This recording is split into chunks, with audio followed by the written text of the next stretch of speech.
Cassell's Illustrated History of England. Chapter 1. The Great Rebellion. Condition of Ireland, Roger Moore's pilgrimage, negotiations of the Anglo-Irish with Charles.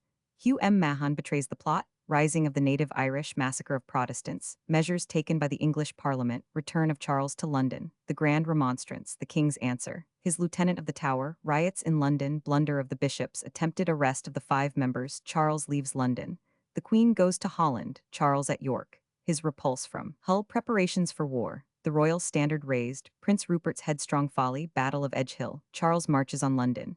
He returns to Oxford, Cromwell in the east, the Queen in Yorkshire, death of Hampden, parliamentary disasters, Battle of Newbury, death of Lord Falkland, negotiations with the Scots and Irish, death of Pym, royal parliament at Oxford, Battle of Marston Moor, disastrous failure of Essex in Cornwall, Second Battle of Newbury, the self-denying ordinance, the new-modelled army. The causes which drove the Irish to rebellion were for the most part of long standing. Their religion had been ruthlessly persecuted, their property had been confiscated by whole provinces at a time, their ancient chiefs had been driven from their lands, and many of them exterminated. Elizabeth, James, and Charles had proffered them new titles on condition of making large sacrifices, but had never kept their word. And at this moment, the graces promised too by Charles to tolerate their religion and confirm the titles of their estates were unfulfilled. The example of the Scots had aroused them to the hope of achieving a like triumph. Their great enemy, the Earl of Strafford, had fallen, but, on the other hand, they were menaced by Parliament with a still more fierce persecution, and even an avowed extermination of their religion. They believed that the Scottish Presbyterians would join with avidity in the attempt to subdue them, and come in for a share of the plunder of their estates, and they now seized on the idea of rising and reclaiming their ancient power and property. True, they were not one united people like the Scots. There were the ancient Irish, and the Anglo-Irish of the Pale, that is, English settled in Ireland holding the estates of the expelled native chiefs, but keeping themselves aloof from the Irish. Yet many of the Pale were Catholics, and the Catholic religion was the unanimous object of attachment on the part of the natives. The Parliament and the Scottish settlers in the north were banded against this religion, and this produced a counterbond between the Catholic natives and the Catholics of the Pale. From the British Parliament, neither of these parties had anything to hope for on the score of religion, but the king was in need of aid against this Parliament, and it occurred to them that they might make common cause with him. Roger Moore, a gentleman of Kildare, entered into this scheme with all the impetuosity of his nation. He saw the lands of his ancestors for the most part in the hands of English and Scottish settlers, and he made a pilgrimage into almost every quarter of Ireland to incite his countrymen to grasp this opportunity, when the King and Parliament of England were engrossed by their disputes, to recover their rights. Everywhere he was listened to with enthusiasm, and the natives held themselves ready to rise and take a terrible vengeance on the usurpers of their lands at the first signal. The great chiefs of Ulster, Cornelius Maguire, Baron of Enniskillen, and Sir Phelim O'Neill, who had become the chieftain of the Sept of Tyrone after the death of the son of the late persecuted Tyrone, fell into his views with all their followers. The Catholic members of the Pale were more disposed to negotiate with Charles than to rush into insurrection against his authority. They knew that it was greatly to his interest at this moment to conciliate his Irish subjects, and they dispatched to him a deputation previous to his journey to Scotland, demanding the ratification of those graces for which he had received the purchase money 13 years before, and offering in return their warmest support to his authority in Ireland. Charles received them very graciously, promised them the full satisfaction of all their demands, and by Lord Gormanstown, who headed the deputation, and on whom he lavished the most marked attentions, he sent word to the Earls of Ormond and Antrim to secure in his interest the 8,000 troops which had been raised by Strafford, to keep them in efficient discipline, to augment rather than decrease their number, and to surprise the castle of Dublin, where they would find 12,000 stand of arms. But the English Parliament were by no means unaware of the danger from the army in Ireland, which consisted almost entirely of Catholics. They insisted on its being disbanded, as promised by the king on the Scottish pacification. He was not able to prevent this and signed the order, but at the same time sent secret instructions by Gormanstown to Ormond and Antrim to frustrate this by enlisting the whole body as volunteers to serve the King of Spain in Flanders. At this juncture, Sir William Parsons and Sir John Borlase were at the head of the English government in Ireland. They were in the interest of the Parliament, and were detested by almost all classes of Irish. Sir John Clotworthy, in the House of Commons, had openly declared that the conversion of the Papists in Ireland was only to be effected by the Bible in one hand, and the sword in the other. Pym was reported to have said that they would not leave a priest in Ireland, and at a public entertainment Parsons had echoed those sentiments by declaring that, in a 12-month not a Catholic would be left in that country. The Irish were, therefore, delighted with their success with the king, and Gormanstown and his associates hastened home again, with 2 bills signed by the king, granting the possession of lands which had been held 60 years, and setting aside all the sequestrations made by Strafford.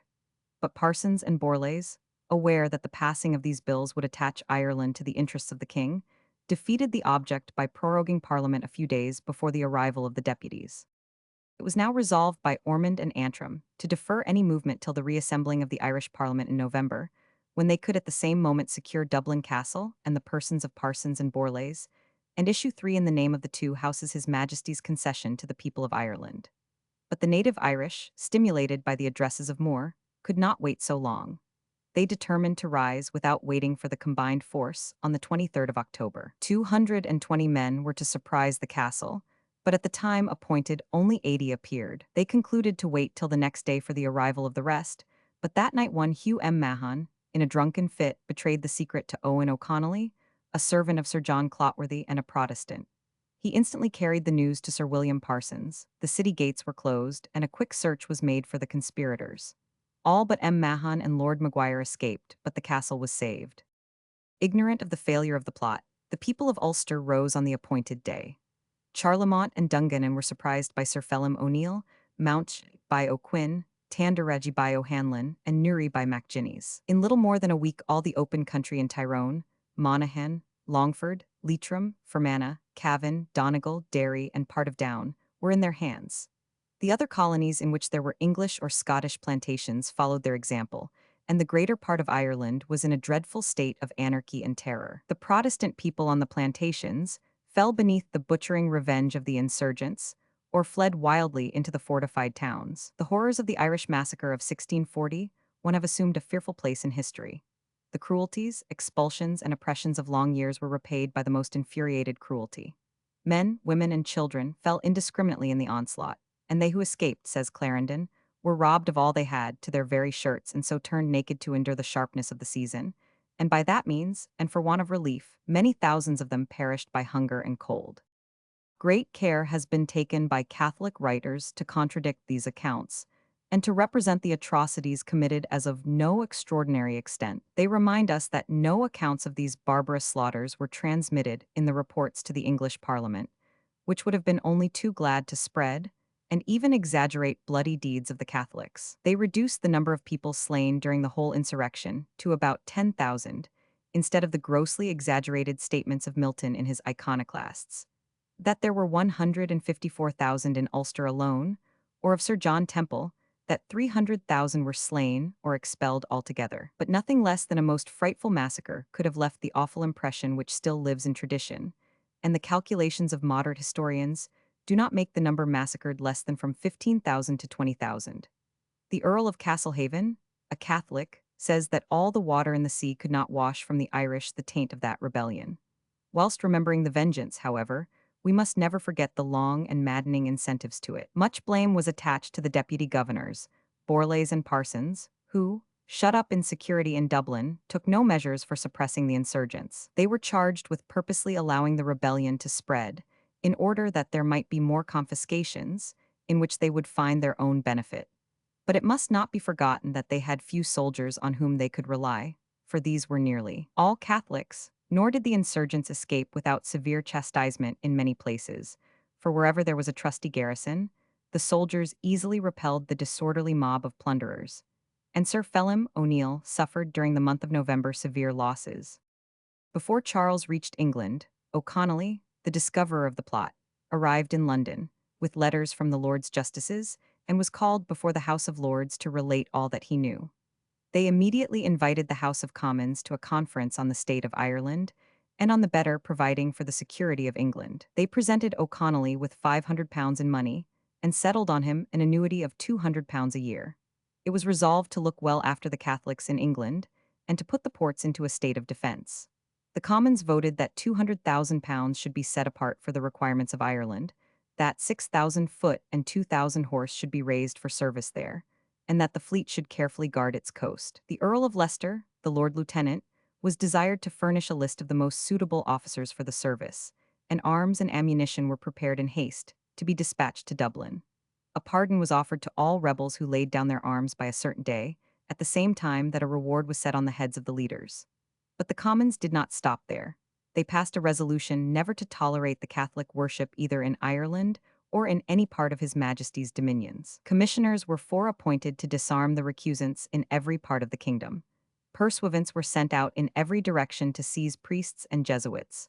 Orders were given for the trial of all such persons, and the king was advised not to pardon or reprieve them. The queen's chapel was closed, her priests were dismissed, her confessor was sent to the Tower, and no less than 70 Catholic lords and gentlemen were denounced by the Commons to the Lords, as persons who ought to be secured to prevent them from doing injury to the state. Such was the condition of things when Charles arrived in London. He was well received by the Lord Mayor and aldermen of the city, and in return gave them an entertainment at Hampton Court. But he was greatly chagrined at the proceedings of the Commons, telling them that they were converting the war in Ireland, which was a civil war, into a war of religion.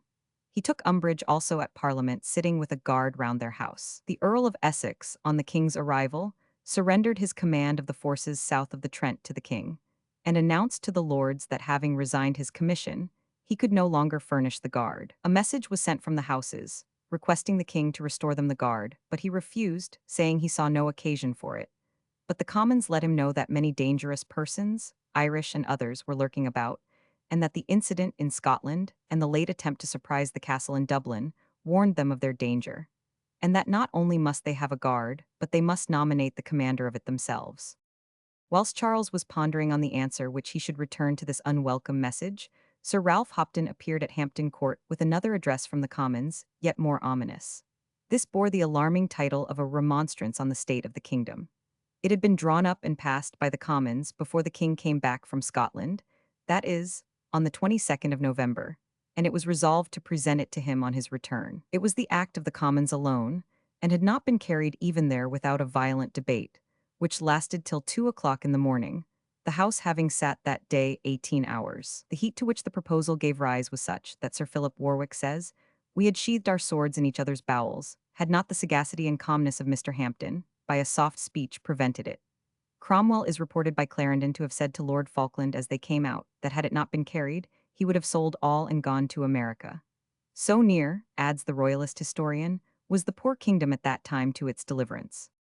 And yet this famous remonstrance was only carried by a majority of 9, according to Clarendon, according to others, by 11.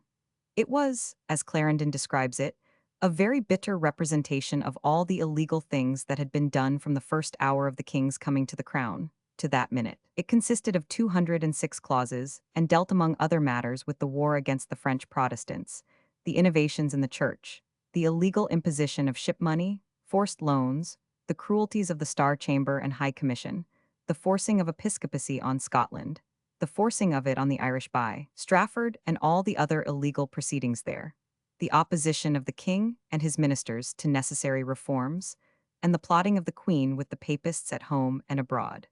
It went on to remind the king of what they had done in pulling down his evil counselors, and informed him that other good things were in preparation.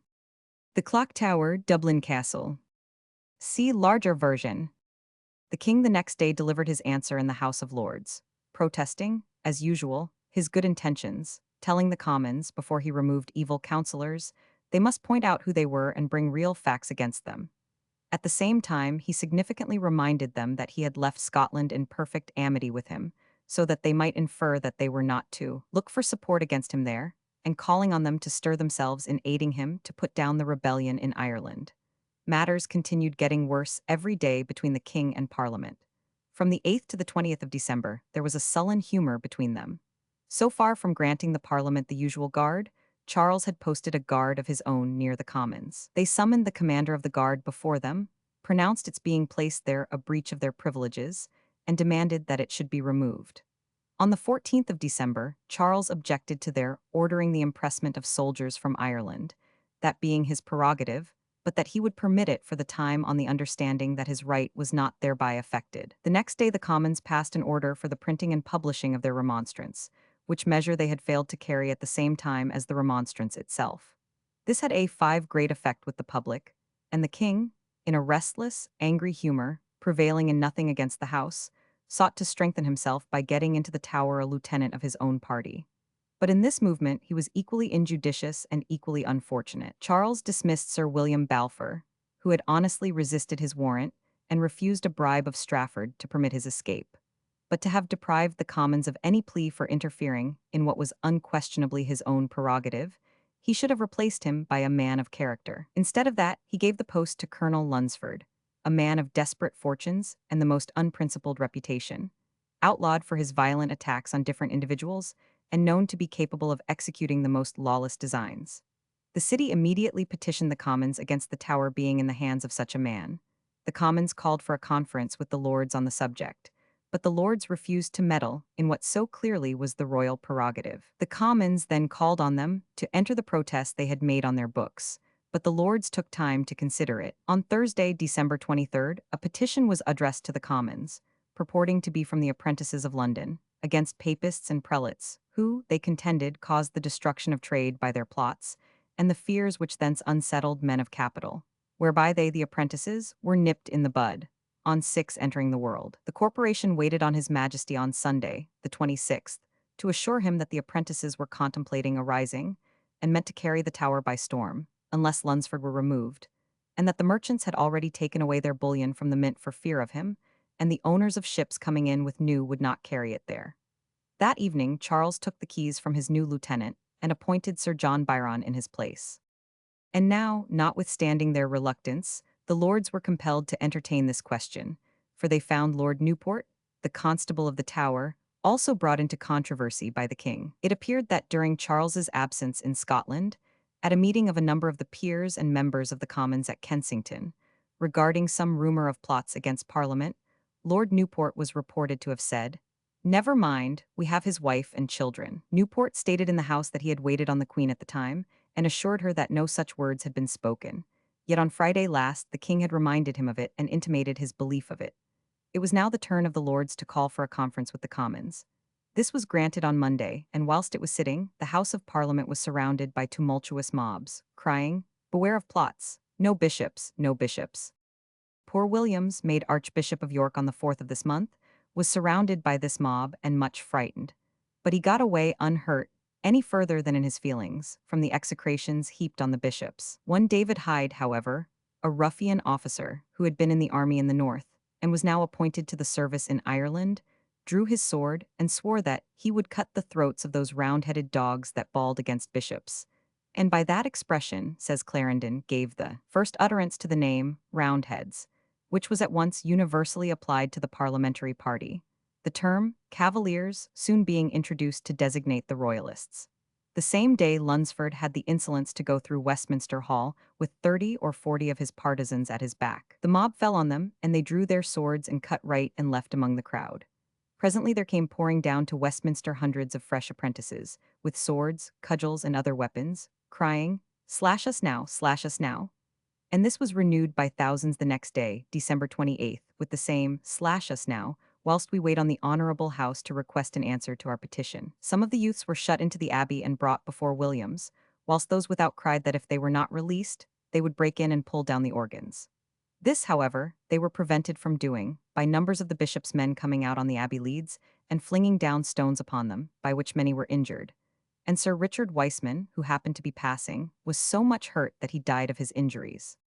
Williams, the archbishop, was so incensed at the cry against the bishops that he forgot his usual cunning, and got 11 other bishops to join him in an address to the king, declaring that the bishops could not get to their places for the riotous crowds and from fear of their lives from them, and therefore, as bishops had at all times formed part and parcel of the upper house, that house, so long as they were detained from it, was no longer a competent house, and that all its acts of whatever kind would be utterly invalid. This was supposed to be a maneuver of the king's to get rid of the authority of Parliament for the present, and thus of his unfortunate surrender of the powers of adjournment.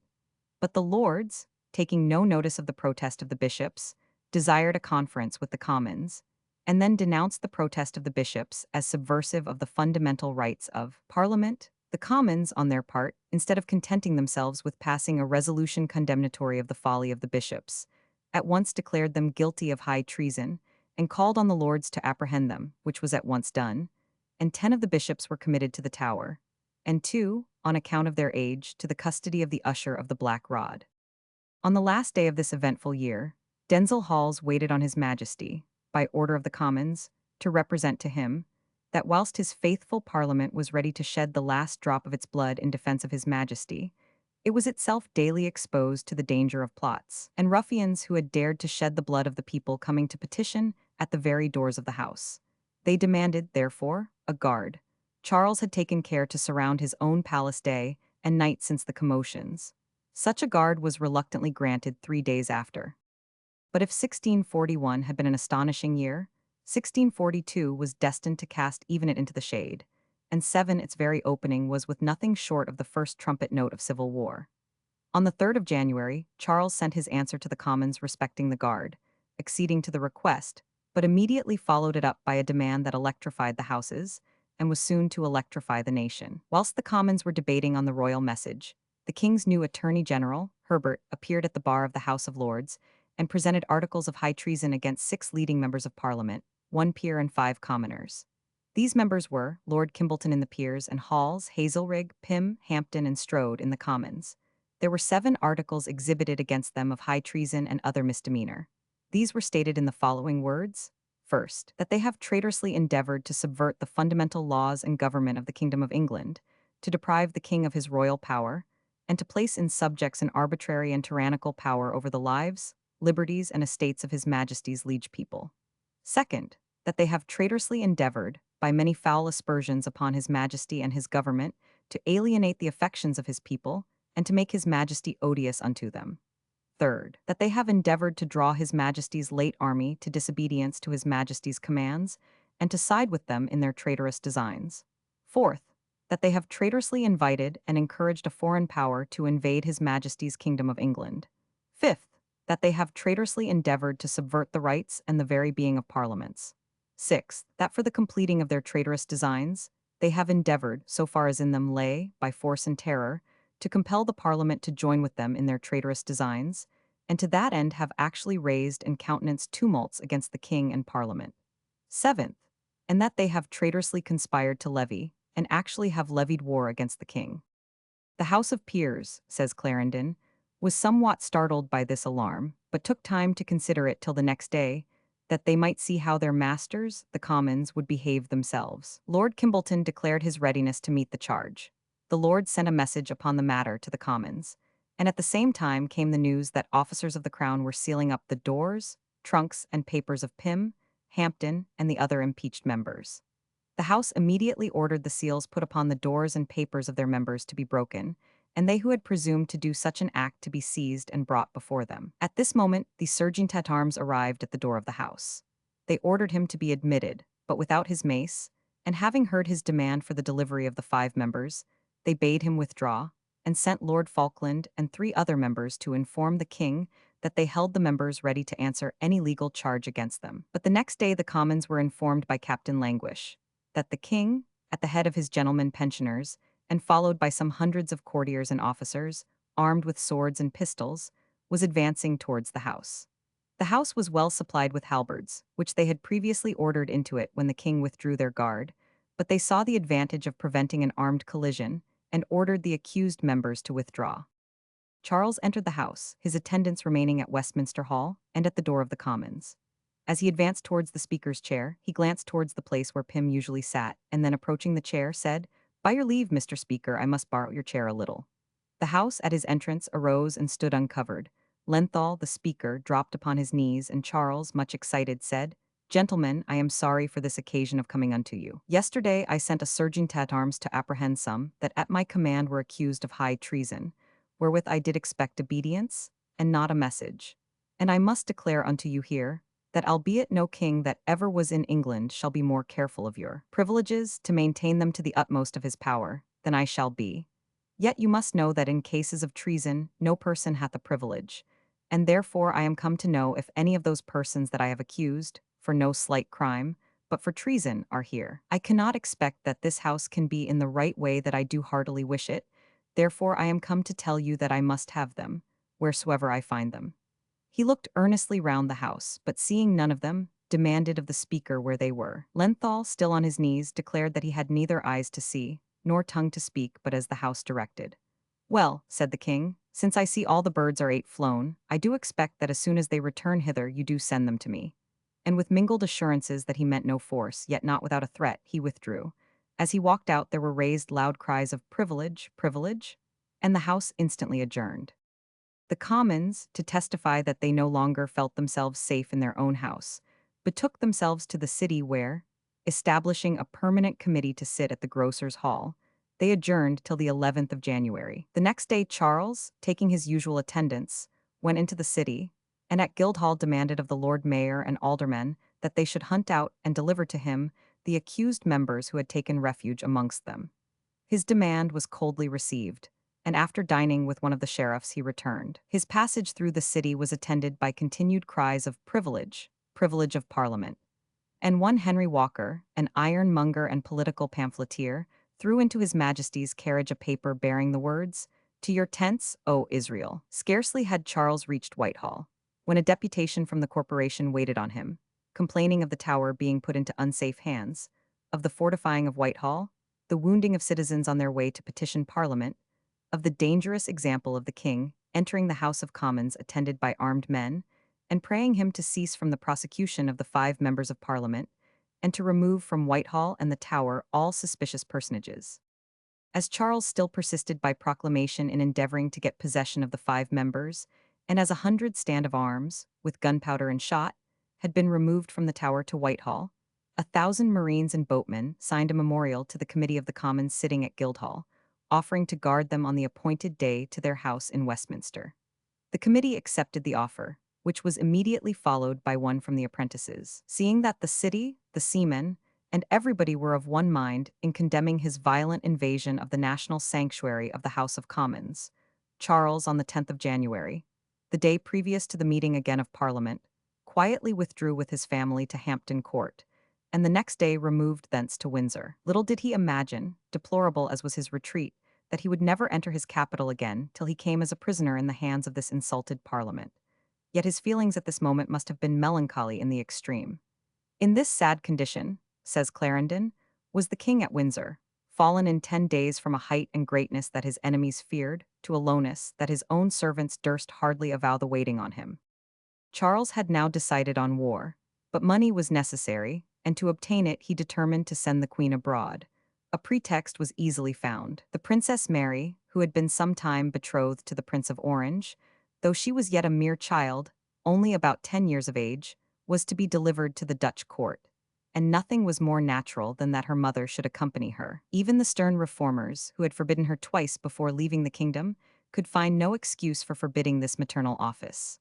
On the 9th of February, Charles and the court returned from Windsor to Hampton Court, and the next day the royal party set out for Dover, where, on the 23rd, the Queen and her daughter embarked for Holland. The Prince of Orange received Her Majesty with all kindness, which he indeed owed her, for she had always taken the part of him and his country against Richelieu, but the civic authorities were not so glad to see her, fearing that she might embroil them with the all-powerful Parliament of England. They entered her presence with their hats on, seated themselves in her presence, and took their leave without a bow or a word. But Henrietta restrained her disgust better than her husband would have done, for she had great interests at stake, and succeeded by her flattering courtesies in so melting the Dutch phlegm, that she eventually succeeded in borrowing of the authorities of Amsterdam 845,000 guilders, at Rotterdam 65,000, of the merchants at the Hague 166,000, besides pawning her pearls for 213,000, and 6 rubies for 40,000, thus raising for her husband £2,000,000 sterling. Charles demanding the surrender of the 5 members, CP 7. See larger version. Whilst the king was at Canterbury waiting for the Queen's departure, the Commons urged him to sign the 2 bills for the removal of the bishops from Parliament, and of them and the clergy from all temporal offices, and for power to press soldiers for the service of Ireland. He passed them, the second bill to be in force only till the 1st of November. The Commons expressed their satisfaction, but still urged the removal of all privy councillors and officers of state, except such as held posts hereditarily, and the appointment 10 of others having the confidence of Parliament. They then returned to the subject of the Militia Bill, which would put the whole force of the army into the hands of Parliament, but there Charles made a stand. He sent orders that the Prince of Wales should meet him at Greenwich. The Parliament, which watched his every movement and no doubt was informed of his intentions, sent a message to the king, praying him to allow the prince to remain at Hampton Court. But Charles, complaining of these suspicions, ordered the prince's governor, the Marquis of Hertford, to bring him to Greenwich. On Sunday, the 27th of February, some of the lords went to Greenwich to endeavor to bring the prince back, but Charles would not suffer it, declaring that the prince should accompany him wherever he went. He removed to Theobald's, and there again a deputation followed him, urging him to grant the matter of the militia, or that the Parliament would feel compelled to assume it for the safety of the kingdom. They also renewed their request for the return of the prince. Charles expressed much surprise at these importunities and refused them both.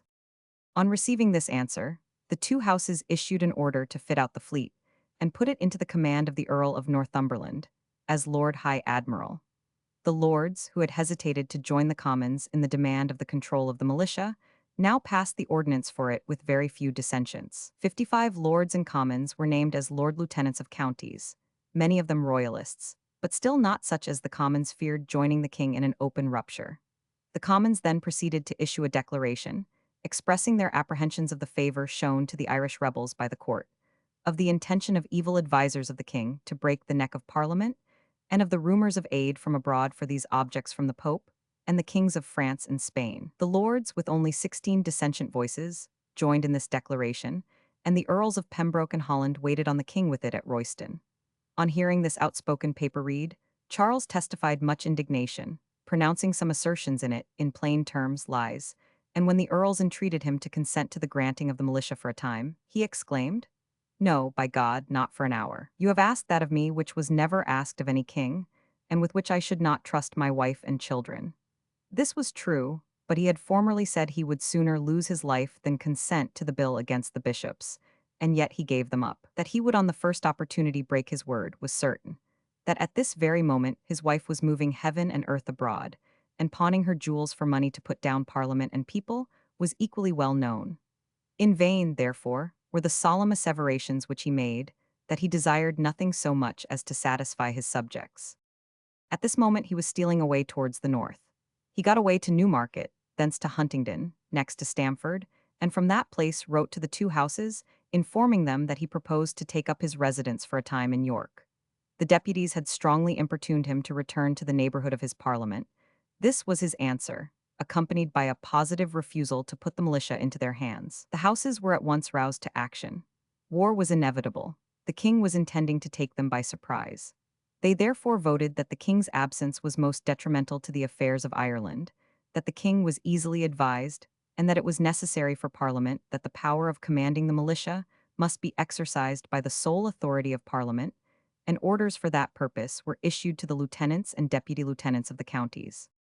Charles had meanwhile proceeded by Doncaster to York, where he arrived on the 19th of March.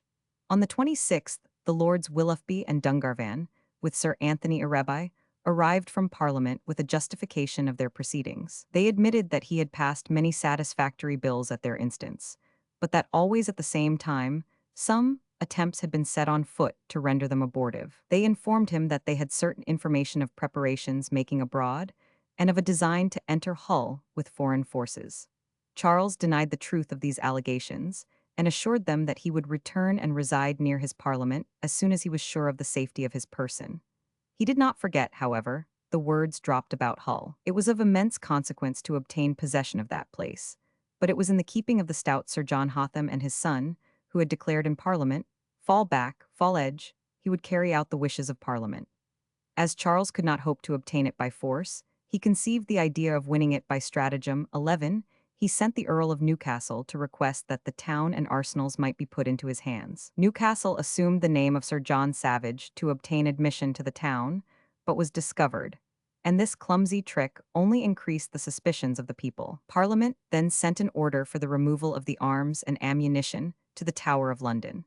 But Charles told them that he claimed them as purchased with money borrowed on his own account, and begged they would leave him to look after his own property. He also sent them word that it was his intention to pass over to Ireland to suppress the rebellion, that he should require all the arms and ammunition for that purpose, and that they would be necessary for the use of his guard of 2,000 foot and 200 horse, which he meant to embark there for Ireland.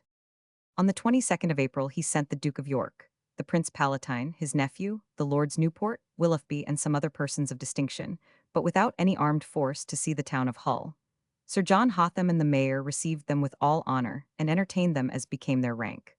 They were shown the place, and were to dine with the governor on the morrow, being St. George's Day. Just before dinner time, however, Hotham was startled by the sudden appearance of Sir Lewis Dives, brother-in-law of the outlawed Lord Digby, who informed him that his majesty intended to do him the honor to dine with him, and was already within a mile of the town, accompanied by 300 horse. Sir John, who saw the trick, instantly ordered the drawbridges to be raised, and shut the gates in the king's face, for by this time he had arrived at the Beverley Gate. Charles commanded Sir John to open the gate and admit him and his guard, but Sir John replied that, though a loyal subject of his majesty, he could not do so without consent of Parliament, which had put the town into his keeping. If his majesty would be pleased to enter with the prince and 12 attendants, he should be welcome, but Charles refused to enter without the whole of his guard. He stayed before the gate from 1 o'clock till 4, continuing the parley, trusting to the people being affected by the sight of their sovereign, and compelling the governor to admit him. But he was disappointed, and at 4, going away for an hour, he gave Hotham that time to consider of it. On his return at 5, Hotham still refused entrance to more than before, when Charles proclaimed him a traitor, and rode off with the prince and his guard to Beverley. The next day he sent a herald to offer Hotham pardon and promotion on surrender of the town, but in vain, and he then returned to York. Each party now hastened to raise forces and prepare for the struggle. On the 5th of May, the Parliament issued a declaration that, as the king refused his consent to the militia bill, they called on all men to obey their own ordinance for the raising of forces and the defense of the king. In this ordinance they nominated the lieutenants of counties, who nominated their deputy lieutenants, subject to the approbation of Parliament. Amongst these deputies appeared Hampden, Whitelock, St. John, Selden, Maynard, Grimstone, and other leaders of Parliament, who now became equally zealous enrollers and drillers of soldiers. The king, on his side, denounced the order as traitorous and illegal, forbade all men obeying it, and summoned a county meeting at York for promoting the levy of troops for his service. At that meeting, we find Sir Thomas Fairfax stepping forward as a parliamentary leader, and laying on the pommel of the king's saddle a strong remonstrance from the freeholders and farmers of Yorkshire, who advised the king to come to an agreement with his parliament.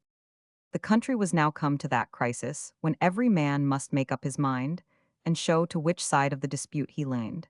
It was a day of wonderful searching of characters and interests, and many strange revolutions took place. Towns, villages, families now appeared in convulsion and strife, and some fell one way, some another, not without much heartache and many tears, old friends and kindred parting asunder, to meet again only to shed each other's blood. Then was there a strange proclaiming and contradiction of proclamations, one party denouncing and denying the proceedings of the other. The king raised only a troop of horse and a regiment of foot. The Parliament soon found themselves at the head of 8,000 men, consisting of 6 regiments, commanded by zealous officers, and the month of May saw the fields of Finsbury white with tents, and Major General Skippon maneuvering his trainbands. The next shift was for the fleet. The Earl of Northumberland being ill, or more probably indisposed, the Commons ordered him to surrender his command to the Earl of Warwick for the time. The Lords hesitated, on account of the King's sanction being wanted for such an appointment, but the Commons settled it alone. 12 Clarendon says that the King remained passive, confiding in the attachment of the sailors, whose pay he had advanced. But we hear from other sources that Charles had contrived to alienate the mariners as much as the rest of his subjects, by calling them water rats. His popularity with them was soon tested, for he ordered the removal of Warwick, and that Pennington should take his place. But the sailors would not receive him. Without ammunition or arms, Charles's forces were of little use, and the Commons proclaimed that anyone who should bring in such material without consent of Parliament, or should bring in money raised on the crown jewels, would be considered an enemy to the country. The coasts being diligently watched by the fleet, Charles now turned to the Scots, the leaders of whom he hoped to win over by the honors and favors he had distributed on his last visit, and in truth, the members of the council seemed quite inclined to fall in with his wishes. But the English Commons being made aware of it, soon turned the scale, letting both council and people know that it was their interest, as much as that of England, that the king should come to an understanding with his parliament, which they asserted sought only the good of both king and people. The parliament had now, however, to witness considerable defections from its own body, for many thought that they were driving matters too far, that the king had conceded more than was reasonable, and that the commons were themselves aiming at inordinate power. Amongst those who had gone off to the king were the Lord Falkland, Sir John Culpeper, and Mr. Hyde, afterwards Lord Clarendon and historian of the rebellion. Falkland and Culpeper, Charles had, before leaving, made his ministers, and Hyde had long been secretly seeing the king, conveying all the news to him at night and writing his declarations. The Commons had perceived well enough who composed those papers by the style, yet they could not directly prove it. But he was found by the Earls of Essex and Holland shut up with the king at Greenwich, and by the Marquis of Hamilton at Windsor. In April, the king summoned Hyde to attend him at York. But even then, as if afraid of the Parliament, he had gone in a very private way, pretending that he sought the country for his health. And even after reaching the neighborhood of York, instead of openly avowing his adhesion to the royal cause, he kept himself concealed in the neighborhood and attended to the king's correspondence. He arrived in Yorkshire at the end of May, but before leaving London, he had contrived that the Lord Keeper Littleton should run off with the Great Seal to the king, a matter of no little importance, as regarded the authenticity of all public documents. Numbers of both lords and commons continued to steal away to the king, especially, says May, lawyers and clergy, whose callings made them capable of easier and greater gratifications from the king than other men, and therefore apt to lean that way where preferment lies. The Commons summoned 9 peers who had gone away to York to appear in their places in Westminster, and on their refusing, impeached them of high treason. These were Spencer, Earl of Northampton, the Earls of Devonshire, Dover, Monmouth, and the Lords Howard of Charlton, Rich, Grey of Ruthven, Coventry, and Capel. On the 2nd of June, the Lords and Commons sent proposals to the king for an amicable arrangement of the national affairs on a permanent basis. But matters had so far changed with Charles that he was in no mood to listen. On that very day, one of the ships, freighted by the Queen in Holland with arms and ammunition, managed to elude the fleet and land supplies on the Yorkshire coast. With these and the prospect of more, with a number of lords and courtiers around him, Charles at once dropped the humble and conciliatory tone, called the Parliament a nest of caballers and traitors, who had no right to dictate to him, the descendant of 100 kings, and protested that he would never agree to their terms if he were bound and at their mercy. From this moment, all hope of accommodation was at an end, and king and parliament went on preparing with all diligence for trying their strength at arms. The question to be decided was whether England should be an abject despotism or a free nation. If the parliament were worsted, then must England sink to the level of the rest of the king-ridden nations. On the part of the king, his adherents joined him in his solemn engagement to maintain the Protestant religion, and to claim nothing but his rightful prerogative. On the part of the parliament, an avowal as solemn was, that they fought not against the king, but for him and his crown, as well as for the liberties and privileges of the people, which were endangered by the evil counsellors of the king. Lord Falkland, after the portrait by Van Dyck. See larger version. On the 10th of June, the Commons issued an address, in which they intimated that they would receive money and plate for maintaining the struggle, engaging to pay 8% 13 interest, and appointing Sir John Wollaston and 3 other aldermen of London treasurers. In a very short time, an immense treasure was accumulated in Guildhall, the poor contributing as freely as the rich. Charles wrote to the Corporation of London, forbidding this collection, but without effect. He made an attempt also to secure the fleet, inducing the Earl of Warwick to surrender the command to Admiral Pennington, but only 5 captains consented, and these were speedily secured and superseded. On the 12th of July, Parliament appointed the Earl of Essex commander of the army, and many members of the Parliament, both Lords and Commons, took commissions under him. Amongst these were Sir John Merrick, Lord Grey of Groby, Denzil Halls, Sir William Waller Hampden, and Cromwell. Hampden's regiment was clad in a green uniform and carried a banner having on one side his motto, Vestige nulla retro sum, on the other, God is with us. Cromwell, who was also appointed a colonel, was extremely active in the eastern counties. The whole country was thrown into the most wonderful state of confusion by the exertions of the noblemen and gentlemen endeavoring to seize strong places, and engage the people, some for this side, some for that.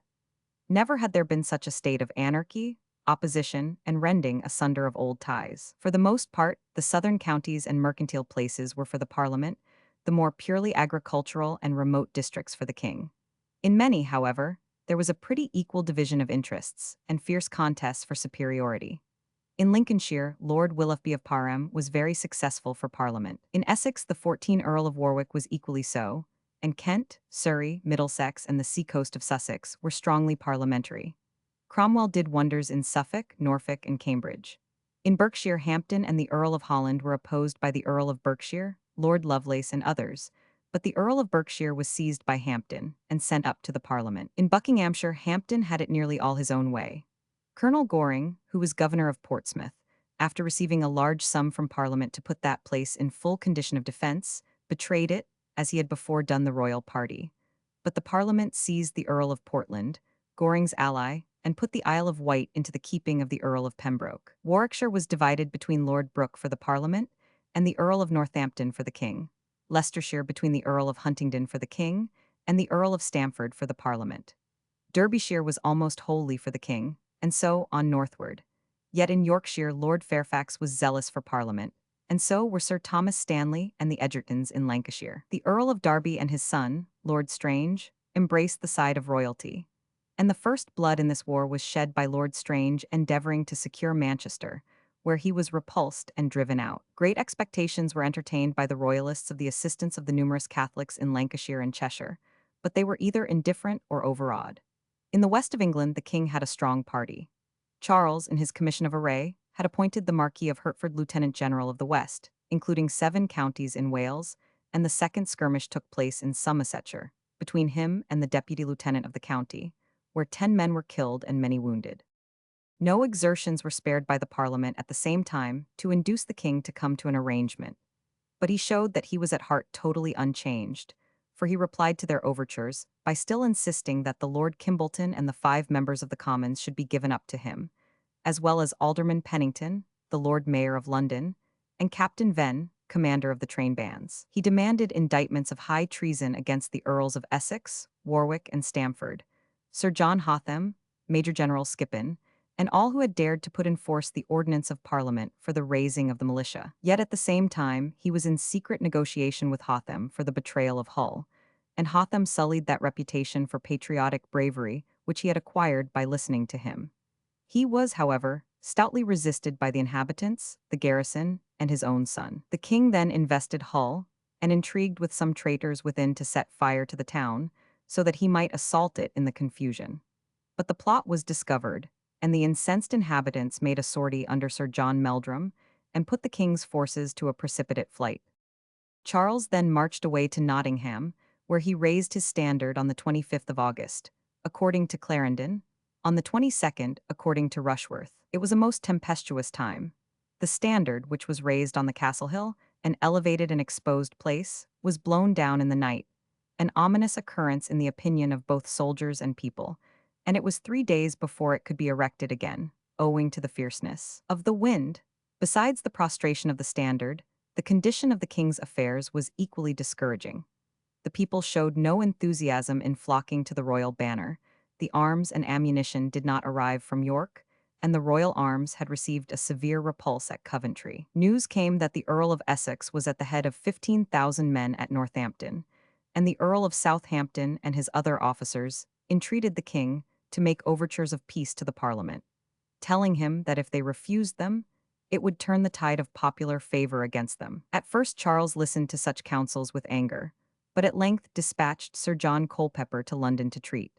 But the Parliament would not hear of any accommodation till the king had pulled down his standard, and withdrawn his proclamations of high treason against the Earl of Essex, the accused members of Parliament, and all who had supported them. In fact, all attempts at agreement were become useless, and were rendered more so by the conduct of Charles's nephew, Prince Rupert, who, with his younger brother Maurice, sons of Charles's sister, Elizabeth of Bohemia, had arrived in England, and were placed at the head of the royal cavalry. Whilst Culpeper was trying to effect a peace in London, Rupert, with that rashness which afterwards grew so notorious, and so fatal to Charles's army, was making war through the Midland counties, insulting all who advocated peace, ordering rather than inviting men to the king's standard, and 15 plundering towns and villages at will for the supply of his troopers. About the middle of September, Charles marched from Nottingham, intending to reach the west of England and unite his forces with those of the Marquis of Hertford. He conducted himself in a very different manner to the fiery Rupert, or robber, as the people named him. He everywhere issued the most positive assurances of his love for his people, and his resolve to maintain their liberties. But these assurances were not well maintained by his actions, betraying the fact that he was playing a part. He in one place invited the train bands to attend his march as his bodyguard, but when they arrived, he expressed his doubts of their loyalty, forcibly seized their arms, and sent them away. In spite of his professions to respect his subjects' rights, he still levied money and supplies in the old arbitrary manner. On the 20th of September, he was at Shrewsbury, where he assured the inhabitants that he would never suffer an army of papists.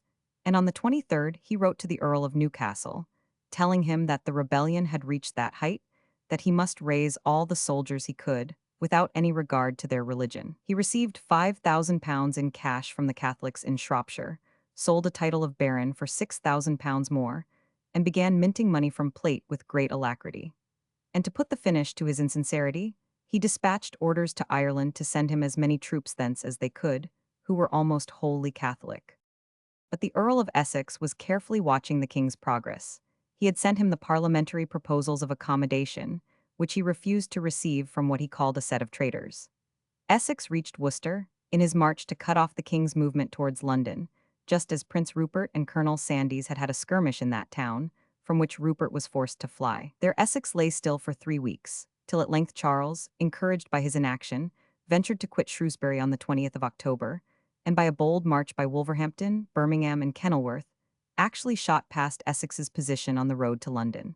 The parliamentary general, however, gave quick pursuit, and on the 22nd reached Kyneton in Warwickshire just as the king encamped on Edge Hill, close above him.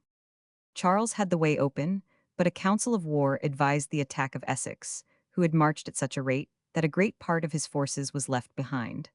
On the following morning, the 23rd of October, it was Sunday, Essex accordingly found the royal army drawn up in order of battle on the heights of Edge Hill. It was a serious disadvantage to the parliamentary army to have to charge uphill, and both parties were loth to strike the first blow. They remained, therefore, looking at each other till about 2 o'clock in the afternoon. Charles was on the field in complete armor and encouraging the soldiers by a cheerful speech. He held the title of generalissimo of his own forces. The Earl of Lindsey was his general, an experienced soldier, who had fought side by side in the foreign wars with Essex, to whom he was now opposed. So much, however, was he disgusted with the youthful insolence of Prince Rupert, that he gave himself no further trouble than to command his own regiment. Sir Jacob Astley was Major General of the Horse, under Lindsey, Prince Rupert commanding the right wing of the horse, and Lord Wilmot the left, 2 reserves of horse being also under the command of Lord Digby and Sir John Byron. In numbers, both of horse and foot, the royal army exceeded that which Essex had on the field, but Essex had a better train of artillery. Essex had drawn out his army at the foot of the hill in the broad vale of the Red Horse. Sir John Meldrum, who had so lately chased the king's forces from Hull, led the van. 3 regiments of horse were posted on the right, commanded by Sir Philip Stapleton and Sir William Balfour. On the left were the 20 troops of horse under Sir James Ramsay. In the center, behind the cavalry, were posted the infantry, Essex's own regiment occupying the main position, flanked by 2 reserves of horse under Lord Brooke and Denzil Halls. At 2 o'clock, according to one historian, Essex commanded his artillery to fire on the enemy. According to another, the cavaliers grew impatient of inaction and demanded to be led against the foe. And the king firing a cannon with his own hand as a signal for the assault, the royalists began to descend the hill. When they came within musket shot, their spirits were greatly raised by seeing Sir Faithful Fortescue fire his pistol into the ground and range himself with 2 troops of horse on their side.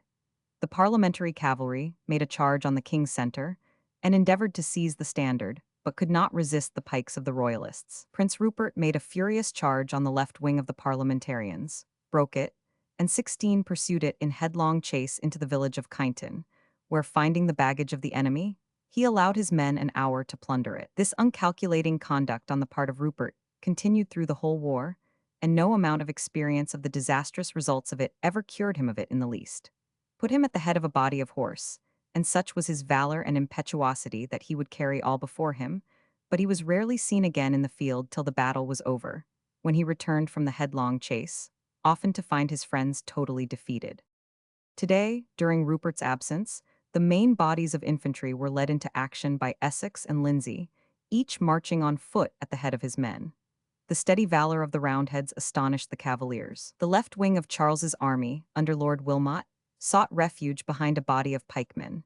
But Balfour, one of the commanders of the parliamentary right wing, wheeled his regiment round on the flank of the king's infantry, broke through two divisions, and seized a battery of cannon. In another part of the field, the king's guards displayed extraordinary valor and forced back all that were opposed to them.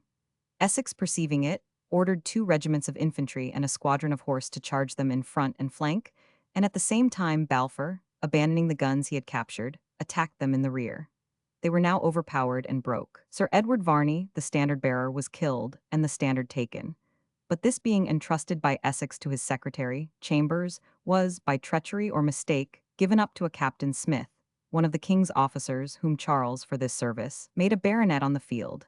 Charles beheld with dismay his guards being cut to pieces by overwhelming numbers and advanced at the head of the reserve to their rescue. At this moment Rupert returned from his chase, and the remnant of the guards was saved. Lord Lindsay had received a mortal wound. His son, Lord Willoughby, and Colonel Vavasor were taken prisoners in endeavoring to rescue him, and Colonel Monro and other officers had fallen. Had Rupert returned on having put to the rout the parliamentary right wing, all this might have been prevented. As it was, a check was given to the vehemence of the Roundheads, the firing ceased, and both armies having stood looking at each other till the darkness fell, each drew off, the Royalists back to their hill, the Parliamentarians to Kyneton. Both parties claimed the victory, but if remaining on the field of battle, and being the last to march away, are any criterions of success, these were on the side of Essex. His men lay in the field all night, a keenly frosty one, without covering, but supplied with meat and beer, and the next morning Charles marched away to Banbury. It was said that gunpowder failed in Essex's army, or that he would have pursued the royal army up the hill. As it was, though strengthened by the arrival of most of his forces left behind under Hampton, he did not think fit to follow Charles the next day, but allowed him to continue his route, himself retreating to Warwick. This was not the part of a victor, so that neither could be said to have won. The number of slain has been variously estimated. Most writers state it at about 5,000, but the clergyman of Kyneton, who buried the dead, reports them only 1,200. Charles marched from Banbury to Oxford, where a number of gentlemen, well mounted, having heard his engagement at Edgehill represented as a victory, came in, and thus recruited the wasted body of his cavalry. Rupert, during the king's stay, kept up that species of warfare which he had been taught to admire in Count Mansfeld, in Germany. He made rapid rides round the country, to Abingdon, Henley, and other towns, where he levied contributions without scruple from the Roundhead partisans.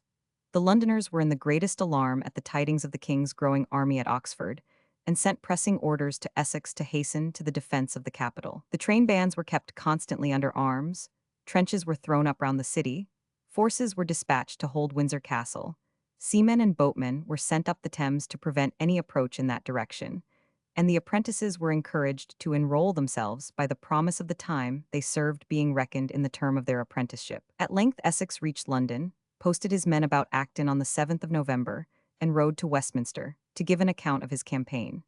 It could not be said that he had shown much generalship, but it was not a time to be too critical with commanders.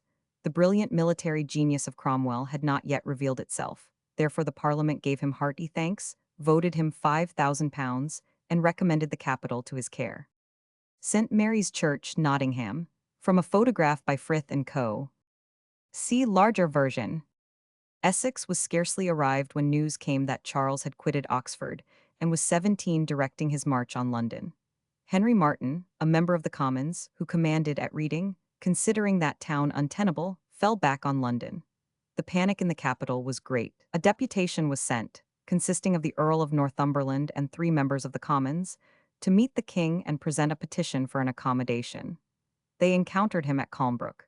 He received the petition very graciously, and called God to witness that he desired nothing so much as peace and the sparing of his bleeding country. This being reported to Parliament, they ordered Essex to suspend hostilities, and sent Sir Peter Killigrew to request the same on the part of the king.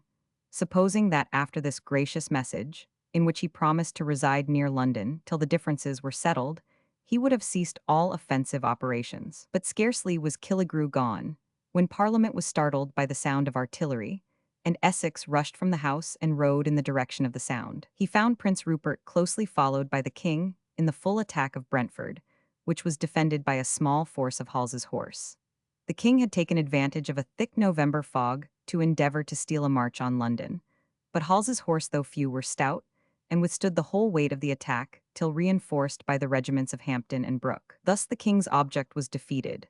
And the next day, the 13th of November, being Sunday, there was such an outpouring from London of the train bands and of zealous citizens that Essex found himself at the head of 24,000 men drawn up on Turnham Green. Hampden, Hall's, and all the members of Parliament advised sending a body of soldiers to make a detour and get into the king's rear, and then to fall vigorously on in front, and Hampden with his regiment was dispatched on this service. But Essex speedily recalled him, saying he would not divide his forces, and thus not only was the retreat left open to the king, but 3,000 troops, which had been posted at Kingston Bridge, were called away to add to the force in London. Charles, therefore, finding a very formidable body in front and the way open behind, drew off his forces and retreated to 18 Reading, and then again to his old quarters at Oxford. Again, Essex had displayed miserably defective tactics, or he might have readily surrounded and cut up the royal force. It was in vain that the parliamentary leaders urged Essex to give instant pursuit of the retreating army. Other officers also thought it better to let the king take himself away. The Parliament, in great indignation at the king's conduct, passed a resolution never to enter into any negotiations with him again, and Charles, pretending equal surprise and resentment, declared that the Parliament had thrown 3 regiments into Brentford after sending to treat with him. But it must be remembered that they proposed this accommodation at Calmbrook, and what business, then, had he at Brentford? The march, and the hour of it, were sufficiently decisive of the king being the aggressor. Charles lay with his army at Oxford during the winter, and Prince Rupert exercised his marauding talents in the country round. Of the parliamentary proceedings or preparations we have little account, except that the parliamentarians were generally discontented with Essex, who was slow, by no means sagacious, and many believed not hearty in the cause. Sir William Waller, however, drove Goring out of Portsmouth and took possession of it, so that he was dubbed by the people William the Conqueror, and it was agitated to put him at the head of the army in the place of Essex. But another man was now being heard of. This was Oliver Cromwell, who had quitted his farm and raised a regiment of his own. He was Colonel Cromwell now. He had told Hampden at the Battle of Edge Hill, where they both were, that it would never do to trust to a set of poor tapsters and town apprentices for fighting against men of honor. They must have men, too, imbued with a principle still higher, and that must be religion.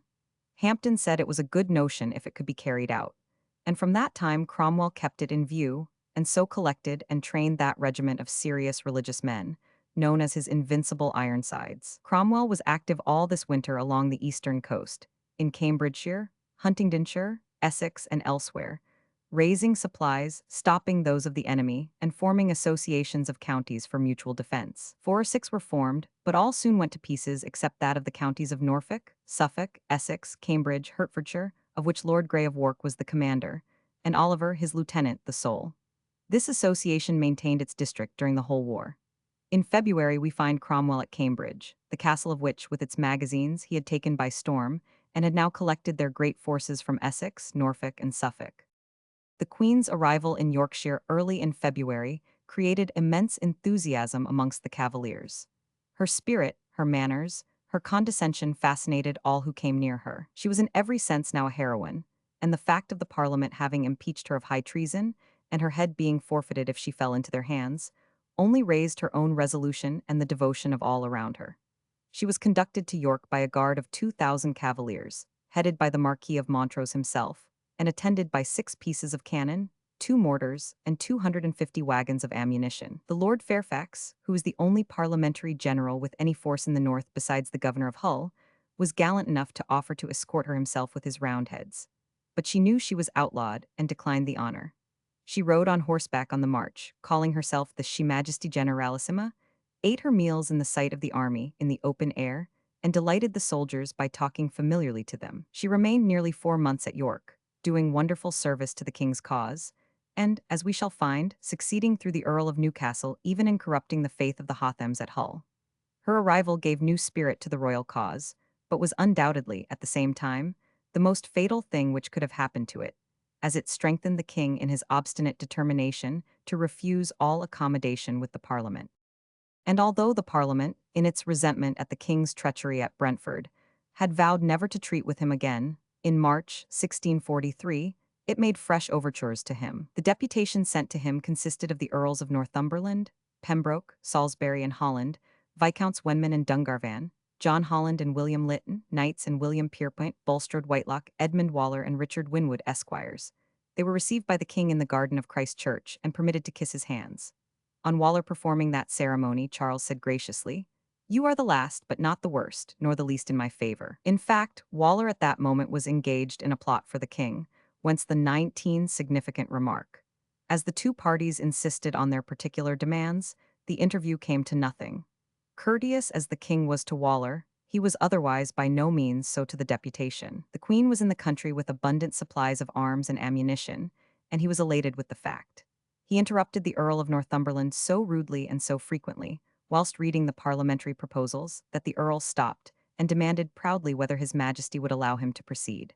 To which Charles replied curtly, "Aye, aye." The negotiations continued for several weeks, but during their abortive proceedings, military movement was going on. Essex took Reading after a siege of 10 days, and Hampden proposed to invest Oxford and finish the war at once, which Clarendon confesses would have done it, for the town was ill fortified, was so crowded with people that it could not long hold out, and Charles had not then received his ammunition from the Queen. The dilatory spirit of Essex, however, and his officers prevailed, and this opportunity was lost. In May the ammunition arrived, and whilst Charles was preparing to act, the Parliament was busy in unraveling different plots against them. One was that in which Waller was engaged. This was a most daring one. Waller had been one of the most determined declaimers in Parliament against the king, but now he had been won over by Lord Falkland, and had entered into a scheme for betraying London to the Royalists and seizing the leaders of the opposition. Mixed up with this scheme, besides himself, were Tomkins, his brother-in-law, Challoner, Blinkhorn, and others. A commission of array was smuggled into the city through Lady Aubigny, whose husband fell at Edge Hill, by which all inclined to the king's service might receive due authority. But the servant of Tomkins overheard the conspirators, carried the news to Pym, and they were speedily in custody. Tomkins and Challoner were hanged within sight of their own houses. Blinkhorn, White, Hassel, and Waller were, by the intercession of Essex, reprieved, but Waller was fined £10,000 and confined in the Tower for a year.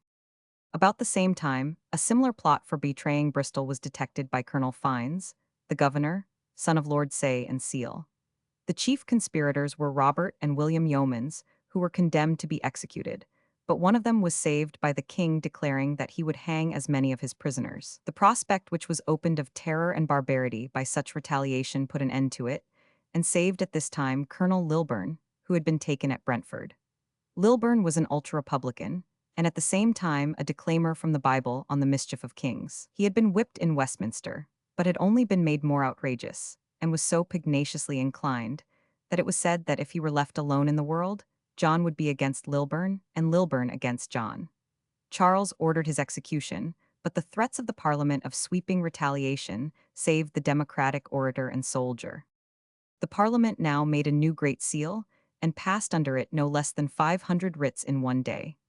All other events, however, sank into comparative insignificance before one which now occurred. Prince Rupert had extended his flying excursions of cavalry, and committed great depredations in Gloucestershire, Wilts, Hants, and even as far as Bath.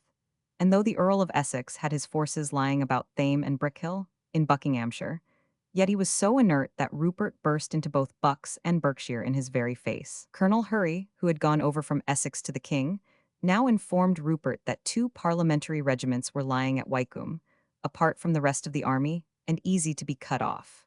The fiery prince at once determined to make a night attack upon them. He trotted away from Oxford on the 17th of June with 2,000 horsemen, rode past Thame, where Essex was lying, without any opposition, and reached the hamlet of Postcombe at 3 o'clock in the morning. Here, to their surprise, they found a body of horse posted to stop them. Hampden, in fact, who ought to have been at the head of the army, had been uneasy about the unprotected condition of the 2 regiments at Wycombe, and had in vain urged Essex to call in the outposts from Wycombe, Postcombe, and Chinner. Not being able to rouse him to this prudent measure, he continued on the alert, and hearing of the march of Rupert in that direction, dispatched a trooper in all haste to Essex, to advise him to move a body of horse and foot instantly to Chiselhampton Bridge, the only place where Rupert could cross the Cherwell. Not satisfied with this, he himself rode with some cavalry in that direction, and found Rupert on the field of Chalgrove, in the midst of the standing corn. On being checked at Postcombe, Rupert had diverged to Chinner, surprised the outpost there, killed 50 men, and captured 60 others.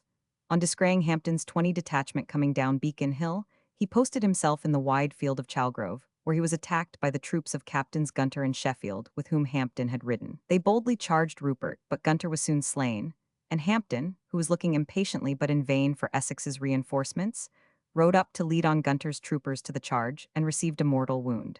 He did not fall, but feeling his death blow, wheeled round his horse and rode away towards the house of his father-in-law at Peaton, whence he married his first wife, whose early death had made such a change in him. The soldiers of Rupert barred the way in that direction, and he made for Thame and reached the house of Ezekiel Brown. He still continued to live for a week, and spent the time with what strength he had in urging on Parliament a correction of the palpable military errors of the campaign, and especially of the dilatory motions of Essex, which in fact had cost him his life. He expired on the 24th of June, and was buried in his own parish church at Hampton, followed to the grave by his regiment of greencoats with reversed arms and muffled drums. The news of this national disaster spread dismay through London and over the whole country. The prudence, the zeal, and activity united in Hampton had made him one of the most efficient men in the House and in the field. The suavity of his manners, the generosity of his disposition, the soundness of his judgment, had won him universal confidence. It was clearly seen that nothing but the deepest and most patriotic concern for the real welfare of the country animated him. Though he was conscientiously convinced of the mischief of political bishops, he was attached to the doctrines of the Church of England. And though he was, like Pym, firmly persuaded that nothing but the strongest obligations, the most imperative necessity, would ever tie down Charles to an observance of the limits of the Constitution, he was far from dreaming of his death or of sweeping away the monarchy to make way for a republic. A little more time must have placed him at the head of the army, and, with such a right-hand man as Cromwell, must have soon terminated the campaign. His death seemed like a general defeat, and struck the deepest and most lasting sorrow into the public mind. Time has only increased the veneration for the name of John Hampden, which has become the watchword of liberty, and the object of popular appeal in every great crisis of his country's history. Other discouragements fell on the Parliament at the same period. The Earl of Newcastle had established so strong a power in the north that he had reduced the resistance of the Fairfaxes to almost nothing. His army abounded with papists, and was officered by many renegade Scots, amongst them, conspicuous Sir John Henderson. He had possession of Newark Castle, and even repulsed Cromwell in Lincolnshire. But his greatest triumph was in seducing the Hothams, father and son, and nearly succeeding in obtaining possession of Hull from their treason. Newcastle had defeated the Fairfaxes at Atherton Moor, and if Hull was lost, all was lost in the north. It was therefore proposed to put Hull into the hands of Lord Fairfax and his son Sir Thomas, which probably hastened the defection of the Hothams. The plot, however, was discovered in time. The Hothams were seized, their papers secured, their letters intercepted, the whole treason made open to the daylight, and the delinquents shipped off to London. Great as had been their services in Hull, their apostasy wiped away all past merits, and they were condemned and executed on Tower Hill. These melancholy events were considerably softened by the growing successes of Cromwell, who seemed to be almost everywhere at once, always fighting, mostly successful. On the 13th of March he dashed into St. Albans and seized the sheriff, who was enrolling soldiers by the king's writ, and sent him off to London. On the 17th he marched from Norwich and took Lowestoft, with a number of prisoners, amongst them Sir Thomas Barker, Sir John Pettus, and Sir John Wentworth, who were glad to compromise with good fines, Wentworth paying £1,000. He next made an attempt to wrest Newark Castle from the Earl of Newcastle, but in vain. It stood out to the end of the war.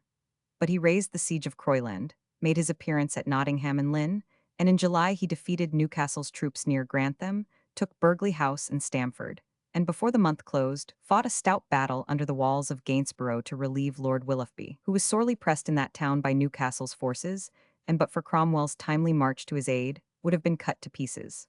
Cromwell attacked the besiegers on some sandhills near the town, dispersed them, and killed General Cavendish, a cousin of Newcastle's. After this exploit, however, Newcastle's main army came down upon them, and they were compelled to retreat to Lincoln and even beyond it. Hampden mortally wounded at Chalgrove, CP 20. See larger version. Meanwhile, the parliamentary affairs went greatly wrong in the West. Waller, who had gained the name of conqueror by his rapid reduction of Portsmouth, Winchester, Malmesbury, and Hereford, was now defeated with an army 8,000 strong by Prince Maurice, near Bath, and by Lord Wilmot near Devizes. His whole army was dispersed, and he hastened to London to complain of the inaction of Essex as the cause of his failure. Indeed, the army of Essex distinguished itself this summer so far only by inaction, whilst Rupert in the west laid siege to Bristol, and in 3 days made himself master of it, through the incapacity of Fines, the governor, who was tried by a council of war and sentenced to death, but pardoned by Essex with loss of his commission.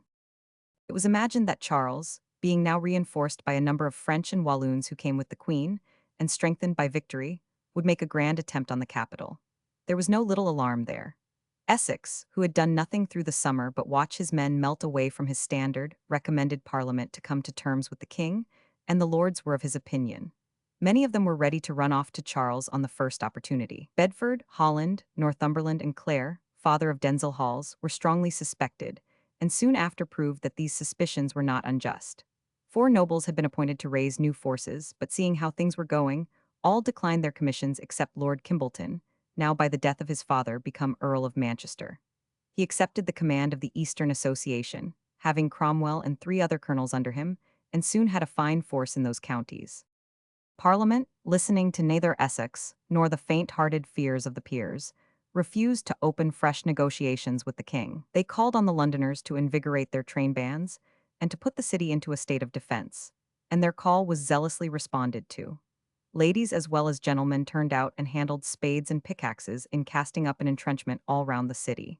Pym and St. John were sent to the army and seemed to infuse a new spirit into Essex, pronouncing him sound in the cause. Charles, if he ever thought of attacking London, seeing the spirit there, turned his attention to the west and invested Gloucester.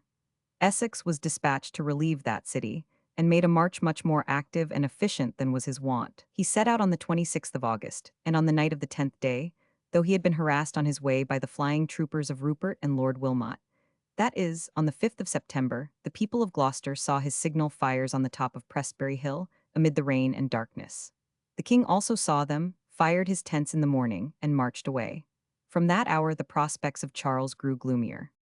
Essex, having relieved Gloucester, and left a good garrison there under the brave governor, Colonel Massey, made the best of his way back again, lest the king should outstrip him and take up a position before London.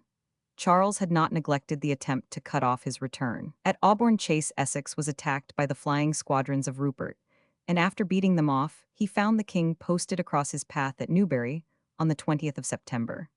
The royal army occupied the bank of the river which runs through the place to prevent his passage. Every part where there was a chance of the parliamentary forces attempting to cross was strongly defended by breastworks, and musketeers lined the houses facing the river.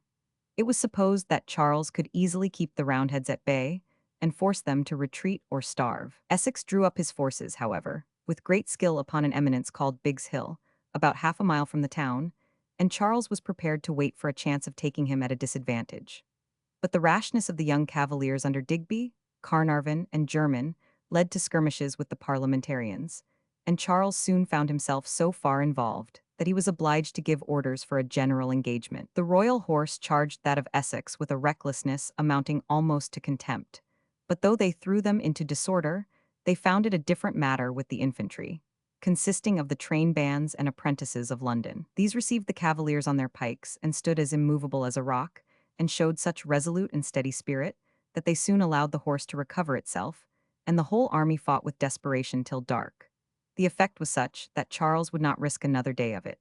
Waller was lying at Windsor with 2,000 horse and as many foot, and should he come up as he ought, the king would be hemmed in and placed in imminent peril. But Waller lay perfectly still, purposely, as many thought, leaving Essex to take care 23 of himself, as the Earl had formerly left him at Roundaway Hill.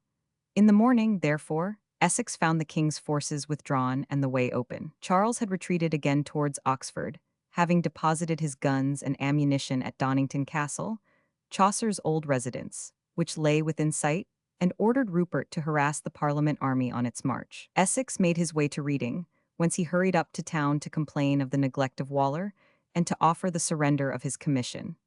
This was not accepted, but the only alternative was adopted, that of withdrawing the command from Waller, which, after much reluctance, was done on the 9th of October. The parliamentarians lost 500 men in the battle, the king 3 times that number and many officers. But the greatest loss of all was that of the amiable, and conscientious Lord Falkland, a man on the royalist side as much respected as Hampden was on the Parliament side. He had gone with the Parliament till he thought they had obtained all that they were justly entitled to, and pressed too hard on the king, when he felt it his duty to support the crown, and had accepted office as Secretary of State. He was a man of a most cheerful, cordial, courteous disposition, but from the moment the war broke out, his cheerfulness fled. He seemed to feel in himself the wounds and miseries of his bleeding country. He was constantly an advocate of peace, and was often observed sitting in a state of abstraction, uttering aloud and unconsciously the words, "Peace, peace." As the war went on, his melancholy increased, he neglected his dress and became short and hasty in his temper. He declared that the very agony of the war, and the view of the calamities and desolation which the kingdom did and must endure, took his sleep from him, and would break his heart. Whitelock says that, on the morning of the fight, he called for a clean shirt, and being asked the reason of it, answered that if he were slain in the battle, they would not find his body in foul linen. Being dissuaded by his friends against going into the fight, as having no call to it, being no military officer, he said he was weary of the times, and foresaw much misery to his country, and did believe he should be out of it ere night, and could not be persuaded to the contrary, but would enter into the battle, and was there slain. His death was deeply lamented by all parties. Besides him fell the Earls of Sunderland and Carnarvon. When the king's affairs were in the ascendant by the successes in the west, the taking of Bristol, and the defeat of Waller at Roundaway Hill, near Devizes, the Earls of Bedford, Northumberland, Holland, and Clare deserted the Parliament cause. Northumberland, being cautious, retired to Petworth, to see how the other lords who meant to go over to Charles should be received. Bedford, Clare, and Holland offered their services to the king, and went to Wallingford, where they were suffered to wait a great while, much to their chagrin. They then went to Oxford, whilst Charles was in the west, and were ordered to await his return. The queen and the courtiers, meanwhile, treated them not as valuable and influential allies, whose good reception would certainly bring over many more, but, with consummate folly, as renegades, who had forfeited all respect by taking part with the king's enemies. They followed the king to Gloucester, where they were coolly enough received, and afterwards fought on his side at Newbury. But nothing winning them that estimation which good policy would have granted them at once, they made their peace with Parliament and went back to London, where, however, they found they had sunk greatly in public opinion, and were not permitted to take their seats in the House of Peers or hold office. Their flight had lowered the public estimation of the Lords, and their reception at Oxford had seriously injured the king's cause. Whilst the king and queen retained their impolitic resentments, there was no hope of winning over friends from the ranks of their opponents. It was clear that neither time nor trouble had really taught them anything. Moreover, we also learn from the pages of Clarendon that there existed great discord and division in the camp at Oxford. Everyone was jealous of the slightest promotion or favor shown to another, and the Cavaliers, he says, had grown disorderly and devoted to the plundering of the people, just as the parliamentary army was growing orderly, zealous, and efficient. To such an extent was this the case that one side seemed to fight for monarchy with weapons of confusion, and the other to destroy the king and government with all the principles and regularity of monarchy. This was seen in nothing more than in the management with regard to Scotland. To both parties, it was of the highest consequence to have the alliance of the Scots. Charles, on his last visit, had flattered the people, given in to the notions of the Covenanters, and conferred honors on their leaders. But Montrose, who knew the 24 Covenanters well, assured the king that he would never get them to fight on his side. They were too much united in interest and opinion with the Puritan Parliament not to adhere to it. He proposed, therefore, to raise another power in Scotland, that of the nobility and the Highlanders, who should at least divide the country, delay if not prevent the army of the Covenanters from leaving the country, and thus save the king from the danger of an invasion in that quarter, the first result of which would be the loss of his ascendancy in the northern counties of England. When the queen came to York, Montrose waited on her, and did all in his power to awaken a sense of peril in Scotland, and offered to raise 10,000 men there, and paralyze the designs of the Covenanters. But when these representations were made to Charles, the Marquis of Hamilton, now made Duke, strongly opposed the advice of Montrose, declared that it was monstrous to set Scots against Scots, and that he would undertake to keep them quiet. He prevailed, and Montrose, disappointed, retired again to Scotland to watch the progress of events.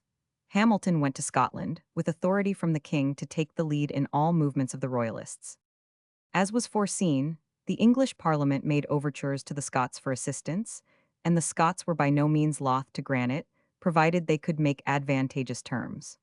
A commission was sent to Edinburgh to treat, and the Scots on their part resolved to call a parliament to receive their offers. The time fixed for the reassembling of the Scottish parliament was not come by a full year, and the Duke of Hamilton had most particularly pledged himself to the king to prevent it from meeting. Yet on the 22nd of June, notwithstanding his remonstrance, it came together, and on the 20th of July the commissioners from the English Parliament arrived and were received by both Parliament and General Assembly with exultation, and their letters from the Parliament of England were read with shouts of triumph, by many with tears of joy.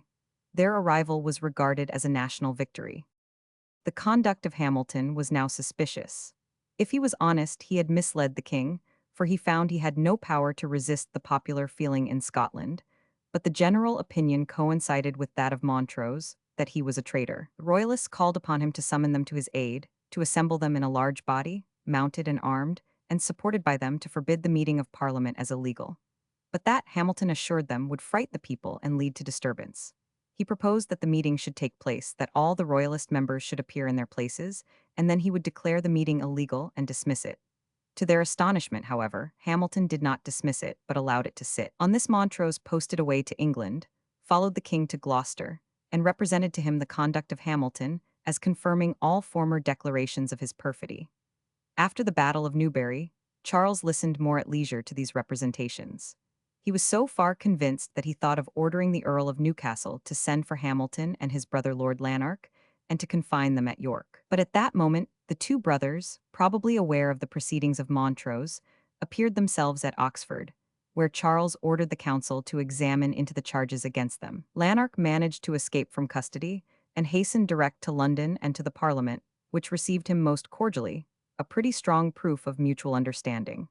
This satisfied Charles of Hamilton's complicity, and he sent him in custody to the castle of Bristol, thence to Exeter, and thence to Pendennis in Cornwall. The commissioners sent to Scotland were Henry Vane the Younger, Armyn, Hatcher, Darley, and Marshall, with Nye, an independent. The Scots proposed to invade England on condition that the Parliament adopted the Covenant and engaged to establish uniformity of religion in both countries, according to the pattern of the most reformed church, which, of course, meant Presbyterianism. But the commissioners knew that this was impossible, for though a considerable number of the people were Presbyterian in doctrine, many more were independent, and just as sturdy in their faith, to say nothing of the large section of the population which held conscientiously to both episcopacy and Catholicism. Vane himself was a staunch independent, and he was at the same time one of the most adroit of diplomatists. He consented that the Kirk should be preserved in its purity and freedom, and that the Church of England should be reformed according to the Word of God.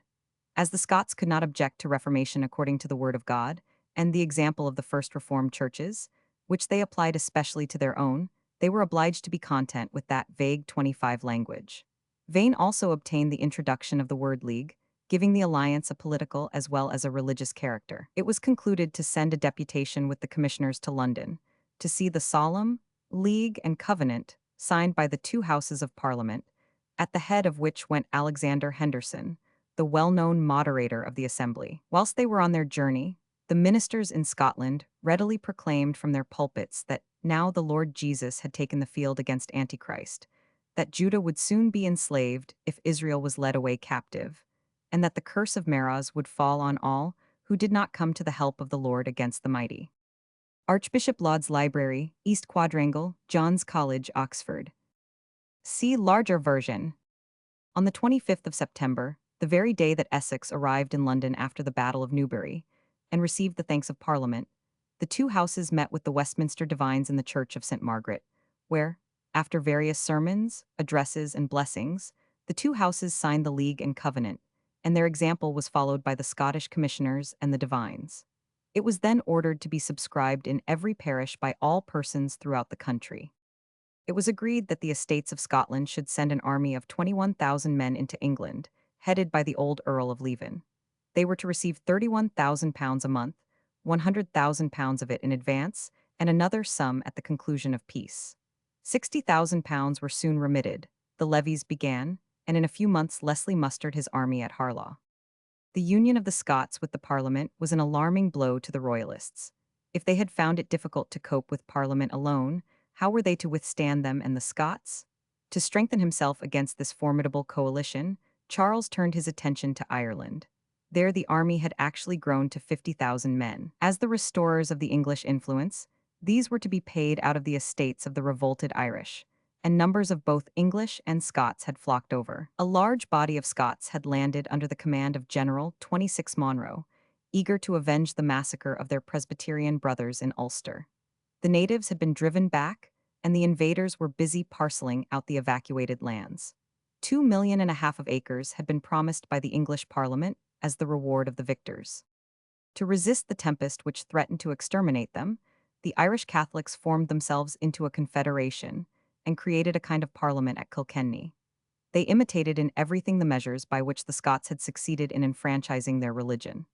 They professed the most profound loyalty to the sovereign and asserted that they were in arms only for the protection of their religion and their lives. They established a synod which assumed the same religious authority as the Scottish Assembly and ordered a covenant to be taken, by which everyone bound himself to maintain the Catholic faith and the rights of the sovereign and the subject. They appointed generals in each province and all necessary officers for the command of their force. Charles, who suspected the allegiance of the Earl of Warwick, had contrived to remove him and appointed the Marquis of Ormond in his place. To him, the Confederate Catholics transmitted their petition, avowing the most unshaken loyalty, declaring that they had only taken up arms to defend their lives and properties from men who were equally the enemies of the king and their own, from the same Puritanic people, so they said, who were seeking to deprive the king of his crown.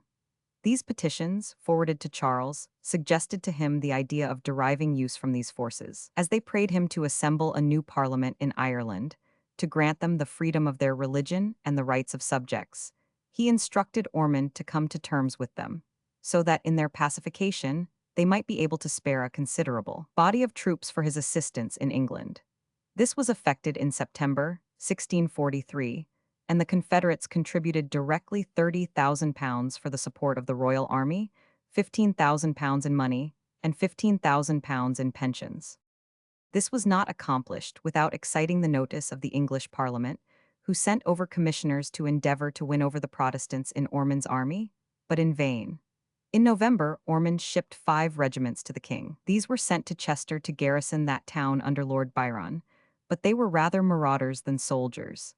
They had been raised by the Parliament, yet fought against it for the king, and they were as loose in discipline as in principles. In about 6 weeks after their arrival, they were visited by Sir Thomas Fairfax at Nantwich, when 15,000 of them threw down their arms, amongst them the afterwards notorious General Monk.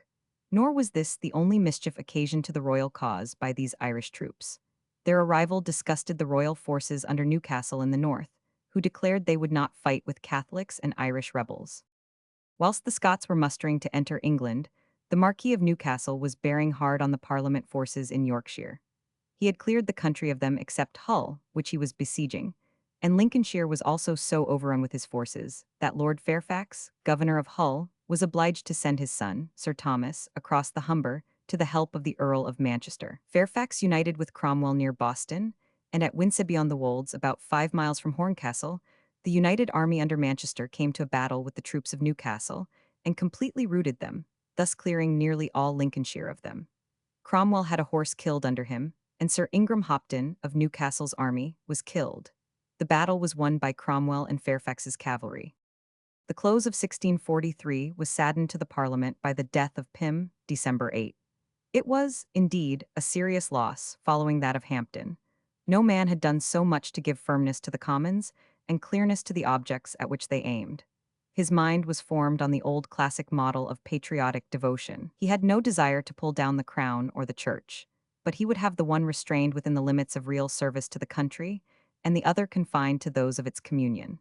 Therefore he recommended, sternly, resistance to the royal power, preferring civil war to perpetual slavery, and the exemption of bishops and clergymen from all civil offices. Seeing from the first the ends that he would attain, guided by the most solemn and perspicuous principles, he never swerved from them under pressure of flattery or difficulty, nor would he let the state swerve. His eloquence and address, but far more his unselfish zeal, enabled him to prevail with the Commons and intimidate the Lords.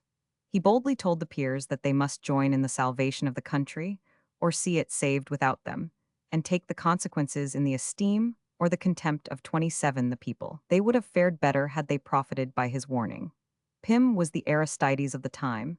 He sought no advantage to himself, He gained nothing from his exertions or his prominent position, but the satisfaction of seeing his country saved by his labors. He derived no influence from his wealth or rank, for he had none of either. His whole prestige was intellectual and moral. He wore himself out for the public good, and died as poor as he commenced, the only grant which he received from the state being an honorable burial in Westminster Abbey. At the opening of 1644, Charles had devised a scheme for undermining the authority of the Parliament, namely, by issuing a proclamation for its extinction. Clarendon, who was now the Lord Chancellor, very wisely assured him that the members of Parliament sitting at Westminster would pay no heed to his proclamation, and that a better measure would be to summon Parliament to meet at Oxford. That would give every member of both houses, who was at all inclined to again recognize the royal authority, the opportunity to join him, and, on the other hand, a Parliament assembling by call and authority of the king at his court would stamp the other as illegal and rebellious. The advice was adopted, and at the summons 43 peers and 118 commoners assembled at Oxford. These, however, consisted of such as had already seceded from the parliamentary party, and the king claimed as the full number of his parliament at Oxford 83 lords and 175 commons. According to Whitelocke, there met at Westminster 22 lords only, and 11 more were excused on different accounts, making 33. Of the commons, there were more than 280. The king, in his parliament, promised all those privileges which he had so pertinaciously denied to all his past parliaments, and a letter, subscribed by all the members of both houses, was addressed to the Earl of Essex, requesting him to inform those by whom he was trusted that they were desirous to receive commissioners, to endeavor to come to a peaceable accommodation on all matters in dispute. Essex returned the letter, refusing to forward a paper which did not acknowledge the authority of the body addressed. The point was conceded, and Charles himself then forwarded him a letter addressed to the Lords and Commons of Parliament assembled at Westminster in his own name, soliciting, by advice of the Lords and Commons of Parliament assembled at Oxford, the appointment of such commissioners, for settling the rights of the Crown and Parliament, the laws of the land, and the liberties and property of the subject. But there was no probability of agreement, and so the Oxford Parliament proceeded to proclaim the Scots, who had entered England contrary to the pacification, and all who countenanced them guilty of high treason. The Scots passed the Tweed on the 16th of January, 1644. The winter was very severe, and the march of the army was dreadful. They made their way, however, to Newcastle, where the Marquis of Newcastle had just forestalled them in getting possession of it. They then went on to Sunderland. Newcastle offered them battle, but the Scots, though suffering from the weather and want of provisions, having posted themselves in a strong position, determined to wait for the arrival of parliamentary forces to their aid. The defeat of Lord Byron at Nantwich permitted Sir Thomas Fairfax and Lord Fairfax, his father, to draw towards them, and these generals having also defeated at Leeds the Royalists under Lord Bellasyse, the son of Lord Falkenberg, Newcastle betook himself to York, where he was followed by both the Fairfaxes and the Scots. Charles was lying at Oxford with a force of 10,000 men. Waller and Essex, with the parliamentary army, endeavored to invest him in that city, but as they were marching down upon him from two different quarters, he issued from it with 7,000 men and made his way to Worcester. As these two generals detested each other and could not act in concert, Essex turned his march towards the west of England, where Prince Maurice lay, and Waller gave chase to the king. Charles, by feign of marching on Shrewsbury, induced Waller to proceed in that direction, and then suddenly altering his course at Bodley regained Oxford. After beating up the parliamentary quarters in Buckinghamshire, he encountered and worsted Waller at Cropredy Bridge, and then marched westward after Essex. Prince Rupert, after the portrait by Van Dyck. See larger version.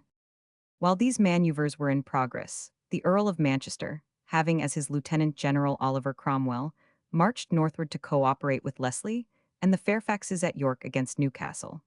Charles, who saw the imminent danger of Newcastle and the loss of all the north if he were defeated, sent word to Prince Rupert to hasten to his assistance. Rupert had been gallantly fighting in Nottinghamshire, Cheshire, and Lancashire, and everywhere victorious. He had compelled the parliamentary 28 army to raise the siege of Newark, had taken Stockport, Bolton, and Liverpool, and raised the siege of Latham House, which had been nobly defended for 18 weeks by the Countess of Derby. On receiving the king's command, he mustered what forces he could and reached York on the 1st of July. The parliamentary generals, at his approach, raised the siege and withdrew to Marston Moor, about 4 miles from the city. Rupert had about 20,000 men, with whom he had committed dreadful ravages on the Lancashire hills. He had now relieved the Marquis, and might have defended the city with success, but he was always ready to fight, and Newcastle having 6,000 men, making, with his own forces, 26,000, Rupert persuaded him to turn out and chastise the Roundheads. The English and Scots had about the same number. So little did the parliamentarians expect a battle, that they were in the act of drawing off their forces to a greater distance, when Rupert attacked their rear with his cavalry. On this they turned, and arranged themselves in front of a large ditch or drain, and the Royalists posted themselves opposite. The Scots and English occupied a large rye field bounded by this ditch, and they placed their troops in alternate divisions, so that there should be no jealousy between them.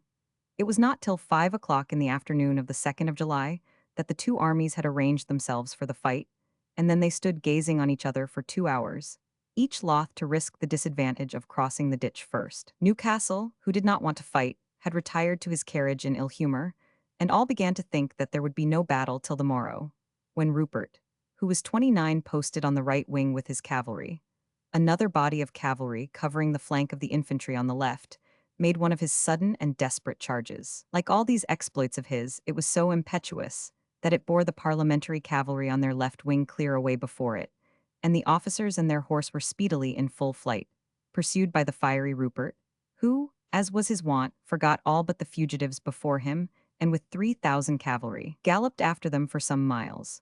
The Royalist infantry followed up the effect by attacking that of the Parliament with such fury that the latter was thrown into confusion, and the three generals, Manchester, Lord Fairfax, and Leslie, believing all lost, fled with the rest, in the direction of Tadcaster and Cawood Castle. Cromwell, who commanded the right wing of the parliamentary army, was thus left to fight or flee, as might happen, but nothing daunted, he attacked the Royalist cavalry with such vigor that he completely routed them, and then turned again to oppose the horse of Rupert, who were just returning from the chase, to find their side in flight. These and a body of pikemen, Newcastle's white coats, fought desperately. The cavalry, on exhausting their charges, flung their pistols at the enemy's heads and then fell to with their swords. At length the victory remained with Cromwell, Rupert drew off, and Cromwell remained all night on the field. He sent messages after the fugitive generals to recall them, but Leslie was already in bed at Leeds when the news reached him, when he exclaimed, "Would to God I had died on the place." Cromwell won great renown by this action. He kept the field all night with his troopers, who were worn out by the tremendous exertions of the day, and were in expectation every moment of a fresh attack from Rupert, who might have collected a large body of troops together to overwhelm him. But he had lost the battle by his incurable rashness, after having induced the unwilling Newcastle to risk the engagement, and he made his retreat into Lancashire, and thence into the western counties. Siegepiece of Charles I, Newark half-crown. Siegepiece of Charles I, Pontefract shilling. Siegepiece of Charles I, Beeston 2 shillings. Siegepiece of Charles I, Colchester 10 shillings gold.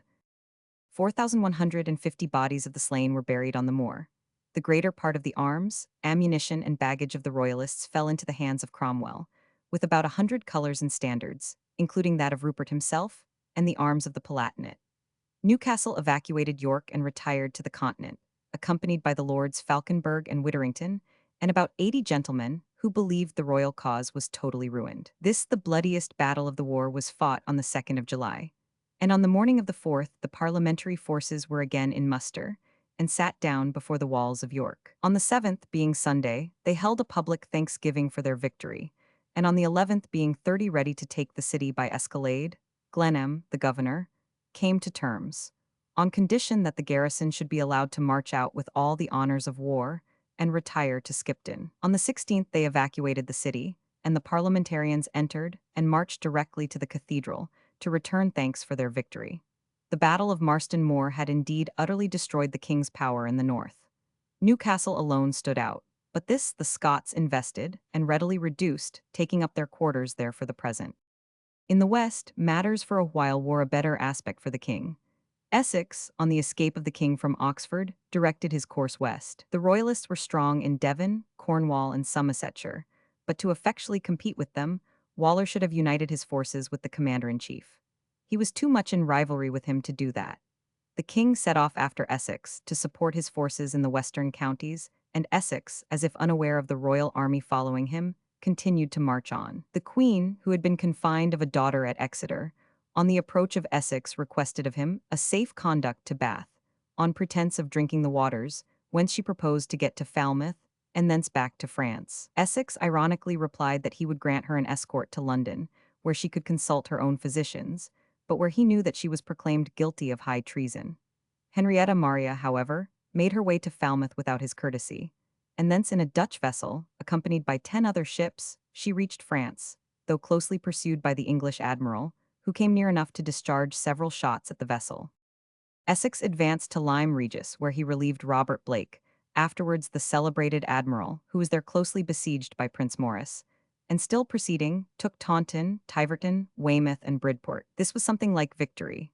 But meanwhile, all men were wondering at his apparent unconsciousness that the royalist forces were enclosing him, and that with the exception of about 2,000 horse under Middleton, which kept at a distance and never united with him, he was wholly unsupported by Waller's troops. In this manner he advanced into Cornwall, where Prince Maurice joined his forces with those of the king to cut off his return.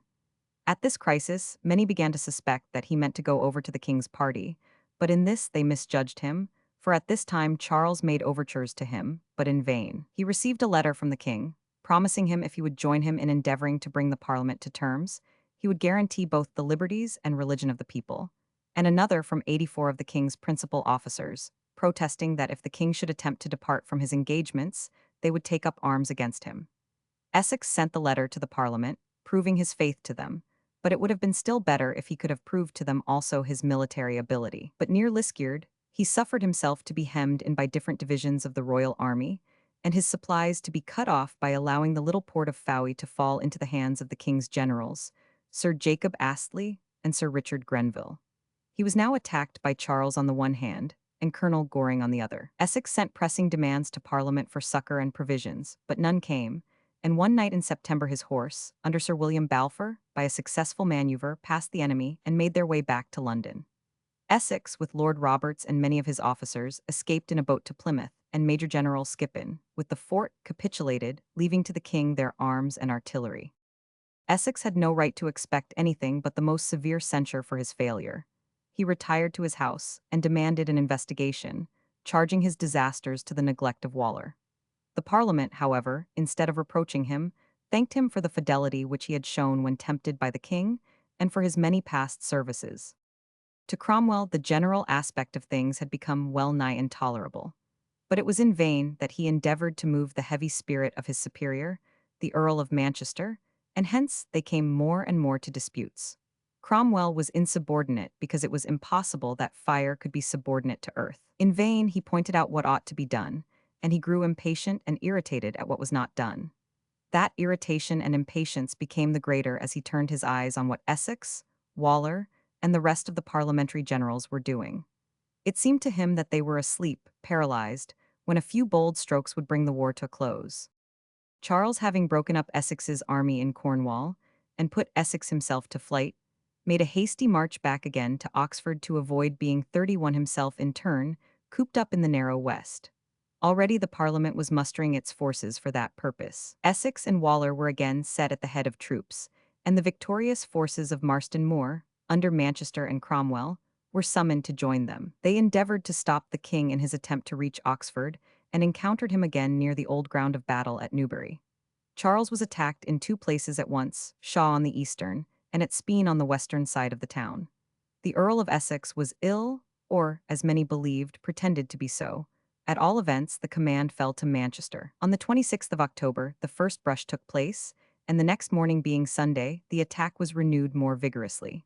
The soldiers of Manchester, or rather of Cromwell, went into the fight singing psalms, as was their wont.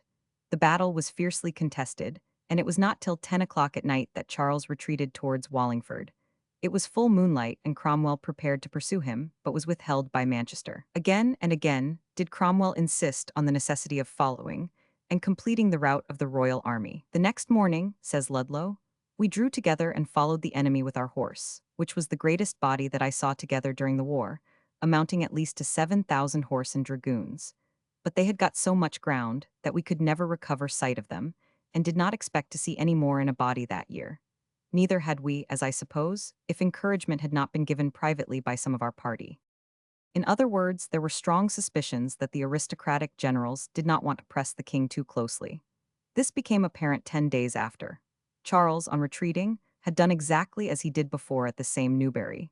He had thrown all his artillery into the castle of Donnington, and now he came back again to fetch it, nobody attempting to hinder him, as nobody had attempted to reduce Donnington and secure the artillery. So extraordinary was the conduct of the parliamentary generals, that though Charles passed through their lines both in going and returning from Donnington, and even offered them battle, no one stirred. The generals dispersed their army into winter quarters, and both Parliament and people complained of the affair of Newbury. The Parliament set on foot an inquiry into the causes of the strange neglect of public duty, and they soon found one powerful cause in the jealousies and contentions of the generals. It was time a new organization was introduced, and Cromwell saw that besides the incapacity of the commanders, there were aristocratic prejudices that stood in the way of any effectual termination of the war. Cromwell was at the head of the Independents, and these were as adverse to the dominance and intolerance of the Presbyterians as Cromwell was to the slow-going generals. He knew that he should have their support, and he determined to come to a point on the vital question of the arrangement of the war. He had declared plumply, in his vexation, that there never would be a good time in England till we had done with lords, and he had horrified the milk-and-water aristocrats by protesting that, if he met the king in battle, he would fire his pistol at him as he would at another. He was now resolved to have lords out of the army at least, and therefore, on the 25th of November, 1644, he exhibited a charge in the House of Commons against the Earl of Manchester, asserting that he had shown himself indisposed to finish the war, that since the taking of York he had studiously obstructed the progress of the parliamentary army, as if he thought the king already too low and the parliament too high, especially at Donnington, and that since the junction of the armies he had shown this disposition still more strongly, and had persuaded the council not to fight at all. Manchester, 8 days after, replied at great length, accusing Cromwell of insubordination, and was supported by Major General Crawford, whom the Scottish Presbyterians had got into the army of Manchester, to counteract the influence of Cromwell and the Independents.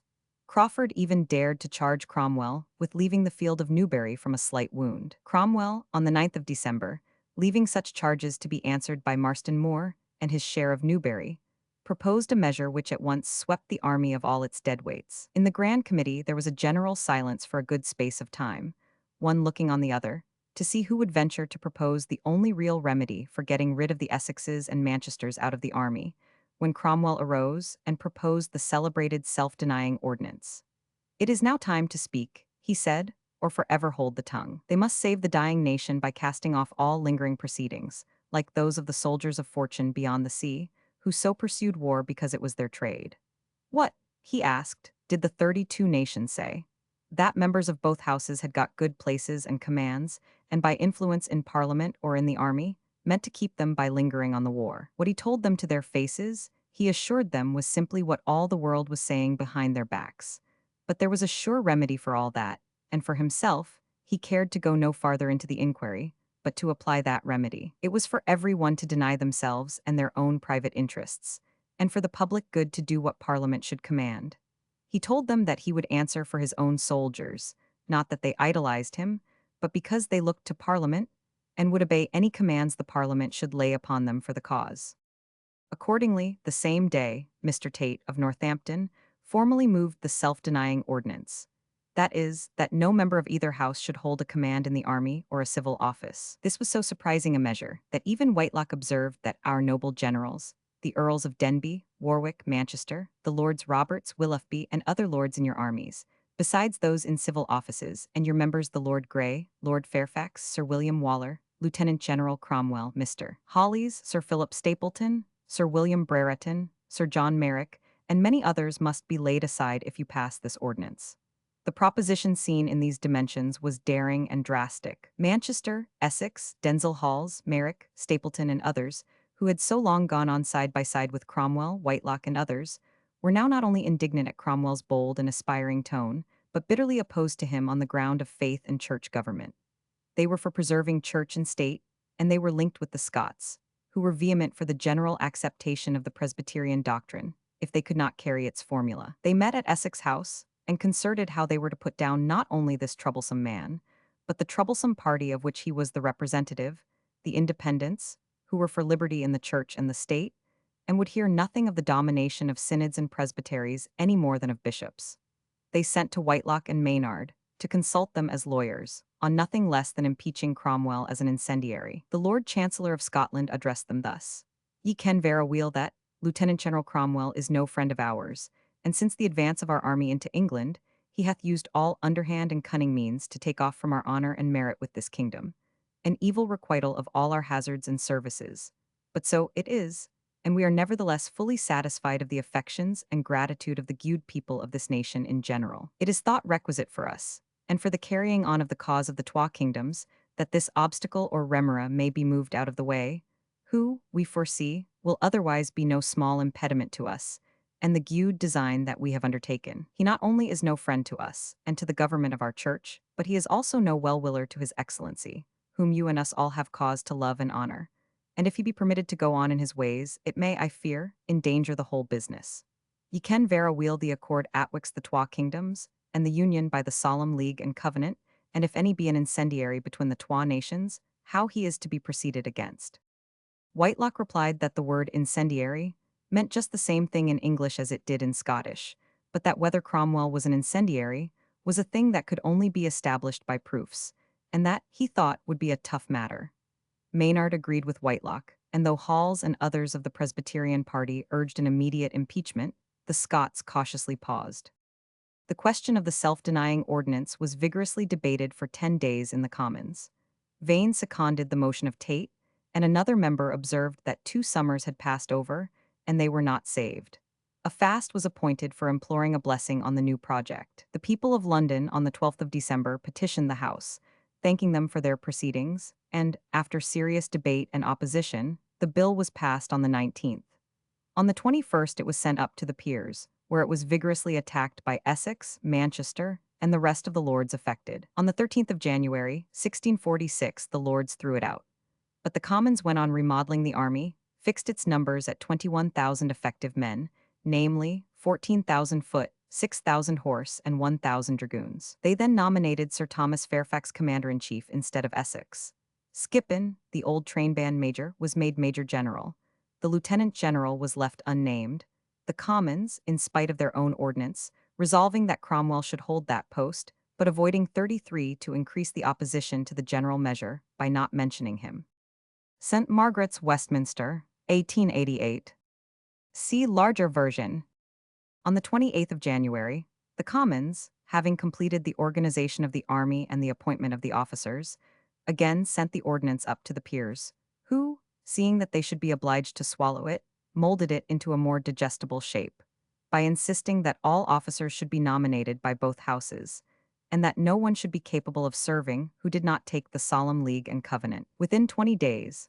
But the Lords were struck with an apprehension that the Commons meant to do without them in the end, and they therefore exercised their rights in opposing the acts of the lower house. They refused to sanction one half of the officers appointed by Sir Thomas Fairfax, who had been introduced to the Commons on the 18th of February, thanked for his past services, and complimented on his appointment. To remove the suspicion of the Lords, the Commons assured them by message that they had bound themselves to be as tender of the honours and rights of the peers as they were of their own. This pacified the Lords, and yielding to a necessity too strong for them, Essex, Manchester, Denbigh, and the rest resigned their commands, and on the 3rd of April the self-denying ordinance was passed by the Peers. Sir Thomas Fairfax proceeded to Windsor to remodel the army according to this act. He did not find it an easy task. Many, who were dismissed by the act or for their past conduct, were unwilling to be cashiered, others would not serve under the new officers, and Dalbier, who had been one of the worst counsellors of Essex, lay apart with 8 troops of horse, as if he contemplated going over to the king. At length, however, he came in, and the work was completed. Chapter 2. The Great Rebellion concluded. The Assembly at Westminster, trial and death of Laud, negotiations at Uxbridge, meeting of the commissioners, impossibility of a settlement, prospect of help to the king from the continent, Charles agrees to the demands of the Irish Catholics, discipline and spirit of the parliamentary army, campaign of the new-modelled army, hunting the king, battle of Naseby, Fairfax in the west, exploits of Montrose, efforts of Charles to join him, battle of Kilsyth, fall of Bristol, battle of Philiphaugh, last efforts of the royalists, Charles offers to treat, discovery of his correspondence with Glamorgan, Charles intrigues with the Scots, flight from Oxford, surrender to the Scots at Newark, consequent negotiations, proposals for peace, surrender of Charles to Parliament. Whilst these events were happening in the field and the Parliament, other events were occurring also both in England and Scotland, the account of which, not to interrupt the narrative of the higher transactions, has been deferred. From the month of June, 1643, the Synod of Divines at Westminster had been at work endeavoring to establish a national system of faith and worship. This Westminster Assembly consisted of 120 individuals appointed by the Lords and Commons. They included not only what were called pious, godly, and judicious divines, but 30 laymen, 10 lords, and 20 commoners, and with them sat the Scottish commissioners. The Scottish and English Presbyterians had a large majority, and endeavored to fix on the nation their gloomy, ascetic, and persecuting notions. But they found a small but resolute party of a more liberal faith, the Independents, including Vane, Selden, and others, whose bearing and spirit, backed by Cromwell, Whitelocke, St. John, and others in Parliament, were more than a match for this overbearing intolerance. On the subject of church government, therefore, there could be no agreement. Cromwell demanded from the House of Commons an act of toleration, and that a committee should be formed of deputies from both houses and from the Assembly to consider it. The subject was long and fiercely debated, the Lords Say and Wharton, Sir Henry Vane, and St. John contending for the independence of the Church from all bishops, synods, and ruling powers. The only thing agreed on was that the English Common Prayer Book should be disused, and a directory of worship introduced which should regulate the order of the service, the administration of the sacrament, the ceremonies of marriage and burial, but left much liberty to the minister in the matter of his sermons. This directory was, by an ordinance of both houses, ordered to be observed both in England and Scotland. Poor old Archbishop Laud, who was still in prison, was in the turmoil of civil war almost totally forgotten. But the Puritans of England and the people of Scotland needed only a slight reminder to demand the punishment of the man who, with so high a hand, had trodden down their liberties and their religion. This was given them by the Lords, who, insisting on appointing ministers to livings in his gift, called on Laud to collate the vacant benefices to such persons as they should nominate. The king forbade him to obey. At length, in February 1643, the rectory of Chartham in Kent became vacant by the death of the incumbent. The Lords nominated one person, the king another, and Laud, placed in a dilemma dangerous to his life under his circumstances, endeavored to excuse himself by remaining passive. But the Lords, in the month of April, sent him a peremptory order, and on his still delaying, sent a request to the Commons to proceed with his trial. There were 14 articles of impeachment already hanging over his head, and the Commons appointed Prynne, still smarting under the ear-lopping, branding, and cruelties of the Archbishop, to collect evidence and cooperate with a committee on the subject. What an apparition must that earless man, with those livid brand marks on his cheeks, have been as he entered the cell of Laud, and told him that the day of retribution was come. Prynne collected all his papers, even the diary which he had been so long employed in writing, as the defense of his past life, and sought everywhere for remaining victims and witnesses of the Archbishop's persecutions and cruelties, to bring them up against him. In 6 months the committee had obtained evidence enough to furnish 10 new articles of impeachment against him, and on the 4th of March, 1644, more than 3 years after his commitment, Laud was called upon to take his trial. He demanded time to consult his papers, and to have them for 35 that purpose restored, to have counsel, and money out of the proceeds of his estate to pay his fees and other expenses. He was not likely to find much more tenderness from his enemies than he had showed to them. The Scots demanded stern justice upon him, as the greatest enemy which their country had known for ages. Time was given him till the 12th of March, when he was brought to the bar of the House of Lords. There, after the once haughty but now humbled priest had been made to kneel a little, Mr. Serjeant Wilde opened the case against him, and went over, at great length, the whole story of his endeavors to introduce absolutism in church and state in England, Scotland, and Ireland, and the dreadful cruelties and oppressions which he had inflicted on the king's subjects in the Star Chamber and High Commission courts. When he had done, Laud defended himself from a written paper, contending that though he had leaned towards the law, he had never intended to overthrow the laws, and that he had in the church labored only for the support of the external form of worship, which had been neglected. But the hearers had not forgotten the thorough, nor the utter suppression of all forms of religion but his own, the sweeping away utterly of the faith of Scotland, and the substitution of Arminianism and the liturgy. It was not till the 2nd of September that Laud was called to the bar of the Lords to deliver his recapitulation of the arguments in answer to his charges. Mr. Samuel Brown, a member of the Commons, and a manager of the trial, replied to them. Laud was then allowed counsel to speak to the parts of law, who took the same course of defense as had been taken in the case of Strafford, declaring that the prisoner's offense did not amount to high treason, and the Commons then adopted their plan in Strafford's case of proceeding by attainder. He was, therefore, on the 2nd of November, brought to the bar of their own house, where Mr. Brown repeated the sum of the evidence produced in the Lords, and Laud was called on to reply himself to the charges. He demanded time to prepare his answer, and obtained 8 days. On the 11th of November he was heard, and Brown in reply, and the Commons the same day passed their bill of attainder, finding him fully convicted of the offences charged against him. On the 16th they sent up this bill to the Lords, but it was not till the 4th of January, 1645, that the Lords also passed the bill, and soon after fixed the day of his execution for the 10th. The last effort to save the old man's life was by the production of a pardon which had been prepared at Oxford, as soon as the danger of his conviction was seen, and was signed and sealed by the king. This pardon was read in both houses, but was declared of no effect, the king having no power to pardon a crime adjudged by Parliament. On the appointed day, the archbishop was beheaded on Tower Hill. Meanwhile, some useless negotiations had been set on foot by the Presbyterian party at Uxbridge.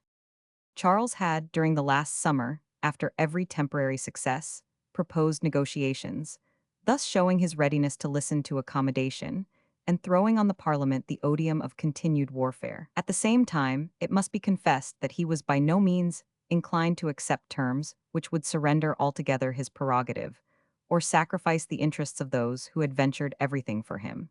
He was constantly exhorted by the Queen from France to make no peace inconsistent with his honor or the interests of his followers. She contended that he must stipulate for a bodyguard, without which he could enjoy no safety, and should keep all treaty regarding religion to the last, seeing plainly the almost insuperable difficulty on that head. For since nothing would satisfy the Puritans but the close binding down of the Catholics, that would effectually cut off all hope of his support from Ireland or from the Catholics of England. Charles, in fact, was in a cleft stick, and the contentions of his courtiers added so much to his embarrassments that he got rid of the most troublesome by sending them to attend the Queen in France. He then assembled his parliament for the second time, but it was so thinly attended, and the miserable distractions which rent his court were so completely imported into its debates, that he was the more disposed to accept the offer of negotiation with the Parliament. His third proposal, happening to be favoured by the recommendation of the Scots, was at length acceded to by Parliament, but the terms recommended by the Scots, the recognition of Presbytery as the national religion, and the demands of the Parliament of the supreme control not only of the revenue but of the army, rendered negotiations from the first hopeless. In November 1644, the propositions of the Scots, drawn up by Johnston of Warriston, were 36 sent to the king by a commission consisting of the Earl of Denbigh, the Lords Maynard and Wenman, and Mr. Pierpoint, Denzil Halls, and Whitelock, accompanied by the Scottish commissioners, Lord Maitland, Sir Charles Erskine, and Mr. Barclay. Interview between Charles and the Earl of Denbigh, CP 36. See larger version. Charles probably received a private copy of the propositions, for he received the commissioners most ungraciously. They were suffered to remain outside the gates of Oxford in a cold and wet day for several hours, and then conducted by a guard, more like prisoners than ambassadors, to a very mean inn. On the propositions being read by the Earl of Denbigh, Charles asked him if they had power to treat, to which the Earl replied in the negative, saying that they were commissioned to receive his Majesty's answer. Then, said Charles rudely, a letter carrier might have done as much as you. The Earl, resenting this, said, I suppose your Majesty looks upon us as persons of another condition than letter carriers.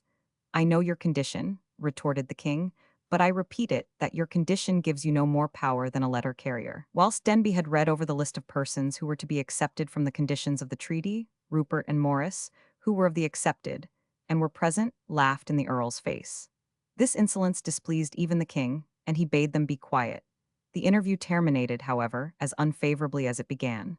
The king gave them a reply but sealed up and not addressed to the Parliament or anybody. The commissioners refused to carry an answer of which they did not know the particulars, on which Charles insolently remarked, What is that to you, who are but to carry what I send? And if I choose to send the song of Robin Hood or Little John, you must carry it? As they could get nothing else, not even an address upon it to Parliament, the commissioners, wisely leaving it to Parliament to treat the insult as they deemed best, took their leave with it. When this document was presented to both houses on the 29th of November, 1644, assembled for the purpose, it was strongly urged by many to refuse it. But this was overruled by those 37 who wisely would throw no obstacle in the way of negotiation, and the king thought well immediately to send the Duke of Richmond and the Earl of Southampton with a fuller answer. They, on their part, found a safe conduct refused them by Essex. Then the commander, unless he were acknowledged by the king as general of the army of the Parliament of England, and the Commons informed them that they would receive no further commission, which was not addressed to the Parliament of England assembled at Westminster, and the commissioners of the Parliament of Scotland. With this the king was compelled to comply. But at the same time he wrote to the Queen, "As to my calling those at London a Parliament, if there had been two besides myself of my opinion, I had not done it. And the argument that prevailed with me was that the calling did no wise acknowledge them to be a Parliament, upon which construction and condition I did it, and no otherwise." Roundhead soldiers. See larger version. Under these unpromising circumstances, commissioners on both sides were at length appointed, who met on the 29th of January, in the little town of Uxbridge. Uxbridge was within the parliamentary lines, and the time granted for the sitting was 20 days. The commissioners on the part of the king were the Duke of Richmond, the Marquis of Hertford, the Earls of Southampton, Chichester, and Kingston, the Lords Cassell, Seymour, Hatton, and Culpeper, Secretary Nicholas, Sir Edward Hyde, Chancellor of the Exchequer, Sir Edward Lane, Sir Orlando Bridgeman, Sir Thomas Gardiner, Mr. Ashburnham, Mr. Palmer, and Dr. Stewart. On that of the Parliament appeared the Earls of Northumberland, Pembroke, Salisbury, and Denbigh, Lord Wenman, Sir Henry Vane the Younger, Denzil Halls, Pierpont, St. John, Whitelock, Crewe, and Prydox. The Scottish commissioners were the Earl of Loudon, the Marquis of Argyll, the Lords Maitland and Balmerino, Sir Archibald Johnston, Sir Charles Erskine, Sir John Smith, Dundas, Kennedy, Robert Barclay, and Alexander Henderson. John Thurlow, afterwards Oliver Cromwell's secretary, and the friend of Milton, was secretary for the English Parliament, assisted by 38 Mr. Earl, and Mr. Cheesley was secretary for the Scottish commissioners. The four propositions submitted to the king by the Parliament concerning religion were that the Common Prayer Book should be withdrawn, the Directory of the Westminster Divines substituted, that he should confirm the assemblies and synods of the Church, and take the Solemn League and Covenant. These, contrary to the warning of Queen Henrietta, were brought on first, and argued with much learning and pertinacity, and as little concession on either side for 4 days. Then there arose other equally formidable subjects: the command of the army and navy, the cessation of the war in Ireland, and the 20 days being expired, it was proposed to prolong the term, but this was refused by the two houses of Parliament, and the commissioners, separated, mutually satisfied that nothing but the sword would settle these questions. The Royalists had not been long in discovering that Vane, St. John, and Prydox had come to the conference, not so much to treat, as to watch the proceedings of the Presbyterian deputies, and to take care that no concessions should be made inimical to the independence of the Church. Gloomy as to the general eye must have appeared the prospects of the king at this period, he was still buoyed up by various hopes. He had been using every exertion to obtain aid from the continent, and at length was promised an army of 10,000 men by the Duke of Lorraine, and Gough was sent into Holland to prepare for their being shipped over. On the other hand, he had made up his mind to concede most of their demands to the Irish Catholics, on condition of receiving speedily an army thence. He wrote to Ormond, telling him that he had clearly discovered, by the Treaty of Uxbridge, that the rebels were aiming at nothing less than the total subversion of the crown and the church, that they had made the Earl of Leven commander of all the English as well as Scottish forces in Ireland, and therefore he could no longer delay the settlement of Ireland in his favor, through scruples that at another time would have clung to him. He therefore authorized him to grant the suspension of Poyning's Act, and to remove all the penal acts against the Catholics, on condition that they at once gave him substantial aid against the rebels of Scotland and Ireland. At this moment, too, the news of the successes of Montrose in Scotland added to his confidence. The two armies in England now prepared to try their strength. Charles, lying at Oxford, had a considerable number of troops. The west of England was almost entirely in his interest. North and South Wales were wholly his, excepting the castles of Pembroke and Montgomery. He had still Scarborough, Carlisle, and Pontefract, but his army, though experienced in the field, was not well disciplined. The parliamentary army, now new-modelled, presented a very different spectacle to that of the king. The strictest discipline was introduced, and the men were called upon to observe the duties of religion. The officers had been selected from those who had served under Essex, Manchester, and the other lords, But having cleared the command of the aristocratic element, a new spirit of activity and zeal was infused into it. The king's officers ridiculed the new force, which had no leaders of great name except Sir Thomas Fairfax, and was brought together in so new a shape that it appeared a congregation of raw soldiers. The ridicule of the Cavaliers even infected the adherents of the Commonwealth, and there was great skepticism as to the result of such a change. May, the parliamentary historian says, never did an army go forth who had less the confidence of their friends or more the contempt of their enemies. But both parties were extremely deceived. Cromwell was now the real soul of the movement, and the religious enthusiasm which glowed in him was diffused through the whole army. The whole system seemed a revival of that of the pious Gustavus Adolphus. No man suffered a day to go over without religious service, and never commenced a battle without prayer. The soldiers now employed their time in zealous military exercises and in equally zealous prayer and singing of psalms. They sang in their march, they advanced into battle with a psalm. The letters of Cromwell to the Parliament, giving an account of the proceedings of the army, are full of this religious spirit, which it has been the custom to treat as cant, but which was the genuine expression of his feelings, and was shown by effects such as cant and sham never produce. Victory, which he and his soldiers ascribed only to God, success the most rapid and wonderful, attended him. It is remarkable that the very man who had introduced the self-denying ordinance was the 39 only man who was never debarred by it from pursuing his military career. This has, therefore, been treated as an artifice on his part, but, on the contrary, it was the mere result of circumstances. Cromwell was the great military genius of the age. Every day the success of his plans and actions was bursting more and more on the public notice, and no one was more impressed by the value of his services than the new commander-in-chief, Sir Thomas Fairfax. He had sent Cromwell, Massey, and Waller into the West before laying down their commissions to attack Colonel Goring, who was threatening the parliamentary lines. They had driven him back towards Wells and Glastonbury, and not deeming it safe to push farther with their small force into a quarter where the royal interest was so strong, and Cromwell advising Parliament to send more troops to Salisbury to defend that point against Rupert, who was reported at Trowbridge, he had returned to Windsor to resign his command according to the ordinance. There, however, he found the Parliament had suspended the ordinance in his instance for 40 days, in order that he might execute a service of a special consequence, and which it particularly wished him to undertake. This was to attack a body of 2,000 men conveying the king's artillery from Oxford to Worcester, to which place Rupert had marched, having defeated Colonel Massey at Ledbury. This was on the 22nd of April, and Cromwell took horse the next morning, dashed rapidly into Oxfordshire, and at Islip Bridge routed the enemy, consisting of 4 regiments of cavalry, took many of their officers, and especially those of the Queen's regiment, seizing the standard which she had presented to it with her own hands. Many of the fugitives got into Bletchington House, which Cromwell immediately assaulted and took. The king was so enraged at the surrender of Bletchington that he ordered the commander, Colonel Windibank, to be shot, and no prayers or entreaties could save him. Cromwell next sent off his cannon and stores to Abingdon, and pushed on to Radcut Bridge or Bampton in the Bush, where others of the enemy had fled. Here he defeated them, and took their leaders Vaughan and Littleton.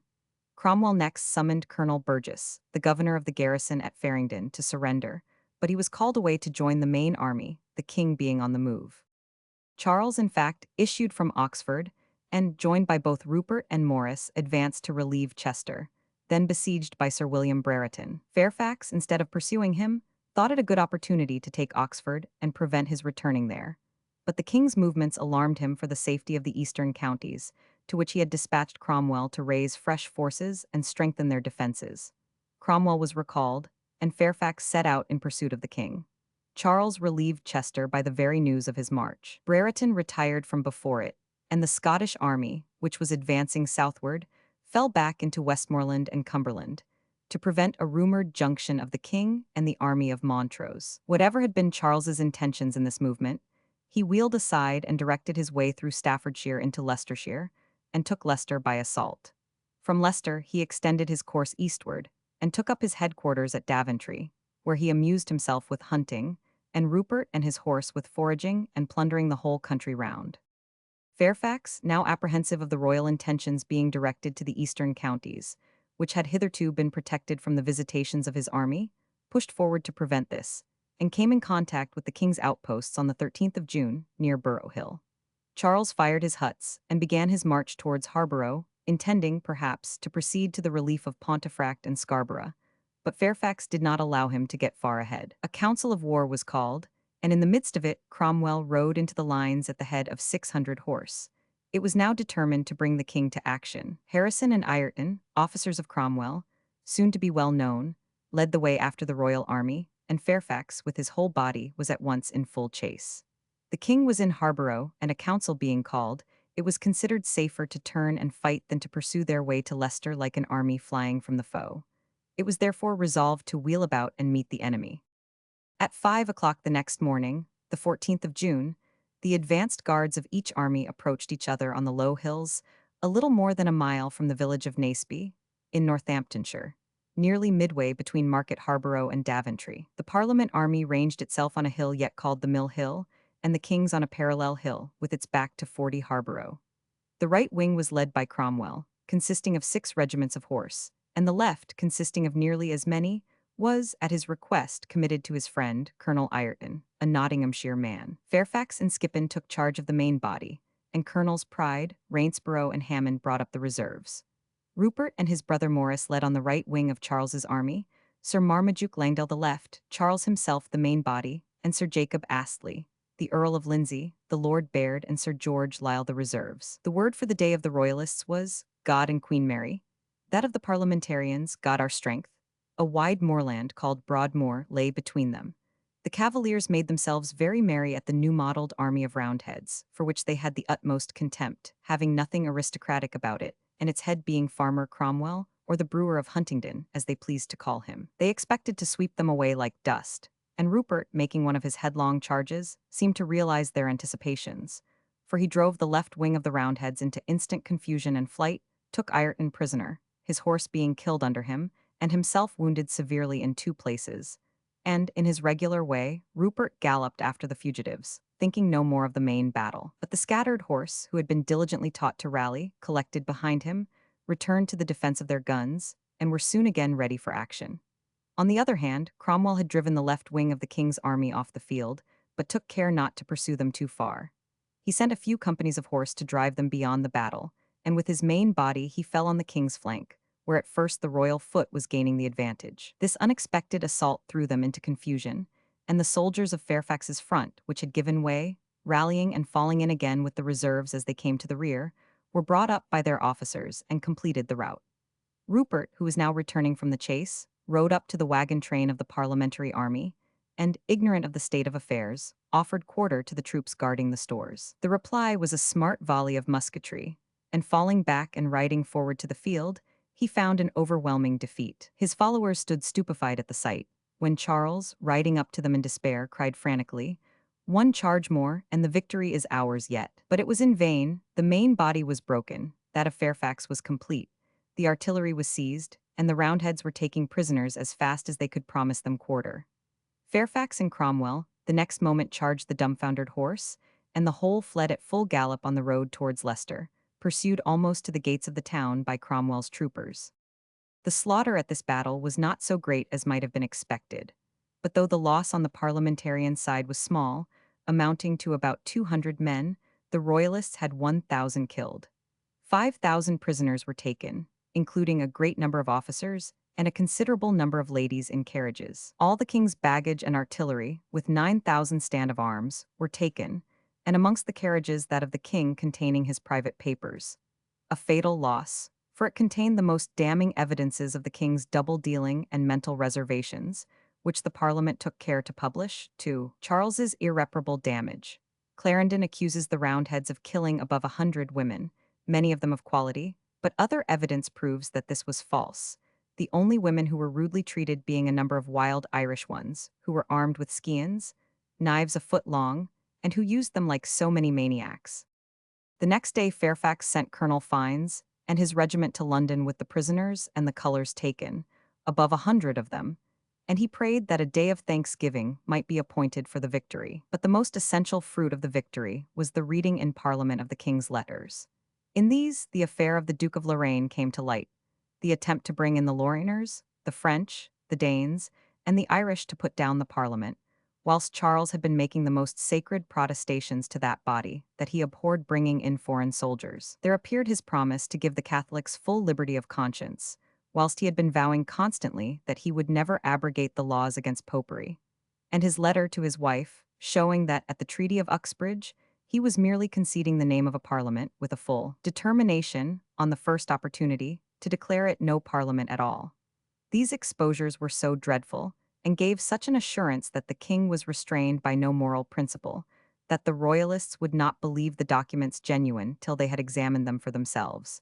And for this examination, Charles at the Battle of Naseby, CP 40.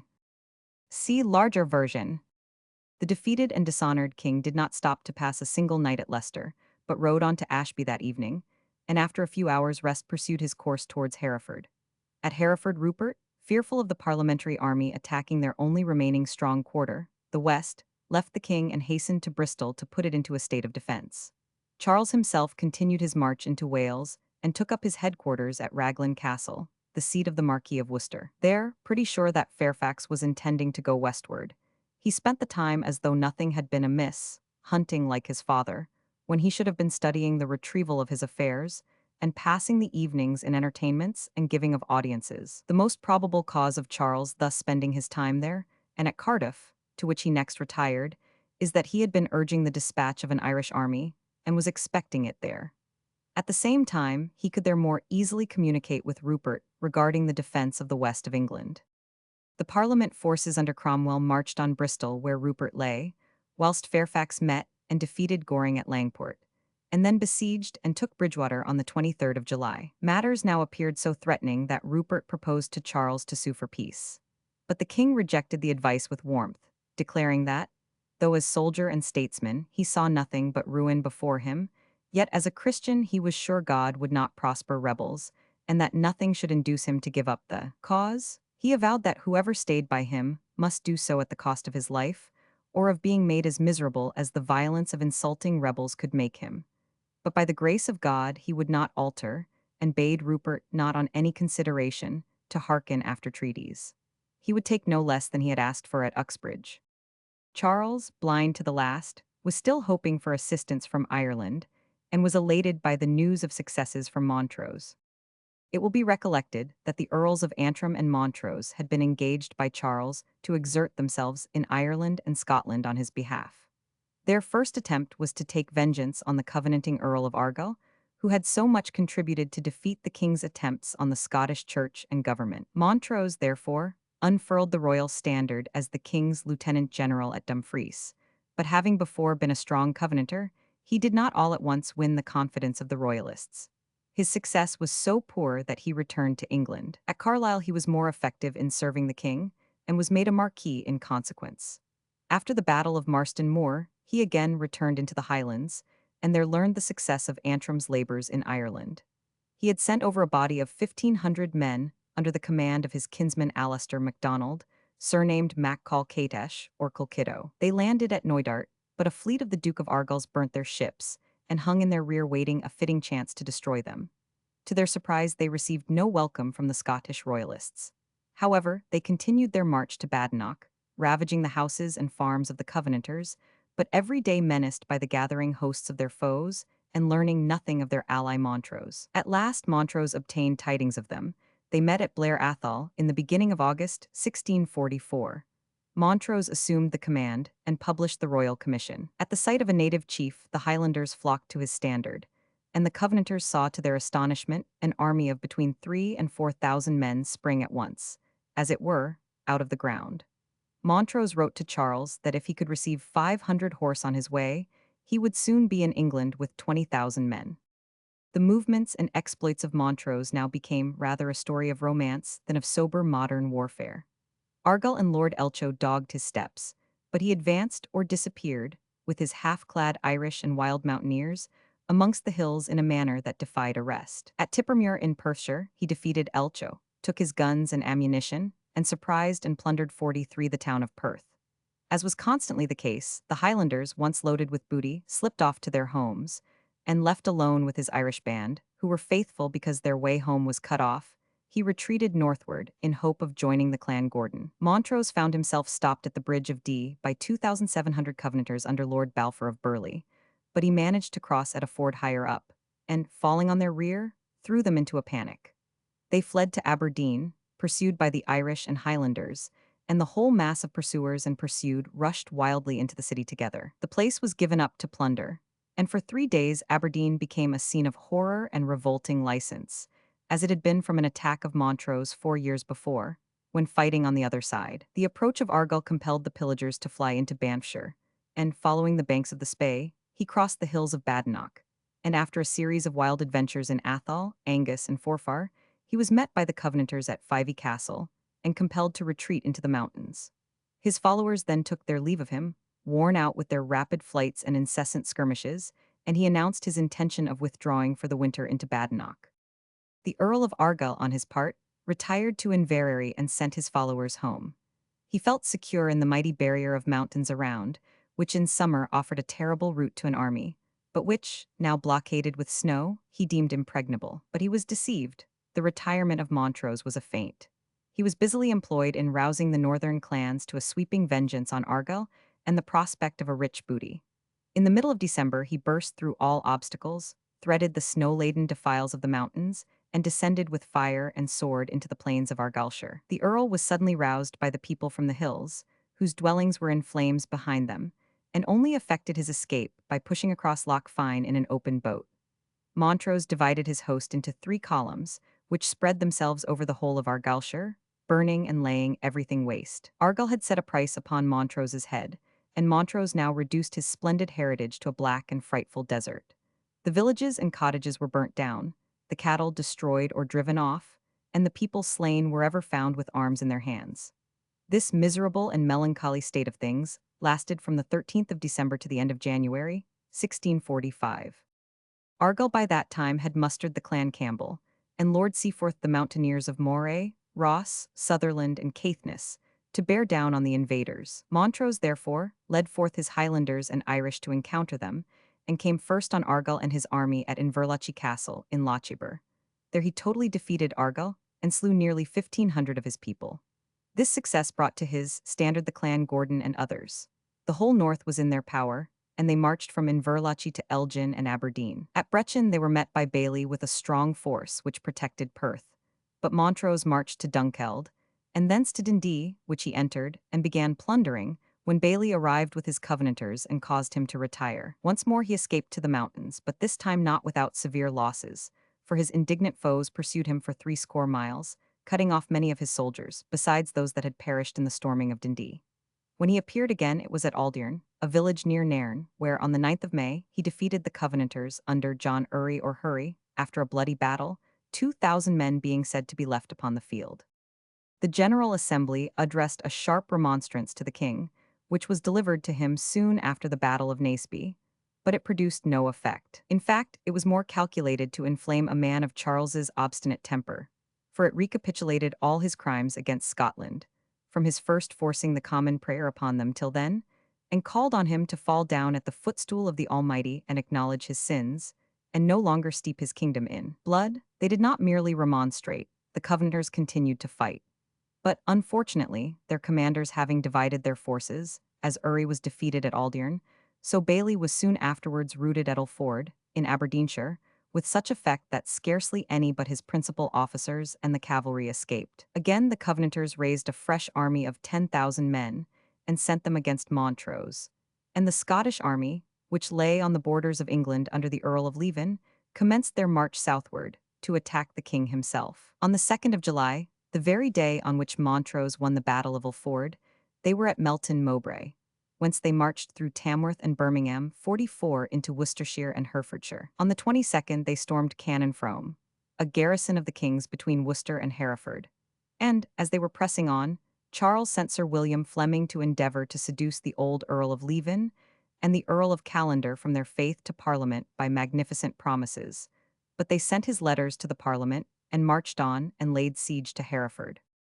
Charles, thus pressed by the Scottish army, quitted Cardiff and made a grand effort to reach the borders of Scotland to effect a junction with Montrose. He flattered himself that could he unite his forces with those of Montrose, by the genius of that brilliant leader, his losses would be retrieved, and that he should bear down all before him. But he was not destined to accomplish this object. He at first approached Hereford, as if he designed the attempt of raising the siege. But this was too hazardous, and dismissing his foot, he dashed forward with his cavalry to cut his way to the north. But the Earl of Leven sent after him Sir David Leslie, with nearly the whole body of the Scottish cavalry. And from the north, the parliamentarian commanders, Poynts and Rossiter, put themselves in motion to meet him. He had made a rapid march through Warwickshire and Northamptonshire to Doncaster, when these counter-movements of the enemy convinced him that to reach the border was hopeless. And he made a sudden divergence southeast, to inflict a flying chastisement on those counties of the Eastern Association, which had so long kept him at bay, and sent out against him the invincible Cromwell and his Ironsides. These were now engaged in the west, and he swept through Cambridgeshire and Huntingdonshire, ravaging and plundering without stint or remorse. On the 24th of August he took Huntingdon itself by assault.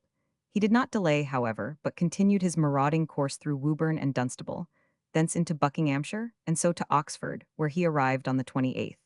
In this flying expedition, Charles and his soldiers had collected much booty from his subjects, and especially from the town of Huntingdon, no doubt with much satisfaction, from its being Cromwell's place of residence. At Oxford, Charles received the cheering news that Montrose had achieved another brilliant victory over the Covenanters.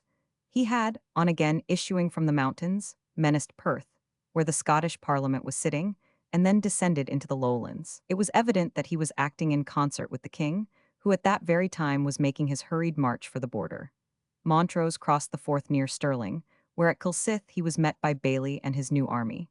The Committee of Estates insisted on Bailey giving battle. Fasting and prayer for 4 days had been held, and they were confident of success. But at the first charge the cavalry of the Covenanters were scattered, the infantry fled almost without a blow, and such was the fury of the pursuit, that 5,000 of them were slain, August 15, 1645. This victory opened all the lowlands to the Royalists. Argyll and the principal nobles escaped by sea to England. Glasgow opened its gates to the conqueror, and the magistrates of Edinburgh hastened to implore his clemency towards the city, and to propitiate him by liberating all the Royalist prisoners, promising obedience to the king.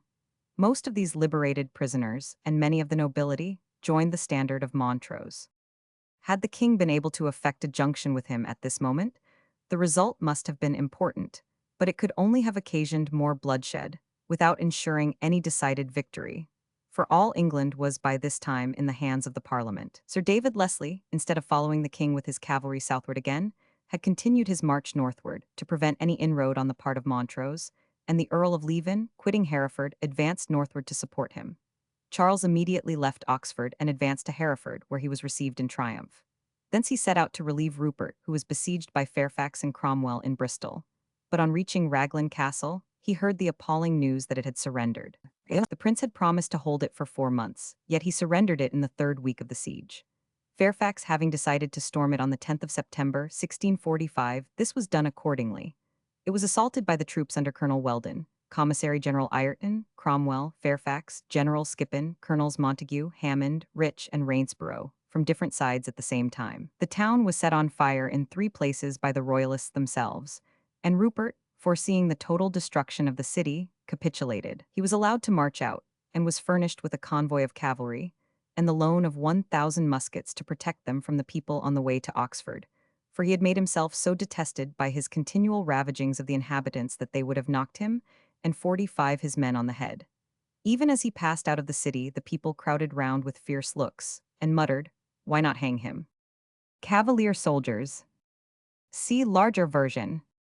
We have Cromwell's account of the taking of the place. He says that the royal fort was victualled for 320 days, and the castle for nearly half as long, and that there were abundant stores of ammunition, with 140 cannon mounted, between 2 and 3,000 muskets, and a force of nearly 6,000 men in foot, horse, train bands, and auxiliaries.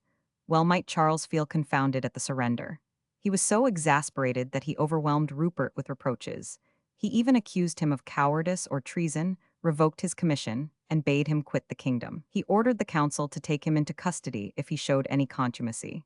He arrested Rupert's friend, Colonel Legge, and gave the prince's office of governor of Oxford to Sir Thomas Glenham. And yet Rupert appears to have only yielded to necessity. He was more famous at the head of a charge of horse than for defending cities. Bristol was carried by storm by a combination of the best troops and the most able commanders of the Parliament army, and was already burning in 3 places. Further resistance could only have led to indiscriminate massacre, but allowance must be made for the irritation of Charles. The fall of Bristol was a most disheartening event, and it was followed by news still more prostrating. The success of Montrose had proved the ruin of his army. A Highland force is like a Highland torrent. Under its clan chiefs, it is impetuous and overwhelming, but it is soon exhausted. The soldiers, gathered only for the campaign, no sooner collected a good booty than they walked off back to their mountains, and thus no Highland force, under the old clan system, ever effected any lasting advantage, especially in the lowlands. So it was here. Montrose's descent from the hills resembled the torrent, and disappeared without any traces but those of ravage. He had secured no fortified places, nor obtained any permanent possession. He executed a few incendiaries, as they were called, at Glasgow, and then advanced towards the border, still in hope of meeting the royal forces. But the Gordon clan had disappeared. 46 Colkitto had led back the other Highlanders to their mountains, and Montrose found himself at the head of only about 600 men, chiefly the remains of the Irish. Meanwhile, Sir David Leslie, with his 4,000 cavalry, was steadily advancing towards the Forth. To put himself between Montrose and the Highlands, and then suddenly wheeling westward, he returned on the unwary Marquis, and surprised the commander who had before been accustomed to surprise everyone else. Montrose was in Selkirk busy writing dispatches to the king, and his little army was posted at Philiphaugh. Leslie had approached cautiously, and, favored by the unvigilant carelessness of the royalists, came one night into their close vicinity. Early in the morning, under cover of a thick fog, he crossed the Ettrick, and appeared to their astonishment in the encampment on the Haw. Notwithstanding their surprise, the soldiers formed hastily into a compact body, and Montrose, being informed of the danger, flew to the rescue at the head of a body of horse. But the odds were too great, the troops were surrounded and cut to pieces. In vain they begged quarter. Sir David consented, but the ministers raised a fierce shout of indignation, denounced the sparing of a single malignant as a sin, and the whole body was massacred September 13, 1645. Before receiving this disastrous news, Charles resolved to make another effort to form a junction with Montrose. He retraced his steps through Wales, and advanced to the relief of Chester, which was invested by the parliamentarians. He reached that place on the 22nd of September, and posted the bulk of his cavalry on Roten Heath, near the city, under Sir Marmaduke Langdale, himself being able to get into the city with a small body of troopers. But the next morning his cavalry at Roten Heath was attacked by Points, the parliamentary general, who had been carefully following on the king's heels, and now, having his little army penned between his troops and those of the parliamentary besiegers, a simultaneous attack was made on the royalists from both sides. More than 600 of Charles's troopers were cut to pieces, 1,000 more obtained quarter, and the rest were dispersed on all sides. The king escaped out of the city and fled to Denbigh with the remnant of his cavalry. By this blow, the only port which had been left open for his expected succors from Ireland was closed. Still, the news of Montrose's defeat at Philiphaugh had not reached him, and Lord Digby advised the king to allow him to make the attempt to reach him with the 1,700 cavalry still remaining. Charles accepted the offer, but before Digby left, it was agreed that the king should get into his castle of Newark, as the securest place for him to abide the result. Having seen his majesty safely there, Digby set out northward. At Doncaster he defeated a parliamentary force, but was a few days after defeated himself by another at Sherborne. Notwithstanding this, with the remainder of his horse he pushed forward, entered Scotland, and reached Dumfries, but finding Montrose already defeated, he returned to the border, and at Carlisle disbanded the troop. Sir Marmaduke Langdale and the officers retired to the Isle of Man, the men got home as they could, and Digby passed over to Ireland, to the Marquis of Ormond. But the greatest loss which Digby had made during this expedition was that of his portfolio with his baggage at Sherborne. In this, as in the king's at Naseby, the most unfortunate discoveries were made of his own proceedings and of his master's affairs. There was a revelation of plottings and agents in sundry counties for bringing foreign forces to put down the Parliament. Gough was in Holland promoting a scheme for the marriage of the Prince of Wales to the daughter of the Prince of Orange, and for forces to be furnished in consequence. There were letters of the Queen to Ireland, arranging to bring over 10,000 men, and of Lord Jermyn, who was living in Paris with the Queen in such intimacy as to occasion much scandal, to Digby himself, regarding probable assistance from the King of Denmark, the Duke of Lorraine, and the Prince of Curland, and of money from the Pope, But perhaps the most mischievous was a letter from Digby, written a few days before, letting out how much the Marquis of Ormond was secretly in the king's interest, though appearing to act otherwise. These disclosures were precisely such as must wonderfully strengthen the Parliament with the public and sink the king still lower. The king's ruin was virtually complete. The enemy was pressing close on his quarters, and at midnight, on the 3rd of November, he quitted Newark with 500 horse and reached Belvoir, where the governor, Sir Gervas Lucas, attended him with his troop till break of day. Thence the king made a harassing and dangerous journey to Oxford, pursued by detachments of the enemy as he passed Burley-on-the-Hill, the garrison sallying and killing some of his 47 attendants. In the evening, Charles was obliged to rest for 5 hours at Northampton, and then push forward by Banbury, and so reached Oxford the next evening, finishing, says Clarendon, the most tedious and grievous march that our king was exercised in. In truth, never was king reduced to such a melancholy and pitiable condition, a condition which cannot be contemplated without commiseration, blind and incorrigible believer as he was in the divine right of despotism. Whilst Charles had been making these unhappy tour and detours, Fairfax and Cromwell had been clearing away his garrisons and driving back his troops into the farthest west. Cromwell first addressed himself by command of Parliament to reduce Winchester, Basing House, Langford House, and Donnington Castle. On Sunday, September 28th, he appeared before Winchester, which surrendered after a breach had been made, and on the 16th of October he also carried Basing by storm. Basing House and Donnington had long annoyed Parliament and the country with their royal garrisons, so that there was no traveling the western road for them. Basing House belonged to the Marquis of Winchester, and was one of the most remarkable places in the country. Hugh Peters, who was sent up by Cromwell to give an account of the taking of it to Parliament, declaring that its circumvallation was above a mile in circumference. It had stood many a siege, one of 4 years, without anyone being able to take it. Cromwell, however, now bombarded and stormed it, taking prisoners the Marquis, Sir Robert Peke, and other distinguished officers.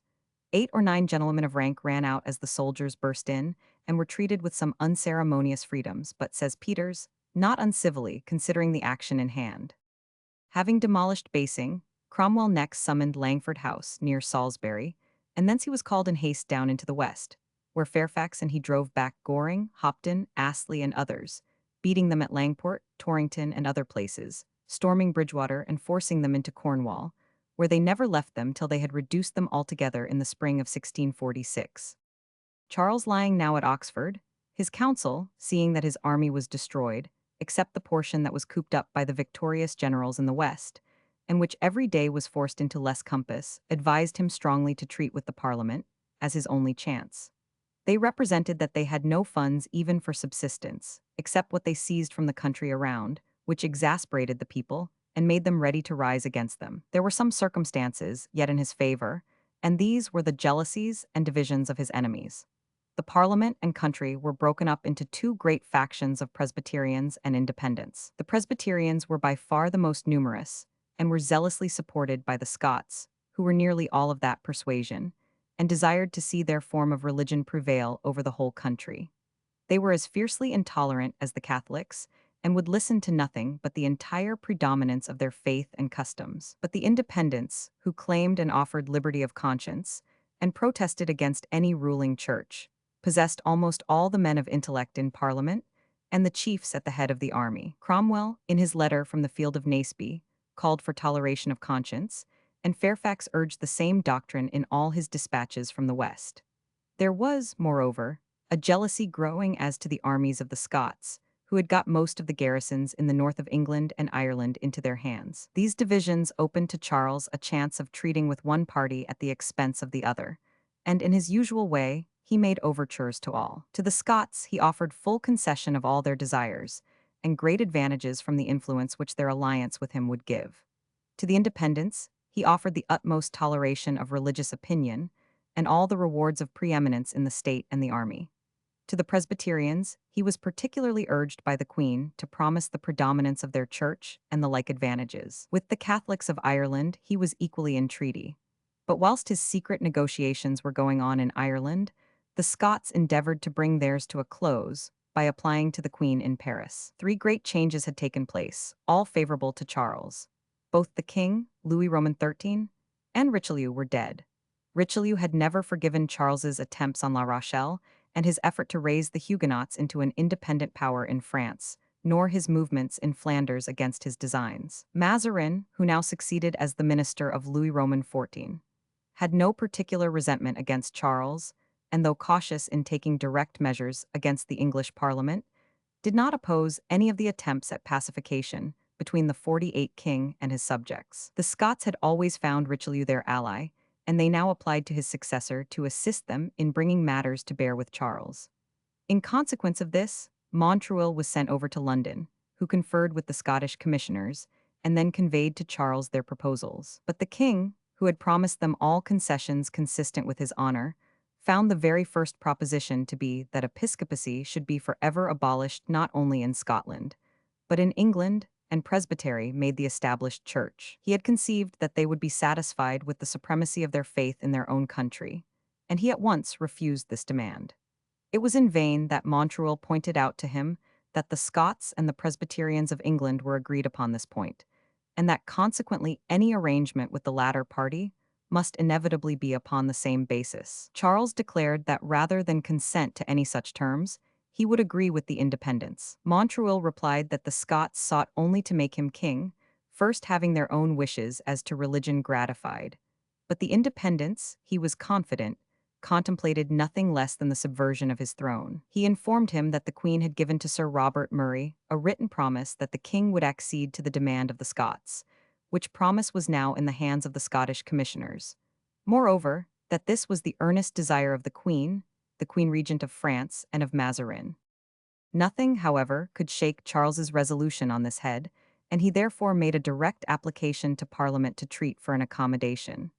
They received his offer coolly, almost contemptuously. He desired passports for his commissioners, or a safe conduct for himself that they might treat personally, but it was bluntly refused, on the ground that he was not to be trusted, having, on all similar occasions, employed the opportunities afforded to endeavor to corrupt the fidelity of the commissioners. Not to appear, however, to reject the treaty, they sent fresh proposals to him, but so much more stringent than those at Uxbridge, that it was plain that they were rather bent on delaying than treating. The king was now in a very different position since the Battle of Naseby and the fall of Bristol, and it was obviously the interest of Parliament to allow Fairfax and Cromwell to put down his last remains of an army in the west, when they would have nothing to do but to shut up the king in Oxford and compel him to submit at discretion. Montreuil, seeing this, again urged him to come to terms with the Scots, and that not a moment was to be lost. But nothing could move him to consent to their demand of a universal Presbyterianism, and he again, on the 26th of January, 1646, demanded a personal interview with the Parliament at Westminster. His demand, however, arrived at a most unfortunate crisis, for the discovery of his negotiations with the Irish Catholics had just been made. The entire correspondence was in the hands of the Commons, and the whole House was in the most violent ferment of indignation. The king's letter was thrown aside and left without notice. On October 17, 1645, the titular Archbishop of Tuam was killed in a skirmish between two parties of Scots and Irish near Sligo, and in his carriage were discovered copies of a most extraordinary negotiation, which had been going on for a long time in Ireland between Charles and the Catholics, for the restoration of popish predominance in that country, on condition of their sending an army to put down the Parliament in England. We have already spoken of the Confederate Irish Catholics, who maintained an army for their own defense and had a council at Kilkenny. Charles had instructed the Marquis of Ormond, the Lord Lieutenant of Ireland, to make a peace with these Confederates. He had some time ago obtained a cessation of hostilities, but they would not consent to a permanent peace, nor to furnish the king troops until they obtained a legal guarantee for the establishment of their own religion. Lord Ormond, in his endeavors, did not satisfy the king, or rather his position disabled him from consenting publicly to such a treaty, as it would have roused all the Protestants, and the Scottish and English parliaments against him. Charles, therefore, who was always ready with some underhand intrigue to gain his ends, and break his bargain when it became convenient, sent over Lord Herbert, the son of the Marquis of Worcester, and whom he now created Earl of Glamorgan, to effect this difficult matter. Raglan Castle. See larger version. Glamorgan was as zealous in his loyalty as in his speculative pursuits. He and his father had spent £200,000 in the king's cause, and he was now engaged in an enterprise where he risked everything for Charles, name 49 honor, and life.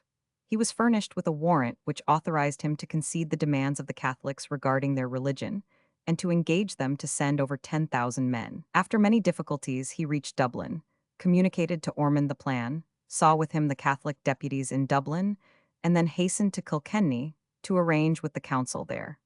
But at this time occurred the revelation of the scheme by the seizure of the Archbishop of Tuam's papers. The Parliament was thrown into a fury.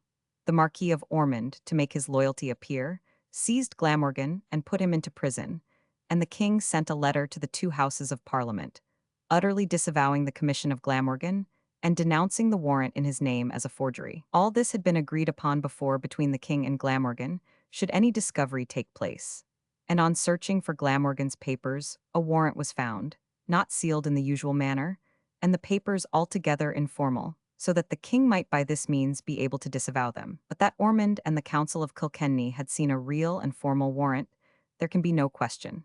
The king, by a second letter to the two houses, reiterated his disavowal of the whole affair, and assured them that he had ordered the Privy Council in Dublin to proceed against Glamorgan for his presumption. The proceedings were conducted by Lord Digby, who assumed a well-feigned indignation against Glamorgan, accusing him of high treason. The animus with which this accusation appeared to be made has induced many to believe that Digby was really incensed 50, because he had not been let wholly into the secret of Glamorgan's commission, and his letter to the king on the subject, noticed by Clarendon as rude and unmanly, would seem to confirm this. However, Glamorgan, on his part, took the whole matter very cheerfully, allowed the king's disclaimers without a remonstrance or evidence of vexation, and produced a copy of his secret treaty with the Catholics, in which he had inserted an article called a defeasance, by which the king was bound by the treaty no further than he pleased till he had seen what the Catholics did for him, and by which the Catholics were to keep this clause secret till the king had done all in his power to secure their claims. Surely such a system of royal and political hocus-pocus had never been concerted before. Ormond, on seeing the defeasance, declared that it was quite satisfactory, binding the king to nothing. In fact, he had to avoid the danger of alarming the Catholics and losing their army for the king, and the Protestants, having seen the affected zeal to prosecute Glamorgan, had become greatly appeased. Glamorgan was, therefore, liberated and hastened again to Kilkenny to urge on the sending of the forces. But the late disclosures had not been without their effect. One part of the council insisted on the full execution of the king's warrant, the open acknowledgement of Catholicism as the established religion, and the Pope's nuncio, Roncini, who had lately arrived, strongly urged them to stand by that demand. But another part of the council were more compliant, and by their aid Glamorgan obtained 5,000 men, with whom he marched to Waterford to hasten their passage for the relief of Chester, where Lord Byron was driven to extremities by the parliamentarians. There, however, he received the news that Chester had fallen, and there was not a single port left where Glamorgan could land his troops. He therefore disbanded them. Despite the failure of his efforts, the unfortunate monarch still endeavored to negotiate some terms for himself, first with one party, and then with another, or with all together. The Parliament had treated with contempt 2 offers of negotiation from him. They did not even deign him an answer. But his circumstances were now such that he submitted to insults that a short time before would have been deemed incredible. On the 29th of January, 1646, he made his second offer. He repeated it on the 23rd of March. He offered to disband his forces, dismantle his garrisons. He had only 5 pendennies in Cornwall, Worcester, Newark, Raglan, and Oxford, and to take up his residence at Westminster, near the Parliament, on a guarantee that he and his followers should be suffered to live in honor and safety, and his adherents should retain their property. But the Parliament were now wholly in the ascendant, and they made the wretched king feel it. Instead of a reply, they issued an order that if he should come within their lines, he should be conducted to St. James's, his followers imprisoned, and none be allowed to have access to him. At the same time, they ordered all Catholics, and all who had borne arms for the king, to depart within 6 days, or expect to be treated as spies, and dealt with by martial law. But whilst thus ignominiously repelled by Parliament, Montreal was still pursuing negotiations on his behalf with the Scots. He obtained for the purpose the post of agent from the French court to Scotland, and with some difficulty obtained from the Parliament leave to visit the king at Oxford with letters from the King of France and the Queen Regent before proceeding northwards. He employed his time there in urging Charles to agree with the Scots by conceding the point of religion. And at length it was concluded that Charles should force his way through the parliamentary army investing Oxford, and that the Scots at Newark should send 300 horse to receive him and escort him to their army. Montreal delivered to Charles an engagement from the Scottish commissioners for the king's personal safety, his conscience, and his honor, as well as for the security and religious freedom of his followers. This was also guaranteed by the King and Queen Regent of France on behalf of the Scots who had applied to them for their good offices. Charles wrote to Ormond in Ireland, informing him that he had received this security, and on the 3rd of April, 1646, Montreal set forward northwards. England during the Civil War 1642–1649. Artiste Illustrators, Limited, 84. See larger version. Montreal carried with him an order from the king to Lord Bellasy's to surrender Newark into the hands of the Scots. But on arriving at Southwell, in the camp of the Scots, he was astonished to find that the leaders of the army professed ignorance of the conditions made with the Scottish commissioners in London. They would not, therefore, undertake the responsibility of meeting and escorting the king, which they declared would be a breach of the solemn league and covenant between the two nations, till they had conferred with their commissioners and made all clear. 51. The security mentioned by Charles to Ormond would, if this were true, have been from the commissioners only, and there must have been gross neglect in not apprising the officers of it. Montreal was greatly disconcerted by this discovery, burnt the order for the surrender of Newark, and wrote to Charles to inform him of the unsatisfactory interview with the Scots. It is doubtful whether Charles ever received this letter.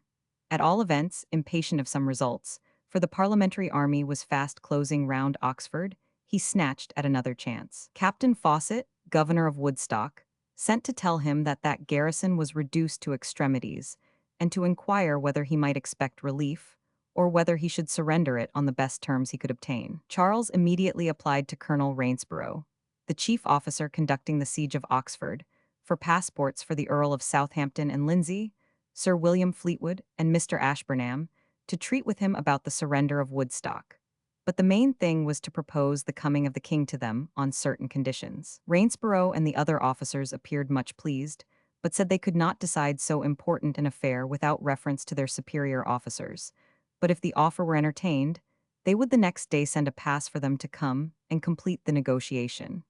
If the pass did not come, it must be understood that the offer was not accepted. No pass came, and the king was reduced to great straits, for the parliamentarian armies were coming closer and closer. He applied then to Ireton, who was posted at Woodstock, but he returned him no answer.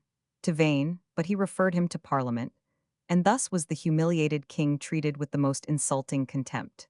It was believed that it was the intention of Parliament to keep Charles there till Fairfax and Cromwell, who were now marching up from the west, should arrive, when they would capture him and have him at their mercy. At length Montreal informed Charles that deputies from the army had met the commissioners at Royston, and that it was settled to receive the king. There are conflicting accounts of the proceedings at this period. Clarendon and Ashburnham, who have both left narratives, vary considerably. Ashburnham, the king's groom of the chambers, says that word was sent that David Leslie would meet his majesty at Gainsborough with 2,000 horse. But Montreal's message was that the Scots would send a strong party to Burton-on-Trent, beyond which they could not go with that force, but would send a few straggling horse to Harborough, and if the king informed them of the day he would be there, they would not fail him. As to a proposal that Charles was impolitic enough to make to these Scottish Covenanters, to form a junction with Montrose, a man whom they hated with a deadly hatred for his ravages and slaughters of their party, they treated it with scorn, and, says Montreal, with regard to the Presbyterian government, they desire his majesty to agree with them as soon as he can. Such is the account they make here of the engagement of the king, my master, and of the promises I had from their party in London. He adds that if any better conditions could be had from any other quarter, these ought not to be thought of. Montreal wrote twice more, the last time on the 20th of April, expressing no better opinion of the Scots, and saying that they would admit none of his majesty's followers save his two nephews, Rupert and Maurice, and such servants as were not accepted from the pardon, and that they could not then refuse to give them up to the Parliament, but would find means to let them escape. A gloomier prospect for the king than the one in that quarter could scarcely present itself. It appears that he had not yet agreed to the ultimatum of the Scots, the concession of the supremacy of the Presbyterian Church, and therefore there was no actual treaty between them. But all other prospects were closed. Charles must choose between the Scots and the Parliament, the latter body pursuing a contemptuous and ominous silence. Fairfax and Cromwell were now within a day's march of the city, and Charles made his choice of the Scots. Yet so undecided even at the moment of escaping from the city was he, that he would not commit himself irrevocably to the Scots, by announcing to them his departure and the direction of his journey. It is remarkable indeed that he had not before, or even now, thought of endeavoring to escape to Ireland, and making a second stand there with the Confederates, or of getting to the continent and awaiting a turn of fortune. But he seemed altogether like a doomed mortal who could not fly his fate. About 2 o'clock on the morning of the 27th of April, Charles set out from Oxford, disguised as the servant of Ashburnham. He had his hair cut short by Ashburnham, and rode after that gentleman and Hudson the chaplain, who knew the country well and was their guide. They rode 52 out unsuspected over Magdalen Bridge, Charles having, groom-like, a cloak strapped round his waist. To prevent particular attention or pursuit, several others of them rode out at the same time in different directions. Charles and his pretended masters got without suspicion through the lines of the parliamentary army and reached Henley-on-Thames. But now that he was in temporary safety, he appeared more undecided than ever. He did not attempt to send word to the Scots to meet him, but, says Clarendon, he was uncertain whether to go to the Scottish army or to get privately into London and lie concealed there till he might choose what was best. Clarendon declares that he still thought so well of the city of London as not to have been unwilling to have found himself there. But certainly the city had never shown itself more favorable to him than the Parliament, and now with the Parliament in the ascendant, it was not likely that it would undertake to contend with it for the protection or rights of the king. Charles still trusted that he might hear of Montrose making a fresh movement on his behalf, in which case he would endeavour to get to him, and he never for long after abandoned the hope of still hearing something from Ireland in his favour. From Henley he therefore directed his way to Slough, thence to Uxbridge, Hillingdon, Brentford, so near did he reach London, and then again off to Harrow. His uncertainty increased more and more. He proceeded towards St. Albans, and near that town was alarmed by the sound of horses' feet behind them. It was only a drunken man, but to avoid danger they kept out of St. Albans and continued through the byways to Harborough, where he was on the 28th. 2 days afterwards he reached Downham in Norfolk, and spent some time in inquiring after a vessel that might carry him to Newcastle or Scotland. He seems to have expected at Harborough some message from the Scots or from Montreal, but as none was there, he had dispatched Hudson to Montreal at Southwell. No prospect of escape by sea offering, for the coasts were strictly guarded by the parliamentary vessels. Charles determined to go over to the Scots on Hudson, returning with a message from Montreal that they still declared that they would receive the king on his personal honor, that they would press him to do nothing contrary to his conscience, that Ashburnham and Hudson should be protected, that if the Parliament refused, on a message from the king, to restore him to his rights and prerogatives, they would declare for him and take all his friends under their protection, and that if the Parliament did agree to restore the king, not more than 4 of his friends should be punished, and that only by banishment. All this Montreal, according to Hudson's own account afterwards to Parliament, assured Charles by note, but added that the Scots would only give it by word of mouth and not by writing. At the best this was suspicious, but where was the king to turn? He was treated with the most contemptuous silence by the Parliament, which was at this very moment hoping to make him unconditionally their prisoner. Fairfax had drawn his lines of circumvallation round Oxford 5 days after the king's departure, ignorant that he had escaped, and in the full hope of taking him.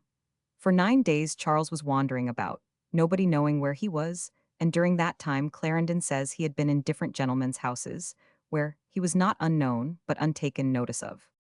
On the 5th of May he resolved, on the report of Hudson, to go to the Scots, and accordingly, early on that morning he rode into Southwell, to Montreal's lodgings, and announced his intention.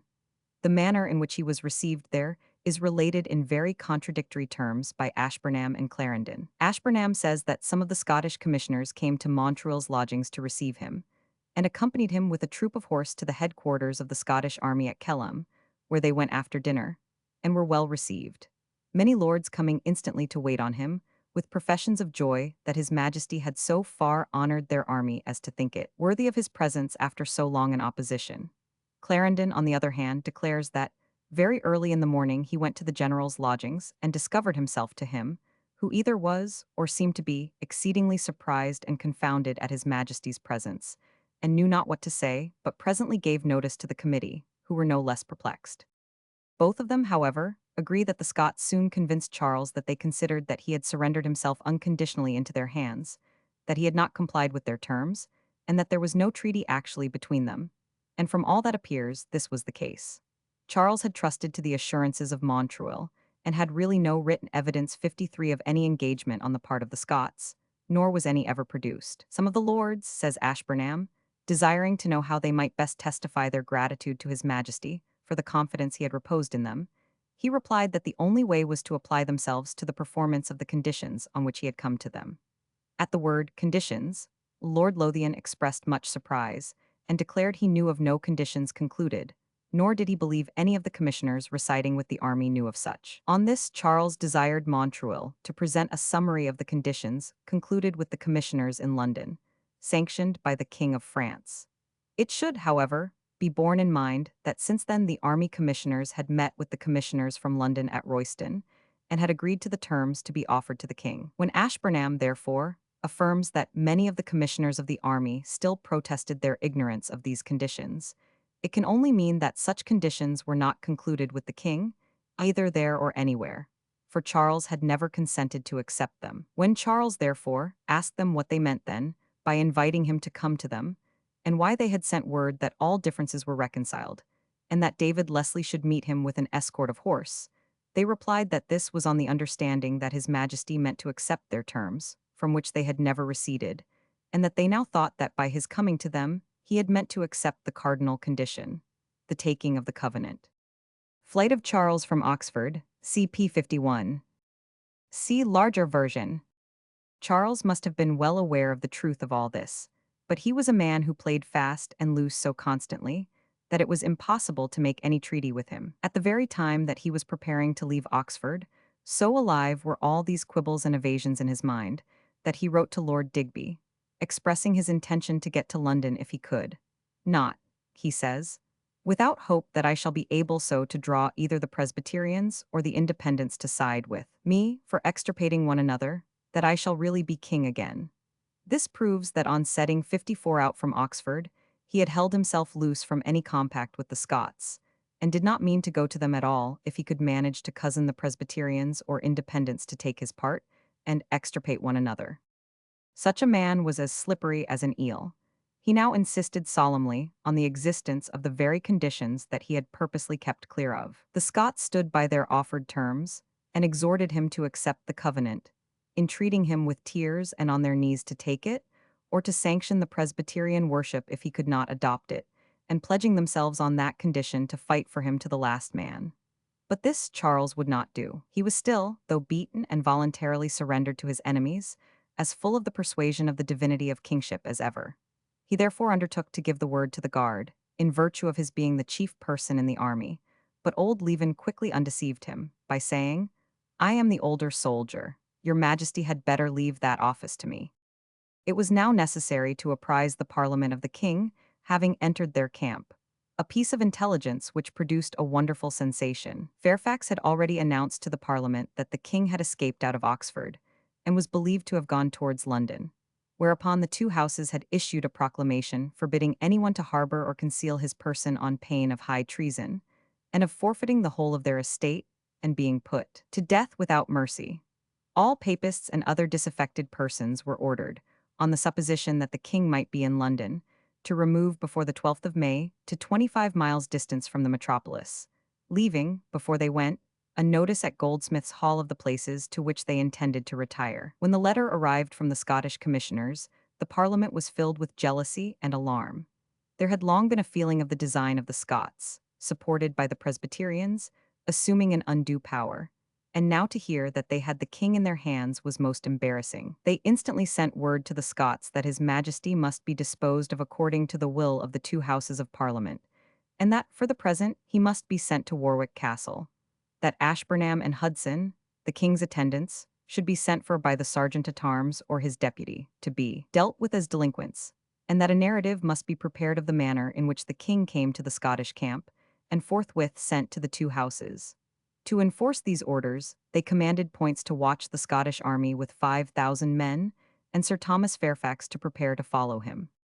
The Scots were not prepared to enter into a civil war with England for the restoration of the king, who would not comply even with their propositions. But they knew too well the power they possessed in the possession of his person, to let the Parliament frighten them out of their advantage till they had secured their own terms with them. They therefore immediately addressed a letter to the Parliament, expressing their astonishment at finding the king coming among them, for which they solemnly but untruly protested there had been no treaty nor capitulation. Perhaps they saved their word by meaning no treaty concluded. They assured the two houses that they would do everything possible to maintain a right understanding between the two kingdoms, and therefore solicited their advice, as they had also sent to solicit that of the Committee of Estates in Scotland, as to the best measures to be adopted for the satisfactory settlement of the affairs of the kingdom. Charles also sent to Parliament, repeating his offers of accommodation and requesting the two houses to forward to him the propositions for peace. To show his sincerity, he ordered his officers to surrender the fortresses still in their hands to the Committee of both kingdoms for the English Parliament. He had offered to surrender them to the Scots, but they refused to accept them, knowing that it must embroil them with the Parliament. This surrender on the part of the king, on the 10th of June, closed the war. The last to pull down the royal standard was the old Marquis of Worcester, the father of Glamorgan, who held Raglan Castle, and who, though he was 80 years of age, was compelled by Parliament to travel from Raglan to London, where he immediately died. Worcester had refused to give up Raglan, as it was his own house. He did not surrender it till the 19th of August. Oxford was given up on the 24th of June. Rupert and Maurice were suffered to withdraw to the Continent. The Duke of York, Charles's second son, was sent up to London to the custody of Parliament and put under the care of the Earl of Northumberland. Things being in this position, and both Charles and the Scots being anxious to keep at a distance from Fairfax and his army till the terms were settled, the Scots rapidly retreated to Newcastle, carrying the king with them. The treaty between the Scots and the English Parliament was now carried on with much diplomacy on both sides, and was not finally settled till the 16th of January, 1647. The Scots, soon after leaving Newark, proposed a meeting with the parliamentary commissioners to explain the reasons of their retreat northwards and also for not surrendering Ashburnham and Hudson. But the meeting did not take place, and soon after Ashburnham contrived to escape and get into France to the Queen. Charles said that he could have escaped, too, had he been so disposed, but Hudson attempting it was stopped. Charles did not neglect to try the effect of brilliant promises on David Leslie and others of the Scottish officers, if they would side with him and make a junction with Montrose for his restoration. He offered to make David Earl of Orkney, but the Committee of Estates sent the Earls of Argyll and Loudon and Lord Lanark to Newcastle to see that all was kept in order in the camp, and they told Charles plainly that he must take the Covenant and order Montrose to disband his forces in the Highlands, if he expected them to do anything important for him. Charles consented to order the disbanding of Montrose's followers and his retirement to France, but he could not bring himself to accept the covenant. In fact, on the same day that he gave the order to surrender his remaining fortresses, he sent a letter to the English Parliament, informing them that he was in full freedom and in a capacity to settle with them a peace, and offering to leave the question of religion to the Assembly of Divines at Westminster, to place the militia in their hands as proposed at Uxbridge for 7 years, and, in short, to do all in his power to settle the kingdom without further effusion of blood. The Parliament, however, knew that he was in no condition to make war on them, and were too sensible of their power to notice such overtures, further than that they thought his terms now too high. At this very time, Charles was in active secret endeavor to obtain an army from Ireland and France. Glamorgan and the Pope's nuncio were busy in Ireland. The Queen was equally busy in France. Mazarin again promised her 10,000 men, and incited Lord Jermyn to seize Jersey and Guernsey. And the king, though he had ordered Montrose to disband his forces and quit Scotland, desired him to be ready to raise the royal standard once more in the Highlands in conjunction with the French and Irish. All these wild schemes, however, were knocked on the head by the Earl of Ormond making peace with the Parliament on condition that he should recover his estates. He surrendered the castle of Dublin and the fortresses to Parliament, went over to England, and all hope of aid from Ireland was at an end. Whilst these political designs were in agitation, Charles was deeply engaged with the religious difficulty of giving up episcopacy and consenting to the dominance of Presbyterianism. He consulted Juxon, the ex-bishop of London, and gave him leave to advise with Dr. Sheldon and the late Bishop of Salisbury, whether he might not accept Presbyterianism as a man under compulsion, and therefore not really bound by it. And he was at the same time engaged with Alexander Henderson on the scriptural authority of episcopacy or Presbyterianism. During this dispute, in which each champion supported his opinion with scriptural passages, and yet came no nearer than such disputants ever do, the Scottish divine was taken ill and died, and the royalists declared that the king had so completely worsted him that he died of chagrin. On the 23rd of July, the English Parliament at length made proposals of peace, sending the Earls of Pembroke, Denbigh, and Montague, and 6 members of the Commons, to Newcastle to treat with him. The conditions were not so favorable as those offered at Uxbridge, things, indeed, being now very different, the great point, however, being the abandonment of episcopacy. They were to receive an answer or return in 10 days, but the king would not yield the question of the church. The Scottish commissioners were present and urged the king warmly to consent to the conditions and thus to restore peace.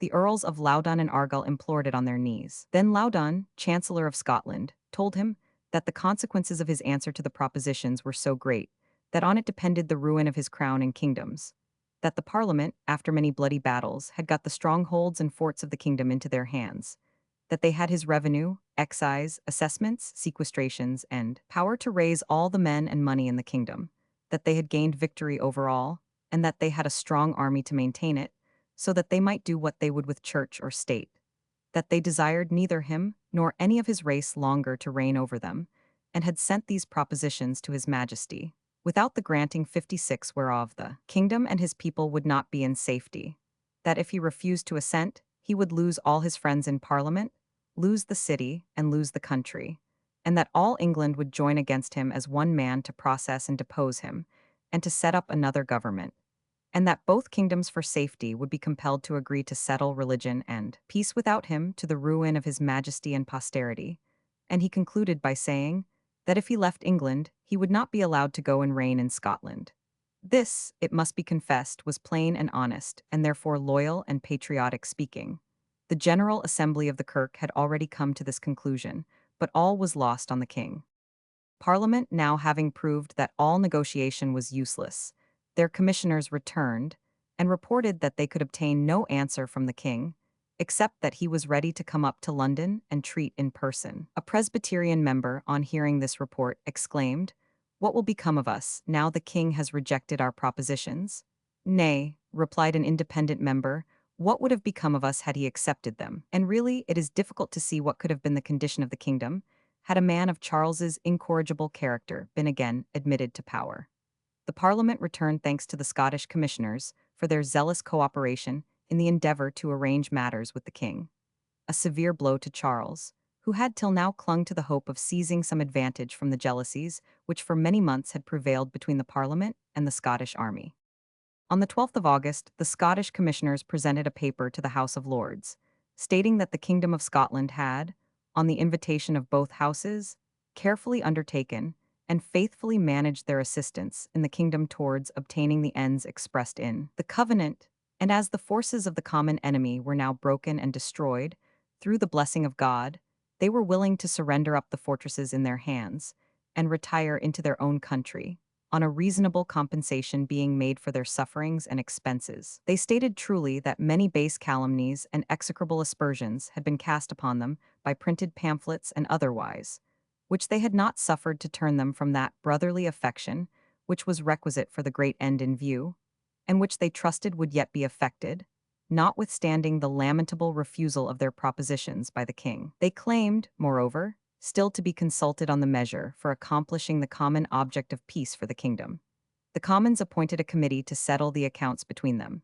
The Scots demanded £600,000 as the balance due, but agreed to receive £400,000, one half of which was to be paid before quitting the kingdom. Scarcely had this amicable arrangement been made, when the 2 English Houses of Parliament passed a resolution that the disposal of the king's person belonged to them. This alarmed the Scots, who instantly remonstrated, saying that as Charles was King of Scotland as well as of England, both nations had an equal right to be consulted regarding the disposal of his person. This is a sufficient answer to the calumny, so zealously propagated by the royalists that the Scots had sold the king to the Parliament. On the contrary, they had claimed a sum of money as a just payment of their expenses and services, and the person or liberty of the king had not entered at all into the bargain. This bargain, in fact, was made 5 months, that is, on the 5th of September, before they delivered up the king, that is, on the 30th of January, 1647, and during these 5 months they were zealously engaged in contending for the personal security of the monarch to the very verge of a civil war. All this time they strove equally to induce Charles to accept the terms, which would have removed all difficulties. From September 21st, when the English Parliament voted this resolution, to October 13th, a fierce contest was carried on this subject, and various conferences were held. The Scots published their speeches on these occasions, the English seized them, and imprisoned the printers. There was imminent danger of civil war, and on the 13th of October the Commons voted payment for the army for the next 6 months, giving an unmistakable proof of their resolve on the question. All this was beheld with delight by Charles, and he wrote to his wife that he believed yet that they would have to restore him with honor. He believed one party or the other would, to settle the question, concede all to him, and with his sanction put the other down. For some time, the public spirit in Scotland favored his hopes. The question was discussed there with as much vehemence as in England. His friends exerted themselves, the national feeling was raised in his favor, and the Scottish Parliament passed a vote 57 on the 10th of December, under the management of the Hamiltons, that they would exert all their power and influence to maintain the monarchical system of government and the king's title to the English crown, which it was now notorious that the independents sought to subvert. This gave wonderful spirit to the royal party. But the Commission of the Kirk instantly reminded Parliament that Charles had steadily refused to take the covenant, and that even if he were deposed in England, he could not be allowed to come into Scotland, or if he did enter it, his royal functions must be suspended till he had embraced the covenant and given freedom to their religion. This brought the Parliament to reflection, and the next day it rescinded the resolution. Queen Henrietta's drawing room and bedroom, Merton College, Oxford. See larger version. This dashed the last hopes of the king, and now that it was too late, he began seriously to 58 contemplate escape to the continent. Montreal wrote to the French court on the 21st of January, 1647, the very day that the money was paid to the Scots, and a receipt given previous to their departure, that Charles still continued to dream of escaping, though to himself it appeared impossible, unless the Scots had rather see him do so than fall into the hands of the independents. The king had arranged with Sir Robert and William Murray his scheme of escape in disguise, but it was found impossible. Once more, therefore, he wrote to the Parliament of England for permission to go to London and open a free debate with both houses for the settlement of all differences. The message received no notice whatever, but the two houses went on debating as to the disposal of the king's person. The Lords voted that he should be allowed to come to Newmarket, the Commons that he should go to Holmby in Northampton, one of his houses, to which he was considerably attached. After further debate, this was agreed to by the Lords. The Scots, seeing that they must yield up the person of Charles to the English Parliament, or prepare to fight for it, asked themselves what they were to gain by a civil war for a king who would not move one jot towards complying with their wishes. They made one more effort to persuade him to take the covenant, but in vain. In reply to their solicitation, he made this ominous reply: "It is a received opinion by many that engagements, acts, or promises of a restrained person are neither valid nor obligating.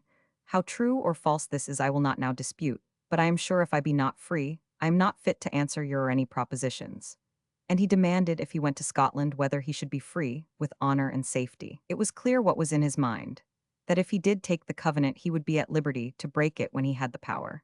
And as the Scots had determined that they would not receive him into Scotland at the certain cost of civil war, when they could with such a person have no possible guarantee of his keeping his engagements even were he brought to make them, they replied that he must at once accept their propositions, or they must leave him to the resolution of Parliament. 2 days afterwards, the 16th of January, 1647, the Parliament of Scotland acceded to the demand of the English Parliament that the king should be given up, a promise being exacted that respect should be had to the safety of his person in the defense of the true religion and the liberties of the two kingdoms, according to the Solemn League and Covenant. More was demanded by the Scots, namely, that no obstacle should be opposed to the legitimate succession of his children, and no alteration made in the existing government of the kingdom. To this the Lords fully assented, but the Commons took no notice of it. On the 5th of January, the £200,000, engaged to be paid to the Scots before leaving England, arrived at Newcastle in 36 carts under a strong escort, and having been duly counted, a receipt was signed on the 21st at Northallerton, and on the 30th Charles was committed to the care of the English commissioners, consisting of 3 lords and 6 commoners, the Earl of Pembroke being at their head. He professed to be pleased with the change, as it would bring him nearer to his parliament. The Scots, having finished their business in England, evacuated Newcastle and marched away into their own country. In all these transactions, we have endeavored in vain to discover any ground for the common calumny against the Scots, that they bought and sold the king. On the contrary, we have shown that all contract regarding their reimbursements and remunerations was completed 5 months before the delivery of the king, and that they did all in their power to induce him to accept their covenant, and with that their pledge to defend him to the last drop of their blood. Montreal says that even at the last moment, the Earls of Lauderdale and Traquair again pressed the king to consent to accept the covenant and establish Presbyterianism, and they would convey him to Berwick and compel the English to be satisfied with what he had thus offered them. He stated that the Scots offered him, Montreal, 20,000 Jacobuses to persuade the king to comply, but that he could not prevail. It must be remembered, too, that when they did surrender him, it was only on promise of safety to his person, and that they delivered him not to the Independents, who made no secret of their designs against the monarchy, but to their fellow believers, the Parliament, which entertained no such intentions, and had already offered Charles the same terms on the same conditions. Before the close of this year, that is in September, the Earl of Essex died. Ireton married Bridget Cromwell, second daughter of Oliver Cromwell, and a great number of officers in the army were again in Parliament, the self-denying ordinance, having served its turn, being no more heard of. Chapter 3. End of the reign of Charles I. Differences between the Presbyterians and Independents. The king at Holmby. Attempt to disband the army. Consequent petitions to Parliament. The adjudicators meeting at Newmarket. Seizure of the king. Advance of the army on London. Stubbornness of the Presbyterians. The army marches through London. Its proposals to Charles. Their rejection. The king throws away his best chances. The Levellers. Cromwell's efforts on behalf of Charles. Renewed intrigues of Charles. Flight to Carisbrooke. Attempts to rescue. King Charles treats with the Scots. Consequent reaction in his favor. Battle of Preston and suppression of the insurrection, Cromwell at Edinburgh, the Prince of Wales in command of the fleet, negotiations at Newport, growing impatience of the army, petitions for the king's trial, Charles's blindness and duplicity. He is removed to Hurst Castle, Pride's purge, supremacy of the Independents, the Whigamores, Hugh Peters' sermon in St. Margaret's, Westminster, ordinance for the king's trial, trial and execution of Charles I. For a long time, the difference of opinion between the Presbyterians and the Independents had been growing more marked and determined. The latter, from a small knot of dissenters, had grown into a considerable one, and the more influential, because the most able and active, leaders of both Parliament and army were of that sect. Under the head of Independents, however, ranged themselves, so far as politics were concerned, a variety of other dissenters. Arminians, Millenaries, Baptists and Anabaptists, Familists, enthusiasts, seekers, perfectists, Socinians, Arians, and others, all of whom claimed freedom of worship, according to their peculiar faiths. On the other hand, the Presbyterians, backed by the Scots, were bent on establishing a religious despotism. Their tenets and form of government were alone to be tolerated. They were as resolute sticklers for conformity as the Catholics, or Charles and Laud themselves. They set up the same claims to be superior to the state, and allowed of no appeal from their tribunals to those of the civil magistrate. Having established the directory for the form of worship, they erected an assembly, with its synods, and divided the whole kingdom into provinces, the provinces into classes, the classes into presbyteries or elderships. They declared that the keys of the kingdom of heaven were committed to the officers of the church, by virtue whereof they had power to retain and remit sins, to shut the kingdom of heaven against the impenitent by censures, and to open it to the penitent by absolution. They claimed a right to inquire into the private lives of persons, and of suspending the unworthy from the sacrament. All these assumptions the Independents denied, and would not admit any authority over the free action of individual congregations. The Commons, through the influence of Selden and Whitelocke, proposed to the Assembly of Divines 9 questions respecting the nature and object of the divine right to which they aspired, and before they could answer these, the army and the Independents, its leaders, had effected still more embarrassing changes. The king being conquered and the Scots having withdrawn, the contest lay no longer between the king and Parliament, but between the Presbyterians and Independents, or, what was nearly synonymous, the Parliament and the army. The king was conducted to Holmby by easy journeys and treated by his attendants with courtesy. The people flocked to see him, and showed that the traditions of royalty were yet strong in them. They received him with acclamations, uttered prayers for his preservation, and not a few of them pressed forward to be touched for the evil. On his arrival at Holmby, he found a great number of ladies and gentlemen assembled to welcome him, with every demonstration of pleasure, and his house and table well appointed and supplied. He passed his time in reading, in writing about the country, and in different amusements, as chess and bowls, riding to Althorpe, or even to Harrowden, because there was no good bowling green at Holmby. One thing only he complained of, and requested to have altered. The Parliament sent him clergymen of their own persuasion to attend him. He begged that any 2 out of his 12 chaplains might be substituted, but was refused. The Presbyterian ministers allotted him were Thomas Herbert, and Harrington, the author of Oceana, with whose conversation Charles was much pleased on all subjects but religion and form of government. But though Charles passed the bulk of his time in relaxation, he was not insensible to his situation, and when he had been left there for 3 months without 60 notice, he addressed to Parliament a letter in which he proposed to allow Presbyterian church government for 3 years, his own liberty of worship being granted, and 20 clergymen of the Church of England admitted. To the Westminster Assembly, the question of religion at the end of that period was to be finally settled by himself and the 2 houses in the usual way, and the command of the army was also to be left to Parliament for 10 years, and then to revert to him. The Lords gladly assented to this offer, but the Commons did not entertain it, and other matters soon claimed their attention. The Presbyterians had, during the active engagements of the army, and the consequent absence of the leading independents, strengthened their ranks by many new members of Parliament, and they now set about to reduce the power of their opponents by disbanding the greater part of the army. They decreed in February that 3,000 horse, 1,200 dragoons, and 8,400 foot should be withdrawn from Fairfax's army and sent to Ireland, and that besides 1,000 dragoons and 5,400 horse, all the rest of the army should be disbanded, except as many soldiers as were necessary to man the 45 castles and fortresses which remained. This would have completely prostrated the power of the independents, and Cromwell, on whose shrewd character and military success they now looked with terror, would have been first sacrificed, as well as Ireton, Ludlow, Blake, Skippon, Harrison, Algernon Sidney, and others, who had fought the real battle of the late contest. The heads of the Presbyterians in Parliament consisted of unsuccessful commanders, Halls, Waller, Harley, Stapleton, and others, who hated the successful ones, both on account of their brilliant success and of their religion. Fairfax, though a Presbyterian, went along with his officers in all the love of toleration.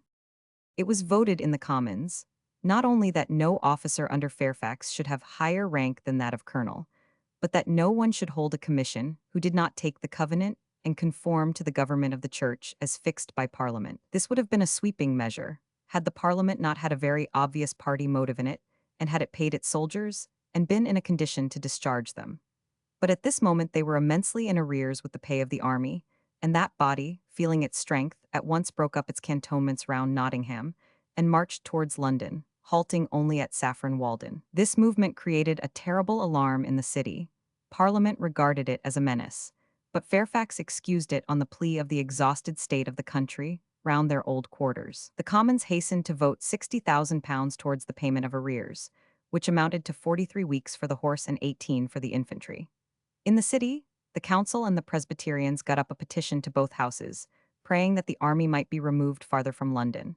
But at the same moment, a more startling one was in progress from the independents, addressed to the supreme authority of the nation. The Commons in Parliament assembled. It not only gave this significant hint of its opinion, where the real power of the state lay, but denounced the House of Lords as assuming undue authority, and complained of the persecution and exclusion from all places of trust of those who could not conform to the church government imposed. The House of Commons condemned this Republican petition and ordered the army not to approach nearer than 25 miles of London.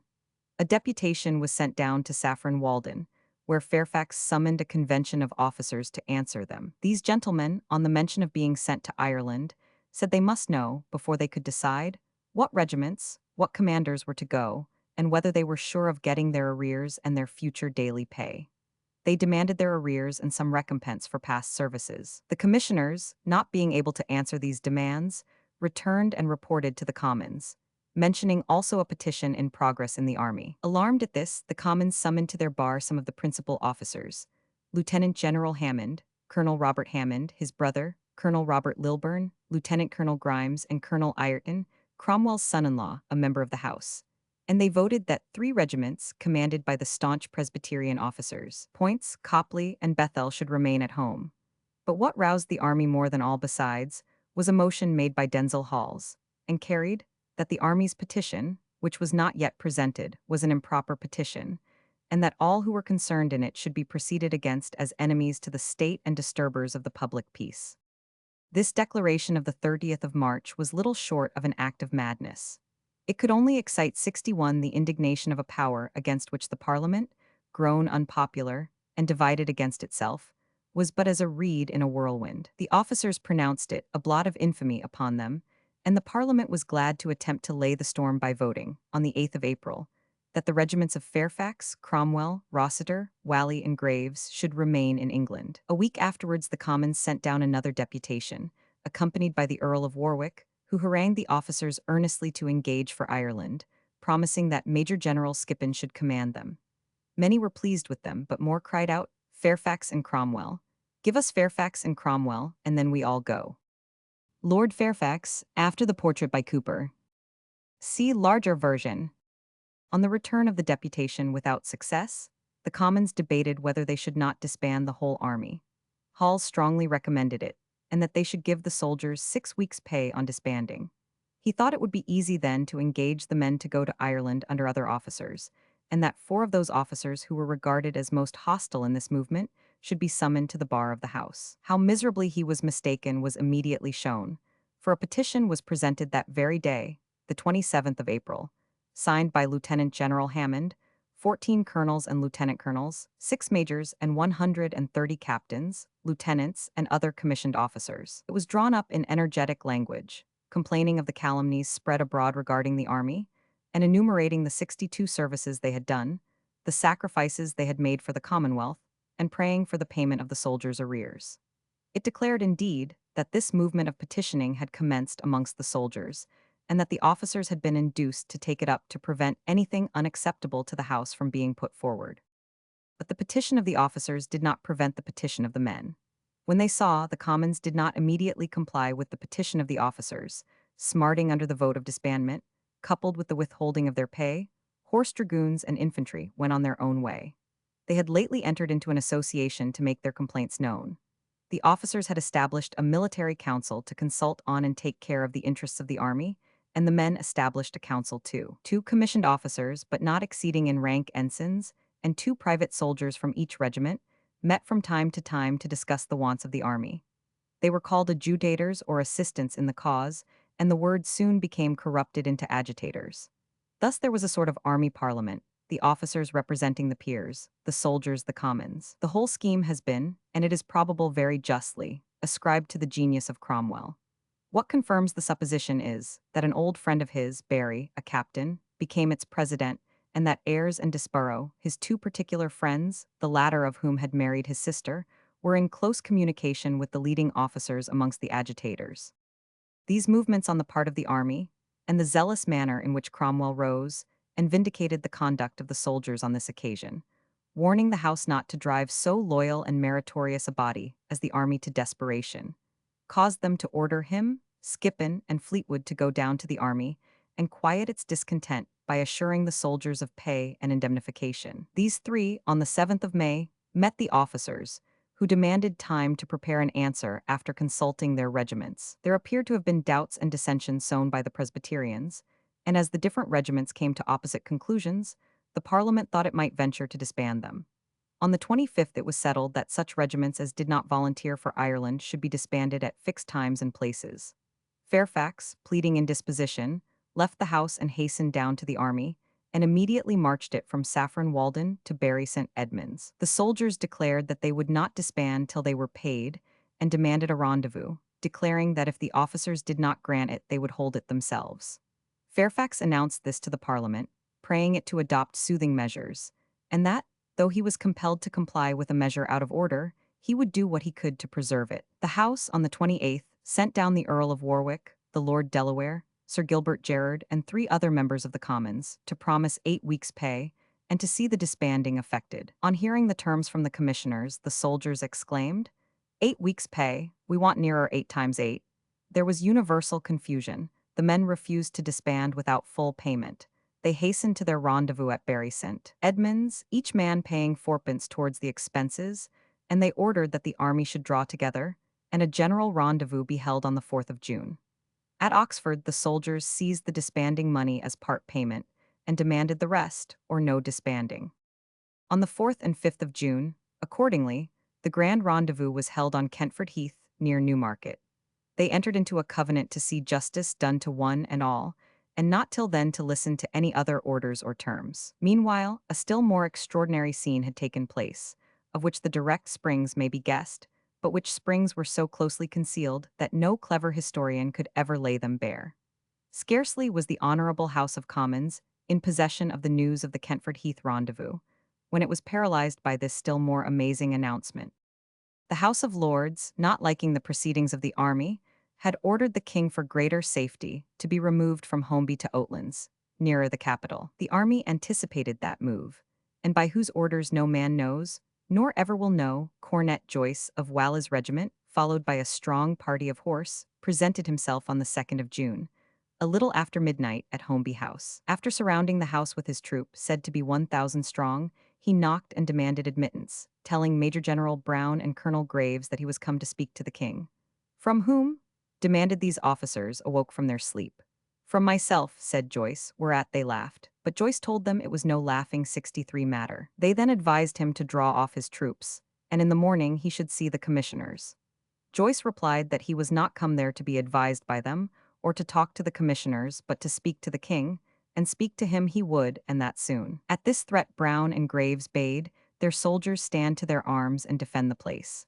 But the soldiers, instead, threw open the doors and bade their old comrades welcome. Joyce then went direct to the chamber of the commissioners, and informed them that there was a design to seize the king, and place him at the head of an army to put down that under General Fairfax, and that, to prevent another war, he was come to secure the person of the king, and see that he was not led into further mischief. For, added the cornet, there be some who endeavor to pull down king and people and set up themselves.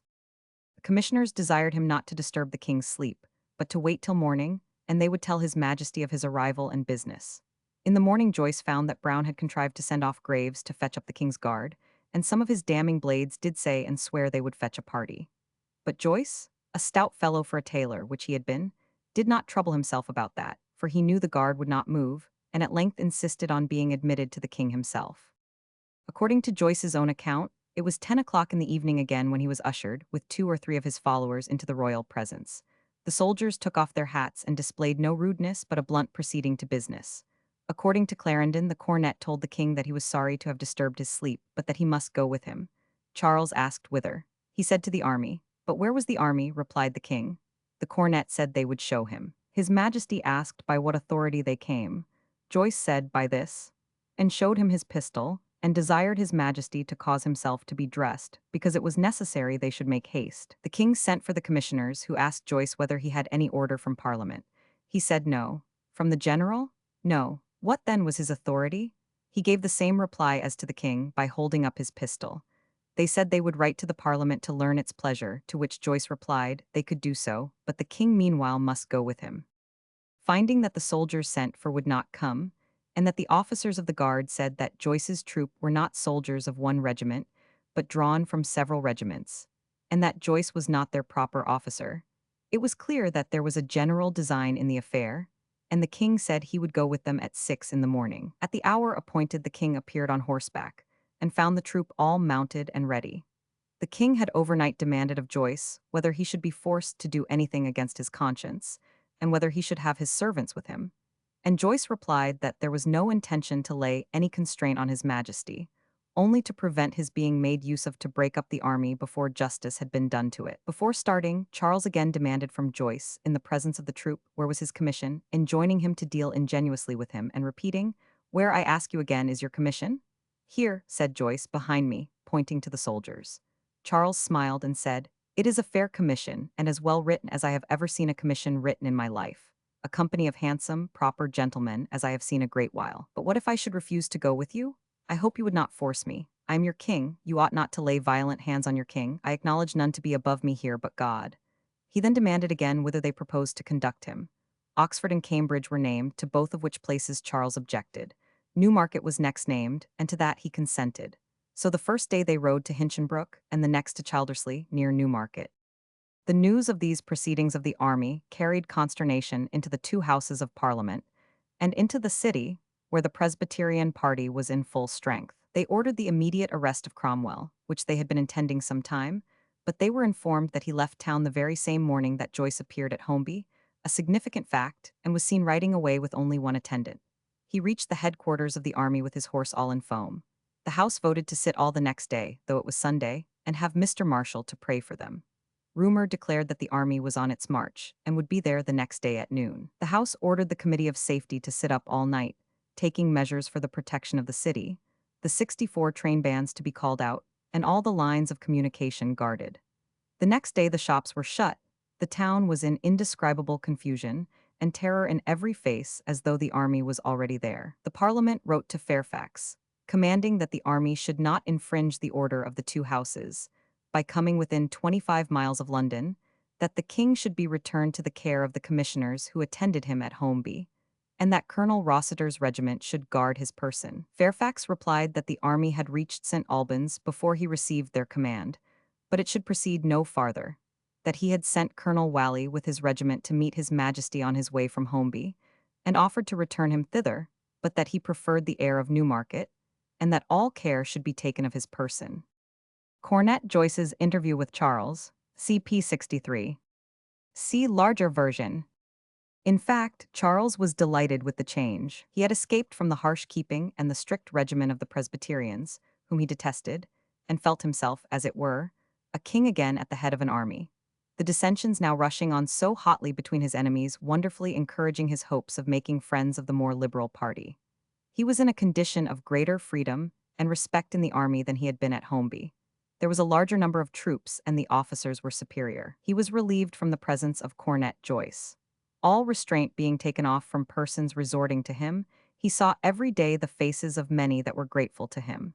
No sooner did he ask for the attendance of his own chaplains than those he named doctors. Sheldon, Morley, Sanderson, and Hammond were sent for, and performed the service regularly, no one being forbidden to attend.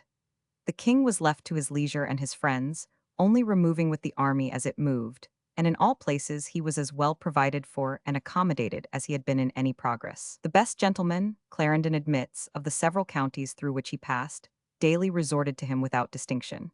He was attended by some of his old trusty servants in the places nearest his person. On hearing of his present condition, the Queen sent Sir John Berkeley from 65 Paris, and his old groom of the chambers, who had been living at Rouen, to be with him again, and they were freely admitted by Cromwell and Ireton. Many good officers, says Clarendon, who had served his Majesty faithfully, were civilly received by the officers of the army, and lived quietly in their quarters, which they could not do anywhere else, which raised a great reputation to the army throughout England, and as much reproach upon Parliament. This was raised still more by the army's address to Parliament, desiring that care might be taken for settling the king's rights, according to the several professions they had made in their declarations, and that the royal party might be treated with more candor and less rigor. Even the most devoted of royalists, Sir Philip Warwick says, the deep and bloody-hearted independents all this while used the king very civilly, admitting several of his servants and some of his chaplains to attend him and officiate by the service book. Fairfax House, Putney, from a photograph by W. Field & Co., Putney. See larger version. The Commons ordered all officers to attend their regiments, and sent down commissioners to inform the army of the votes of the two houses. The army gave the commissioners such a reception as no commissioners had ever witnessed before. 21,000 men had assembled to a rendezvous on Triplo Heath, near Royston, and the general and the commissioners rode to each regiment, to acquaint them with the parliamentary votes as to their installment of pay, their disbanding, and their not approaching within 25 miles of London. The answer was sent up in shouts of "Justice? Justice."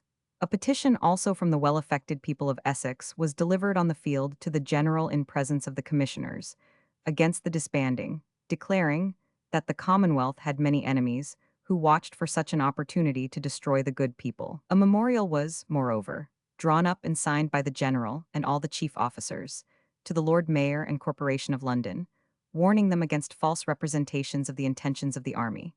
for that the war being at an end, all that they desired and prayed for was that the peace of the kingdom should be settled according to the declarations of Parliament before the army was called out, and that 66 being done, the army should be paid before it was disbanded. So far from pacifying the Parliament, these proceedings alarmed it infinitely more, and it issued an order that the army should not come within 45 miles of the capital. On its part, the army collected addresses from Norfolk, Suffolk, Essex, and the surrounding counties, praying the purgation of the House from all such members as were disqualified from sitting there by corruption, delinquency, abuse of the state, or undue election.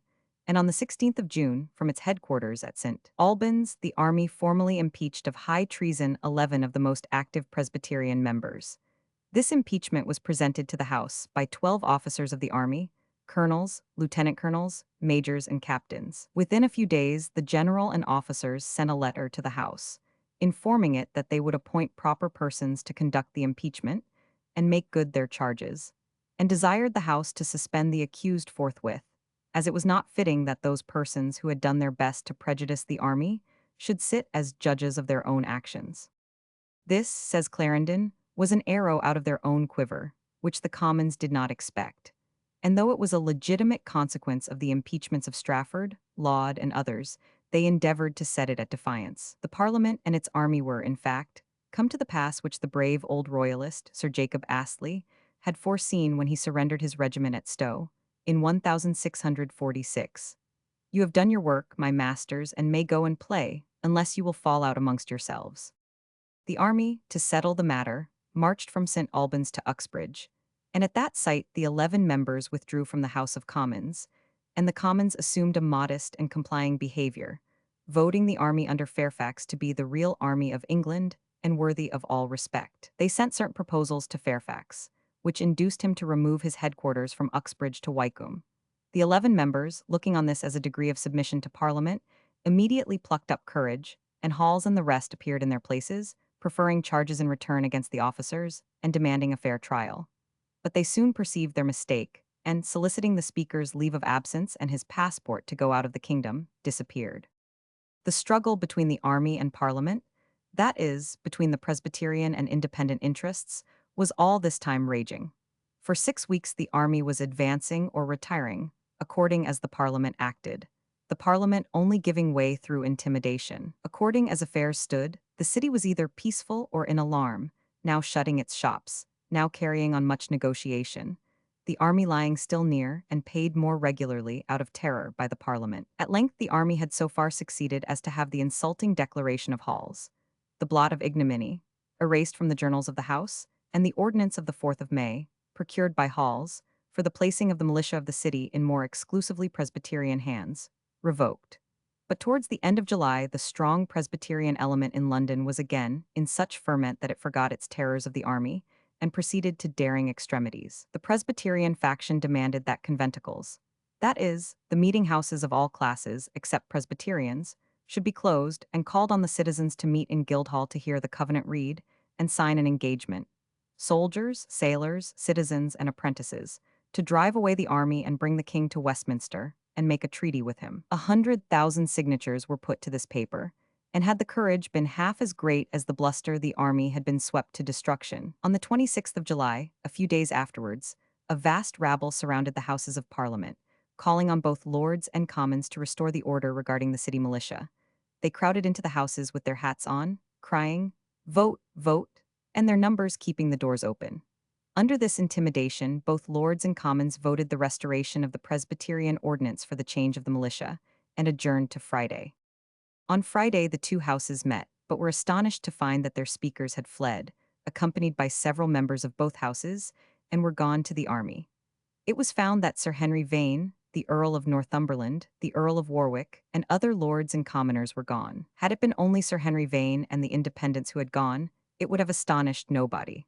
But neither Lenthal, the Speaker of the Commons, nor the Earl of Manchester, the Speaker of the Lords, was suspected of any great leaning to the army, whilst Warwick was a staunch Presbyterian, and Northumberland so much in the favor of that party as to have the care of the royal children. This circumstance 67 showed the violence of the mob which had forced Parliament, and rendered moderate men resolved to escape rather than submit to be its puppets. There were no less than 15 lords and 100 commoners who had thus resented mob intimidation.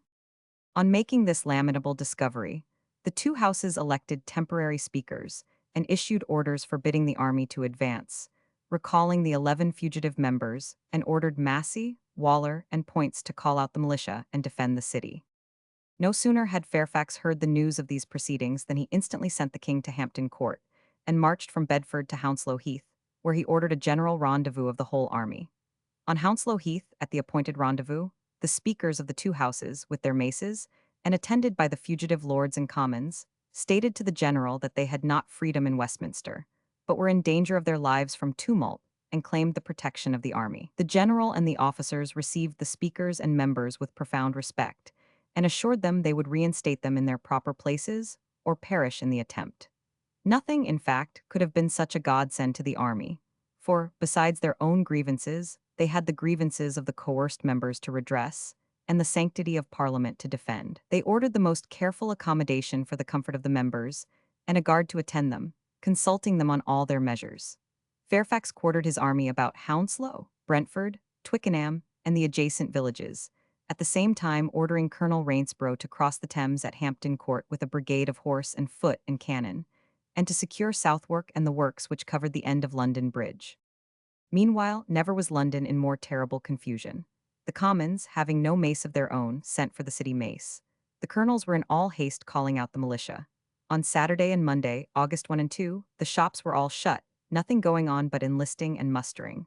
St. James's Fields were in a stir with drilling, news constantly coming of the approach of the army. Massey, says Whitelock, sent out scouts to Brentford, but 10 men of the army beat 30 of his and took a flag from them. The city militia and common council sat late, and a great number of people attended at Guildhall. When a scout came in and brought news that the army made a halt or other good intelligence, they cried, one and all. But if the scouts brought word that the army was advancing, then they would cry as loud, treat, treat, treat. And thus they spent the night. Tuesday, August the 3rd, was a fearful day. The people of Southwark declared that they would not fight against the army, and went in crowds to Guildhall, demanding peace, at which Points lost all patience, drew his sword, and slashed many of them, some mortally. The Southwarkers kept their word, for they received Rainsborough and his troops. The militia openly fraternized with the soldiers, shaking hands with them through the gates, and abandoned to them the works which protected the city. Rainsborough took possession, without opposition, of all the forts and works on that side of the river from Southwark to Gravesend. In the morning, the authorities of the city, finding that Southwark was in possession of the army, and the city gate on that side in their hands, were completely prostrated and hastened to make their submission. Points, accustomed to conquest in the field, and the hardihood of the Presbyterian soldiers, was filled with contempt for these cringing, cowering citizens. What, had they not 10,000 men in arms, a loan of £10,000 arranged, and orders to raise auxiliary troops to the amount of 18 regiments? Had they not plenty of ammunition and arms in the Tower, whence they had drawn 400 barrels of gunpowder, and other material for present defense? But all availed not. The citizens hastened to lay themselves in the city at the feet of Fairfax. He had fixed his headquarters at Hammersmith, but he met the civic authorities at Holland House, Kensington, where he dictated the following conditions: that they should abandon the Parliament now sitting and the 11 impeached members, should restore the militia to the independence, surrender all their forts, including the Tower, recall their declarations, and conduct themselves peaceably. On Friday, the 6th of August, Fairfax entered the city, preceded by a regiment of infantry and another of cavalry. He was on horseback, attended by his bodyguards and a crowd of gentlemen. A long train of carriages, containing the fugitive speakers and members, lords and commons, followed, and then another regiment of cavalry. The soldiers marched 3 abreast, with boughs of laurel in their hats. The late 68 turbulent multitudes completed their shame by raising forced acclamations as they passed. Fairfax thus proceeded through Hyde Park, where the corporation met him, and offered him a great gold cup, which he curtly declined, and so rode on to the Houses of Parliament, where he replaced the speakers in their respective chairs, and the members in their old places. Not one of the lords who had remained, except the Earl of Pembroke, ventured to appear, and he declared that he considered the proceedings since the departure of the speakers as null. No sooner were the speakers in their places than Parliament voted thanks to the general and the army, made Fairfax commander of all the forces in England and Wales, and constable of the Tower. It ordered a gratuity of a month's pay for the army, and that the city militia should be divided, and Southwark, Westminster, and the Tower hamlets should command their own. The Lords voted all acts of Parliament from the departure of the speakers, on the 26th of June to their return on the 6th of August, void. But the resolution did not pass the Commons, where there was a large body of Presbyterians without much opposition. The 11 impeached members fled and were allowed to escape into France, whereupon they were voted guilty of high treason, as well as the Lord Mayor and 4 aldermen of London, 2 officers of the trainband, and the Earls of Suffolk, Lincoln, and Middleton, the Lords Willoughby, Hunsdon, Berkeley, and Maynard. The civic officers were sent to the Tower. The city was ordered to find the £100,000 voted for the army. Fairfax distributed different regiments about Whitehall and the Houses of Parliament for their protection, and others in the Strand, Holborn, and Southwark, to keep the city quiet. His headquarters were moved to Putney, with forces at Chelsea and Fulham. On Sunday, he and the officers attended the preaching of Hugh Peters, the army chaplain, at Putney Church, and thus the Independents were in full power, and the Presbyterians signally humbled. Before and also whilst these events had been taking place, the army had made overtures to the king for peace and a solid settlement of the kingdom. As we have seen, from the moment that the king came into their hands, they had treated him in a far different style to the Presbyterians. He seemed, in his freedom of action, in the admission of his children and friends to his society, in the respect and even friendliness shown him to feel himself a king again. There were many reasons why the Independents should desire to close with the king. Though they had the army with them, they knew that the Presbyterians were far more numerous. London was vehemently Presbyterian, and the Scots were ready to back that party, because essentially the same in religion as themselves. The Independents and all the dissenters who ranged themselves under their banners were anxious for religious liberty. The Scottish and English Presbyterians had no more idea of such a thing as belonging to Christianity than had the Catholics or the Church of England as represented by Charles and Laud. From the moment that the king was received by the army, he seems to have won on the goodwill of the officers.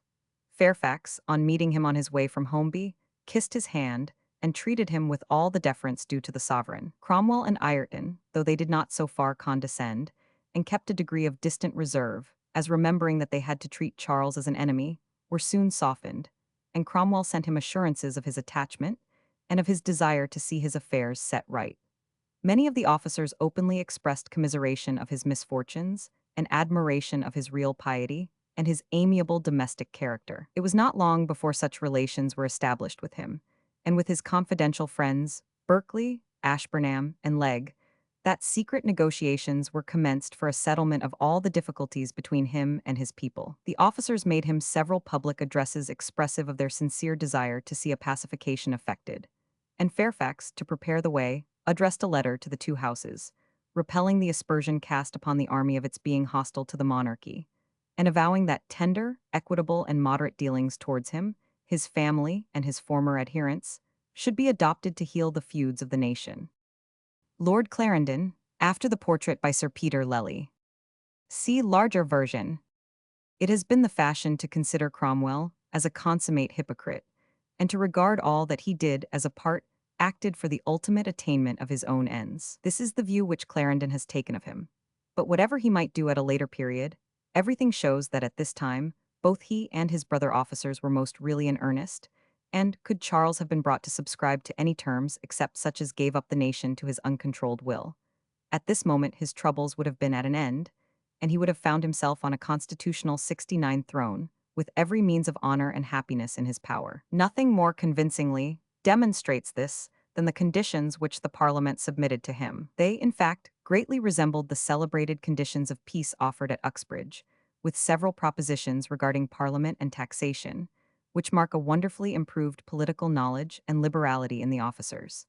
They did not even insist on the abolition of the hierarchy, but merely stipulated for the toleration of other opinions, taking away all penalties for not attending church, and for attending what were called conventicles. The command of the army by Parliament was to be restricted to 10 years. Only 5 of the royalist adherents were to be excluded from pardon, and some less objectionable mode of protecting the state against Catholic designs than the present oppressive laws against recusants was to be devised. Parliaments were to continue 2 years, unless dissolved earlier by their own consent, and were to sit every year for a prescribed term, or a shorter one, if business permitted. Rotten boroughs, or such as were insignificant, were to be disfranchised, and a greater number of members returned from the counties in proportion to the amount of rates. and all that regarded election of members or reforms of the commons should belong exclusively to the commons. There were very judicious regulations for the nomination of sheriffs and of magistrates. The excise was to be taken from all articles of life at once, and from all other articles very shortly. The land tax was to be fairly and equally apportioned. The irritating maintenance of the clergy by tithes was to be done away with. Suits 70 at law were to be made less expensive, all men to be made liable for their debts, and insolvent debtors who had surrendered all their property to their creditors were to be discharged. The whole project was decidedly creditable to the officers of the army. Charles's own friends and advisers were charmed with it, and flattered themselves that at length they saw a prospect of ending all troubles. But they were quickly undeceived, and struck down in dumb astonishment by Charles rejecting them. Charles was still the same man. He was at the same moment secretly listening to the overtures of the Scottish commissioners, who were jealous of the army, and instead of seizing the opportunity to be once more a powerful and beloved king, he was flattering himself with the old idea that he would bring the two great factions to extirpate each other. Sir John Berkeley, his earnest adviser, says, "What with having so concurring a second as Mr. Ashburnham, and what with the encouraging messages of Lord Lauderdale and others from the Presbyterian party and the City of London, who pretended to despise the army, and to oppose them to death, his Majesty seemed very much elated. Inasmuch that when the proposals were solemnly sent to him and his concurrence most humbly and earnestly desired, his Majesty, not only to the astonishment of Ireton and the rest, but even to mine, entertained them with very tart and bitter discourses, saying sometimes that he would have no man suffer for his sake, and that he repented of nothing so much as the bill against the Lord Strafford, which, though most true, was unpleasant for them to hear, that he would have the church established according to law by the proposals. They replied it was none of their work to do it, that it was enough for them to waive the point, and they hoped enough for his Majesty, since he had waived the government of the church in Scotland. His Majesty said that he hoped God had forgiven him that sin, and repeated often, 'You cannot be without me. You will fall to ruin if I do not sustain you.' It was still the old man, the old intolerable, incorrigible talk.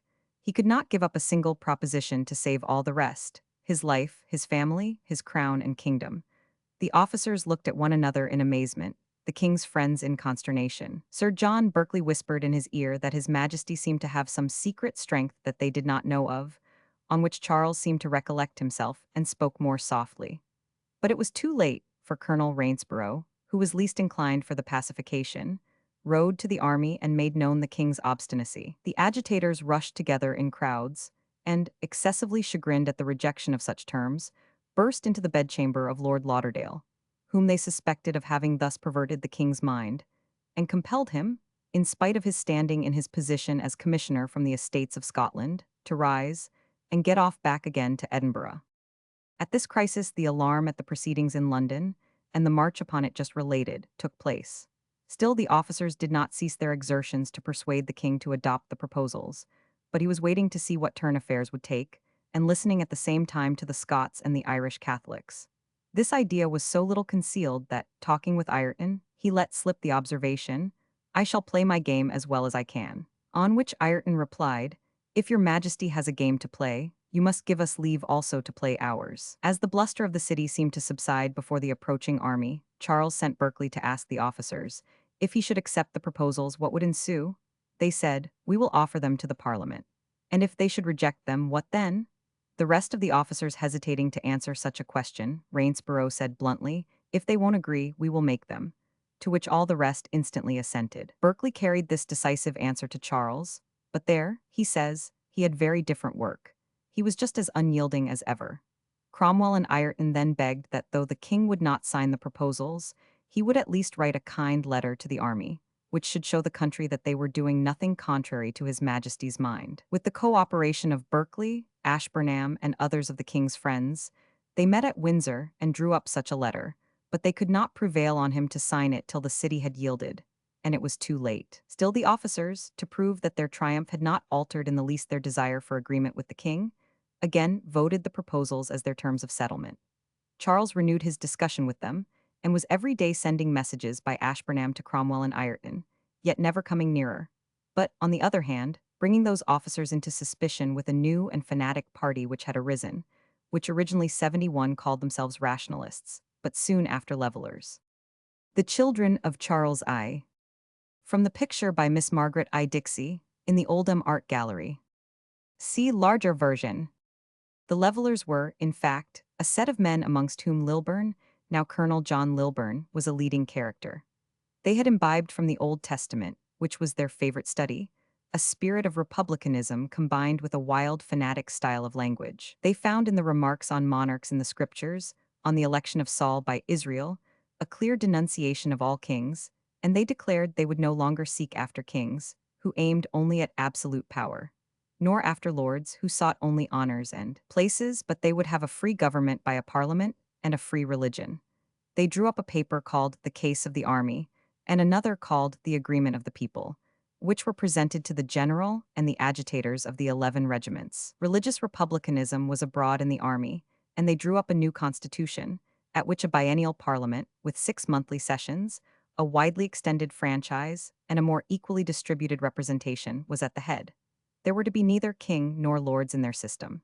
Colonels Pride and Rainsborough supported their views. Cromwell and Ireton strenuously opposed them. They were, therefore, immediately the objects of attack, and represented as being in a close and secret compact with the king, the Ahab of the nation, to betray the people. Lilburne was busily employed in writing and printing violent denunciations in flaming style and strongly garnished with Bible terms. Parliament denounced the doctrines of the Levellers as destructive of all government and ordered the authors to be prosecuted. Whilst this fanatic effervescence had broken out in the army, the Presbyterians in Parliament and the Scottish commissioners made one effort more for the recovery of their ascendancy. Regarding the religious toleration proposed in the army conditions as something horrible and monstrously wicked, they drew up fresh proposals of their own and presented them to the king. If Charles could not endure the army proposals, he was not likely to accept those of the Presbyterians, who gave no place to his own church at all, and he told them that he liked those of the army better. This answer Berkeley showed to the officers of the army before it was sent. They highly approved of it, and promised to do all they could in the House to get an order voted for a personal treaty. And, Berkeley adds, to my understanding, performed it, for both Cromwell and Ireton, with Vane and all their friends, seconded with great resolution this desire of his majesty. Cromwell, indeed, he says, spoke so zealously in its favor that it only increased, both in the House and out of it, the suspicion of his having made a compact with the king to restore him. The more the officers argued for a personal treaty, the more the Presbyterians in the House opposed it, but at length a resolution was carried for it. It was thought that it would occupy 20 days, but it went on for 2 months and came to nothing, other and strange events occurring. The Levellers, after this display of zeal on the part of Cromwell, vowed that they would kill both him and the king, whom they not only styled an Ahab, a man of blood, and the everlasting obstacle to peace and liberty, but demanded his head as the cause of the murder of thousands of free-born Englishmen. Cromwell declared that his life was not safe in his own quarters, and we are assured that Lilburne and another agitator named Wildman had agreed to assassinate him as a renegade and traitor to liberty. To check this wild and dangerous spirit in the army, Cromwell and Ireton recommended that it should be drawn closer together, and thus more under the immediate discipline of its chief officers. This was agreed upon, and a general rendezvous was appointed to take place at Ware on the 16th of November. During the interval, Charles was royally lodged at Hampton Court, and was freely permitted to have his children with him, but all the time he was at his usual work of plotting. The Marquis of Ormond, having surrendered his command in Ireland to the Parliament, was come hither, and Lord Cassell, who had been one of Charles's most distinguished commanders, being also permitted by Parliament to return from abroad, a scheme was laid, whilst Charles was amusing the army and Parliament with the discussion of the proposals, that the next spring, through the Scottish commissioners, who were also in the plot, a Scottish army should enter England 40,000 strong, and calling on the Presbyterians to join them should march forward. At the same time, Ormond should lead an army from Ireland, whilst Cassell summoned the rest of the king's friends in England to join the converging forces and plant the king on the throne. But this wholesale conspiracy could not escape the secret agents of Cromwell. The whole was revealed to him, and he bitterly upbraided Ashburnham with the incurable duplicity of his master, who, whilst he 72 was negotiating with the army, was planning its destruction. From this moment, whatever was the cause, and the preceding incidents appear both certain and sufficient, Cromwell, Ireton, and the army in general, came to the conclusion that all attempts to bring so double-faced and intriguing a person to honorable and enduring terms were vain, that if he were restored to power, He would use it to destroy everyone who had been compelled to oppose his despotic plans. If he were not restored, they would be in a perpetual state of plottings, alarms, and disquietudes, destructive of all comfort or prosperity to the nation. As the officers drew back from further intercourse with the king, the menaces of the levelers became louder, and there were not wanting persons to carry these threats to the king. He saw the levelers growing in violence and in numbers. In fact, leveler and agitator were synonymous terms. The infection had spread through the greater part of the army. The fact of the officers having been friendly with him had made them suspicious to the men. They had driven Ireton from the council, and there were loud threats of impeaching Cromwell. Several regiments were in a state of insubordination, and it was doubtful whether, at the approaching rendezvous, Fairfax could maintain the discipline of the army. The reports of the proceedings of the levelers, who really threatened to seize his person to prevent the Parliament or officers agreeing with him, and their truculent manifestos, were all diligently carried to Charles by the Scottish commissioners, who, according to Berkeley, were the first that presented his dangers to him. He was assured by Mr. Ackworth that Colonel Rainsborough, the favorite of the levelers, meant to kill him, and Clarendon says that every day he received little billets or letters, secretly conveyed to him without any name, which advertised him of wicked designs upon his life. Many, he adds, who repaired to him brought the same advice from men of unquestionable sincerity.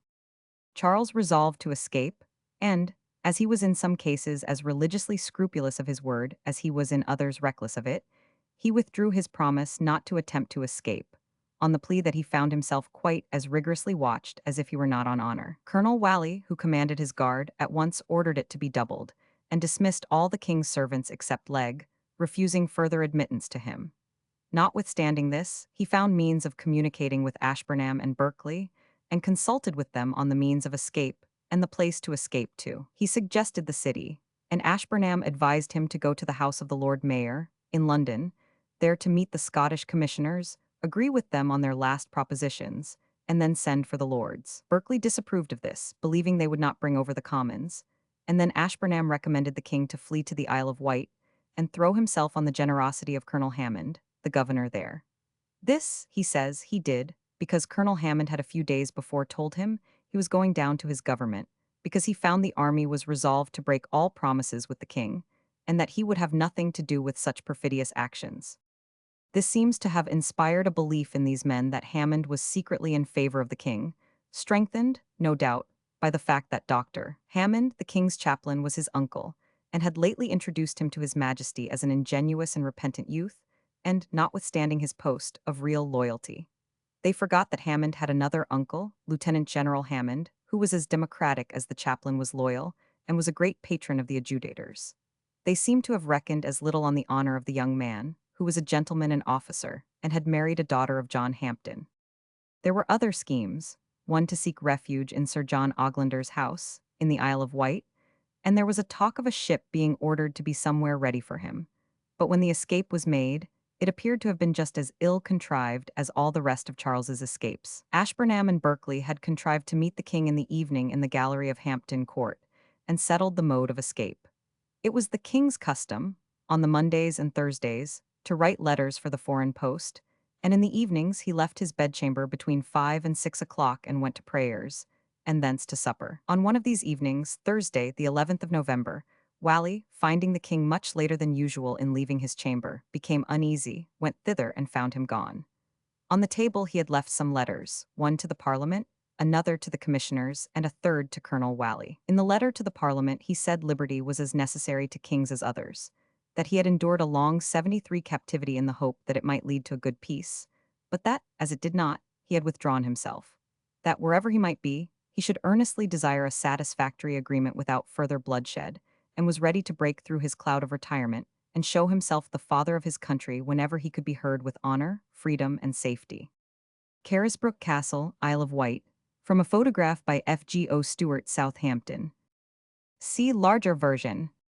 It appeared that he had escaped by way of Paradise, a place so called in the gardens. His cloak was found lying in the gallery, and there were tramplings about a back gate leading to the waterside.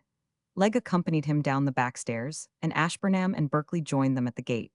The night was dark and stormy, which favored their escape. They crossed the river at Thames Ditton, and made for Sutton, in Hampshire, where they had horses in readiness.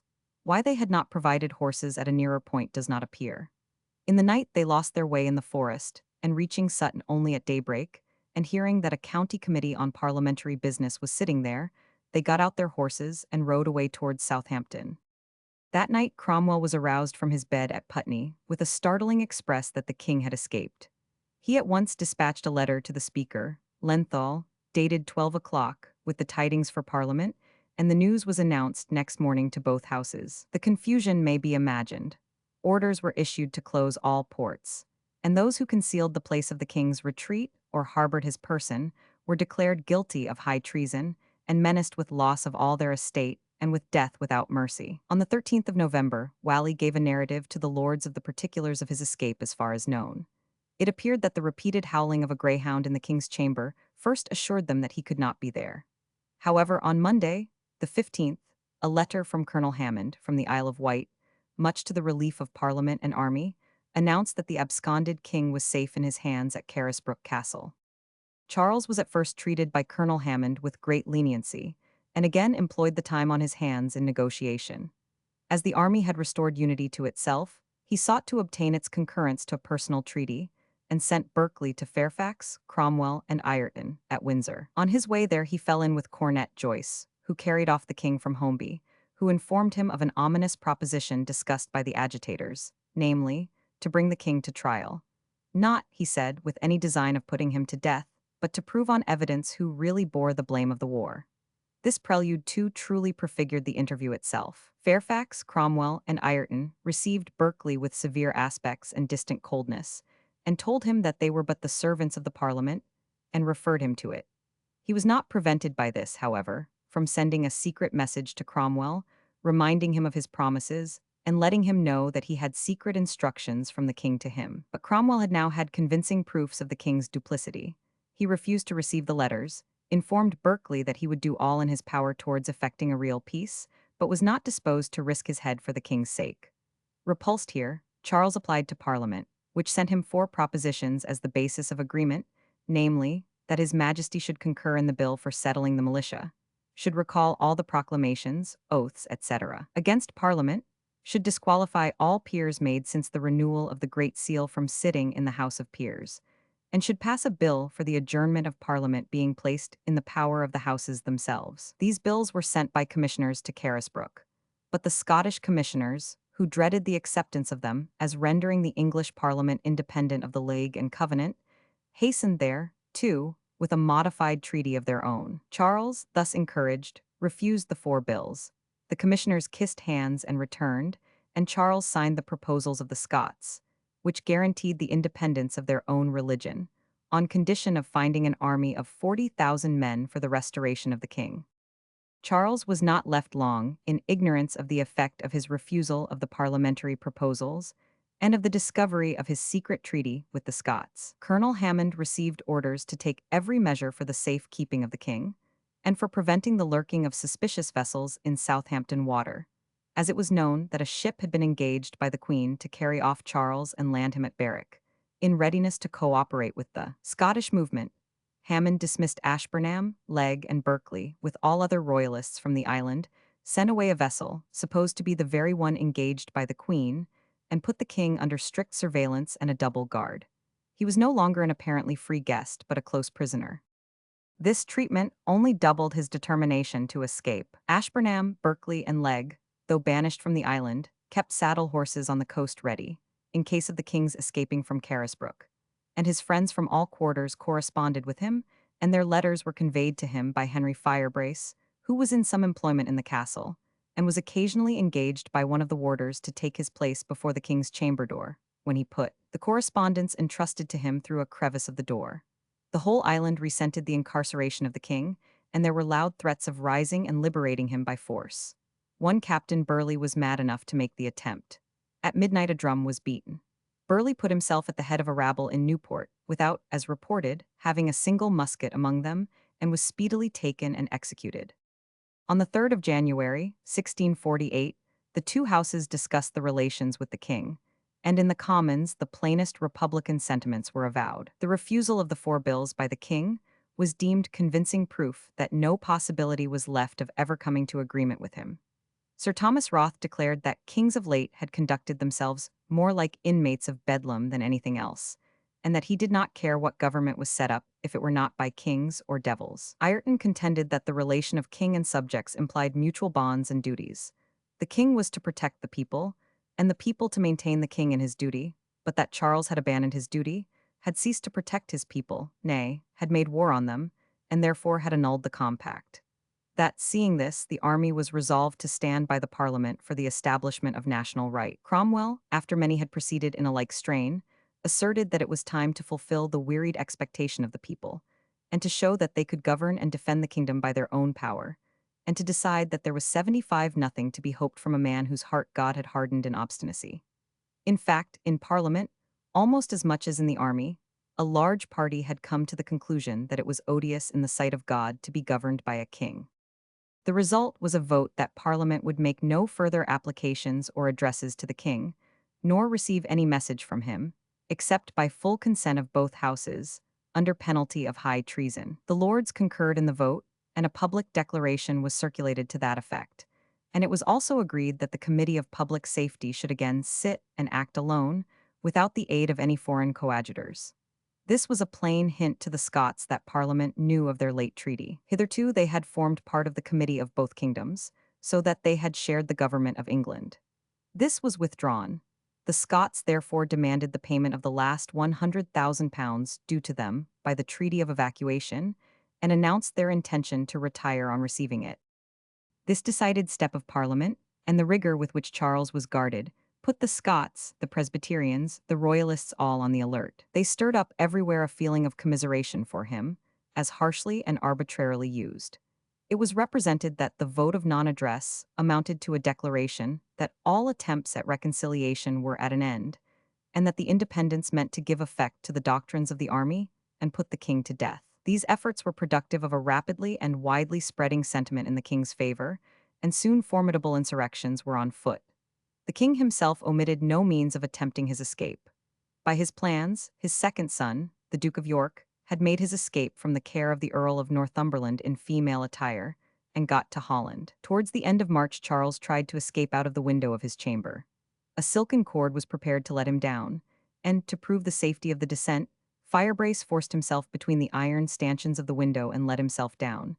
But the king, in essaying to follow, stuck fast, and after violent efforts, found it impossible to get through. Cromwell announced to Hammond, in a letter still extant, that Parliament was informed that aquafortes had been sent down to corrode this obstructing bar, that the attempt was to be renewed during the coming dark nights, and that Captain Titus and some others about the king were not to be trusted. At the same time, he informed him that the Commons, in reward of his vigilance and services in securing and keeping the king, had raised his pay from £10 to £20 a week, had voted him £1,000, and settled upon him and his heirs £500 per annum. The reaction in favor of the king now began to discover itself on all sides. Charles published an appeal to the nation against the proceedings of Parliament, which seemed to cut off all further hope of accommodation. Parliament issued a counterstatement, and numerous rejoinders were the consequence, the most able from the pen of Hyde, the Chancellor, and Dr. Bates, the king's physician. Whilst these elements of strife were brewing in England, the Duke of Hamilton, released from Pendennis Castle and restored to the favour of the king, returned to Scotland, and the Marquis of Ormond to Ireland, to muster forces to operate with a simultaneous rising in England. The Scottish muster proceeded with vigour, though stoutly opposed by the Duke of Argyll, and the work of revolt commenced in March in Wales. Poyer, the mayor of Pembroke and governor of the castle, declared for the king, and at the summons of Fairfax refused to yield up his command.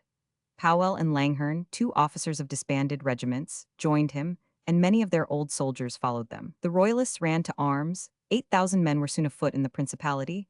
Chepstow and Carnarvon were surprised, and Colonel Fleming was killed. Cromwell was dispatched to reduce these forces at the head of 5 regiments. He quickly recovered Carnarvon and Chepstow, defeated Langherne, and summoned Poyer to surrender. But Pembroke stood out and was not reduced till July, though Colonel Horton encountered Langherne at St. Fagans, near Cardiff, and completely routed him. Meanwhile, in other quarters, insurrections broke out. On the 9th of April, a mob of apprentices and other young fellows attacked the train bands in Moorfields, struck the captain, took his colours, and marched with them to Westminster, crying, "King Charles, King Charles." There they were attacked and dispersed, but they rallied again in the city, broke open houses to obtain arms, and frightened the mayor so that he took refuge in the tower. The next day Fairfax dispersed them, but not without bloodshed. Soon after 300 men from Surrey surrounded the Parliament houses, cursing the Parliament, insulting the soldiers, and demanding the restoration of the king. They were not repulsed without some of 76 of them being killed. Similar outbreaks took place in Norwich, Thetford, Canterbury, and other places. Pontefract Castle was surprised by 80 cavaliers, each with a soldier mounted behind him. Rising of the London apprentices on behalf of Charles, CP 75. See larger version. Parliament, at the same time, was besieged with petitions for disbanding the army and restoring the king. To allay the ferment in the capital, whilst the army was engaged in the provinces, Parliament passed a resolution that no change should be made in the government by kings, lords, and commons. Fairfax withdrew his troops from the Mews and Whitehall, and Major General Skippon was made commander of the city militia, to act in concert with the Lord Mayor and corporation. The men of Kent and Essex rose in great numbers for the king. At Deal, off which Colonel Rainsborough, now acting as admiral, was lying, the people rose. The fleet, consisting of 6 men of war, revolted, hoisted the royal colours, and sailed to Helvoetsluys, where they called for the Duke of York to take the command. The effect of this event was neutralized, however, by a victory, which Fairfax obtained on the 1st of June over the Royalists at Maidstone, where, after a hard fight of 6 hours, he slew 200 in the streets and took 400 prisoners. This defeat prevented the junction of this body with another under Colonel Goring, now Earl of Newport, who marched to Blackheath and demanded entrance into the city. The independent party were in a perilous position there. There was, as we have seen, a numerous body in London in favor of the king, who had no reliance on the militia.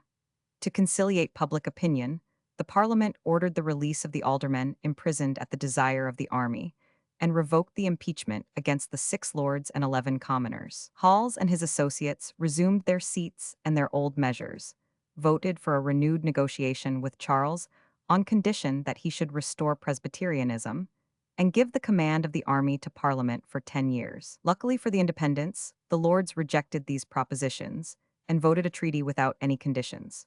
At the same time, the Common Council, showing a decided leaning towards the 77 king, offered to protect him from danger and insult if he would come to the capital. The danger to the independent interest was only repelled by the obstinacy of their old enemy Hals, who would consent to nothing which did not establish Presbyterianism. Execution of Sir Charles Lucas and Sir George Lisle, CP 78. See larger version. Whilst these discussions agitated the city, Fairfax marched on Goring, who quitted Blackheath, crossed the Thames into Essex with 5,000 horse, where he was joined by Lord Cassell, with royalists from Hertfordshire, and Sir Charles Lucas, with a body of horse from Chelmsford. They concentrated their united force at Colchester, where they determined to hold out till the advance of the Scots, and thus detain the commander-in-chief in the south.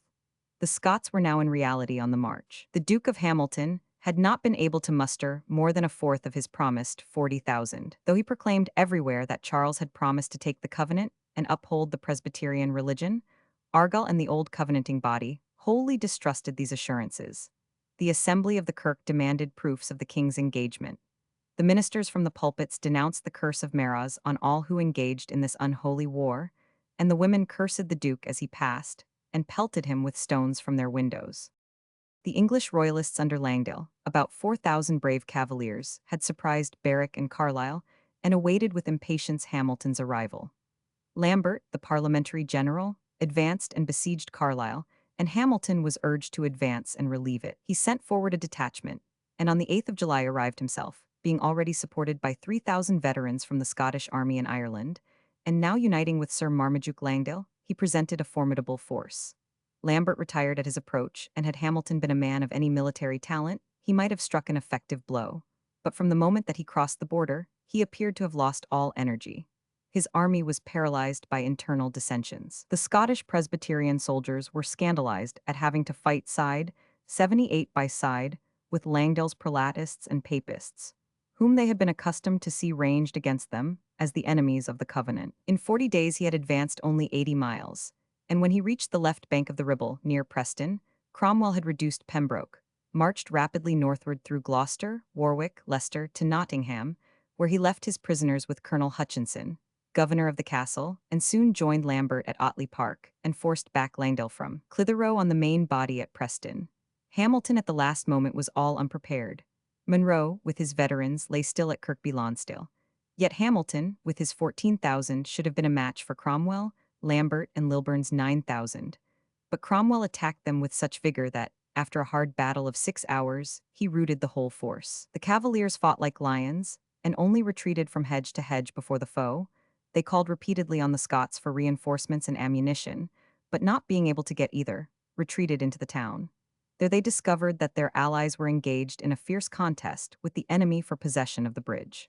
Cromwell won the bridge, and the Scots fled in the night towards Wigan. Hamilton retreated with some of the English towards Warrington. Lieutenant General Bailey, with a great party of the Scottish army, surrendered on quarter in that town. Monroe, who was lying at Kirkby, ignorant of the battle or of the coming up of the fugitives, retreated to Scotland, the only body of Scots who regained their country. Hamilton, on the 20th of August, 3 days after the battle, was overtaken by Lambert and Lord Grey of Groby, and surrendered at Uddoxeter. Langdale's cavaliers dispersed in Derbyshire, and he himself, in woman's apparel, was discovered at Widmerpool in Nottinghamshire, but by the contrivance of Lady Savile, escaped dressed as a clergyman to London, where he remained with Dr. Barwick in the character of an Irish minister driven from his parish by the Papists. So ended Hamilton's boasted invasion. This blow totally annihilated his party in Scotland. Argyll and the Covenanters rose into the ascendant. Argyll soon after this seized a ship containing 10,000 stand of arms, which had been sent from Denmark for Hamilton's expedition. He invited Cromwell to Edinburgh, where he was received with great distinction, and was honored by the thanks of the Scottish ministers as the preserver of Scotland under God. The members of the faction of Hamilton were declared enemies to religion and the kingdom, and incapable of serving in Parliament or the Assembly of the Kirk. On the 16th of August, Cromwell left Edinburgh, Argyll and the nobles of that party accompanying him some miles on his way, and taking leave of him with many demonstrations of respect. At the same time that the Scots began their march, a rising which had been made in concert with Hamilton took place in London. The Earl of Holland, who had become contemptible to all parties by twice going over to the Parliament and twice returning to the king, entered London with 500 horse and called on the citizens to join him for Charles. The inhabitants had been too recently punished for their apprentice rising to make a second experiment. Holland fell back, therefore, on Kingston-on-Thames, where he was attacked and defeated by Sir Michael Levison, and Lord Francis Villiers, brother to the young Duke of Buckingham, was slain. Holland himself had induced the brother of Buckingham to follow him. The latter escaped to the Continent and returned at the Restoration, like most of his party, no better for his experience. Holland and Colonel Dalbier retreated to St. Neots, where a party of soldiers sent by Fairfax from Colchester met them and took Holland and killed Dalbier, who was cut to pieces by the soldiers on account of his having been a renegade from the parliamentary army. The fate of the Scottish army decided that of Goring at Colchester. There was nothing further to stand out for. He surrendered at discretion and was sent to prison to await the award of Parliament with Lord Cassell and Hastings, the brother of the Earl of Huntingdon. But two of his officers, Sir George Lisle and Sir Charles Lucas, the brother of Lord Lucas and heir to his title and estates, were shot. All sides were growing savage. These two officers fell bravely and deserved a better fate. Lucas, tearing open his doublet, cried, "Fire, rebels!" and instantly fell. Lisle ran to him, kissed his dead body, and then turning to the soldiers told them to come nearer. One of them said, "I'll warrant you we shall hit you." He replied, "Friends, I have been nearer when you have missed me." The death of these noble fellows sullied the fair reputation of Fairfax, who afterwards deeply regretted it. On the revolt of the ships at Deal, under the command of Rainsborough, whom they left ashore, the Parliament appointed the Earl of Warwick 79 the brother of the Earl of Holland, but more in the confidence of the reformers, Lord Admiral of the fleet, and sent him to oppose the insurgent fleet. No sooner was it heard in Paris that the English ships had sailed for Holland, and called on the Duke of York to command them, than it was thought highly expedient that the Prince of Wales should hasten thither himself and take the command. Accordingly, he travelled in all haste to The Hague, accompanied by Prince Rupert and the Lords Hopton and Culpeper. The prince was received with acclamations by the fleet at Helvoetsluys, and with other vessels, making altogether 19, he sailed to the coast of England. It was thought by that party that it was best to sail along the English coast, showing their strength for some time, and then to proceed to the mouth of the Thames. At that time the insurrection in Kent was proceeding under Hales, L'Estrange, and the Earl of Norwich, which Fairfax soon dealt with at Maidstone. But whilst it was in force, the prince might have made a safe descent on the Isle of Wight, and attempted the rescue of his father. The castle of Carisbrooke was not strong, and there were few forces besides its garrison in the island, But though Charles anxiously expected the fleet and sent repeated messages, no attention was paid to them. For nearly a month, the prince had the full command of the coast. Fairfax was engaged with the insurgents at Colchester, and the rest of the army was occupied in Wales and in waiting for the approach of the invasion from Scotland. Yet the heir apparent made no movement for the rescue of his father, which everyone would have thought would have been the first thing with him. Warwick posted himself at the mouth of the Thames to prevent any advance towards London or any relief to Colchester, but he did not deem himself strong enough till he should be joined by another fleet under Sir George Ayscough from Portsmouth. With this arrival, Warwick was in a condition to attack the prince's fleet, but he lay still, nor did the prince appear more inclined to assail him. He was satisfied to intercept merchantmen coming into port, and then demand their ransom from the city. This occasioned a brisk correspondence between London and the prince, under cover of which proposals were made by the prince and his counselors for the city opening its gates and declaring for the king. But the demand of the prince for £10,000 as ransom of the merchant ships disgusted the city, and presently after came the news of the total defeat of the Scottish army at Preston. On this the prince sailed away again to Helvoetsluys, without attempting anything more. His fleet, according to Clarendon, like the court and army of his father, was rusted with factions, and so incapable of any decided course of action. But the Earl of Warwick did not present a more flattering aspect, though it is confessed that he was amply strong enough after Ayscough's junction to have beaten the prince.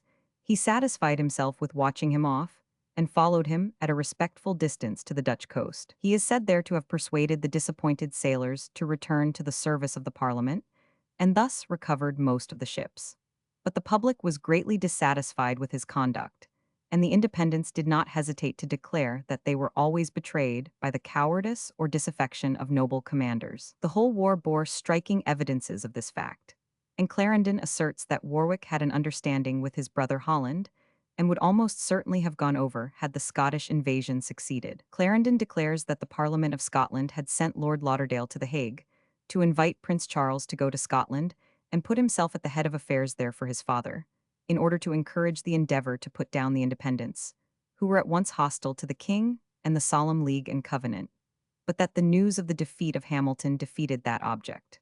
By the end of August, all the attempts of the Royalists were crushed. The Presbyterians took the opportunity while Fairfax, Cromwell, and the leading Independents were absent with the army, to propose a fresh treaty with Charles.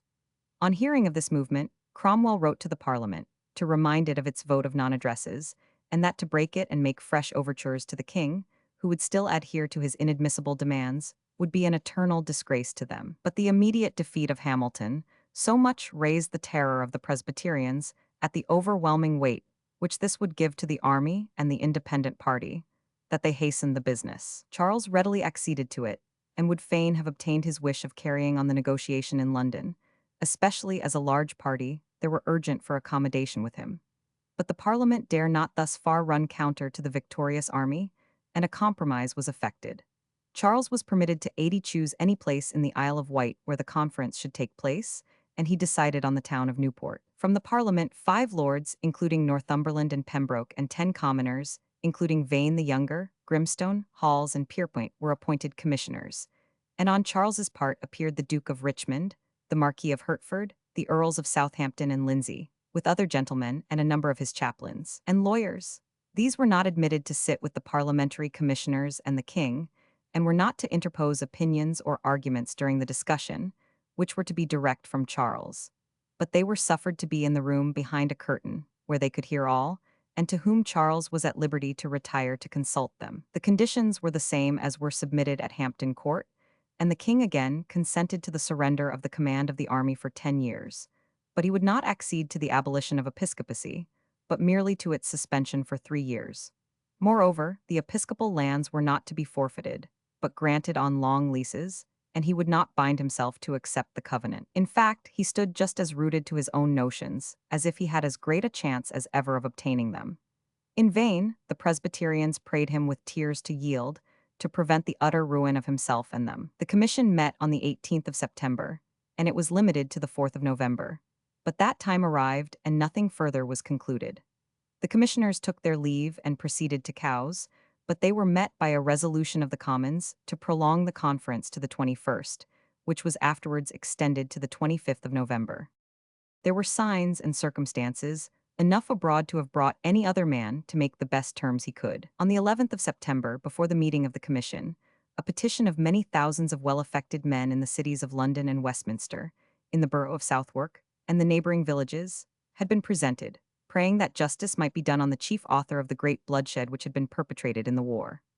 They called for the execution of Holland, Hamilton, Cassell, Goring, and the rest of the royalist officers now confined at Windsor. Clarendon says that Cassell, at the execution of Lisle and Lucas at Colchester, had spoken so fiercely about it, saying they had better shoot all the rest of the prisoners, and had so upbraided Ireton in particular, to whose vindictive disposition he attributed the bloody deed, that the army was vehement for the death of these men. Numbers of other petitions to the same effect came up from the country and from the regiments, declaring that, after so many miraculous deliverances from their treacherous and implacable enemies by the Almighty, it was sinful to delay any longer the punishment of these instruments of cruelty, and especially of the king, the chief offender, the raiser of the war, and the stubborn rejecter of all offers. The army was the more vehement, because one of their most gallant and long-tried leaders, Colonel Rainsborough, had been foully murdered by a number of royalists. No wonder that the army was become impatient of further tolerance of such an enemy. Colonel Ludlow, who was also a member of Parliament, protested that it was time that the country laid to heart the blood spilt, and the rapine perpetrated by commission from the king, and to consider whether the justice of God could be satisfied, or his wrath appeased, if they granted an act of oblivion as the king demanded. No, the blood of murdered thousands cried from the ground. As the book of Numbers declared, blood defiled the land, and the land could not be cleansed except by the blood of him who shed it. He failed in converting Fairfax to his creed on this head, but Ireton was a more willing listener, and he joined his regiment in petitioning, on the 18th of October, that crime might be impartially punished, without any distinction of high or low, and that whoever should speak or act in favor of the king, before he had been tried and acquitted of shedding innocent blood, should be adjudged guilty of high treason. The example was followed by several other regiments. On the 21st, Ingoldsby's regiment petitioned in direct terms for the trial of the king, and declared the treaty at Newport a trap. And on the 16th of November, a long and stern remonstrance was addressed by the assembled officers of the army to the House of Commons, demanding that the capital and grand author of all the troubles and woes which the nation had endured should be speedily brought to justice for the treason, blood, and mischief of which he had been guilty, that the lords should be abolished, and the supreme power vested in the commons, that if the country desired any more kings, they should be elected by the commons, that a period should be fixed for the close of this parliament, and that any future king should be sworn to 81 governed by the aid of Parliament alone. This startling remonstrance was signed by Rushworth, the historian, secretary to Fairfax, the general himself accompanying the remonstrance by a letter. A violent debate upon this remonstrance took place in the House, but Cromwell was now fast advancing to the capital, and the House adjourned. Arrival of Charles under guard at Hurst Castle, CP 82. See larger version.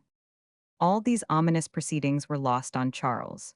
Whilst he was negotiating, he was, in his usual manner, secretly corresponding with his party in various quarters, apologizing for the smallest concessions, on the principle that he did not mean to abide by them. On the 24th of October, after conceding the command of the army, he wrote to Sir William Hopkins, "To deal freely with you, the great concession I made today was merely in order to my escape, of which if I had not hope, I would not have done it." He had written on the 10th of October to Ormond in Ireland, with which country he had agreed to have no further intercourse, telling him that the treaty would come to nothing, and encouraging him privately to prosecute the scheme for a rising there with all his vigor, and to let his friends know that it was by his command, but not openly, or this would, of course, knock the treaty on the head. But a letter of Ormond's fell into the hands of the Independents, by which they discovered for what he had been sent over from France to Ireland, and the commissioners would not proceed till Charles had publicly written to deny any authority from him to Ormond. All the while that the negotiations were proceeding, he was expecting the execution of a plan for his escape, and he told Sir Philip Warwick that if his friends could not rescue him by the time he had requested relief, yet he would still hold on, till he had made some stone in that building his tombstone. With such a man all treaty had long been hopeless. He would never consent to the demands upon him, and without his consent the whole war had been in vain. Nay, did he consent, it was equally certain that, once at liberty, he would break every engagement. What was to be done? the independents and the army had come to a solemn conviction that there was but one way out of it. The king must be tried for his treason to the 82 nation and dealt with as any other incorrigible malefactor. Cromwell, on his way back from Scotland, had called at Pontefract to take vengeance on the assassins of Colonel Rainsborough, but finding affairs pressing in London, left Lambert to reduce the place and secure the murderers, and hastened towards the capital. He had relied much on Colonel Hammond to keep the king safe, and not to give him up into the hands of Parliament, till full justice had been obtained. But no result accruing from the treaty, the commissioners prepared to take their leave of the king on the 28th of November. On the 25th, Hammond had received an order from Fairfax to proceed to headquarters at Windsor, and on the 26th, Colonel Ewer, a zealous Republican, arrived at Newport to take charge of the king and confine him in Carisbrooke Castle or elsewhere. Hammond, who knew well what was the meaning of this, refused to give up his charge, declaring that in all military matters he would obey his general, but that this charge was committed to him by the Parliament, and that he would yield it to no order but theirs. Ewer returned, but the next day was the last day of the commissioners. Charles, seeing the desperate pass at which matters had arrived, suddenly gave way and agreed that the 7 individuals accepted from pardon should take their trials. Namely, the Marquis of Newcastle, Sir Marmaduke Langdale, who had been confined in Nottingham Castle, but had escaped, Lord Digby, Sir Richard Grenville, Sir Francis Dodrington, Lord Byron, and Mr. Justice Jenkins, that the bishops should be abolished and their lands vested in the crown till a final settlement of religion. When the commissioners took their leave, Charles warned the lords of the party that in his ruin they saw their own. Though he had given up everything at the last moment, he could not flatter himself that this would be accepted, because he knew that the army, which held the real power, had protested against this treaty altogether, as a violation of the vote of non-addresses, and had no faith in his observance of any conditions whatever. With the commissioners, Hammond also departed, and Charles was left in the hands of Major Rolfe, a man who had been charged with a design to take away the king's life 6 months before. But Charles was not intended to remain in this man's custody. A body of troops under Lieutenant Colonel Cobbett was already on its way to receive the charge. The friends of the king, on learning this, once more implored him to endeavor to escape. The Duke of Richmond, the Earl of Lindsay, and Colonel Coke urged him to instant flight. They acquainted him with the watchword, and Coke told him he had a boat and horses ready. But all their persuasions were vain. Charles would not move. He pleaded that he had given his parole to the Parliament for 20 days after the treaty. And this was the same man who had been writing north and south during the whole treaty, to assure his friends that he meant to break his word on every point of the treaty, the first moment that he was at liberty. The real reason, we may believe, why Charles did not attempt to escape, was that he had no hope of it. In all his attempts he never had escaped, and must have had a full conviction that he never could. At 5 in the morning Cobbett and his troop arrived, and the king was informed that he must arise and accompany it. The king, greatly agitated, demanded to see the order for his removal, and to know whither they designed to convey him. Cobbett told him they should take him out of the island, but would not show his order. His nobles, bishops, and officers of his household crowded round in alarm and confusion, but there was no alternative. The king was obliged to take his leave of them with much sorrow, and was conducted to Hurst Castle, on the opposite coast of Hampshire. The place, says Warwick, stood in the sea, for every tide the water surrounded it, and it contained only a few dog lodgings for soldiers, being chiefly designed for a platform to command the ships. The sight of this dreary place struck a serious terror of assassination into his heart, for he never would believe that, though the levellers talked of it, they would ever dare to bring an anointed king to public trial. Unfortunately, his own officers had lately been rendering assassination familiar to the public mind, for besides the gallant Colonel Rainsborough, they had murdered several other officers of less note, and there was a rumor that they had made a compact to get rid of the king's enemies in this manner. Charles, however, was to learn that the officers of the parliamentary army disdained murder and dared arraign a king. The same day that Charles was transferred to Hurst Castle, the Parliament negatived the motion that the parliamentary remonstrance should be taken into consideration, and it voted a letter of Fairfax's, demanding pay for the army, or threatening to take it where it could be found. A high and unbeseeming letter. The same day, 83-2, the Council of Officers addressed a declaration to Parliament, assuring it that, seeing that their remonstrance was rejected, they were come to the conclusion that the Parliament had betrayed its trust to the people, and that the army would, therefore, appeal from their authority to the extraordinary judgment of God and all good people. They called on all faithful members to put their confidence in the army, and protest with them against the conduct of their colleagues. Parliament, on its part, sent to Fairfax an order that the army should not advance any nearer to the capital. But the army was advancing, several regiments from the neighborhood of York, with the avowal that they were following the directions of Providence. On the 1st of December, the Commons met, and as if indifferent to the advance of the army, voted thanks to Hawes, Pierpont, and Lord Wenman for their care and pains in the good treaty at Newport, and proceeded to read twice the report of the commissioners. Hawes, who, with his accused colleagues, was again in the House, moved that the King's answer should be voted satisfactory. But that question was postponed till the next day, when the House adjourned again till the 4th of December. Fairfax, in defiance of their prohibition, having that day marched into the city and quartered his troops around Whitehall, York House, St. James's, the Mews, and other places. On the 4th they went into the question of the treaty again, having debated all Friday and Saturday, and on Monday they continued the debate all day until 5 o'clock the next morning, Tuesday. Such a debate of 3 days and a night had not hitherto been known, for no subject of such supreme importance had ever yet come before Parliament. Oliver Cromwell arrived in the midst of this memorable debate. Sir Harry Vane, the younger, said that the treaty had been carried on for months, and that, although the king had appeared to concede much at the last moment, yet they had his own declaration that he did not hold himself bound by promises which he might make, and that it was the conviction of himself, and thousands of others, that the king was not to be trusted, that he, therefore, moved that the House should return at once to its vote of non-addresses, which it ought never to have violated, should cease all negotiations, and settle the Commonwealth on another model. Sir Henry Mildmay said the king was no more to be trusted than a caged lion set at liberty. This was the conviction of the whole body of the Independents, and no doubt a solid and rational conviction. But the king did not lack defenders. Fiennes, to the astonishment of his party, advocated the adoption of the report, and even Prynne, who had suffered so severely under it, became a pleader for royalty, that he might chastise independency and the army. On a division, it was found that a majority of 36, being 140 against 104, had voted the concessions of Charles at Newport satisfactory, and offering sufficient grounds for settling the peace of the kingdom. But the army, or, in other words, the independent and republican cause, was not going thus to be defeated. On the morning of the 6th of December, Major General Skippon discharged the train bands which had guarded the two houses of Parliament, and Colonel Rich's cavalry and Colonel Pride's regiment of foot took their places. Colonel Pride took the lead in the proceeding, which has thence acquired the name of Pride's Purge.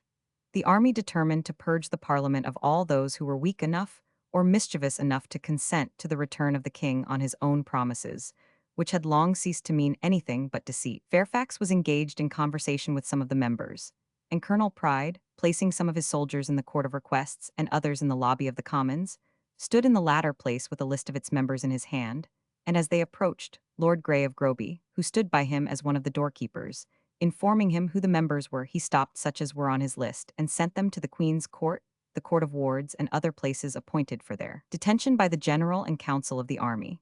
52 of the leading Presbyterians were thus secured, and the next day, others who had passed the first ordeal were also removed, so that Pride's Purge had left only about 50 members for a house, who were independents, for others had fled into the country or hidden themselves in the city to escape arrest. On the whole, 47 members were imprisoned and 96 excluded. The purged remainder acquired the well-known name of the Rump. The independents were now uncontrolled. The royal party in Scotland, weakened by the defeat of Hamilton's army, were opposed by the Covenanters, who again denounced the curse of Meroz from the pulpit against all who did not rise in defense of the solemn league and covenant. Loudon and Eglinton were appointed commanders 84 and the Earl of Argyll, with his Highlanders, joining them, they with the forces of Cassell's from Carrick and Galloway, marched to Edinburgh. This wild army advancing from the west were called the Whigamores, either from Wigham, a phrase used in driving their horses, or wig, whey, a beverage of sour milk, which was one of their articles of food. Whichever it was, the term was soon used to designate an enemy of the king, and in the next reign was adopted as a nickname for the opponents of the court, whence the political term, Whig. Lord Lanark and Monroe were glad to treat with the Whigamores, and disbanded their troops, so that Argyll being a great partisan of Cromwell's, nothing more was to be feared in the north. On Cromwell's visit, Berwick and Carlisle had been surrendered to him. On the sitting of the purged Parliament on the 6th, the first day of Pride's weeding out the suspected members, Cromwell appeared in his place, and was received with acclamations for his services in the north. The 8th was kept as a solemn fast, and a collection was made for the wives and widows of the poor soldiers. They then adjourned to the 11th, and on Sunday, Hugh Peters, the great enthusiast of republicanism, preached a sermon in St. Margaret's, Westminster, from the text, "Bind your king with chains, and your nobles with fetters of iron." And he did not hesitate in the sermon to characterize the king as Barabbas, the great murderer, tyrant, and traitor. It was remarkable that not only 4 earls and 20 commoners of note sat out this sermon, but the Prince Palatine himself, Charles's nephew. The king's own family, whatever their pretenses, had clearly given him up to his fate, or the prince, with his powerful fleet, would never have scoured the coasts of the south of England for several weeks without a single attempt to save his father, the impetuous Prince Rupert being on board, and one of his chief counselors. Instead of the House of Commons sitting according to adjournment, on the 11th, the military councils, the select committee, and the general sat, and framed a new scheme of government. It was called a new representative or an agreement of the people. The composition was said to be Ireton's, but had probably been framed by Cromwell, Ireton, Peters, Vane, Pride, and the leading Republicans. It was but an amplification of the late Remonstrance. It proposed that the present Parliament, which had now sat 8 years, should be finally dissolved in April next, and a new one elected according to this formula. It declared that officers and malignants should be incapable of electing or being elected, that the House of Commons should consist of 300 members, and the representation of the country should be more equal.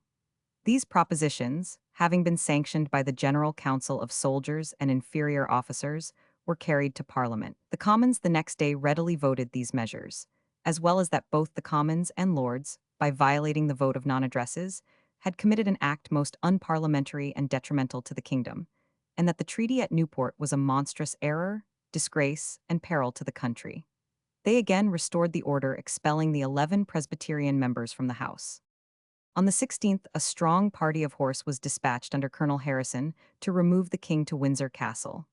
On the very day that he reached Windsor, the House of Commons, or the rump fragment of it, appointed a committee of 38 to consider of drawing up a charge against the king and all other delinquents that may be thought fit to bring to condign punishment. On the 1st of January, 1649, the committee made the following report: that the said Charles Stuart, being admitted King of England, and therein trusted with a limited power to govern by and according to the laws of the land, and not otherwise, and by his trust, oath, and office being obliged to use the power committed to him for the good and benefit of the people, and for the preservation of their rights and liberties. Yet, nevertheless, out of a wicked design to erect and uphold in himself an unlimited and tyrannical power, to rule according to his will, and to overthrow the rights and liberties of the people. Yea, to take away and make void the foundations thereof, and of all redress and remedy of misgovernment, which by the fundamental constitutions of this kingdom were reserved on the people's behalf, in the right and power of frequent and successive parliaments, or national meetings in council. He, the said Charles Stuart, for accomplishing of such his designs, and for the protecting of himself and his adherents in his and their wicked practices, to the same ends hath traitorously and maliciously levied war against the present Parliament, and the people therein represented. The report, therefore, declared that he should be brought to judgment for his treason to the nation. Trial of Charles I. CP 86. See larger version.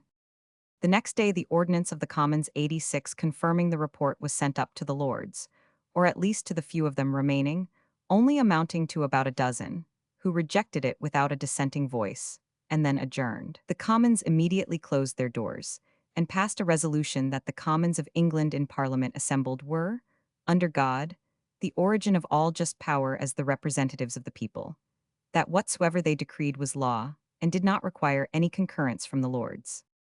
On the 6th of January, the Commons passed the ordinance for the trial of the king. By it they erected a high court of justice for trying him, and proceeding to judgment against him.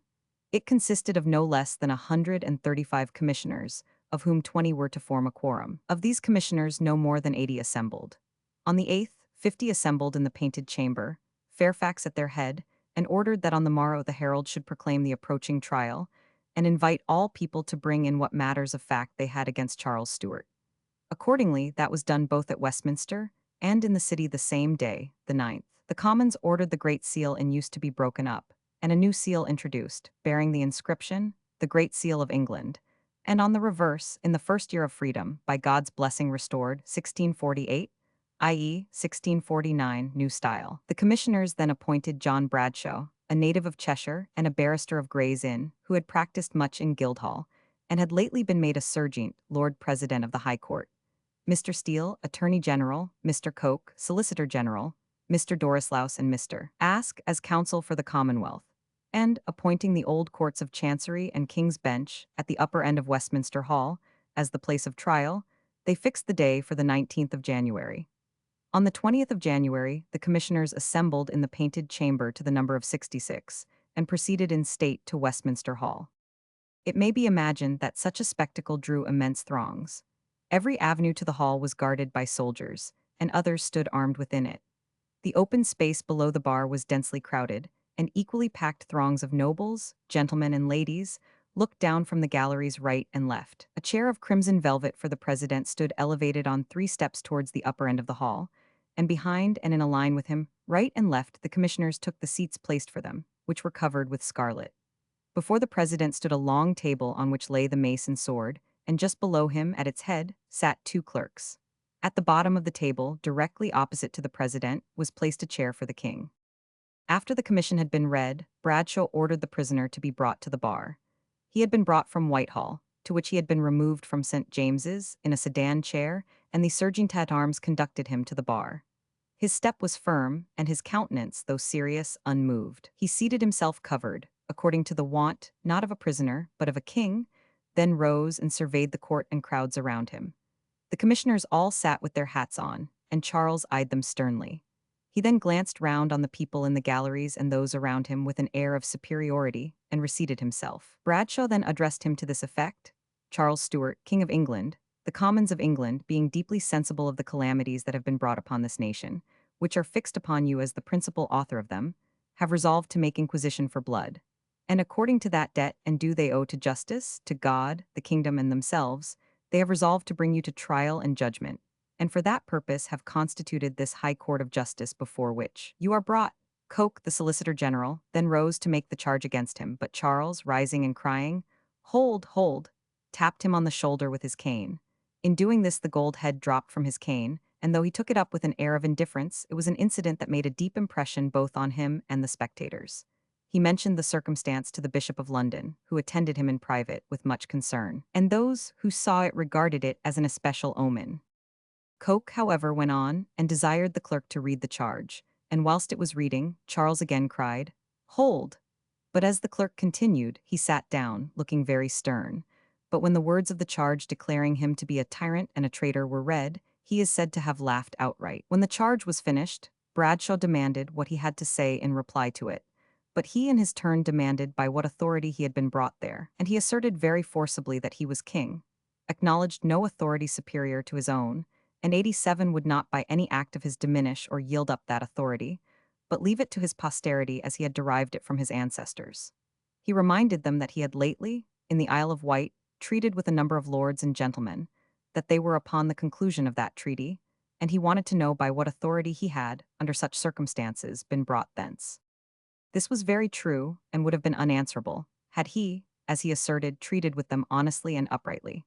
But we know that at the very time that he was carrying on that treaty, and to the very last, he was also carrying on a secret correspondence with Ormond in Ireland, his wife in France, and with other parties, informing them that he was only doing this because there was no help for it, but that he had games to play which would still defeat the whole affair. He was meaning nothing less, and privately declaring nothing less, than that he would, on the first opportunity, be as despotic as ever. He continued, however, to demand, "By what authority am I here? I mean lawful authority, for there are many unlawful authorities in the world, thieves and robbers by the highways. Remember, I am your lawful king. Let me know by what lawful authority I am seated here. Resolve me that, and you shall hear more from me." Bradshaw told him that he might have observed that he was there by the authority of the people of England, whose elected king he was. That afforded Charles another answer. "England," he said, "never was an elective but an hereditary kingdom for nearly these 1,000 years. I stand more for the liberty of my people than any here that are come to be my pretended judges." Bradshaw might have told him that the people thought it time to put an end to the hereditary form and adopt a new one, but he replied, "Sir, how well you have managed your trust is known. If you do not acknowledge the authority of the court, I must proceed." Charles, however, turned to another weak place in his adversary's answer, and exclaimed, I see no House of Lords that may constitute a parliament, and the king, too, must be in and part of a parliament. It was unquestionable that Charles could not be answered on the constitutional ground, but only on the revolutionary one, on that principle of the power and right of the people to revolutionize and shape anew their constitution, which in 1688 was acknowledged and established as a great fact of the rights of nations, and Bradshaw brought forward that plea. If you are not satisfied with our authority, we are satisfied with it, which we have from God and the people. He informed Charles that he would be expected to answer, and adjourned the court till Monday. The 2 following days were spent in receiving evidence of the king's having not only commenced the war on his subjects, but of his having commanded personally in it, and in settling the form of judgment to be pronounced. On the 3rd day, when Charles was again brought forward, the same painful scene was renewed of the king's denying the court, refusing to plead, and yet insisting on being heard. Bradshaw told him in vain that if he pleaded, admitting the authority of the court, he would be at liberty to make any observation in his defense that he pleased, but that in no court could it be otherwise. He then demanded a hearing before a committee of both houses, but he was reminded that the authority of the Lords was no longer admitted. He assured him that though he contended that he had no superior in the state, the law was his superior, and that there was a power superior to the law, the people, the parent or author of the law, which was not of yesterday, but the law of old, that there were such things as parliaments, which the people had constructed for their protection, and these parliaments he had endeavored to put down and destroy, and that what his endeavors had been all along, for the crushing of Parliament had been notorious to the whole kingdom. And truly, sir, he continued, in that you did strike at all, for the great bulwark of the liberties of the people is the Parliament of England. Could you but have confounded that, you had at one blow cut off the neck of England. But God hath been pleased to confound your design, to break your forces, to bring your person into custody, that you might be responsible to justice. He then combated Charles's argument that there was no law or example of people deposing or destroying their kings. He quoted many instances from foreign nations in which they had resisted, fought against, and destroyed their kings. Charles's own country of Scotland, before all others, abounded with instances of the deposition and putting to death of their sovereigns. His grandmother had been so set aside, and his own father, a mere infant, put in her place. The Lord President then referred to the depositions of Edward Roman II and Richard Roman II, which he contended were effected by Parliament, and said that their crimes were not a 10th part so capital against the nation as those in this charge. As Charles again continued to 88 reply and argue without submitting to plead, Bradshaw told him the court had given him too much liberty already, and ordered the sentence to be read. But here John Downes, one of the commissioners, a citizen of London, said to those near him, "Have we hearts of stone? Are we men?" And then rising and trembling violently, exclaimed, "My lord, I am not satisfied to give my consent to the sentence. I desire the court may adjourn to hear me." They therefore adjourned, but in half an hour returned with a unanimous verdict of guilty. Bradshaw then proceeded to pronounce the sentence. When the names of the commissioners were read that morning, on that of Fairfax being called, a female voice from one of the galleries cried out, "He has more wit than be here." When the name of Cromwell was read, the same voice exclaimed, "A rogue and a traitor." As Bradshaw now went on to say, the king had been called to answer by the people. Before the Commons of England assembled in Parliament, the same female voice shouted, "It is false, not 1/2 of them." There was a great excitement. All turned towards the gallery whence the voice came, from amid a group of masked ladies. Axtell, the officer commanding the soldiers, brutally ordered them to fire into the group. But the soldiers hesitated, and a lady rose and walked out of the gallery. It was seen to be Lady Fairfax, the wife of the commander-in-chief, a woman of very ancient and noble family, the Vers of Tilbury, who had come to object most decidedly to the extreme measures of the army, and had prevailed on her husband to keep away from the court. After order had been restored, Bradshaw ordered the charge to be read, the king still interfering, and then Bradshaw passed the sentence, that the court being satisfied in conscience that he, Charles Stuart, was guilty of the crimes of which he had been accused, did adjudge him as a tyrant, traitor, murderer, and public enemy to the good people of the nation, to be put to death by severing his head from his body. After the sentence was pronounced, Charles again requested to be heard, but Bradshaw told him that after the sentence it could not be allowed, and ordered the guards to take him away. The royalist writers state that during the trial the people had cried, "Justice, justice," whilst others cried, "God save the king." but that after the king was condemned, the soldiers, as he passed, insulted him in the grossest manner, spitting on him, blowing their tobacco in his face, throwing their pipes at him, and yelling in his ears, "Justice! Justice! Execution! Execution!" But the popular party utterly denied the truth of these assertions, declaring that they were got up to make the case of Charles resemble that of the Savior, to render his judges odious and himself a sacred martyr. One soldier, Herbert says, as the king was proceeding to his sedan chair, said, "God help and save your majesty." And that Axtell struck him down with his cane, on which the king said, "Poor fellow, it is a heavy blow for a small offense." To the hired hootings of the military, Herbert says that he merely remarked, "Poor souls, they would say the same to their generals for sixpence." Charles went back to St. James's Palace, where he spent the remainder of the day, Sunday, the 28th of January, and Monday, the 29th, the execution being fixed for Tuesday, the 30th. He had the attendance of Juxon, the late Bishop of London, and the next morning he received the last visit of his only two remaining children in England, the Duke of Gloucester and the Princess Elizabeth. The princess was not 12, and the king, setting her on his knee, began speaking to her. "But, sweetheart," he said, "thou wilt forget what I tell thee."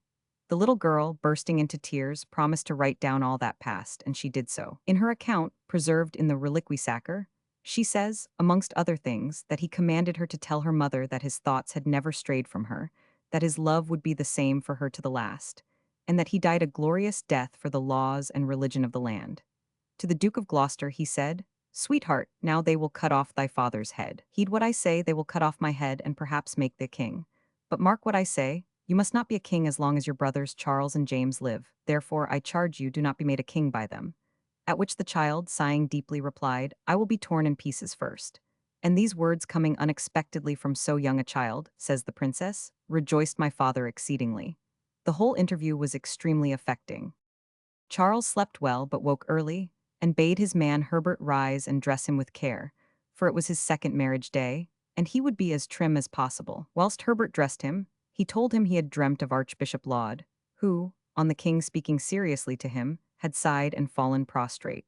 Charles said, had he not 89 been dead, he might possibly have said something to Laud to cause him to sigh, so that it is possible he felt that Laud's proceedings and advice had brought things to this pass. He desired to have 2 shirts on, as the weather was very cold, for if he shook, the rogues would think it was through fear. He observed that he was glad he had slept at St. James's, as the walk through the park would warm him. At 10 o'clock the summons came. Colonel Hacker knocked at the door to say they were ready. Hacker turned pale on seeing the king come out, and was much affected. 10 companies of infantry formed a double line on each side of his path, and a detachment preceded him with banners flying and drums beating.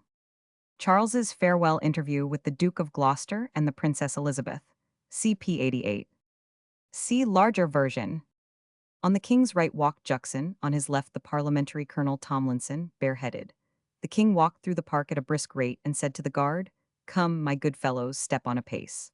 He pointed out a tree planted by his brother Henry, and on arriving at Whitehall, he ascended the stairs with a light step, passed through the long gallery, and went to his chamber, where he remained with Juxon in religious exercise. It was past 1 o'clock before he was summoned to the scaffold, where the executioner, Brandon, and Hewlett, a sergeant appointed to assist him, disguised in black masks, awaited him. The scaffold was raised in the street in front of the banqueting house at Whitehall, and he passed through a window which had been taken out upon it. All was hung with black cloth, and in the middle of the scaffold stood the block, with the axe enveloped in black crape lying on it. Charles made a speech, in which he denied making war on the Parliament, but the Parliament on him, by claiming the militia. Church, Lords, and Commons had, he said, been subverted with the sovereign power. If he would have consented to reign by the mere despotism of the sword, he asserted that he might have lived and remained king. He declared that he forgave all his enemies, and yet when the executioner knelt and begged his forgiveness, he said, "No, I forgive no subject of mine who comes deliberately to shed my blood." He said that the nation would never prosper till they placed his son on the throne, and 90 to the last moment, rooted in his theory of divine right, he denied that the people ought to have any share in the government, that being a thing nothing pertaining to them, and yet that he died the martyr of the people. Whilst he spoke, someone disturbed the axe, on which he turned and said, "Have a care of the axe, if the edge be spoiled it will be the worse for me." After concluding his speech, he put up his hair under a cap, and the bishop observed, "There is but one stage more, which, though turbulent and troublesome, is yet a very short one. Consider it will carry you a great way, even from earth to heaven." "I go," said the king, "from a corruptible crown to an incorruptible, where no disturbance can take place. You are exchanged from a temporal to an eternal crown.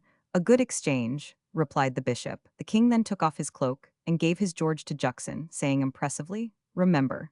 The warning is supposed, as the medallion of the George concealed a portrait of Henrietta, to have regarded a message to his wife.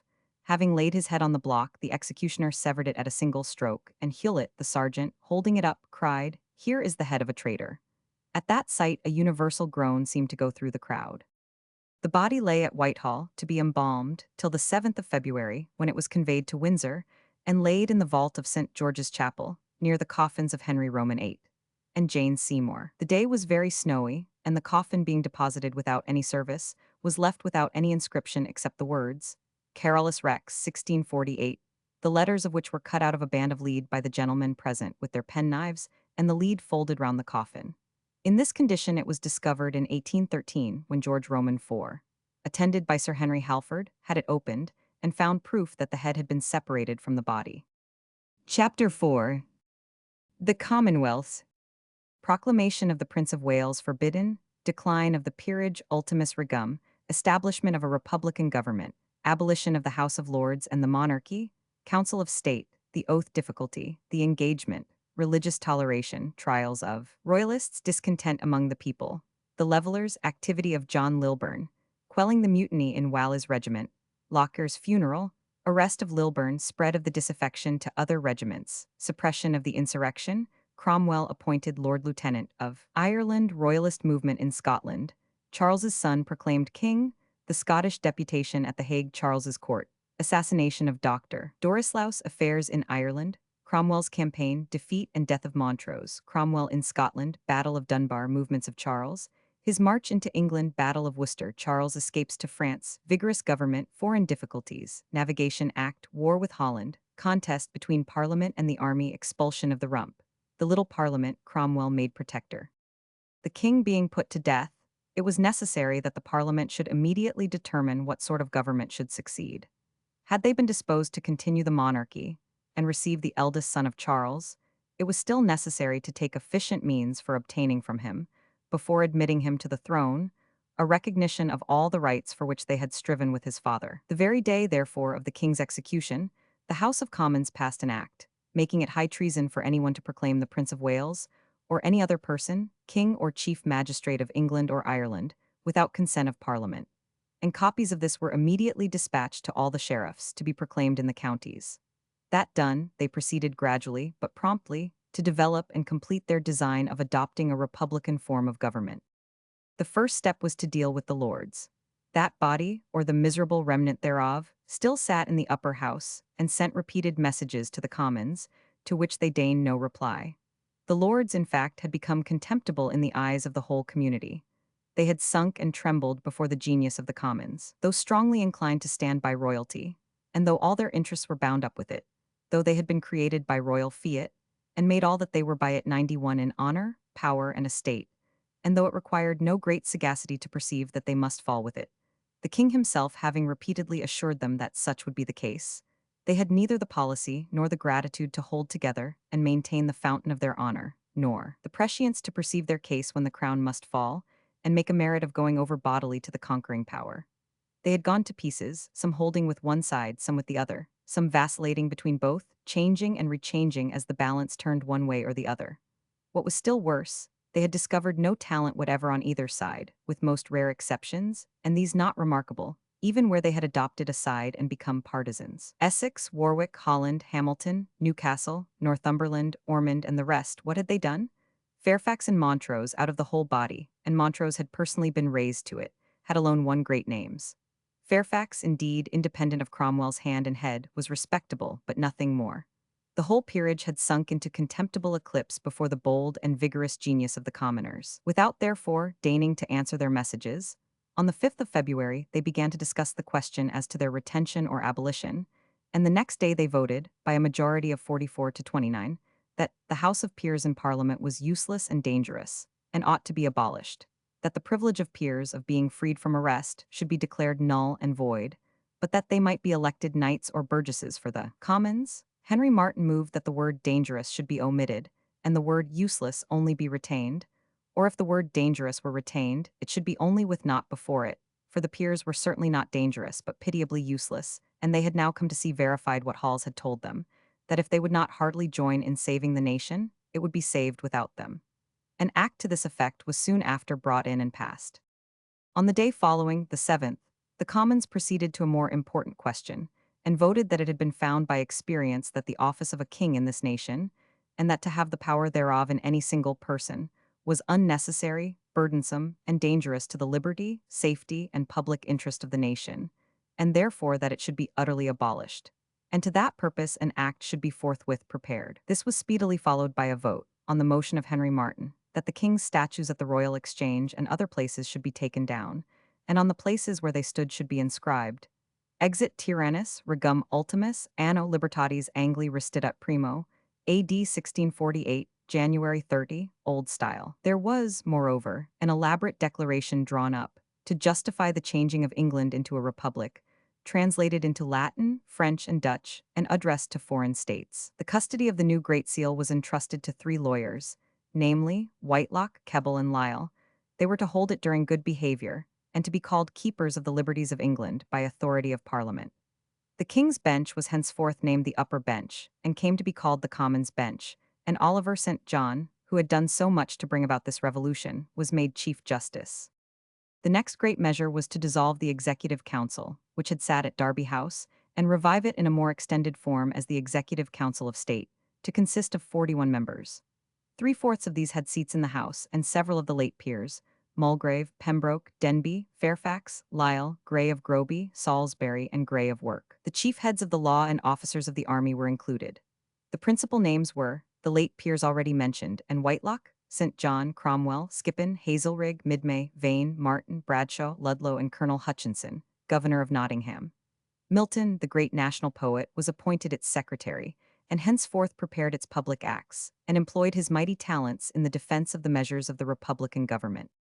It was necessary to have an oath, and one was constructed which approved of the king's trial, of the vote against the Scots and their English associates, and of the abolition of monarchy and the House of Lords. But as this would not only exclude all conscientious Presbyterians, but called on the Lords to pass an act of censure on themselves, as well as on all to approve of acts of Parliament in which they had no concern, Fairfax and some others refused to take it, and it had to be reduced to the undertaking to be true and faithful to the government established without king or House of Peers, and never to consent to their readmission. This was called the 92 engagement, and still was effective in excluding all royalists, and such of the Presbyterian party as would not consent to violate their favorite covenant. Of the 12 judges, 10 had been appointed by the Revolutionary Party, and the whole of them had quietly continued their functions through the war against the king.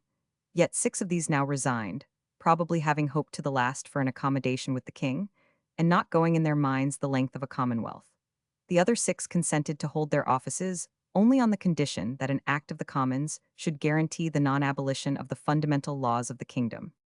With regard to the Church, as the present government was decidedly in favor of ample toleration, it satisfied itself with making a slight modification of the existing Presbyterian power, and allowing it to remain, at the same time that it deprived its intolerant clergy of all temporal power whatever.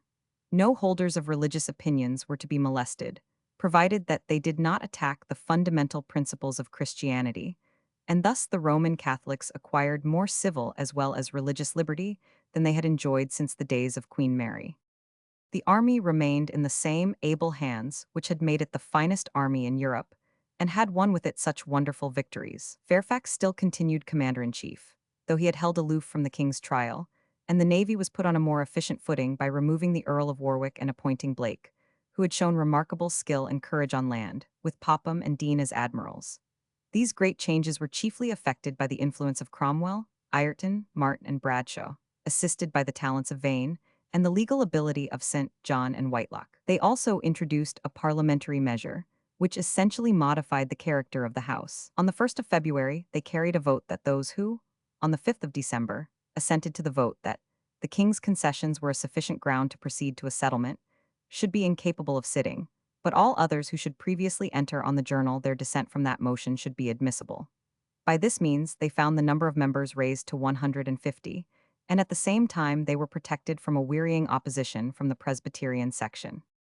They now proceeded to bring to trial such of the royalist prisoners as had engaged in the last insurrection, whom they regarded as disturbers of the kingdom after it had once conquered the king, and might have proceeded to a settlement. They looked on them, in fact, as a species of rebels to the party in power.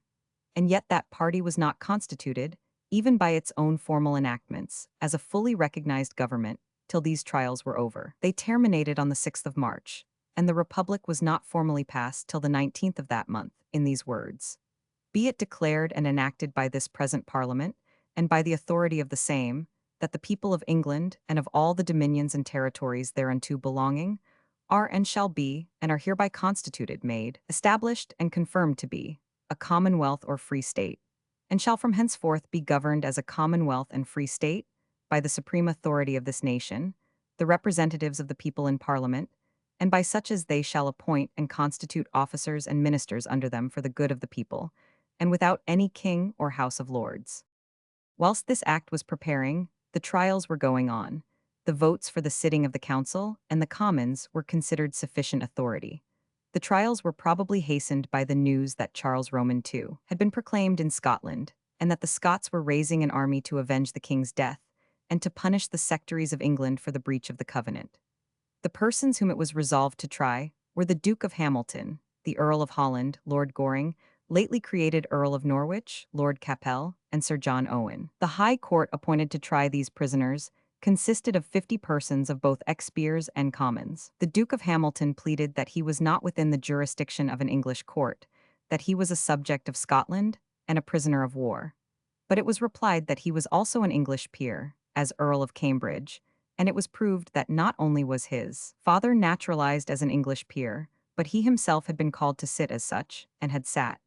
The Earl of Holland was ill, and therefore made little defense, except pleading that he had free quarter given him when he was taken at St. Neots, but this was fully disproved. Lord Goring, or, as now called, the Earl of Norwich, had been a steady partisan of the king's, and had shown little lenity to the parliamentarians. But he now conducted himself with great respect to the court, and seemed to leave himself in their hands. Lord Cassell was one of 93, the bravest and proudest of the royalist generals. During his imprisonment he escaped from the Tower, but was betrayed by the boatmen with whom he crossed the Thames.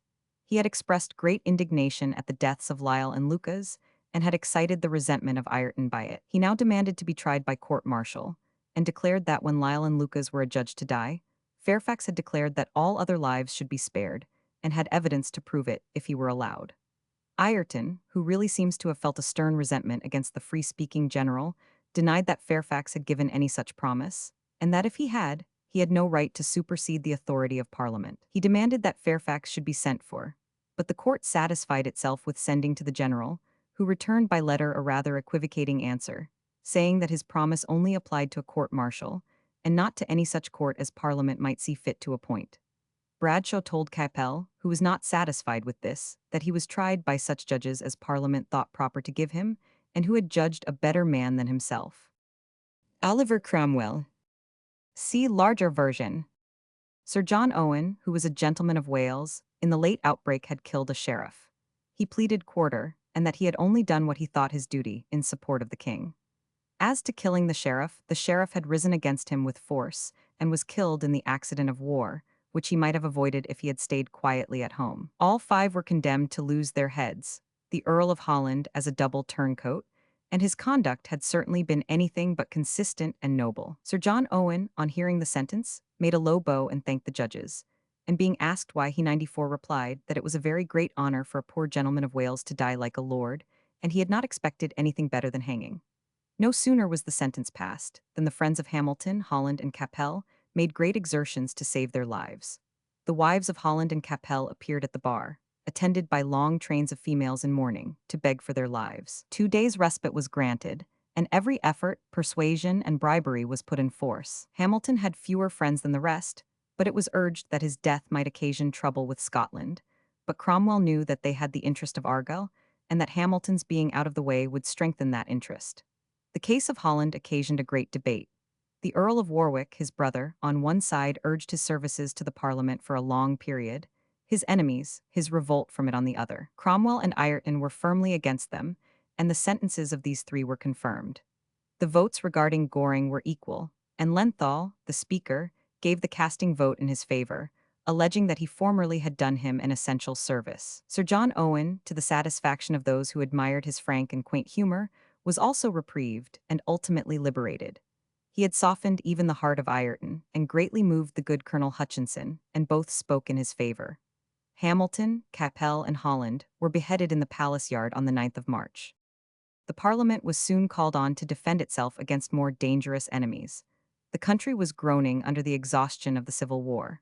For 7 years it had been bleeding at every pore, and now that the war had ceased, the people began to utter aloud their complaints, which, if uttered before, had been drowned in the din of conflict. There was everywhere a terrible outcry against the burden of taxation, and famine and pestilence, the sure successors of carnage and spoliation, were decimating the people. In Lancashire and Westmoreland numbers were daily perishing, and the magistrates of Cumberland deposed that 30,000 families in that county had neither seed nor bread corn, nor the means of procuring either. What rendered this state of things the more dangerous was the turbulence of the levelers. The principles of republicanism, which had borne on the heads of the army, threatened in turn to overwhelm them in their progress amongst the soldiers. It is easier to set in motion revolutionary ideas than to say to them, "Thus far shall ye go and no farther."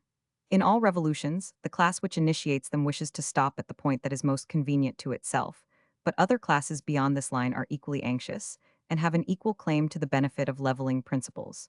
It is only power which limits their diffusion. The power now had passed from the king and the lords, and had centered in the leaders of the army. It was not convenient or desirable for them that it should go farther. But the soldiers and the lower officers, with John Lilburne at their head, claimed a republic in its more popular sense. They read in the Bible and preached from it in the field that God was no respecter of persons, that human rights were as universal as the human race. They saw that Cromwell, Ireton, Harrison, and a few others were the men who ruled in the Parliament, the Council, and the army, and they conceived that they were no longer seeking the common rights of the community, but the aggrandizement of themselves. Colonel John Lilburne was pouring out pamphlet upon pamphlet, and disseminating them through the ranks and through the people. England's new chains discovered, the hunting of the foxes from Triplo Heath to Whitehall by 5 small beagles. These foxes were Cromwell, Ireton, Fairfax, etc., who had suppressed the mutiny at Triplo Heath, and the 5 beagles those who had been made to ride the wooden horse for their insubordination, that is, set upon a sharp 3-cornered wooden machine, with weights or muskets tied to their feet. News came to Parliament that one Everard, a soldier passing for a prophet, and Winstanley, another with 30 more, were assembled on St. George's Hill, near Cobham in Surrey, and were digging the ground and planting it with roots and beans. They said they should shortly be 4,000, and invited all to come and help them, promising them meat, drink, and clothes. 2 troops of horse were sent to disperse them, of which they loudly complained, and Everard and Winstanley went to the general, and declared that the liberties of the people were lost by the coming in of William the Conqueror, and that ever since the people of God had lived under tyranny and oppression worse than our forefathers under the Egyptians. But now the time of deliverance was at hand, and God would bring his people out of this slavery, and restore them to their freedom in enjoying the fruits and benefits of the earth. There had lately appeared to him Everard a vision, which bade him arise and dig 95 and plough the earth, and receive the fruits thereof. He said that their intent was to restore the earth to its former condition. That, as God had promised to make the barren fruitful, so now what they did was to restore the ancient community of enjoying the fruits of the earth, to distribute them to the poor and needy. That they did not intend to break down pales and destroy enclosures, as was reported, but only to till the waste land, and make it fruitful for man. And that the time was coming when all men would willingly come in and give up their lands and estates, and submit to this community of goods. Lilburne had been engaged in the county of Durham, and to win him over, £3,000 were voted to him. But this did not move him for a moment. On his return, he appeared at the bar of the House with a petition against the form of the newly adopted constitution, which the officers had named the agreement of the people, but which the people did not accept as their agreement. Lilburne protested against the provision that Parliament should only sit 6 months every 2 years, and that the Council should rule the other 18. This example was extensively followed, and the table of the House was quickly loaded with petitions demanding a new Parliament every year, a committee of the House to govern during the recess, no member of one Parliament to be a member of the next, the self-denying ordinance to be enforced, the term of every officer's commission in the army to be limited, the High Court of Justice and Council of State to be abolished as instruments of tyranny, all proceedings in the courts of law to be in English, lawyers reduced and their fees too. Excise and customs they required to be abolished, and the lands of delinquents sold to remunerate the well-affected. Religion was to be reformed according to the mind of God. Tithes were to be abolished, conscience made free, and the incomes of ministers of the gospel were to be fixed at £150 each and raised by a rate on the parishioners. There was much sound sense and gospel truth in these demands, but the day of their adoption was much nearer to the millennium than to 1649. It was resolved to send Cromwell to settle the disturbances in Ireland, but it was necessary to quash this communist insurrection first. Money was borrowed of the city, and after a solemn seeking of God by prayer, lots were cast to see what regiments should go to Ireland. 14 of foot and 14 of horse were selected by this mode. The officers expressed much readiness to go. The men refused. On the 26th of April there broke out a terrible mutiny in Walla's regiment, at the Bull, in Bishopsgate. The men seized their colors from the cornet, and refused to march without many of the communist concessions. Fairfax and Cromwell hastened thither, seized 15 of the mutineers, tried them on the spot by court-martial, condemned 5 and shot 1 in St. Paul's churchyard on the morrow. This was Locker, a trooper, a brave young fellow who had served throughout the whole war and was only yet 23. The death of this young man, who was greatly beloved, roused all the soldiers and the working men and women of the city to a fearful degree. He was shot on Friday, amid the tears and execrations of thousands. On Monday his troop proceeded to bury him with military honors. Whitelock says, "About 100 went before the corpse, 5 or 6 in a file. The corpse was then brought, with 6 trumpets sounding a soldier's knell. Then the trooper's horse came, clothed all over in mourning and led by a footman. The corpse was adorned with bundles of rosemary, one half stained in blood, and the sword of the deceased along with them. Some thousands followed in rank and file. All had sea-green and black ribbon tied on their hats and to their breasts, and the women brought up the rear. At the new church in Westminster, some thousands more of the better sort met them, who thought not fit to march through the city." This was not a promising beginning for the generals, but they were not men to be put down. They arrested Lilburne and his 5 small beagles, who published, on the 1st of May, their agreement of the people, and clapped them in the Tower, and hastened down to Salisbury to quell the insurrection which had broken out in Oxfordshire, Gloucestershire, and Wilts in the army. The regiments of Scrope, Ireton, Harrison, Ingoldsby, Skippon, Reynolds, and Horton all declared for the Lilburne agreement, and swore to stand by each other. At Banbury, a Captain Thompson, at the head of 200 men, issued a manifesto called England's Standard Advanced, demanding the completion of public freedom, vowing justice on the murderers of Locker, and threatening, if a hair of Lilburne's was touched, they would avenge it 70 and 7-fold. Reynolds, the colonel of the regiment, attacked Thompson, put him to flight, and prevailed on the soldiers to lay down their arms. But another party, 96 of 10 troops of horse, 1,000 strong, under Cornet Thompson, brother of the captain, marched out of Salisbury for Burford, increasing their numbers as they went, but Fairfax and Cromwell were marching rapidly after them. They came upon them in the night at Burford, took them all prisoners, and the next day, Thursday, the 17th of May, shot Cornet Thompson and 2 corporals in Burford churchyard. The rest were pardoned and agreed to go to Ireland. A few days afterwards, Captain Thompson was overtaken in a wood in Northamptonshire and killed.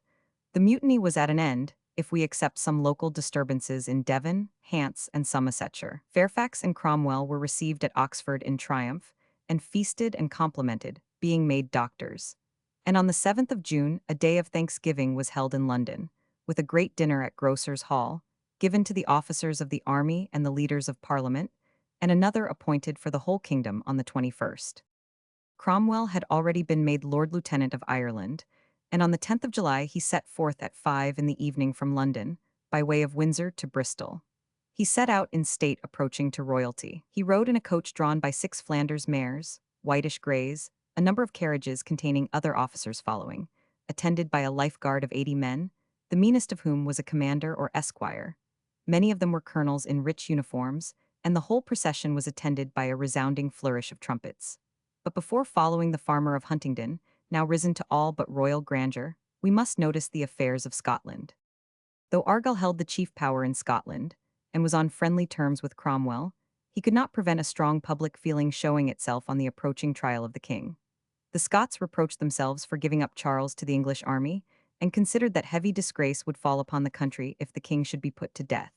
They demanded, therefore, that a strong remonstrance should be sent to the Parliament of England, and Argyll was too timid or too cautious to oppose this. The commissioners in London received and presented the remonstrance, but obtained no answer till after the execution of the king, and that which they did then receive was in most unceremonious terms. Forthwith the authorities in Edinburgh proclaimed Charles as king, and the Scottish commissioners in London, protesting against the alteration of the government into a republic, and declaring themselves guiltless of the blood of the king, hastened to Gravesend to quit the kingdom. But the Parliament, resenting this language as grossly libelous and calculated to excite sedition, sent an officer to conduct them under guard to the frontiers of the kingdom. Passing over this insult, the Scots in March dispatched the Earl of Cassell to The Hague, attended by 4 commissioners, to wait on Charles and invite him to Scotland. They found there the Earl of Lanark, now Duke of Hamilton by the execution of his brother, the Earls of Lauderdale, Callendar, Montrose, Kinnall, and Seaforth. Some of these were old royalists, some of whom were called engagers, or of the party of Hamilton. The court of Charles, small as it was rent by dissensions, and both the engagers and the commissioners under Cassell's joined in protesting against any junction with Montrose, whose cruelties to the Covenanters, they said, had been so great that to unite with him would turn all Scotland against the king. They insisted on Charles taking the Covenant, but this Montrose and the old royalists vehemently opposed, declaring that to do that would alienate both Catholics and Episcopalians and exasperate the independents to tenfold bitterness. Whilst matters were in this unsatisfactory state, Dr. Dorislaus arrived as ambassador from the English Parliament to the States of Holland.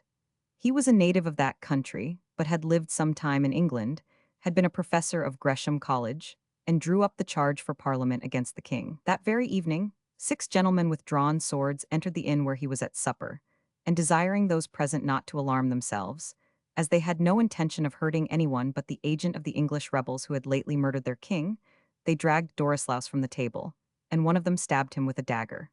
Seeing him dead, they sheathed their swords and walked quietly out of the house. They were known to be all Scotsmen and followers of Montrose, and Charles, seeing the mischief this base assassination would do his cause, and especially in Holland, prepared to quit the country.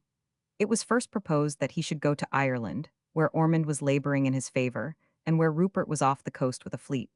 But he changed his mind and went to Paris, to the Queen, his mother. Before doing that, he sent Chancellor Hyde and Lord Coddington as envoys to Spain, to endeavor to move the king in his favor, and he returned 97 in answer to the Scottish commissioners, that though he was and always had been ready to grant them the freedom of their religion, he could not consent to bind himself to the covenant.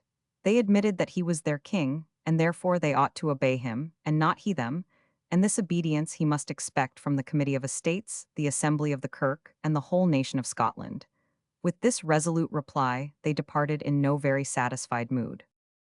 Assassination of Dr. Dorislaus, CP 96. See larger version. The war in Ireland being now undertaken by Cromwell, we must give a brief retrospective glance at what had been passing there. Perhaps no country was ever so torn to pieces by different factions. The Catholics were divided amongst themselves. There were the Catholics of the Pale, and the old Irish Catholics, part of whom followed the faction of Rinuccini, the Pope's nuncio, who was at the head of the Council of Kilkenny, while others followed General Preston and Viscount Toff. The Irish Royalists, who consisted chiefly of Episcopalians, ranged themselves under the banner of Ormond. The approach of Cromwell warned them to suppress their various feuds and unite against the Parliament. To strengthen the Parliament force, Jones, the governor of Dublin, and Monk, who commanded in Ulster, made overtures to Owen Roe O'Neill, the head of the Old Irish in Ulster. Ormond had arrived in Ireland, and Inchiquin and Preston, the leaders of the forces of the Irish Council, which had now repudiated the Pope's nuncio, joined him. But O'Neill held back, not trusting Ormond, and he sent a messenger to Charles in France, offering to treat directly with him. But Ormond ordered the Earl of Castlehaven to attack O'Neill, which he did, and speedily reduced his garrisons of Maryborough and Athy. Enraged at this whilst he was offering his services to the king, O'Neill listened to the proposals of Monk, who was himself hard-pressed by the Scottish royalists, and had been compelled to retire from Belfast to Dundalk. Monk supplied O'Neill with ammunition, and O'Neill undertook to cut off the communication between the royalists in the north and Ormond in the south. Monk sent word of this arrangement 98, and the Grandees, as they were called, or members of the Great Council, entertained the plan in secret. Publicly they dared not, for the followers of O'Neill were those Ulster Irish who had committed the horrible massacres of 1641. No sooner, however, did the rumor of this coalition become known than the greatest excitement prevailed. The army and the people were filled with horror and indignation. They appealed to the solemn engagement of the army to avenge the blood of their fellow Protestants slaughtered by these savages. They reminded the council and the parliament of the invectives heaped by them on the late king for making peace with these blood-stained natives.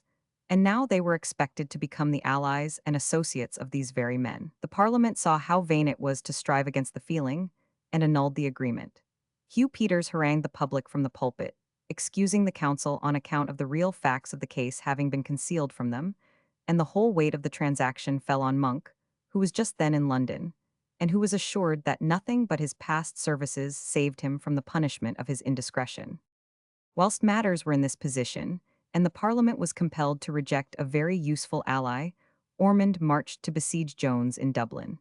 He advanced on both sides of the Liffey, and cast up works at Bogatrath, to cut off the pasturage of the horses of the parliamentary force in Dublin. Jones, however, made a sally an hour before sunrise, and threw the enemy into such confusion that the whole army on the right bank of the river fled in headlong panic, leaving their artillery, ammunition, tents, and baggage. In vain did Ormond hasten to check the rout.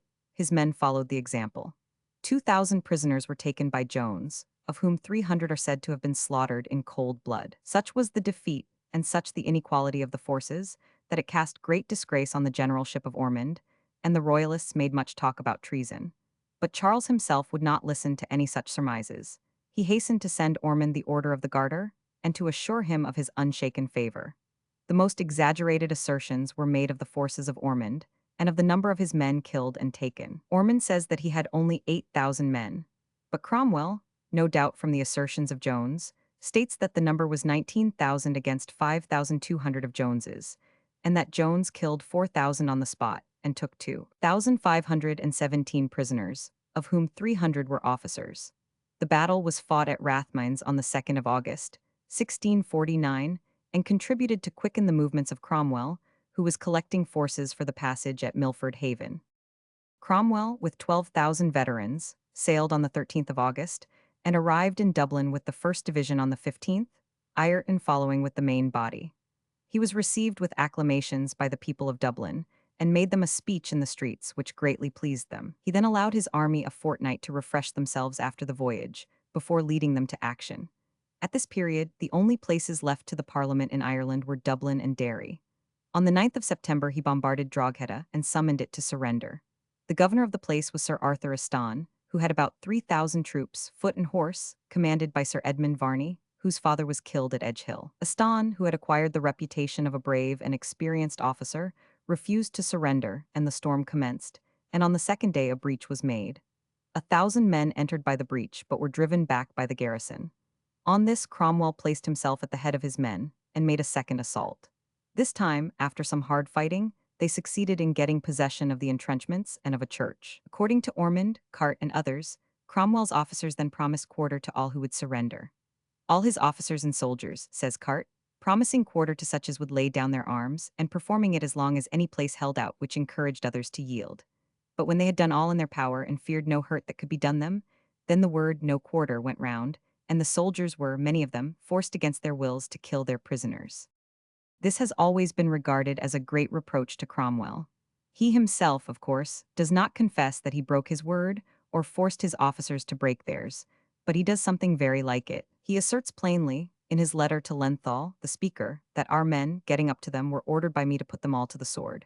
And indeed, being in the heat of the action, I forbade them to spare any that were in arms in the town, and I think that night they put to the sword about 2,000 men. Some of them escaping to the church, he had it set 99 fire to, and so burnt them in it, and he records the exclamations of one of them in the fire. The rest of the fugitives, as they were compelled to surrender, were either slaughtered or, to use his own words, their officers were knocked on the head, and every 10th man of the soldiers killed, and the rest shipped for Barbados. He says that 1,000 people were destroyed in the church that he fired. He adds that they put to the sword the whole of the defendants. I do not think 30 of the whole number escaped with their lives. Those that did are in safe custody for Barbados. This is, perhaps, the most awful confession that ever was made in cool blood, for these letters were written about a week after the assault, and by a man of such a thoroughly religious mind that he attributes the whole to the Spirit of God. Says, this hath been a marvelous great mercy. and prays that all honest hearts may give the glory to God alone, to whom, indeed, the praise of this mercy belongs. Cromwell endeavored to justify this horrible massacre by the plea that it will tend to prevent the effusion of blood for the future. The butchery of Cromwell had not frightened men into surrendering their towns at his summons, and thereby preventing shedding of blood. In fact, great as were the merits of Cromwell, his barbarous mode of warfare in Ireland cannot be defended on any principles of reason, much less of Christianity or humanity. In England, he had been noted for his merciful conduct in war, but in Ireland, a deplorable fanaticism carried away both him and his army. They were now fighting against a papist population, and deemed it a merit to destroy them. They confounded all Irishmen with the wild savages of Ulster, who had massacred the Protestants in 1641. And Cromwell, in his letters from Drogheda, plainly expresses this idea, calling the wholesale slaughter a righteous judgment of God upon those barbarous wretches, who have imbrued their hands in so much innocent blood. From Drogheda, Cromwell returned to Dublin, and then marched on Wexford, taking and burning minor places by the way. On the 1st of October, he summoned Wexford to surrender, and though the governor refused, the officer who commanded the castle traitorously yielded it. The soldiers, then perceiving the enemy quit the walls of the town, scaled them with their ladders, and encountering the forces in the marketplace, they made a stout resistance.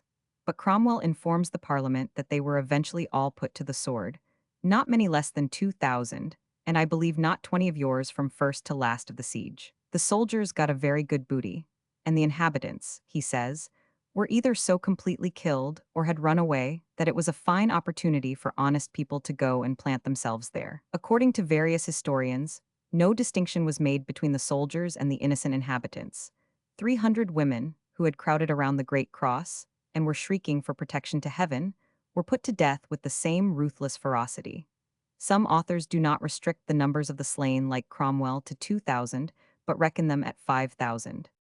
Ormond now calculated greatly on the aid of O'Neill to create a diversion in the north, and divide the attention and the forces of Cromwell, for that chieftain had begun to justify the treaty made with him through Monk, by compelling Montgomery to raise the siege of Londonderry, and rescuing Coote and his small army, the only force which the Parliament had in Ulster. But the cry in London against this alliance with the Irish papist had done its work, and after the victory of Rathmines, the Parliament refused to ratify the treaty made with O'Neill.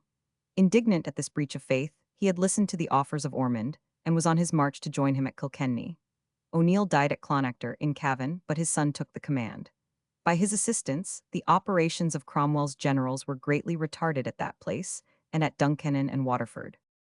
On the 17th of October, Cromwell sat down before Ross, and sent in a trumpeter, calling on the commander to surrender, with this extraordinary statement: "Since my coming into Ireland, I have this witness for myself that I have endeavored to avoid effusion of blood," which must have been read with wonder, after the recent news from Drogheda and Wexford. General Toff refused. There were 1,000 soldiers in the place, and Ormond, Ards, and Castlehaven, who were on the other side of the river, sent in 1,500 more. Yet on the 19th the town surrendered, the soldiers being allowed to march away. O'Neill had now joined Ormond at Kilkenny with 2,000 horse and foot, and Inchiquin was in Munster. Soon after Cork and Youghal opened their gates, Admiral Blake co-operating by water. In the north, Sir Charles Coote, Lord President of Connaught, took Coleraine by storm, and forming a junction with Colonel Venables, marched on Carrickfergus, 100 which they soon after reduced. Cromwell marched from Ross to Waterford, his army having taken Enistioge, Thomastown, and Carrick. He appeared before Waterford on the 24th of November. Here, too, he received the news of the surrender of Cassell and Bandon Bridge, but Waterford refused to surrender, and Cromwell was compelled to march away to Cork for winter quarters. His troops, however, took the fort of Passage near Waterford, but they lost Lieutenant General Jones, the conqueror of Rathmines, by sickness at Dungarvan. Cromwell did not rest long in winter quarters. By the 29th of January, 1650, he was in the field again, at the head of 30,000 men. Whilst Major General Ireton and Colonel Reynolds marched by Carrick into Kilkenny, Cromwell proceeded from Youghal over the Blackwater into Tipperary, various castles being taken by the way. They quartered themselves in Fethard and Cashel. On March 28 Cromwell succeeded in taking Kilkenny, whence he proceeded to Clonmel. In this campaign the royalist generals accuse him of still perpetrating unnecessary cruelties, though they endeavoured to set him a different example. "I took," says Lord Castlehaven, "Athy by storm, with all the garrison, 700 prisoners. I made a present of them to Cromwell, desiring him by letter that he would do the same to me, if any of mine should fall into his power. But he little valued my civility, for in a few days after he besieged Gouven, and the soldiers mutinying and giving up the place with their officers, he caused the Governor Hammond and some other officers to be put to death. Cromwell avows this in one of his letters. The next day the colonel, the major, and the rest of the commissioned officers were shot to death. All but one, who, being very earnest to have the castle delivered, was pardoned. And this, he admits, was because they refused to surrender at his first summons. He seemed to consider a refusal to surrender at once and unconditionally a deadly crime, and avenged it bloodily. On the other hand, Ormond, in one of his letters, says, Rathfarnham was taken by our troops by storm, and all that were in it made prisoners. And though 500 soldiers entered the castle before any officer of note, yet not one creature was killed, which I tell you by the way, to observe the difference betwixt our and the rebels making use of a victory. The Parliament, seeing the necessity of having their best general for the impending Scottish war, sent towards the end of April the President Bradshaw frigate, to bring over Cromwell from Ireland, and to leave Ireton, Lord Broghill, and the other generals to finish the war by the reduction of Clonmel, Waterford, Limerick, and a few lesser places. But Cromwell would not go till he had witnessed the fall of Clonmel. There Hugh O'Neill, the son of old Owen Roe O'Neill of Ulster, defended the place gallantly with 1,200 men. The siege lasted from the 28th of March to the 8th of May. Whitelocke says, they found in Clonmel the stoutest enemy this army had met in Ireland, and there never was seen so hot a storm, of so long a continuance, and so gallantly defended, either in Ireland or England. The English troops had made a breach, and endeavored to carry the town by storm in vain. On the 9th they stormed the breach a second time. The fierce death wrestle, says a letter from one of the besiegers, lasted 4 hours, and Cromwell's men were driven back with great loss. But the ammunition of the besieged was exhausted, and they stole away in the night. The inhabitants, before this was discovered, sent out and made terms of surrender. On discovering the retreat of the enemy, pursuit was made, and 200 men killed on the road. Oliver, however, kept his agreement with the inhabitants. The siege of Clonmel finished, Cromwell set sail in the President Bradshaw, and landed at Bristol towards the end of May, where he was received with firing of guns and great acclamations for his exploits in Ireland. On the 31st of the month he approached Hounslow Heath, where he was met by the Lord General Fairfax, and numbers of other officers and members of Parliament, besides crowds of other people. They conducted him to London, and on reaching Hyde Park Corner he was received by the discharge of artillery from Colonel Barkstead's regiment, there drawn up. And thus, with increasing crowds and acclamations, he was attended to the cockpit near St. James's, a house which had been assigned to him, and where his family had been residing for some time. There the Lord Mayor and aldermen waited on him, to thank him for his services in Ireland. Thence, after rest and refreshment, he appeared in his place in Parliament, where he also received the thanks of the House. Some one remarking what crowds went out to see his triumph, Cromwell replied, "But if they had gone to see me hanged, how many more there would have been?" Prince Charles, though invited to assume the crown of Scotland, was invited on such terms as would have afforded little hope to a man of much foresight. Those who were to support him were divided into two factions, which could no more mix than fire and water. The Covenanters and the Royalists under Montrose hated each other with an inextinguishable hatred. So far from mixing, they were sure to come to strife and bloodshed amongst themselves.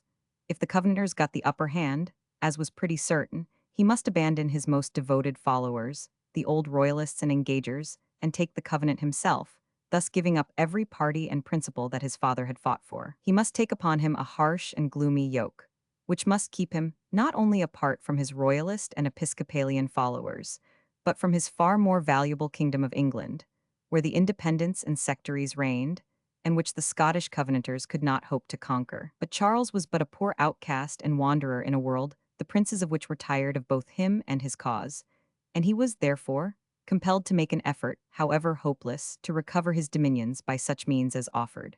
He therefore sent off Montrose to raise troops and material amongst the northern courts, and then to pass over and raise the Highlands, whilst he went to treat with the Covenanters at Breda. Great Seal of the Commonwealth. Montrose was strongly suspected of having headed the party who assassinated Dorislaus. A very bad beginning, assassination being the fitting business of thieves, and not of heroes. The fame of Montrose, nevertheless, gave him a good reception in Denmark and other courts, and he is said to have raised an army of 12,000 men, and embarked these, and much ammunition and artillery at Gothenburg under Lord Kinnoll in the autumn. The equinoctial gales appeared to have scattered this force in all directions, dashing several of the ships on the rocks, so that Cassell landed in October at Kirkwall, in the Orkneys, with only 80 officers and about 100 common men. Montrose followed with 500 more, and having received the Order of the Garter from Charles as a token of his favor, he once more raised his banner in the Highlands, bearing on it a painting of the late king decapitated, and the words, "Judge and avenge my cause, O Lord." But the Highlanders had been taught caution by the repeated failures of the Royalists, and the chastisements they had received from the stern Covenanters. They stood aloof, and in vain did Montrose march through Caithness and Sutherland, calling on the natives to rise and defend the king before the Covenanters could sell him to the English, as they had done his father. This was a fatal proclamation, for whilst it failed to raise the Highlands, it added to the already deep detestation of him in the Lowlands, where his proclamation was burnt by the common hangman. The Covenanters did not merely burn his proclamation, they dispatched a force of 4,000 men against him. Colonel Strachan came one too almost upon him in Corbisdale, in Rossshire, and calling his men around him under the shelter of the high moorland broom, he informed them that God had given the rebel and apostate Montrose, and the viperous brood of Satan, the accursed of God and the Kirk, into their hands. He gave out a psalm, which they sang, and then he dispersed them in successive companies, the whole not amounting to 400 men, the main army being with David Leslie at Brechin. As soon as Strachan's handful of men came in sight of Montrose's levies, they were attacked by his cavalry, but scarcely were they engaged, when a second, and then a third detachment appeared. On perceiving this, Montrose believed the whole army of Leslie was marching up, and he ordered his infantry to fall back and screen themselves amongst the brushwood. But first his horse, and then the whole of his men were thrown into confusion. His standard-bearer and several of his officers were slain. The foreign mercenaries demanded quarter and received it. The rest made their escape as well as they could. Montrose had his horse killed under him, and though he got another horse and swam across a rapid river, he was compelled to fly in such haste that he left behind him the star and garter with which he had been so newly invested, his sword, and his cloak. He again made for the mountains of Sutherland with Cassell, both disguised as peasants. Cassell soon sank with fatigue, and was left behind and perished. Montrose at length reached the house of MacLeod of Assint, who had formerly served under him, but this base man sold him to the Covenanters for 400 bowls of meal. This treason was soon avenged by the neighbouring Highlanders, who ravaged the lands of Assint. But the Scottish Parliament recompensed the traitor with £20,000 Scots, to be raised on the Royalists of Caithness and Orkney. The Orkneys, as well as the Isles of Man, Scilly, Jersey, the colony of Virginia, and the islands of the Caribbean Sea, long held out for the royal cause.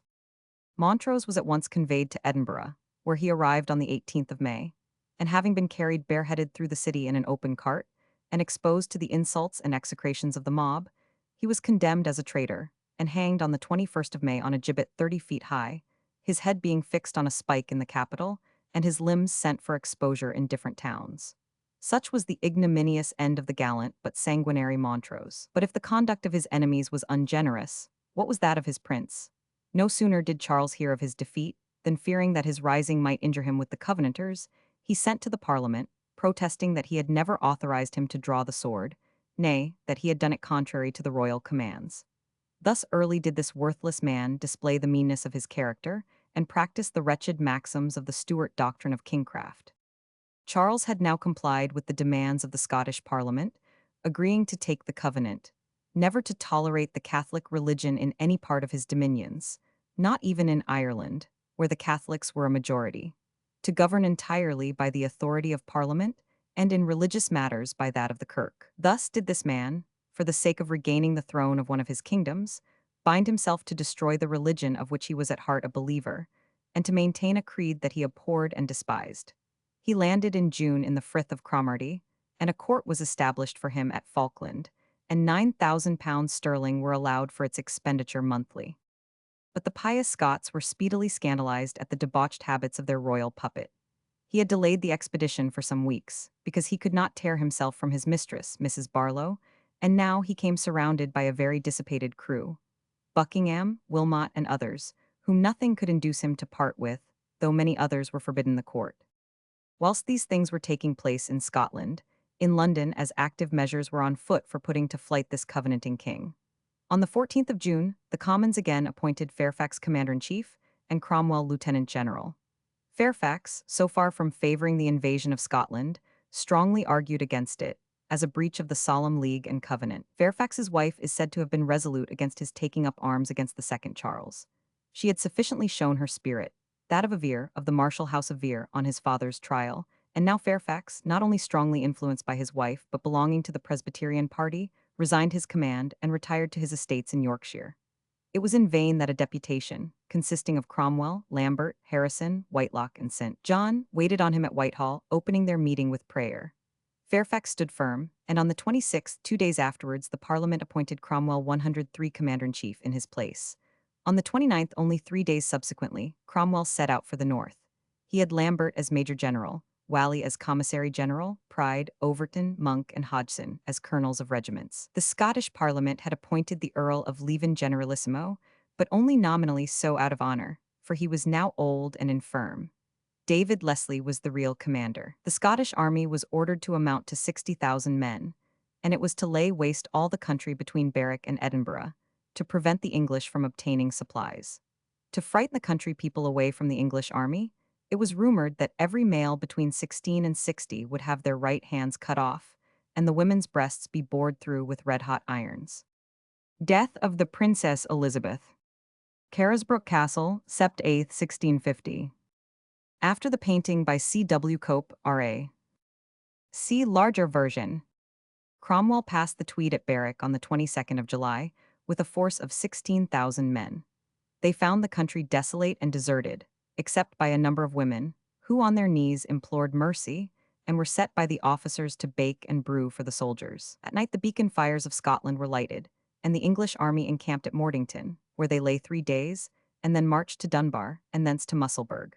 They found the Scottish army under Leslie posted between Edinburgh and Leith, and well defended by batteries and entrenchments. Nothing could induce the wary Scottish commander to quit his vantage ground, and the country afforded no supplies to the English army, but their fleet followed them along the coast and furnished them with provisions. For a month, Cromwell found it impossible to draw the Scottish general out of his strong position. He sometimes marched up close to his lines to tempt him to come to action, but it was in vain, and he did not think it prudent to attack him in his formidable position, which must have cost him an awful number of men, even if he carried it. The weather being very wet, he fell back upon Musselburgh, the enemy then making a sally, and harassing his rear, and wounding General Lambert. Cromwell and the Scottish Assembly, as well as Cromwell and General Leslie, who lay in the ground now occupied by the new town of Edinburgh, had a voluminous correspondence, in which they quoted much scripture, and each declared himself the favoured or justified of heaven. The Scots reproached Cromwell and his party with breaking the league and covenant, and Cromwell retorted on them that though they pretended to covenant and fight against malignants, they had entered into agreement with the head and centre of the malignants himself, which he said he could not understand. Cromwell, leaving a force to invest Dunbar, which was said to suffer extreme famine, being cooped by the English both on land and sea, about the 13th of August shifted his camp to the Pentland Hills to the west of Edinburgh, in order to cut off Leslie's supplies. Whilst lying there, the young king himself made a visit to the army at Leith, where he was received by the soldiers with acclamations. But the assembly of the kirk was soon scandalized by the drunkenness and profanity which his presence brought into the camp, and set on foot an inquiry, the result of which was that 80 officers, with many of their men, were dismissed that they might not contaminate the rest of the army. They also required Charles to sign a declaration to his subjects in his 3 kingdoms, informing them that he lamented the troubles which had been brought on the realm by the resistance of his father to the Solemn League and Covenant, and by the idolatry of his mother. That for himself, he had subscribed the covenant with all his heart, and would have no friends or enemies but the friends or enemies of the covenant, that he repented making a peace with the papists of Ireland, and now declared it null and void, that he detested all popery, prelacy, idolatry, and heresy, and finally that he would accord to a free Parliament of England the propositions agreed upon by the commissioners of the 2 kingdoms, and would settle the English Church according to the plan organized by the Westminster Assembly of Divines. Never was so flagrant a set of falsehoods forced on a reluctant soul. Charles read the declaration with indignation, and declared that he would sacrifice everything rather than thus cast reproach on his parents and their supporters, who had suffered so much on their behalf, or belie his own sentiments. But he was soon convinced that he must see his cause totally abandoned if he did not comply, and at the end of 3 days he signed with tears and shame the humiliating document. The exulting Kirke then proclaimed a certain victory from heaven over a blaspheming general and a sectarian army. And truly, affairs appeared very likely to come to such a conclusion. Cromwell found it difficult 104 to feed his army. The weather continued stormy and wet, and his soldiers suffered extremely from fevers and other illness from exposure to the weather. Cromwell made a sudden march in the direction of Stirling, as though he intended to cut off that town from communication with the capital. This set Leslie in motion. He hastily sent forward his forces, and the vanguards came to skirmishing, but could not engage in complete battle on account of the boggy ground between them. Cromwell as suddenly retreated, and firing his huts on the Pentlands, withdrew towards Dunbar. This effectually roused the Scots. They knew his distress from sickness and lack of supplies, and they thought he meant now to escape into England. To prevent that, and to make themselves masters of the whole English army, as they now confidently expected, they marched rapidly along the feet of the Lammermuir Hills, and Leslie managed to outstrip him, and hem him in between Dunbar and Doon Hill. A deep ravine called Cockburn's Path, or, as Oliver pronounced it, Copper's Path, about 40 feet deep and as many wide, with a rivulet running through it, lay between Oliver and the Scottish army, which was posted on Doon Hill. On Oliver's right lay Belhaven Bay, on his left Brocksmith House, at the mouth of a brook, and where there is a path southward.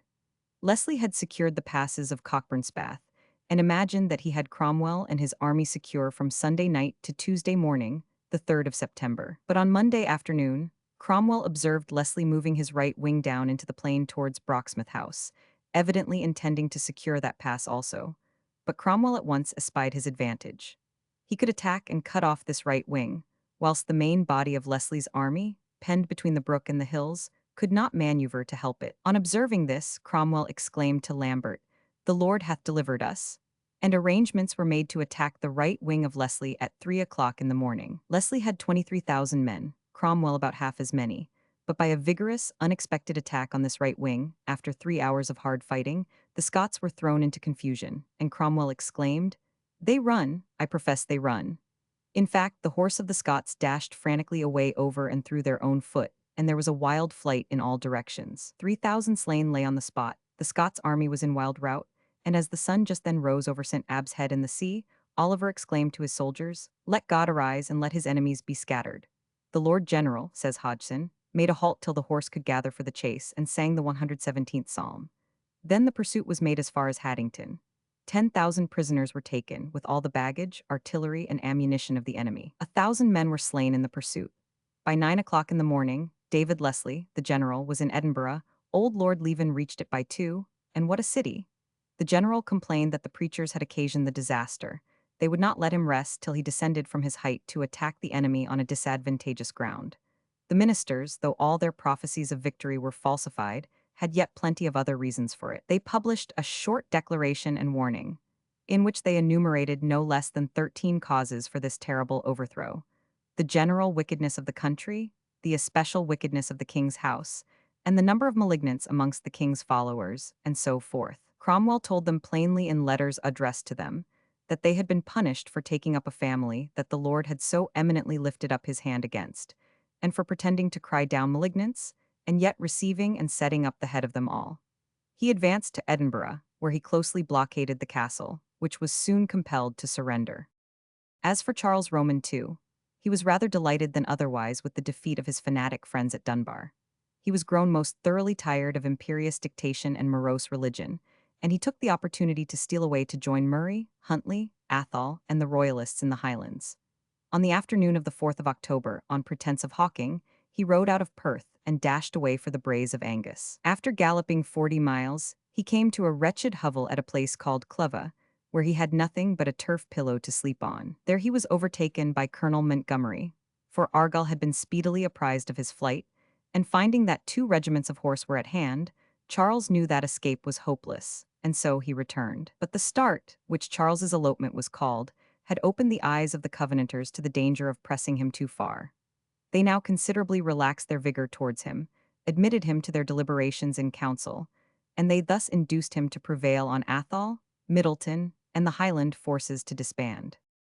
Dunbar. See larger version. Cromwell's attention was soon attracted towards the west, where an army of 5,000 men was raised, by order of the Committee of Estates, by Colonels Kerr and Strachan, in the associated counties of Renfrew, Eyre, Galloway, Wigtown, and Dumfries. These people were of strict Whigamore notions, and were directly in correspondence with John Warriston, the Clerk Register of Parliament, and Gillespie and Guthrie, two ministers of the Kirk, who protested against having anything to do with the son of the beheaded Charles Stuart, who was an enemy to the Kirk, and whose son himself was a thorough malignant. They drew up a remonstrance of the Western Army, in which they termed the king an incarnate solecism, and refused to fight under either him or Leslie. Cromwell, who saw little to prevent a union with this party, professing his old veneration for the Covenant, opened a communication with them, arguing that Charles ought to be banished, and thus remove the need of an English interference. In order to effect a coalition with these commanders, Cromwell marched to Glasgow, where he arrived on Friday, October 18th, and on Sunday in the cathedral, listened to a violent sermon against him and his army from the Reverend Zachary Boyd. Coming to no agreement with Kerr and Strachan, he returned on Monday towards Edinburgh, and found many men advising that they shall give up the hypocrite, meaning Charles, and make peace with England. But Kerr and Strachan, though their remonstrance was voted a scandalous libel by Parliament, could not agree to this. They, in fact, differed in opinion. Strachan resigned his commission, and soon after came over with 80 troopers to Cromwell. Kerr showed a hostile aspect, agreeing with neither one party nor another, and soon came to nothing. Cromwell sent Lambert to look after him with 3,000 horse, and Lambert, whilst lying at Hamilton, found himself suddenly attacked by Kerr. He, however, repulsed him, took him prisoner, killed 100 of his men, losing himself only 6, and took 200 prisoners, horse and foot. The Western army was wholly dispersed. The condition of the Covenanting Scots was now deplorable. The Remonstrants, though they had lost their army, still continued to quarrel with the official or Argyll's party, and the country was thus torn by the two factions, under 106 the name of Remonstrants and Resolutionists, when it should have been united against the enemy. Cromwell was now master of all the lowlands, casting longing glances towards Stirling and Perth, which were in the hands of the royal party, and thus ended the year 1650. On the first day of the new year, 1651, Charles rode, or rather was led in procession by his partisans to the church at Scone, and there solemnly crowned. There, on his knees, he swore to maintain the covenant, to establish Presbyterianism, and embrace it himself, to establish it in his other dominions as soon as he recovered them. Argyll then placed the crown on his head, and Douglas, the minister, read him a severe lecture on the calamities which had followed the apostasy of his grandfather and father, and on his being a king only by compact with his people. But the fall of the Western army had weakened the rigid Presbyterian party.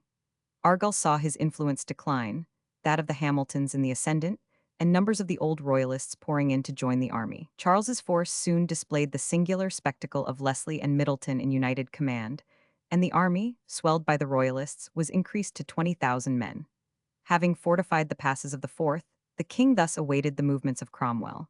But the Lord General, during the spring, was suffering so much from the ague that he contemplated returning home. In May, however, he grew better and advanced towards Stirling. Whilst he occupied the attention of Charles and his army by his maneuvers in that quarter, he directed Lambert to make an attempt upon Fife, which succeeded, and Cromwell, crossing the Forth, advanced to support him. The royal army quickly evacuated Perth after a sharp action, in which about 800 men on each side fell, and the Parliament colours were hoisted on the walls of that city. If Cromwell's movement had been rapid and successful, he was now in his turn astonished by one as extraordinary on the part of the prince. Charles saw that all the south of Scotland and a great part of England was clear of the enemy, and he at once announced his determination to march towards London. On the 31st of July his army was actually in motion, and Argyll, denouncing the enterprise as inevitably ruinous, resigned his commission and retired to Inverary. On discovering Charles's object, Cromwell put the forces to remain in Scotland under the command of General Monk, sent Lambert from Fife to follow the royal army with 3,000 cavalry, and wrote to Harrison in Newcastle to advance and harass the flank of Charles's army. He himself, on the 7th of August, commenced his march after it with 10,000 men. Charles advanced at a rapid rate, and he had crossed the Mersey before Lambert and Harrison had formed a junction near Warrington, and attempted to draw him into a battle on Knutsford Heath. But Charles continued his hasty march till he reached Worcester, where he was received with loud acclamations by the mayor and corporation, and by a number of county gentlemen, who had been confined there on suspicion of their disaffection, but were now liberated. But such had been the sudden appearance of Charles, that no expectation of it, and therefore no preparation for it, had been made by the royalists. and the bigoted ministers attending his army sternly refused all who offered to join them, whether Presbyterians, Episcopalians, or Catholics, because they had not taken the covenant. It was in vain that Charles gave orders to the contrary, and sent forward General Massey to receive and bring into order these volunteers. The committee of the Kirk rejected them, whilst Cromwell's forces on their march were growing by continual reinforcements, especially of the county militias. Colonel Robert Lilburne met with a party of Charles's forces under the Earl of Derby, between Chorley and Wigan, and defeated them, killing the Lord Widrington, Sir Thomas Tildesley, and Colonels Boynton, Trollope, and Throgmorton. Derby himself was wounded but escaped. Charles issued a proclamation for all his male subjects between the ages of 16 and 60 to join his standard on the 26th of August. But on that day, he found that the whole of his forces amounted to only 12,000 men, whilst Cromwell, who arrived 2 days after, was at the head of at least 30,000. On the 3rd of September, the anniversary of the Battle of Dunbar, Cromwell determined to attack the royal army. Lambert, overnight, crossed the Severn at Upton with 10,000 men, and the next morning Cromwell and Fleetwood, with the 2 other divisions of the army, crossed, Cromwell the Severn and Fleetwood the team. Charles, who had been watching their progress from the tower of the cathedral, descended and attacked Fleetwood before he had effected his passage. But Cromwell was soon up to the assistance of his general, and after a stout battle, first in the meadows, and then in the streets of the city, the 107 forces of Charles were completely beaten. Charles fought with undaunted bravery, and endeavored to rally his soldiers for a last effort, but they flung down their weapons and surrendered. It was with difficulty that he was prevailed upon to fly and save his life. 3,000 of the royalists were slain, and 6 or 7,000 made prisoners, including a considerable number of noblemen, the Duke of Hamilton but mortally wounded, the Earls of Rothes, Derby, Cleveland, Kelly, and Lauderdale, Lords Sinclair, Kenmure, and Grandison, and the generals Leslie, Massey, Middleton, and Montgomery. The Duke of Buckingham, Lord Talbot, and others escaped with many adventures. It was an overthrow complete, and most astonishing to both conquered and conquerors. Cromwell, in his letter to the Parliament, styled it a crowning mercy. The Earl of Derby and 7 others of the prisoners suffered death as traitors and rebels to the Commonwealth. Derby offered the Isle of Man for his ransom, but his letter was read by Lenthal to the House too late, and he was executed at Bolton, in Lancashire. As for Charles himself, the romance of his escape has been celebrated in many narratives. After being concealed for some days at White Ladies and Boscobel, 2 solitary houses in Shropshire, and passing a day in the boughs of an oak, he made his way in various disguises, and by the assistance of different loyal friends, to Brighton, whence he passed in a collier over to Fecamp in Normandy. But this was not till the 17th of October, 44 days after the Battle of Worcester. On the 12th of September, Cromwell arrived in town. Bulstrode, Whitelock, and 3 other gentlemen had been sent down to meet him and conduct him to London. They met him near Aylesbury, and they all joined a hawking party by the way. At Aylesbury they passed the night. Oliver was very affable, and presented to each of the commissioners a horse taken in the battle and a couple of Scottish prisoners. At Acton, the Speaker of the Commons, the Lord President, and many other members of Parliament and of the Council, the Lord Mayor, aldermen and sheriffs, and crowds of other people, met him, and congratulated him on his splendid victory and his successes in Scotland. The recorder in his address said he was destined to bind kings in chains and their nobles in fetters of iron. In London, he was received with immense shoutings and acclamations. Parliament voted that the 3rd of September should be kept ever after as a holiday, in memory of his victory. And in addition to £25,000 a year already granted in land, they settled on him another £40,000 a year in land. Thus the royal party was for a time broken and put down. In Ireland, Cromwell had left his son-in-law Ireton as his deputy, who went on with a strong hand crushing all opposition. The Roman Catholic party growing weary of Ormond, he had resigned his lord deputyship, and Clanricarde had succeeded him. Still the Catholic party was divided in itself, and Ormond, and after him Clanricarde, entered into a treaty with the Duke of Lorraine, who agreed to send an army to Ireland to put down the Parliament, on condition that he should be declared Protector Royal of Ireland, with all the rights pertaining to the office. An office, in fact, never before heard of. The Irish royalists obtained, however, at different times, £20,000 from Lorraine, and his agents were still negotiating for his protectorship, when the defeat of Charles at Worcester showed Lorraine the folly of his hopes.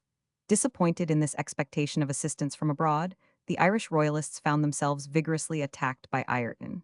In June he invested Limerick, and on the 27th of October it surrendered. Ireton tried and put to death 7 of the leaders of the party. The court-martial refused to condemn the brave O'Neill, though Ireton urged his death for his stubborn defense of Clonmel. When Terence O'Brien, Bishop of Imlay, was condemned, he exclaimed to Ireton, "I appeal to the tribunal of God and summon thee to meet me at that bar."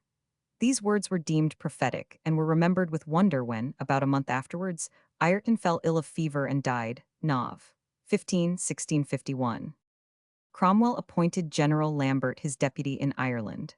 The appointment was cancelled before Lambert could pass over to that country, as it is said, through the management of Ireton's widow, Cromwell's daughter Bridget. The handsome wife of Lambert had refused, her husband being now Lord Deputy, to give precedence to Mrs. Ireton in St. James's Park, where they met one day.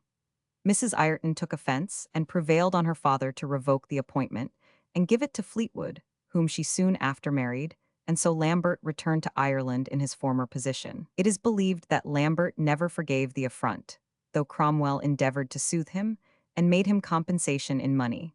For he was found to be 108 one of the first to oppose Richard Cromwell after his father's death and depose him from the protectorate. Ludlow and 3 others were joined with Fleetwood, so far as the civil administration of Ireland was concerned, and they were ordered to levy sufficient money for the payment of the forces, not exceeding £40,000 a month, and to exclude papists from all places of trust from practicing as barristers or teaching in any kind of school. Thus the bulk of the natives were deprived of all participation in the affairs of their own country, and, what was worse, might be imprisoned or removed from one part of the country at the will of these dictators. Cromwell on his way to London after the Battle of Worcester. CP 107. See larger version. In Scotland, Monk carried matters with the same high hand. On the 14th of August, he compelled Stirling to surrender and sent off the royal robes, part of the regalia, and the national records to London. He then commenced the siege of Dundee, and whilst it was progressing, he sent Colonels Allord and Morgan to Alyth in Angus, where he surprised the 2 committees of the estates and the kirk, with many other noblemen and gentlemen, to the number of 300, amongst them poor old Leslie, Earl of Leven, met on royalist affairs and sent them after the regalia to England. On the 1st of September, Monk stormed Dundee and gave up the town to the plunder and violence of the soldiery. There were said to be 800 soldiers and inhabitants killed, of whom 300 were women and children. The place had been considered so safe that many people had sent their property there for security, and this and the ships in the harbor all fell into the hands of the conquerors. They are said to have got £200,000 in booty and perpetrated the most unheard of atrocities. The fate of Dundee induced Montrose, Aberdeen, and St. Andrews to open their gates. The Earl of Huntly and Lord Balcarres submitted, and scarcely any nobleman of note, except Argyll, held out, and he did so merely for the purpose of making good terms with the Parliament. The most vigorous means were adopted to keep the country in check. Military stations were appointed throughout the Highlands, and sites fixed upon for the erection of strong forts at Ayr, Leith 109, Perth, and Inverness. The property and estates of the Crown were declared forfeited to Parliament, as well as the lands of all who had taken arms under the Duke of Hamilton or the King against England. English judges were sent to go the circuits, assisted by Scottish ones, and £130,000 a year were voted for the maintenance of the army in Scotland, which was raised to 20,000 men. These were galling measures for the Scots, who had hoped to subject England again to the king, but they were far from the most humiliating. Vane, St. John, and 6 other commissioners were appointed to settle a plan for the incorporation of Scotland with England. They met at Dalkeith and summoned the representatives of the counties and the burghs to assemble and consult with them on the matter. The ministers thundered from their pulpits against a union, and especially against putting the kirk under the power of the state. But 28 out of 30 shires and 44 out of 58 burghs complied, and sent up 21 deputies to sit with the parliamentary commissioners at Westminster to settle the terms of the union. The power of the English Parliament, or rather of the army, was now so supreme that both in Scotland and Ireland resistance was vain. Henry Ireton, after the portrait by Cooper. See larger version. The all-absorbing interest of the events of the last several unexampled years within the kingdom has prevented our noticing the transactions of the Commonwealth with the other kingdoms of Europe. We must now recount these. Prince Rupert, by his cruising on the coasts of England and Ireland, had not only kept the nation in alarm, but had inflicted great injury on the coasts 110 and commerce of the realm. In the spring of 1649, he lay in the harbor of Cassell, keeping the way open for the landing of the foreign troops expected to accompany Charles Roman II to Ireland. But Vane, to whom was entrusted the naval affairs, commissioned Blake, Dean, and Monk, three army officers who showed themselves as able at sea as on land to look after him, and the victories of Cromwell in Ireland warned him in the autumn to remove. He found himself blockaded by the English fleet, but in his impetuous way, he burst through the enclosing squadron with the loss of only 3 ships and took refuge in the Tagus. In the following March, Blake presented himself at that river and demanded of the King of Portugal permission to attack the pirate, as he termed him, at his anchorage. The king refused. Blake attempted, notwithstanding, to force his way up the river to Rupert's fleet, but he was assailed by the batteries from both shores and was compelled to retire. This was deemed a declaration of war by the Republic, and Blake was ordered to seize any Portuguese ships that fell in his way. Don John thereupon seized the English merchants in his dominions and confiscated their goods. But the ravages committed by Blake on his subjects soon induced him to order Rupert to retire from the Tagus, who sailed thence into the Mediterranean, where he continued to practice open piracy, capturing ships of almost all nations. He afterwards sailed to the West Indies to escape the English admirals and inflicted their great injuries both on the English and Spanish. His brother Maurice was there lost in a storm, and in 1652 Rupert, beset by the English captains, made his way again to Europe and sold his 2 men of war to Cardinal Mazarin. The Portuguese, freed from the presence of Rupert, soon sent Don Guimarães to London to treat for a pacification, but the treaty was not finally concluded till after Cromwell had attained to supreme power. The King of Spain, who never forgave Charles I the insult put upon his sister and the whole kingdom, acknowledged the Republic from the first moment of its establishment by continuing the presence of Cardenas, his ambassador. The King of Spain made use of his ambassador in London to excite the Commonwealth against Portugal and the United Provinces, but an unlucky accident threatened to disturb even this alliance, the only one between the Commonwealth and the courts of the continent. As Spain kept an ambassador in London, the Parliament resolved to send one to Madrid, and for this purpose they selected a gentleman of the name of Ascham.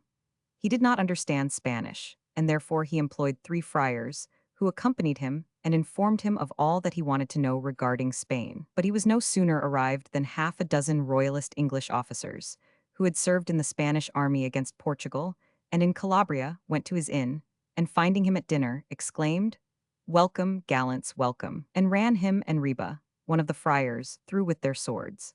This was precisely what some royalists had done to Dorislaus, the parliamentary ambassador to The Hague, in 1649, for these cavaliers, with all their talk of honor, had no objection to an occasional piece of assassination. One of the servants of Charles Roman II, ambassadors, Hyde and Coddington, was one of the assassins, which brought the ambassadors into suspicion, but they protested firmly against any participation in so base a business. The assassins fled to a church for sanctuary, except one who got to the Venetian ambassadors and so escaped. The other 5 were brought from their asylum, tried, and condemned to die, but the courtiers sympathized so much with the royalists that they were returned again to their asylum, except a Protestant of the name of Sparks, who, being taken a few miles from the city, was put to death. This matter blowing over, the peace with Spain continued. With Holland the case was different. Holland, being itself a republic, might have been expected to sympathize and fraternize with the English Commonwealth, but the circumstances of the court prevented the spread of this feeling. The stadtholder, William Roman II, had married the Princess Royal of England, the daughter of Charles I and sister of Charles Roman II. From the first of the contest, therefore, Holland had supported the claims of both the Charleses. The second Charles had spent much of his exile at The Hague, not being at all cordially received in France, where his mother resided. His brother, the Duke of York, had long resided there, as Rupert and Maurice had done before. There was thus a great league between the family of the stadtholder and the Stuart faction, and the stadtholders themselves were gradually making themselves as despotic as any princes of Europe. All the money which enabled the Stuarts in England to make head and invade it from Scotland came from The Hague. On the other hand, the large Republican party in Holland, which was at strife with the stadtholder, on account of his 11 regal and despotic doctrines, looked with favor on the proceedings of the English Parliament, and thus awoke a deep jealousy in the stadtholder's court of the English Parliament, which entertained ideas of coalescing with Holland into one great republic. From these causes, no satisfaction could ever be obtained from the stadtholder for the murder of Dr. Dorislaus, nor would he admit Strickland, the ambassador of the Parliament, to an audience. But on the 6th of November, 1650, William died of smallpox, and on the 14th of that month, his widow gave birth to William Roman III, who afterwards became King of England. The infancy of the stadtholder now encouraged the Republican Party to abolish that office and to restore the more democratic form of government. On this, the Parliament of England, in the commencement of 1651, determined to send ambassadors to the States, and in addition to Strickland sent St. John, the Chief Justice of the Common Pleas, but no good was done. There were numbers of English royalists still hanging about at The Hague, and the Dutch, through the internal wars of England, France, and Spain, had grown so prosperous that they were become proud and insolent, and had come to regard the English Parliament, through the misrepresentation of their enemies, as a power that they might treat with contempt. St. John found insurmountable difficulties in negotiating with the rude, haughty States General. He was openly insulted in the streets of The Hague. The ignorant populace hooted and hissed him and his colleague, and the royalists were suffered to annoy them with impunity.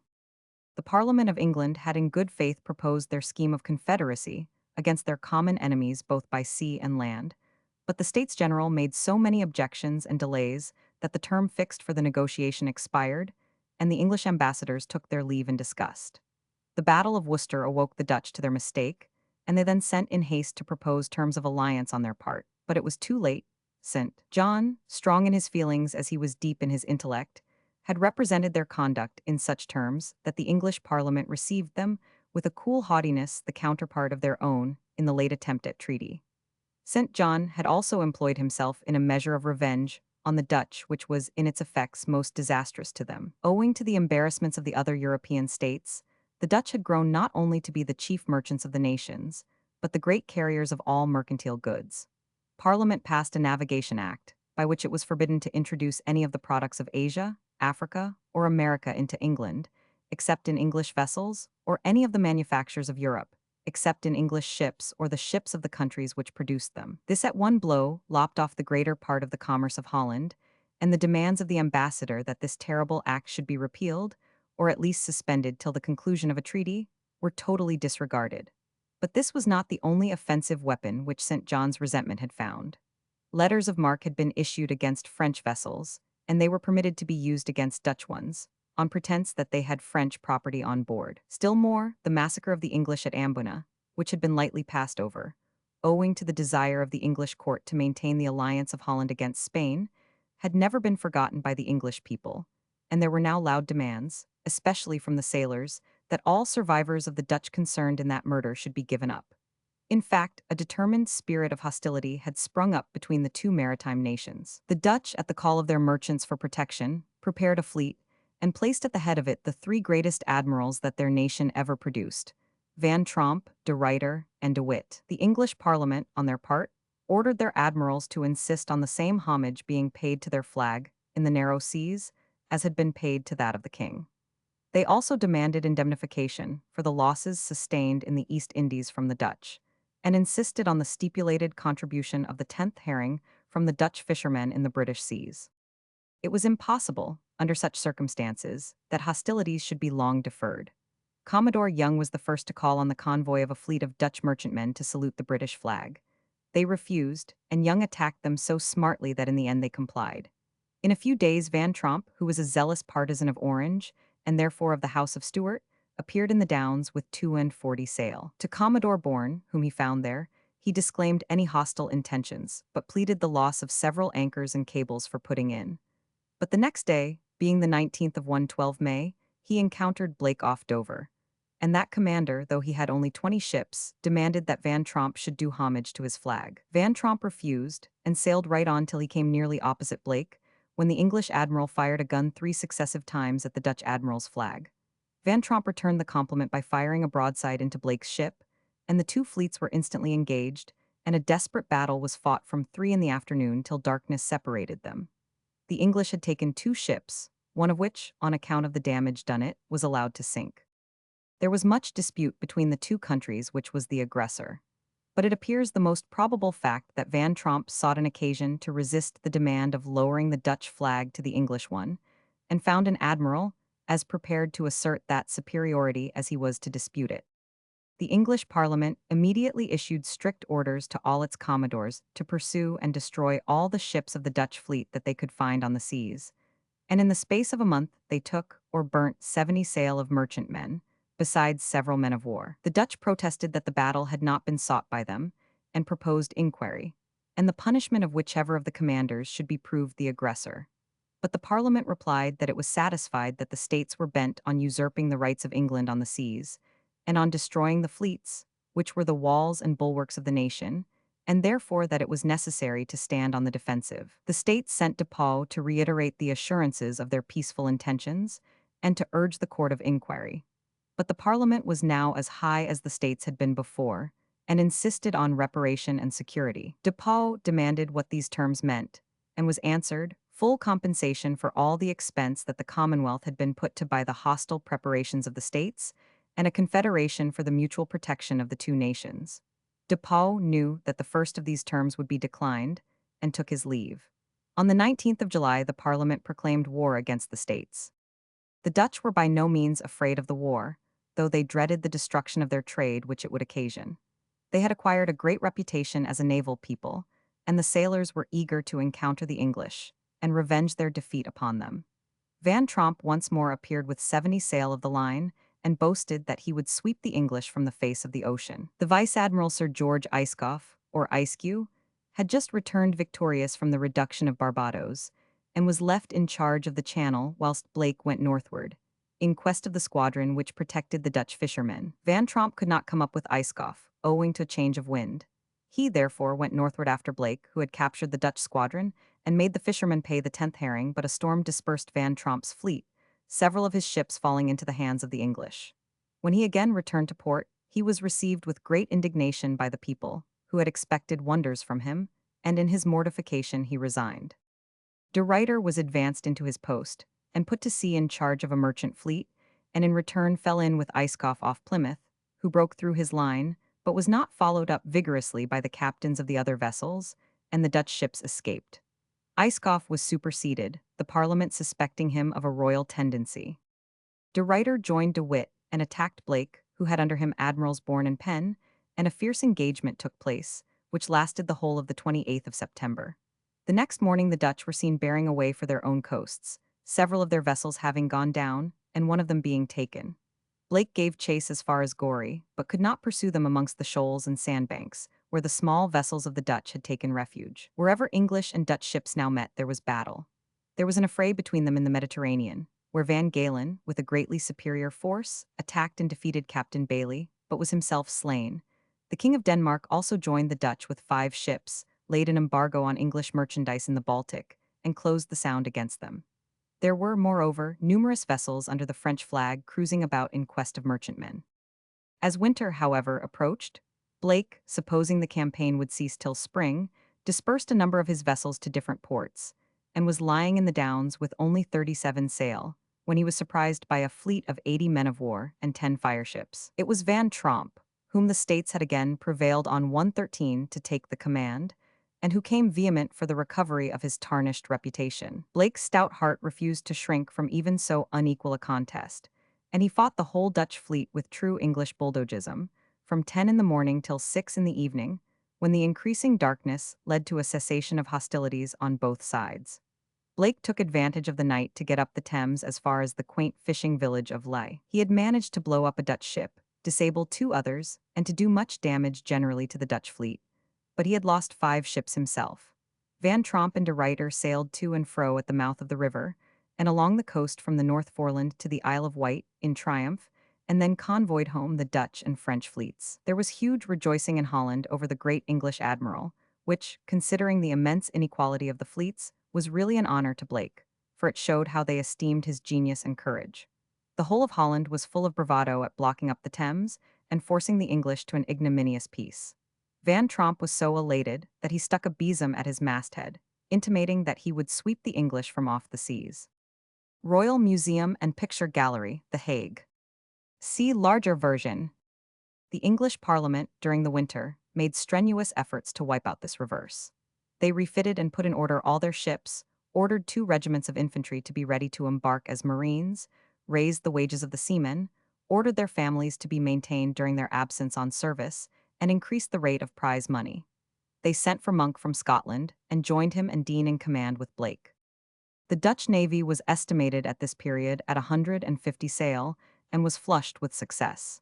But Blake was resolved to take down their pride and lay ready for the first opportunity. This occurred on the 18th of February, 1653. Van Tromp appeared sailing up the channel with 72 ships of war and 30 armed traders, convoying a homeward-bound merchant fleet of 300 sail. His orders were, having seen the merchantmen safe home, to return and blockade the Thames. Blake saved him the 114 trouble by issuing from port with 80 men of war and posting himself across the channel. Van Tromp signaled the merchant fleet under his convoy to take care of themselves, and the battle between him and Blake commenced with fury. The action took place not far from Cape La Hogue, on the coast of France. Blake and Dean, who were both on board the Triumph, led the way, and their ship received 700 shots in her hull. The battle lasted the whole day, in which the Dutch had 6 ships taken or sunk, the English losing none, but Blake was severely wounded. The next day the fight was renewed off Weymouth as fiercely as before, and was continued all day, and at intervals through the night. And on the third day the conflict still raged till 4 o'clock in the afternoon, when the wind carrying the contending fleets towards the shallow waters between Boulogne and Calais, Van Tromp with his lesser ships escaped from the English, and pursued his course homewards, carrying the merchant fleet safely there. In the 3 days' fight the Dutch, according to their own account, had lost 9 men of war and 24 merchantmen, according to the English account, 11 men of war and 30 merchantmen. They had 2,000 men killed and 1,500 taken prisoners. The English had only 1 ship sunk, though many of their vessels were greatly damaged, and their loss of killed and wounded was very severe. But they had decidedly beaten the enemy, and the excitement in Holland, on the return of the crestfallen though valiant boaster Van Tromp, was universal. It was now the turn of the English sailors to boast, who declared that they had paid off the Dutch for Ambona. But the defeat of their navy was nothing in comparison to the general mischief done to their trade and merchant shipping. Their fisheries employed 100,000 persons. These were entirely stopped. The channel was now closed to their fleet, and in the Baltic the English committed continual ravages on their traders. Altogether, they had now lost 1,600 ships, and they once more condescended to seek for accommodation with the English Parliament, which, however, treated them with haughty indifference. And it was, therefore, with great satisfaction that they now beheld the change which took place in England. The reformers of various shades and creeds had at first been combined by the one great feeling of rescuing the country from the absolute principles of the Stuarts. They had fought bravely side by side for this great object, but in proportion as they succeeded, the differences between themselves became more apparent. The Presbyterians, Scots and English, were bent on fixing their religious opinions on the country as despotically as the Catholics and Episcopalians had done before them. But here they found themselves opposed by the Independents, who had notions of religious freedom far beyond the Presbyterians, and were not inclined to yield their freedom to any other party whatever. Their religious notions naturally disposed them towards the same equalizing system in the state, and as the chiefs of the army were of this denomination, they soon found themselves in a condition to dictate to the Parliament. Pride's purge left Parliament almost purely independent, and it and the army worked harmoniously, till the sweeping victories of Cromwell created a jealousy of his power. This power was the more supreme because circumstances had dispersed the other leading generals into distant scenes of action. Monk and Lambert were in Scotland till Monk was called to the fleet, Fleetwood was in Ireland, Ireton was dead. The Long Parliament, or the remnant of it, called the Rump, ably as it had conducted affairs, was daily decreasing in numbers, and dreaded to renew itself by election, because it felt certain that anything like a free election would return an overwhelming number of Presbyterians, and that they would thus commit an act of felo de se. At no period did what is called the Commonwealth of England present any of the elements of what we conceive by a republic, that is, by a government of the free representatives of the people. Had the people been allowed to send their representatives, there would have been a considerable number of Catholics, a much greater number of Episcopalians, and both of these sections royalists. There would have been an overwhelming number of Presbyterians, and a very moderate one of Independents. The government was, therefore, speedily converted into an oligarchy, at the head of which were the generals of the army, and some few of the leaders of Parliament.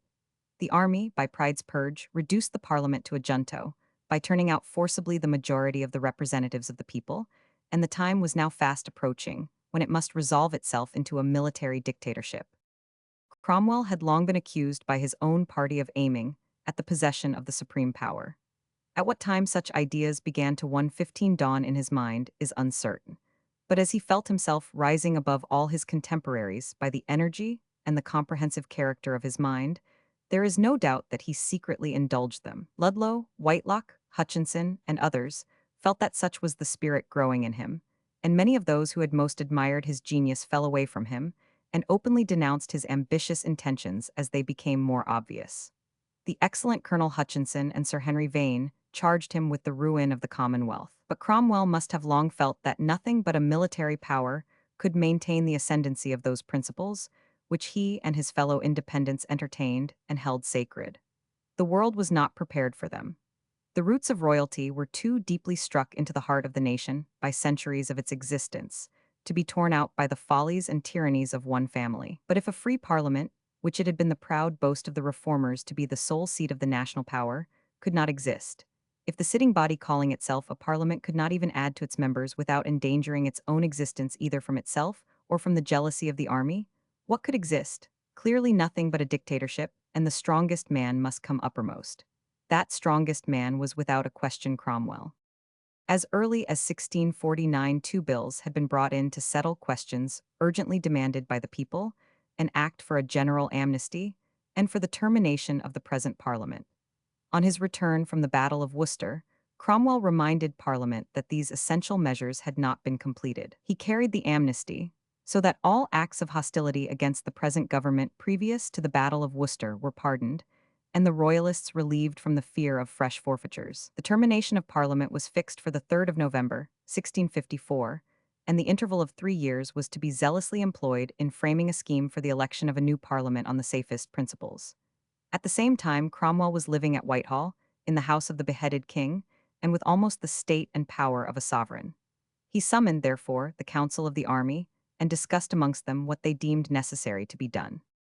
In this council it was agitated as to the best form of government for England, whether a pure republic or a government with something of monarchy in it.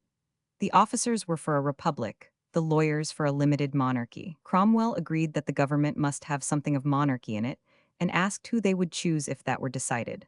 The lawyers said Charles Stuart, or if they found him too much bent on power, his brother the Duke of Gloucester. There can be little doubt but that this was a feeler on the part of Cromwell, and as he was never likely to acquiesce in the restoration of a family which they had put down at so much cost, it would have the effect of causing him to proceed with caution.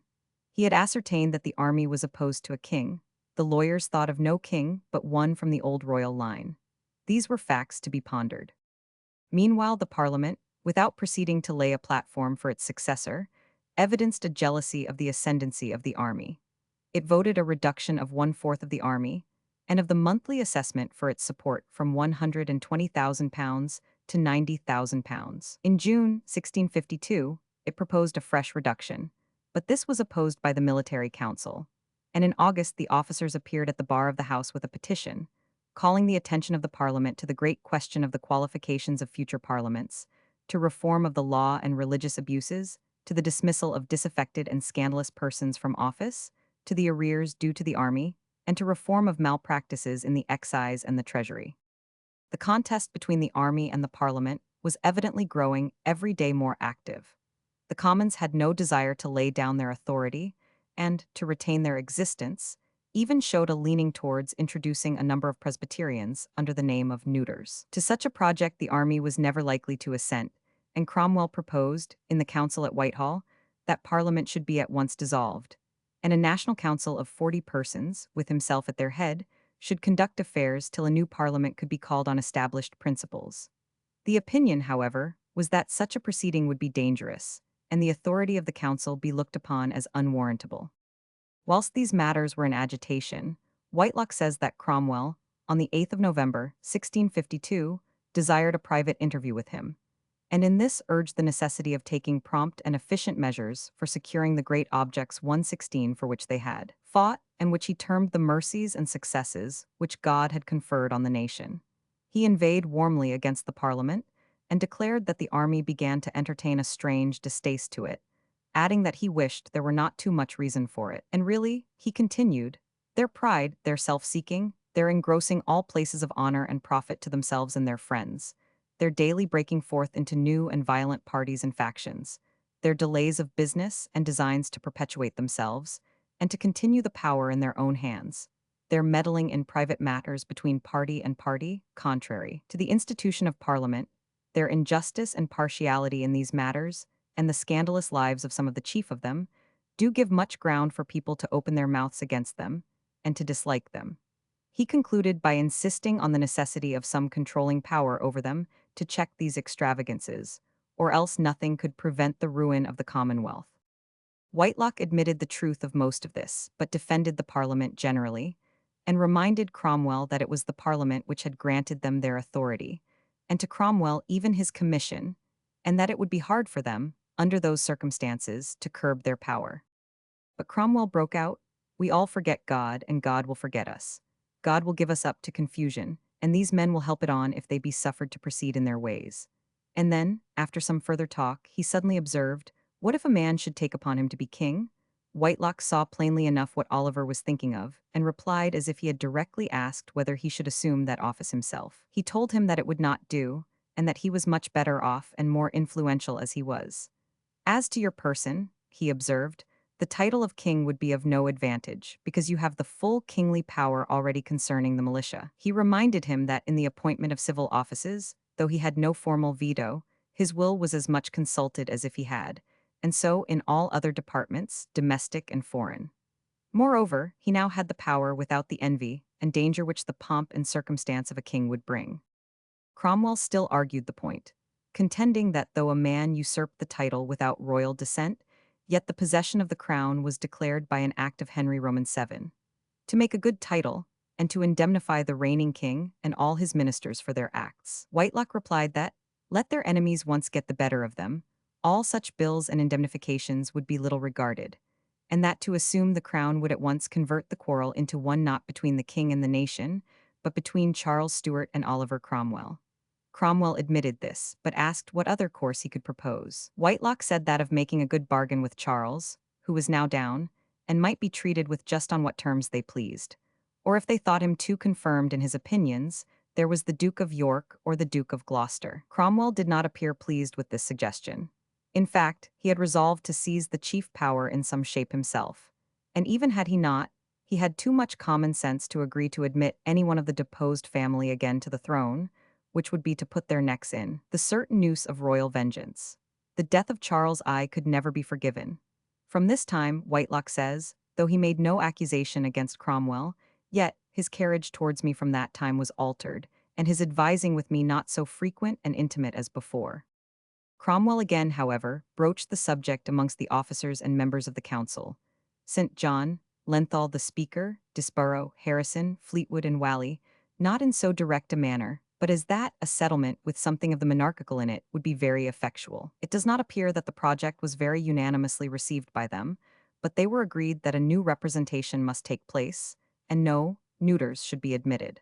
Cromwell said emphatically, "Never shall any of that judgment who have deserted the cause be admitted to power." On the 19th of April, the debate on this subject was continued very warmly till midnight, and they separated to continue the discussion on the next day. Most of the officers had argued that the Parliament must be dissolved, one way or another. But the Parliament men and lawyers, amongst them Whitelocke and Widrington, contended that a hasty dissolution would be dangerous, and Cromwell appeared to lean towards the moderate view. But scarcely had they met the next morning, and found a strange absence of the members of Parliament, and an almost equal absence of officers, when 117 Colonel Ingoldsby hastened in, and informed them that the Commons were hard at work pushing forward their bill for increasing their own numbers by the introduction of neuters, and that it was evident that they meant to hurry it through the House before the Council could be informed of their attempt. Vane and others, well aware of Cromwell's design, were thus exerting themselves to defeat it. Cromwell addressing the Long Parliament for the last time, CP 118. See larger version. At this news, Cromwell instantly ordered a file of musketeers to attend him, and hastened to the House of Commons, attended by Lambert, Harrison, and some other officers. He left the soldiers in the lobby of the House, and entering, went straight to his seat, where he sat for some time listening to the debate.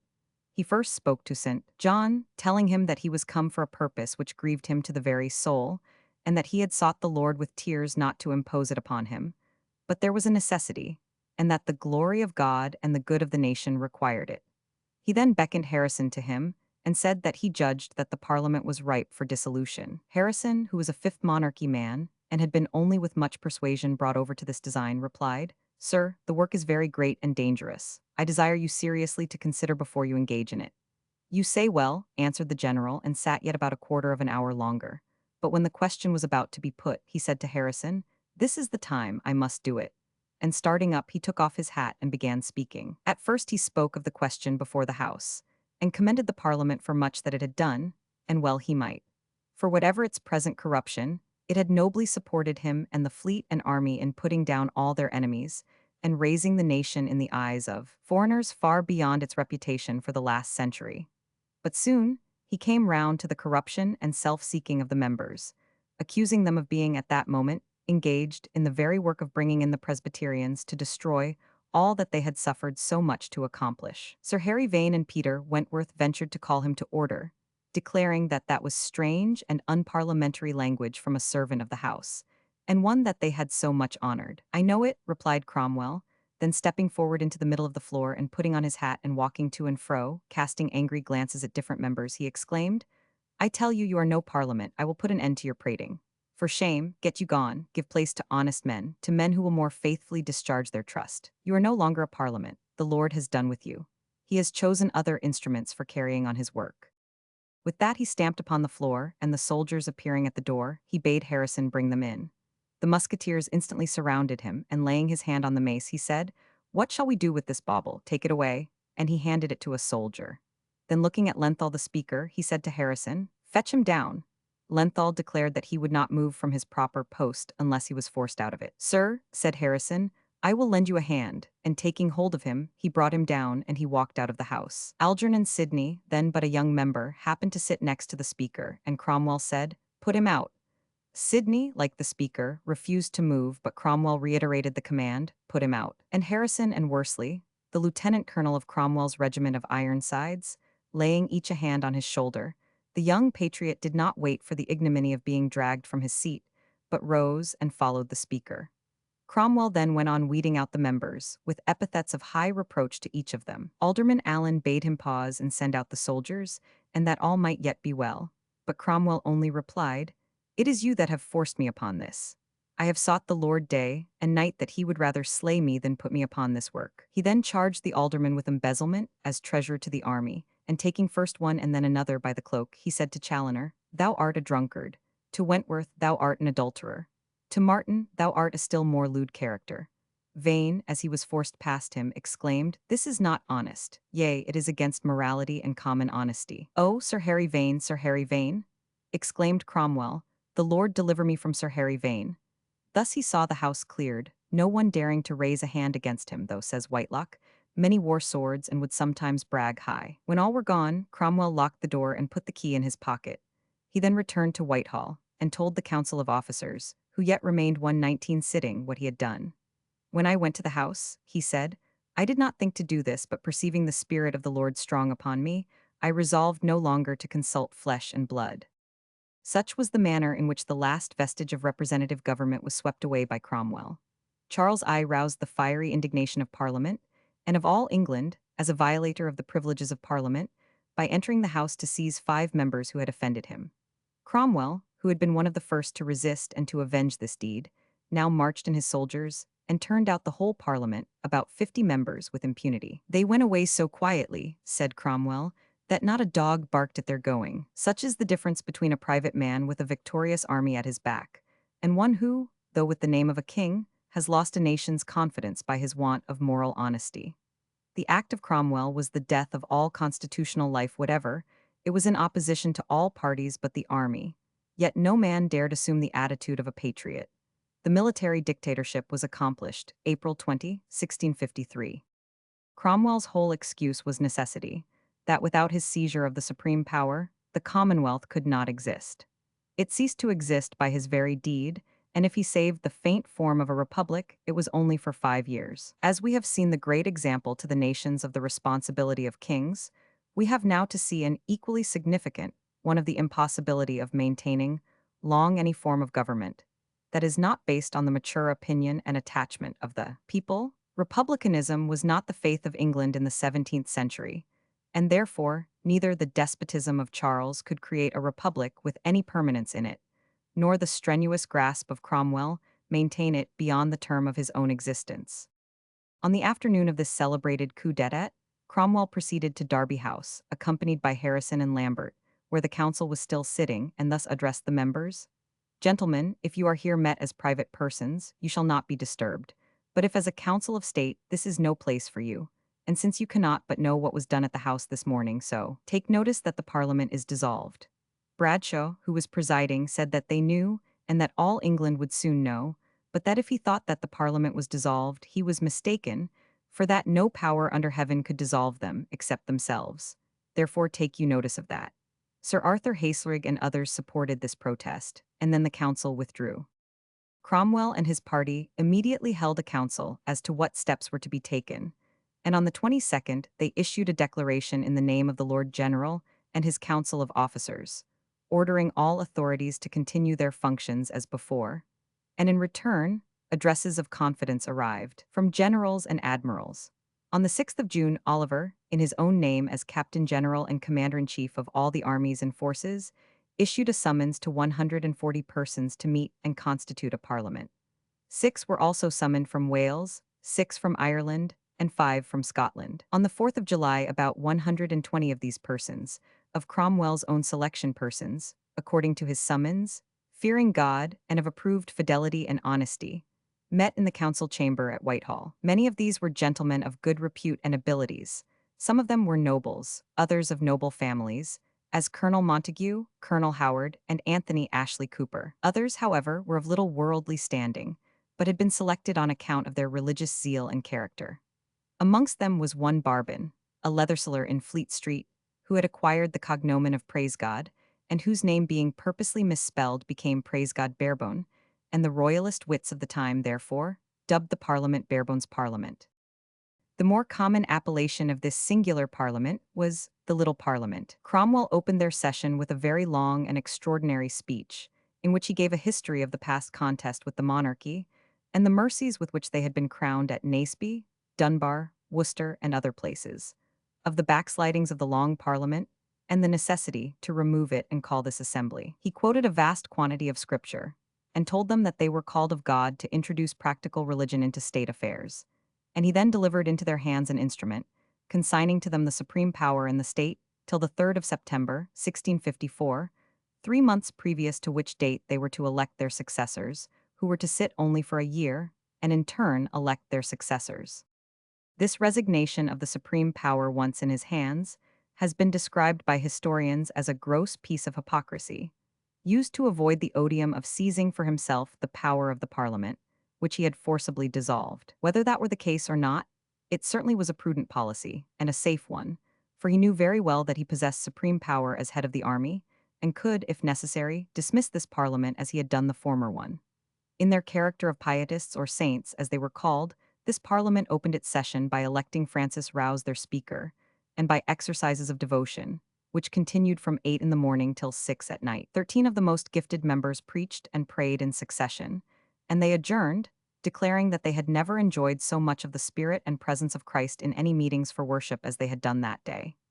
It was moved the next morning that they should go on seeking the Lord that day too, but this was overruled, and Monday, the 11th, was fixed for that purpose. They then voted themselves the Parliament of the Commonwealth of England, invited Cromwell and 4 of his staff to sit as members amongst them, and on the 9th of July reappointed the Council of State, amongst whom we find the names of Colonel Montague, afterwards Earl of Sandwich, the uncle of the poet Dryden, Sir Gilbert Pickering, Lord Viscount Lisle, brother of Algernon Sidney, Sir Ashley Cooper, and other names of equal note, and however they might be ridiculed on account of their religion, they soon showed that they were conscientious and independent men.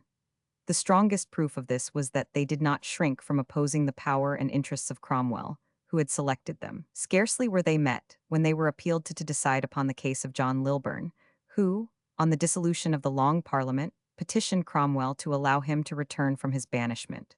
Cromwell gave no reply, but independent John took the liberty of appearing in London.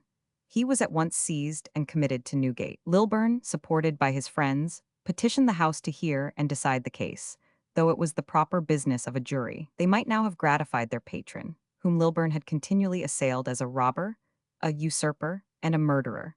But they declined to interfere and left him to the ordinary criminal court. There Lilburne so ably defended himself that he was acquitted, but he was again seized on the plea of libelous and seditious language used on his trial, and the House could then no longer refuse, at the instigation of the Council, to imprison him. Being removed from the Tower to Elizabeth Castle, in Jersey, and thence to Dover Castle, he there became a convert to the principles of George Fox, a remarkable end for so fiery and democratic a character. The Parliament lost no time in proceeding to assert that divine commission, which Cromwell, in his opening speech, had attributed to their call through him. They declared that they were appointed by the Lord, and would have greatly alarmed Cromwell had he not taken care to include amongst them a sufficient number of his staunch adherents. But they excited the same alarm in a variety of other classes. They set to work resolutely in cutting down the expenditure of the government. They abolished all unnecessary offices. They revised the regulations of the excise, reformed the constitution of the treasury, reduced exorbitant salaries, and examined thoroughly the public accounts. They adopted measures for the sale of the confiscated lands and enacted rules for the better registration of births, deaths, and marriages. They went further. They made marriage by a civil magistrate valid and, indeed, necessary for the enjoyment of the civil effects of marriage. Marriage by a clergyman was left optional still. They next attacked the unequal and oppressive modes of raising the £120,000 a month for the maintenance of the army, the assessments in some cases amounting to 2, in others, to 10 shillings in the pound. From taxation they proceeded to law, and prepared a bill to abolish the Court of Chancery, in which the abuses and delays had been a constant source of complaint in petitions to Parliament for years.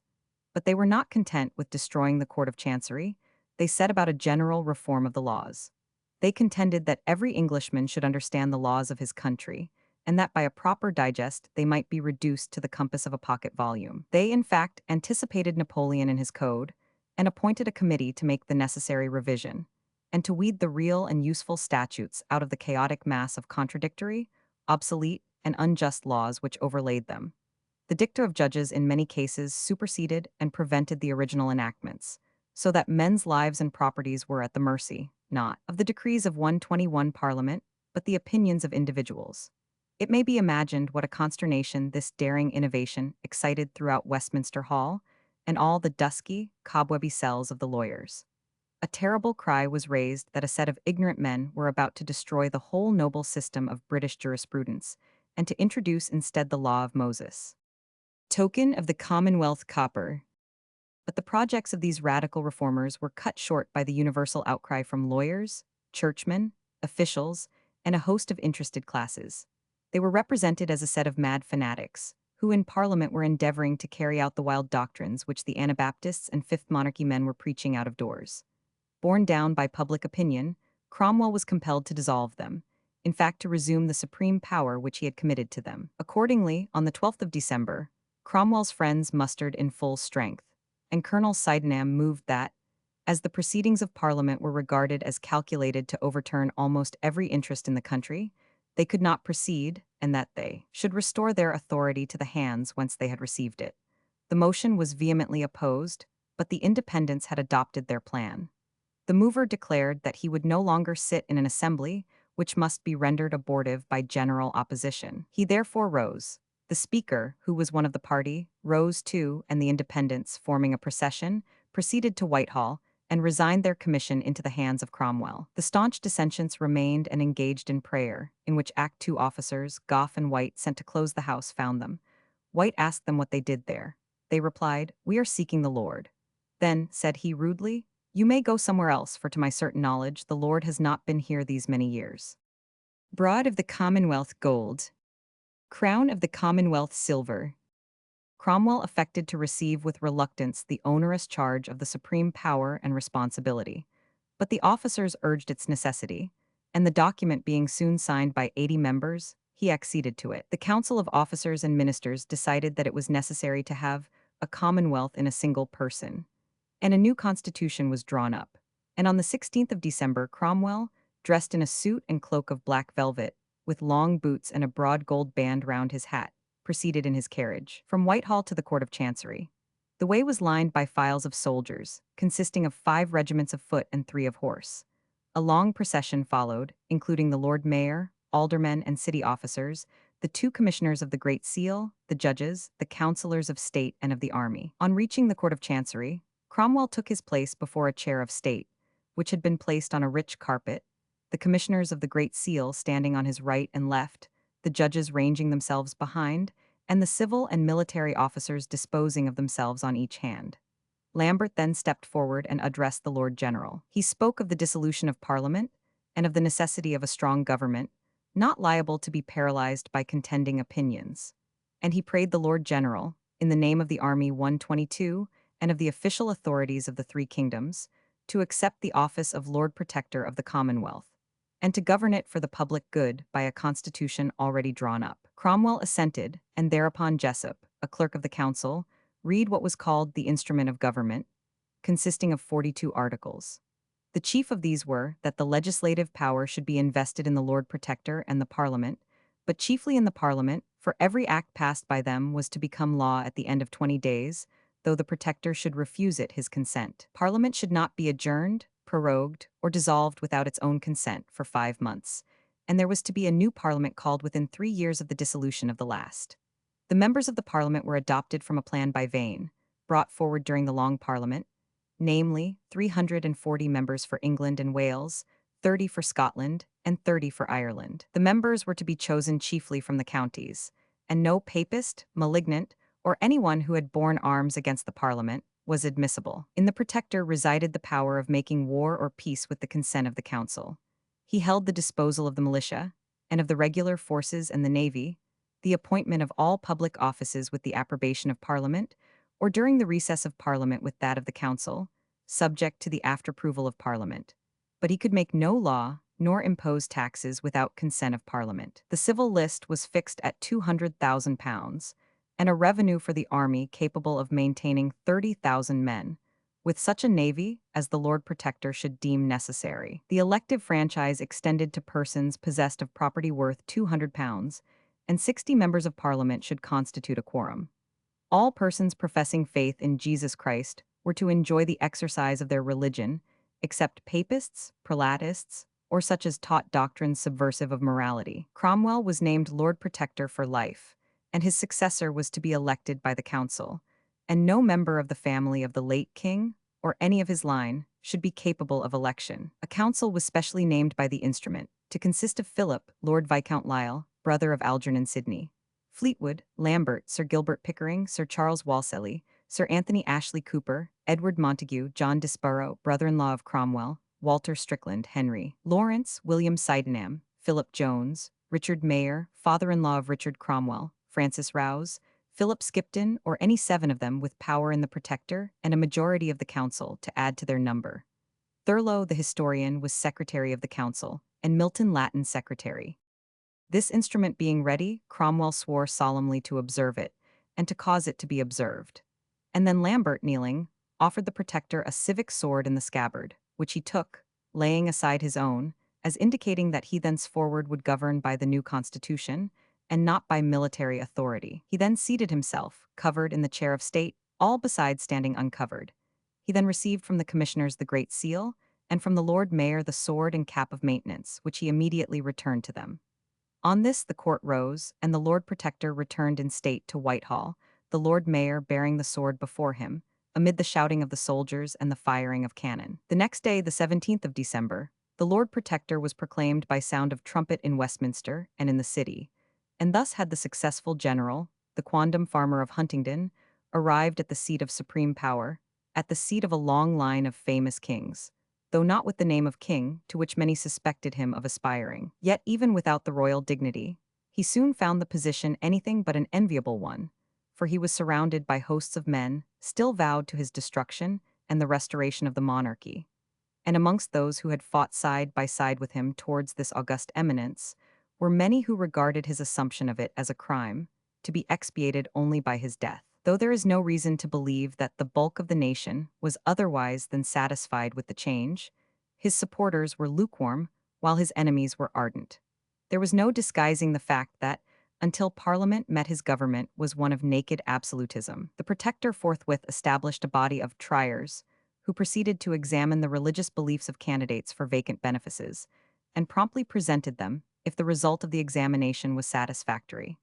Before we proceed, however, to notice his struggles with his secret or avowed enemies, and with his new Parliament, we must notice what had been doing meanwhile in the war with Holland, which had still been raging.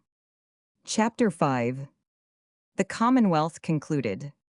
Naval victory over the Dutch, death of Van Tromp, quasi-royal state of the Lord Protector, disaffection against Cromwell, his vigorous rule, Charles Roman II, offers a reward for his assassination, rebellions in Scotland, Cromwell's dealings with the Portuguese ambassador, reform of the Court of Chancery, commission for purgation of the Church, the reformed Parliament, exclusion of the ultras, dissolution of Parliament, danger from plots, accident to the Protector, death of Cromwell's mother, royalist outbreaks, Cromwell's major generals, foreign policy, war with Spain, massacre of the Piedmontese, capture of Jamaica, the Jews' appeal for toleration, Cromwell's third parliament, plots against his life, the petition and advice, Cromwell refuses the royal title, Blake's brilliant victory at Santa Cruz, death of Blake, successes against Spain, failure of the reconstructed parliament, punishment of conspirators, victory in the Netherlands, absolutism of Cromwell, his anxieties, illness, and death, proclamation of Richard Cromwell. He calls a parliament, it is dissolved, reappearance of the rump.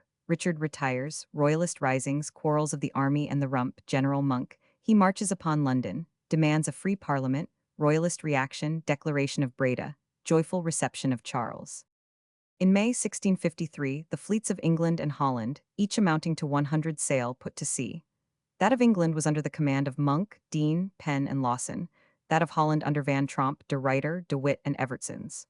At first they passed each other, and whilst Monk ravaged the coast of Holland, Van Tromp was cannonading Dover. At length, on the 2nd of June, they met off the North Foreland, and a desperate conflict took place, in which Dean was killed at the side of Monk. Monk immediately threw his cloak over the body, to avoid discouraging the men, and fought on through the day. In the night Blake arrived with 18 additional sail, and at dawn the battle was renewed. The result was that the Dutch were beaten, lost 21 sail, and had 1,300 men taken prisoners, besides great numbers killed and wounded. The English pursued the flying vessels to the coast of Holland, and committed many ravages amongst their merchantmen. But the undaunted Van Tromp, on the 29th of July, appeared again at sea, with above 100 sail. Monk stood out to sea for more battle room, and one of the Dutch captains, seeing this, said to Van Tromp that they were running. But Van Tromp, who knew the English better, replied curtly, "Sir, look to your own charge, for were there but 20 sail, they would never refuse to fight us." Monk, on his part, ordered his captains to attempt making no prizes, but to sink and destroy all the ships they could. The battle, therefore, raged furiously from 5 in the morning till 10, but at length the gallant Van Tromp fell dead by a musket shot, and the courage of the Dutch gave way. In this fight the Dutch lost 30 ships, about 1,000 prisoners, besides great numbers of slain, the English losing only 2 vessels. These splendid victories enabled Cromwell to conclude advantageous treaties with Holland, France, Denmark, Portugal, and Sweden. Most of these powers sent over ambassadors to congratulate him on his elevation, and these were received at Whitehall with much state. The royal apartments were furnished anew in very magnificent style, and in the banqueting room was placed a chair of state raised on a platform with 3 steps, and the Lord Protector gave audience seated in it. The ambassadors were instructed to make 3 obeisances, one at the entrance, one in the middle of the room, and the third in front of the chair, which the Protector acknowledged with a grave inclination of the head. The same ceremony was repeated on retiring. Cromwell received the ambassadors of Holland to dinner, sitting on one side of the table alone, and the ambassadors with a few of the lords of the council on the other. The Lady Protectress at the same time entertained their ladies. In his appearances abroad the Protector assumed very much the state of a king, with state coaches, lifeguards, pages, and lacqueys richly clothed. He took up his abode instantly in the royal palaces, quitting the cockpit altogether, Whitehall being his town house, and Hampton Court his country one, where he generally went on Saturday afternoon and spent the Sunday. It was not, however, without many heartburnings, and some plots for his destruction, that his wonderful elevation was witnessed by many of his old comrades, as well as his natural enemies. The Anabaptists and Fifth Monarchy men, who carried their notions of political liberty as far beyond Cromwell, as the Chartists of more modern 124 times carried theirs beyond the Whigs, were exceedingly violent, and denounced him as an apostate and deceiver. Feake and Powell, two Anabaptist preachers and Blackfriars, thundered from their pulpits against him as the beast in the apocalypse, the old dragon, and the man of sin. "Go, tell your protector," they cried, "that he has deceived the Lord's people and is a perjured villain." They declared that he was worse than the last tyrant usurper, the crookback Richard, and would not reign long. Having borne the violent abuse of these men for some time, he at length sent them to the Tower. But amongst his own generals and former colleagues were men not less exasperated. Harrison and Ludlow were Fifth Monarchy men, who believed that none but Christ ought to reign, and they joined the most disaffected. Harrison, being asked if he would own the new protectoral government, answered fiercely, "No," and Cromwell was obliged to send him to his own house in the country, and afterwards to commit him also to the Tower. Vane and others were not less angered, though less openly violent.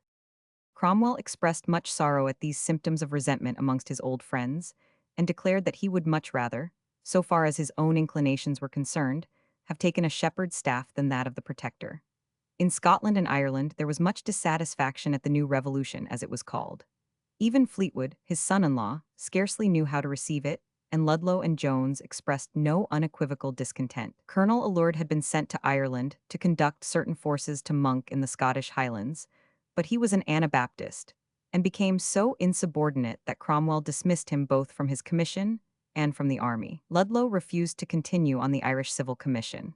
Cromwell, however, sent over his son Henry on a visit to Fleetwood, so that he might learn the true state of the army, and the most active or formidable of the malcontent officers were removed to England, or by degrees dismissed from the service.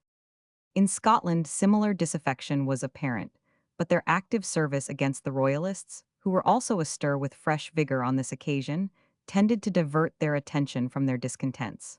Charles Roman II, from Paris about Easter, issued a proclamation, supposed to be drawn up by Clarendon, offering £500 a year and a colonelcy in the army to anyone who would take off by sword, pistol, or poison, a certain base mechanic fellow by name Oliver Cromwell, who had usurped his throne. His partisans in Scotland seized the opportunity to renew the war.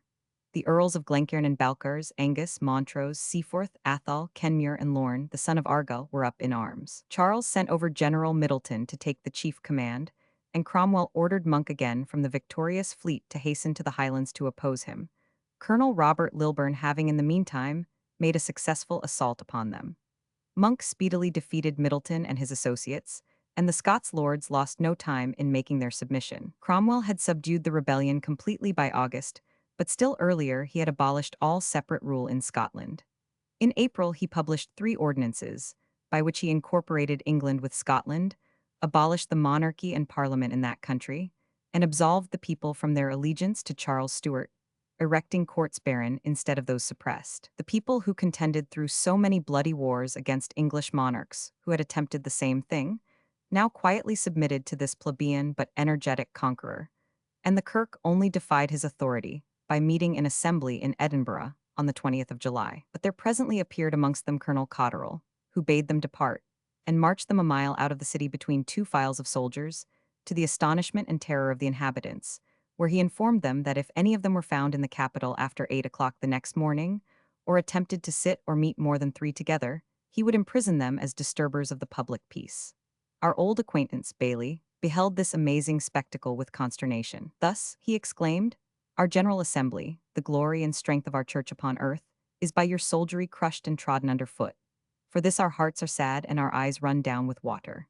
Yet it does not appear that real religion suffered at all by Cromwell's innovations, either in Scotland or in England, for Kirkton says of the Kirk, "I verily believe there were more souls converted unto Christ in that short period of time than in any season since the Reformation." Ministers were painsful, people were diligent. At their solemn communions, many congregations met in great multitudes.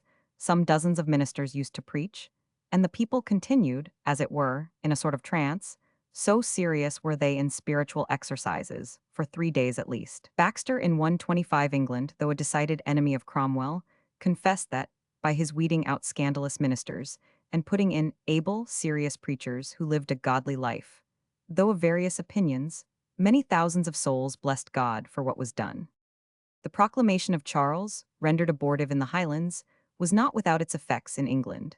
One Major Henshaw came over from Paris, and proposed to assassinate Cromwell as he went to Hampton Court. His plan was to get 30 stout men for the purpose. A young, enthusiastic gentleman named Gerard undertook to procure 25 of them, and Colonel Finch and Henshaw were to bring the other 5. Vowell, a schoolmaster of Islington, was very zealous in the plot, and aided in procuring arms. Billingsley, a butcher of Smithfield, engaging to seize the troopers' horses grazing in Islington fields. The soldiers were then to be fallen upon at the Mews. Charles Roman II was to be proclaimed. Rupert was to appear with a large force of royalists, English, Irish, and Scots, and there was to be a general rising. Saturday, the 20th of May, was the day fixed for Cromwell's assassination, but before this wild scheme could be commenced, 40 of the conspirators were seized, some of them in their beds. Vowell was hanged, and Gerard was beheaded on the 10th of July, the manner of the latter's punishment being thus changed at his own request, as being a gentleman and a soldier. The Great Hall, Hampton Court Palace. See larger version. The same day, and on the same scaffold as Gerard, was executed Don Pantalone Sá, the brother of the Portuguese ambassador. Sá had a quarrel with this same Gerard, who was called Generous Gerard, an enthusiastic royalist. They came to fighting at the Royal Exchange, where Gerard, drawing his rapier, forced the Don to fly. Whereupon the next day he returned to the Exchange in search of Gerard, with a body of armed followers, and mistaking a man of the name of Greenway for Gerard, they killed him, wounded Colonel Mayo, and were not subdued without much riot. Sá was seized, tried, and condemned for this deliberate murder. He pleaded that he belonged to the embassy, and was therefore exempt from the tribunals of this country, but neither this nor the zealous exertions of his brother, the ambassador, could save him.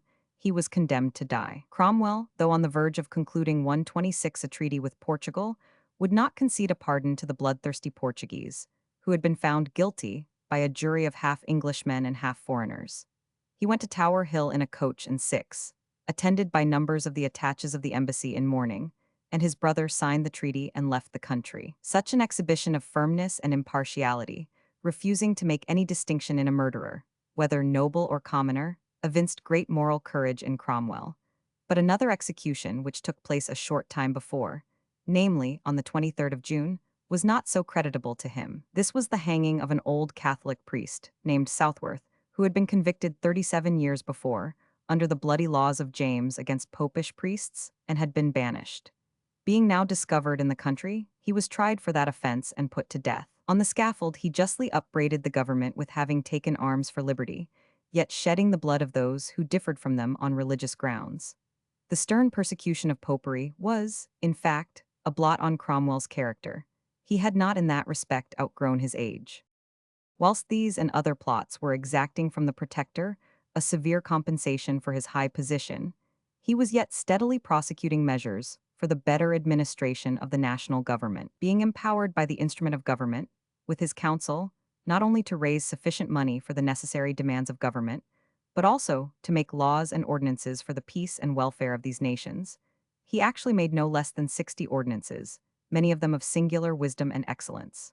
He and his council, in fact, showed that they were in earnest to make the execution of justice cheap and prompt, and to revive a pure and zealous ministry of the gospel. In one of these ordinances they effected the Herculean labor which Barebone's Parliament had aimed at, the reformation of the Court of Chancery, the ordinance for this purpose consisting of no less than 67 articles.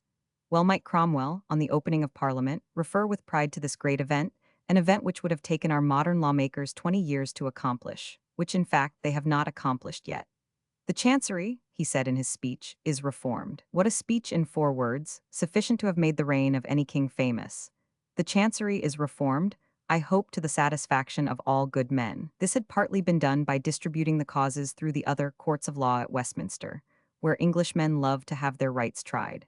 In order, too, to effect a most just and speedy discharge of the laws, he put better judges on the bench, amongst them the pious Sir Matthew Hale, and made Thurlow, the friend of Milton, Secretary of State.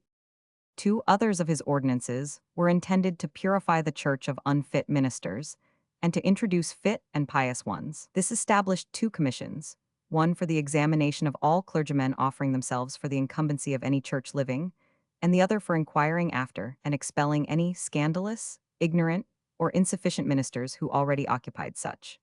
These commissioners were to be permanent, so that the church in all parts of the country should be purged of improper preachers and supplied with able and good ones. The Supreme Commission for the Trial of Public Preachers consisted of 38 members, 29 clergymen, 9 laymen, and these were both Presbyterians and Independents, some even Anabaptists, for the protector was less interested in what sect they belonged to than in the fact that they were pious and able men.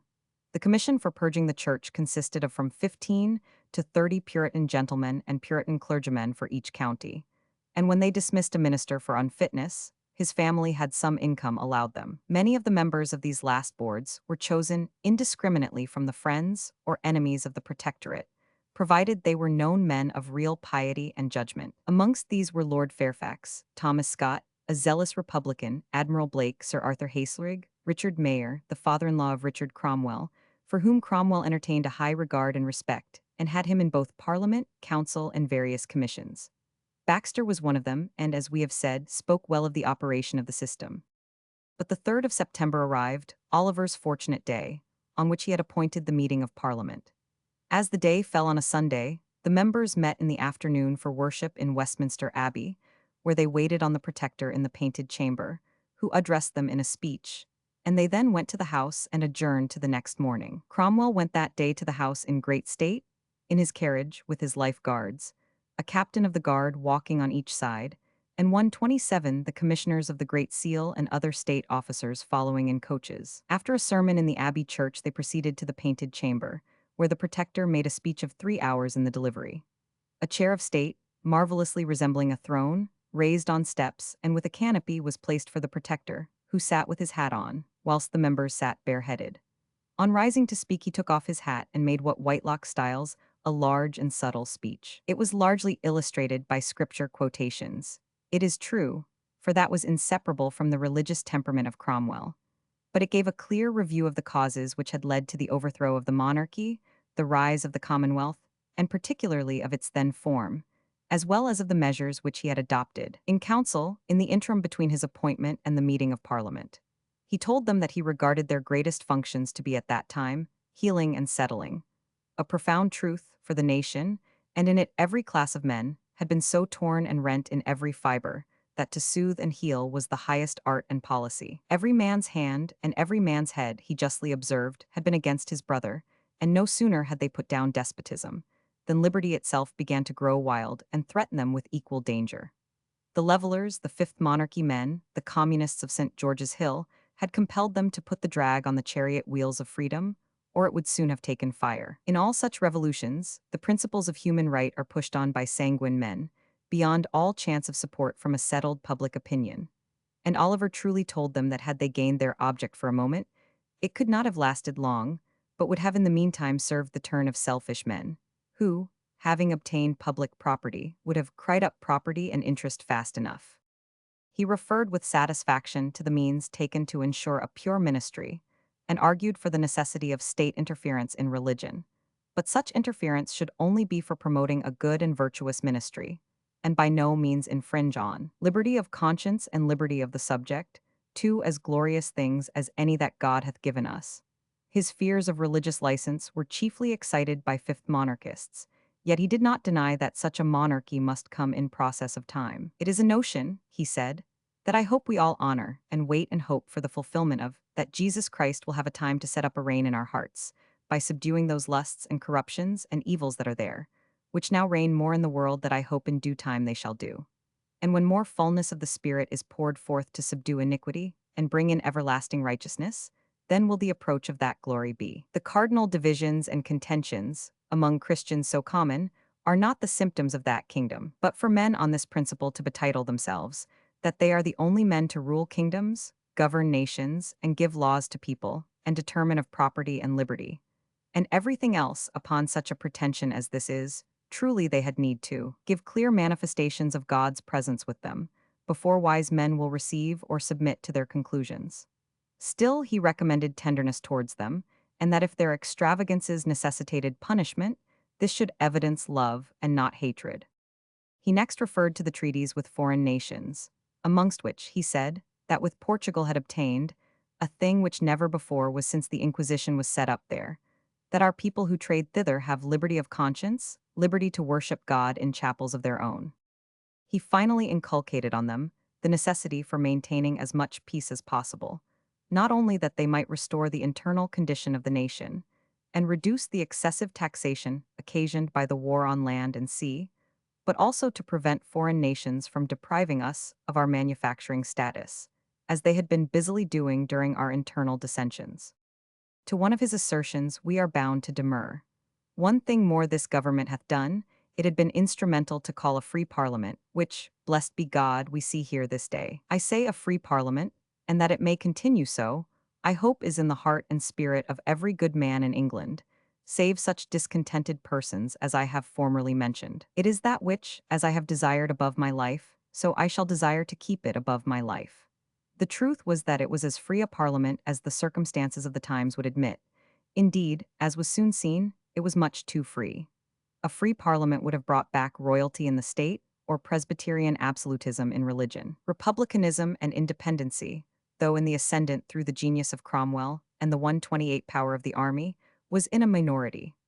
Republicanism even was divided against itself, divided into moderate republicanism and leveling, fifth monarchy and communism in alliance. From this so-called free parliament, Episcopalians and Catholics were excluded. This so-called free parliament had been carefully watched during the elections, the lists of the returned had been sent up to the council, and such as were deemed too dangerous were disallowed, amongst others Lord Grey of Groby. But even then it was found too free, and the very first thing that it set about was to call in question the government which had authorized it. There was a stiff contest for the speakership, but Lenthal was chosen instead of Bradshaw, who was also nominated because Lenthal had been Speaker of the Long Parliament, and its old members had still hope of restoring it. Amongst the members were old Sir Francis Rowse, Lord Herbert, the son of the Earl of Worcester, Fleetwood, Lambert, the Claypoles, one of whom had married a daughter of the Protectors, Cromwell's two sons, his friends the Dunches, Sir Ashley Cooper, and Lord Fairfax. Amongst the Republicans there were Bradshaw, Haslerigg, Scott, Wallop and Wildman, old Sir Henry Vane, but not the younger, and amongst the Irish members were Lord Broghill, who had fought so stoutly against Charles and Commissary General Reynolds. No sooner did they begin business than they opened a debate on the question of sanctioning the present form of government, a question from which they were precluded by the very instrument which had made them a parliament. The debate was carried on for no less than 8 days, during which Bradshaw, Scott, Haslerigg, and other Republicans contended that the members of the Long Parliament had been illegally deprived of their right, and that the government in one person and a parliament was but another form of tyranny. One speaker declared that he had fought to put down one tyrant and was ready to fight to put down another. What right but the sword, it was asked, had one man to put down a legal parliament, to command his commanders? They moved to go into committee on the subject and carried it. Cromwell was not the man to suffer this. He sent to the Lord Mayor and ordered him to take measures to preserve the peace of the city, marched 3 regiments into it, and then summoned Lenthal, and bade him meet him in the Painted Chamber on Tuesday, the 12th of September, with the Commons. Harrison, who was zealously getting up petitions for the support of the inquiry into the Constitution, was clapped into the Tower. When Cromwell met the Commons, he expressed his surprise that a set of men from whom so much healing management had been expected should immediately attempt to overturn the government which called them together. The instrument consisted of incidentals and fundamentals. The incidentals they were at liberty to discuss, but the fundamentals, of which the article that the power resided in one person and a parliament was one, were out of their range. He very zealously asserted that he had been called to the head of the nation by God and the people, and that none but God and the people should take his office from him. His own wish had been to lead the life of a country gentleman, but necessity had forced him thence, and 3 several times he had found himself placed by the course of events at the head of the army, and by them at the head of the government. As to the dismissal of the Long Parliament, he had been forced to that by its endeavoring to perpetuate itself, and by its tyranny and corruption. He said that poor men, under its arbitrary power, were driven like flocks of sheep, by 40 on a morning, to the confiscation of goods and estates, without any man being able to give a reason why 2 of them had deserved to forfeit a shilling. He had twice resigned the arbitrary power left in his hands, and having established a government capable of saving the nation, he would sooner lie rotting in his grave and buried with infamy than suffer it to be broken up. They had now peace at home and abroad, and it would be a miserable answer to give to the people. Oh, we quarreled for the liberty of England. We contested and went to confusion for that. To prevent any such evil consequences, he informed them that he had caused a stop to be put to their entrance into the Parliament House. He did not turn them out this time, he shut them out, and that none would be readmitted that did not first sign an engagement to be true and faithful to the Protector and Commonwealth of England, Scotland, and Ireland, not to propose or consent to alter the government, as settled in a single person and Parliament.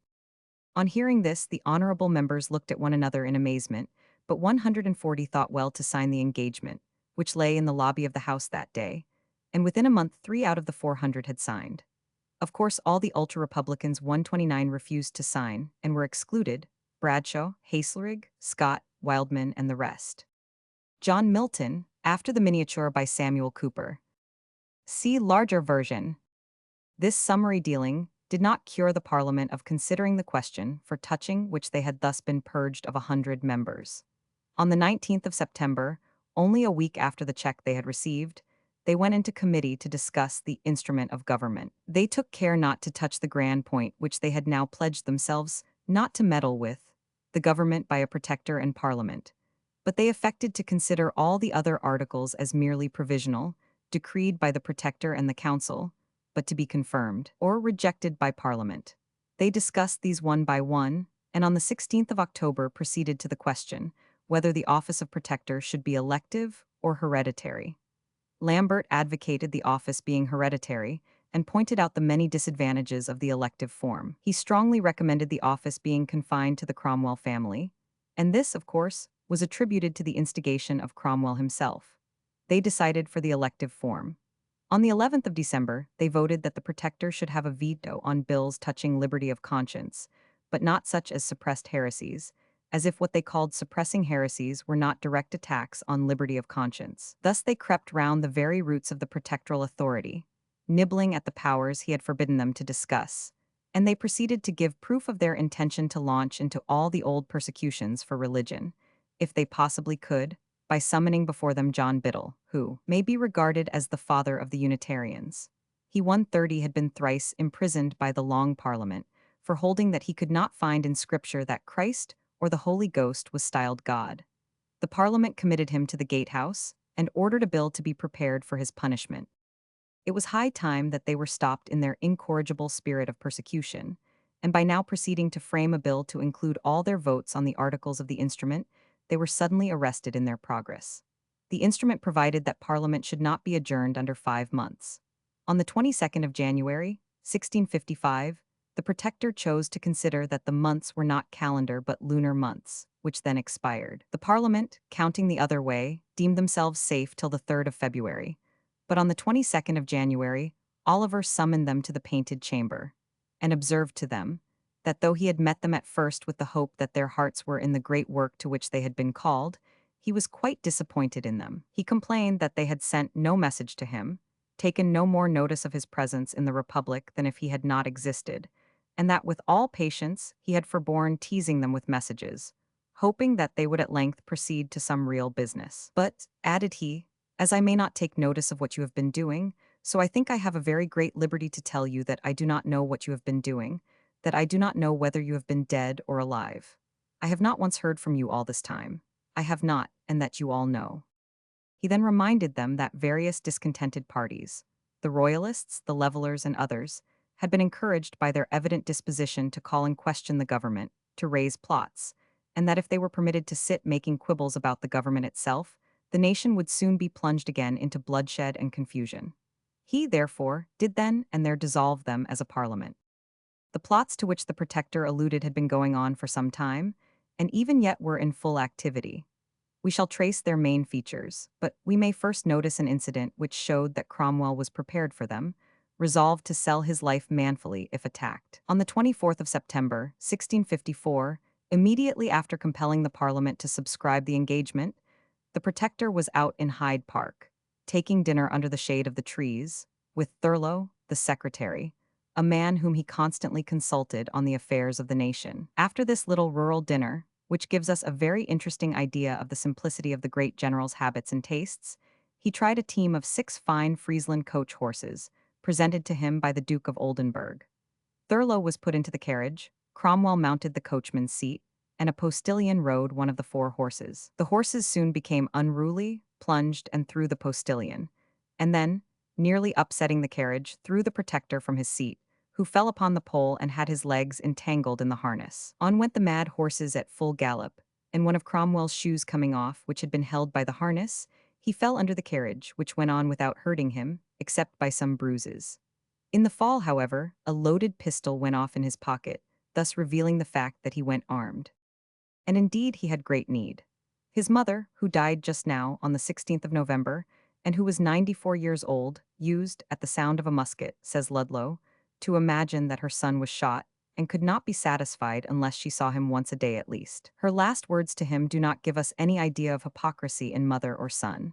The Lord cause his face to shine upon you, and enable you to do great things for the glory of the Most High God, and to be a relief unto his people. My dear son, I leave my heart with thee. A good night. Amongst the plotters were both royalists and republicans. The ejected members of Parliament, in their different quarters, were stirring up discontent against Cromwell, and even declaring that it were better to have Charles Stuart back again. Colonel Overton, who had been questioned at the time of Colonel Alured's dismissal, was once more called up and questioned. In Scotland, where he lay, the Protector discovered an agitation to supersede Monk and make the Republican Overton commander-in-chief, and leaving only the garrisons, to march the rest of the army into England on the demand of pay and constitutional reform. Overton was committed to the Tower. Allen, who, with Sexby and another agitator, in 1647 presented a remarkable petition from the army to the Long Parliament, and had become adjutant general, was arrested at his father-in-law's house in Devonshire at the end of January, 1655, on a charge of plotting disturbances in Ireland and exciting discontent in Bristol and Devon. Allen was a zealous Anabaptist, and the 131 excitement amongst them and other army republicans was great and extensive. Pamphlets were published, letters and agitators passed from one regiment to another, and a general rising was planned, with the seizure of Edinburgh Castle, Hull, Portsmouth, and other strong places. Cromwell was to be surprised and put to death. Colonel Wildman, one of these fanatics who had been ejected from Parliament by refusing to sign the recognition, was taken on the 12th of February at Exton, near Marlborough in Wilts, by a party of horse, as he was in his furnished lodgings upstairs, leaning on his elbows, and in the act, with the door open, of dictating to his clerk a declaration of the free and well-affected people of England, now in arms against the tyrant Oliver Cromwell. He was secured in Chepstow Castle, and his correspondents, Harrison, Lord Grey of Groby, and others, were secured in the Tower. Colonel Sexby for the time escaped. About the same time, a royalist plot was also in progress. Charles Stuart, who had removed from Paris to Cologne, the French government not wishing to give offense to Cromwell, had concocted a plot with Hyde, his chancellor, to raise the royalists in various quarters at once, fancying that as Cromwell had given so much offense to both people and Parliament, there was great hope of success. Charles went to Middelburg on the coast of Holland to be ready at a call, and Hyde was extremely confident. In Yorkshire there was a partial outbreak under Lord Mauleverer and Sir Henry Kingsby, which was speedily quelled, Kingsby being seized and imprisoned in Hull. This abortive attempt was under the management of Lord Wilmot, now Earl of Rochester, who was glad to make his escape. Another branch of the plot, under the management of Sir Joseph Wagstaff, who came over with Rochester, fared no better.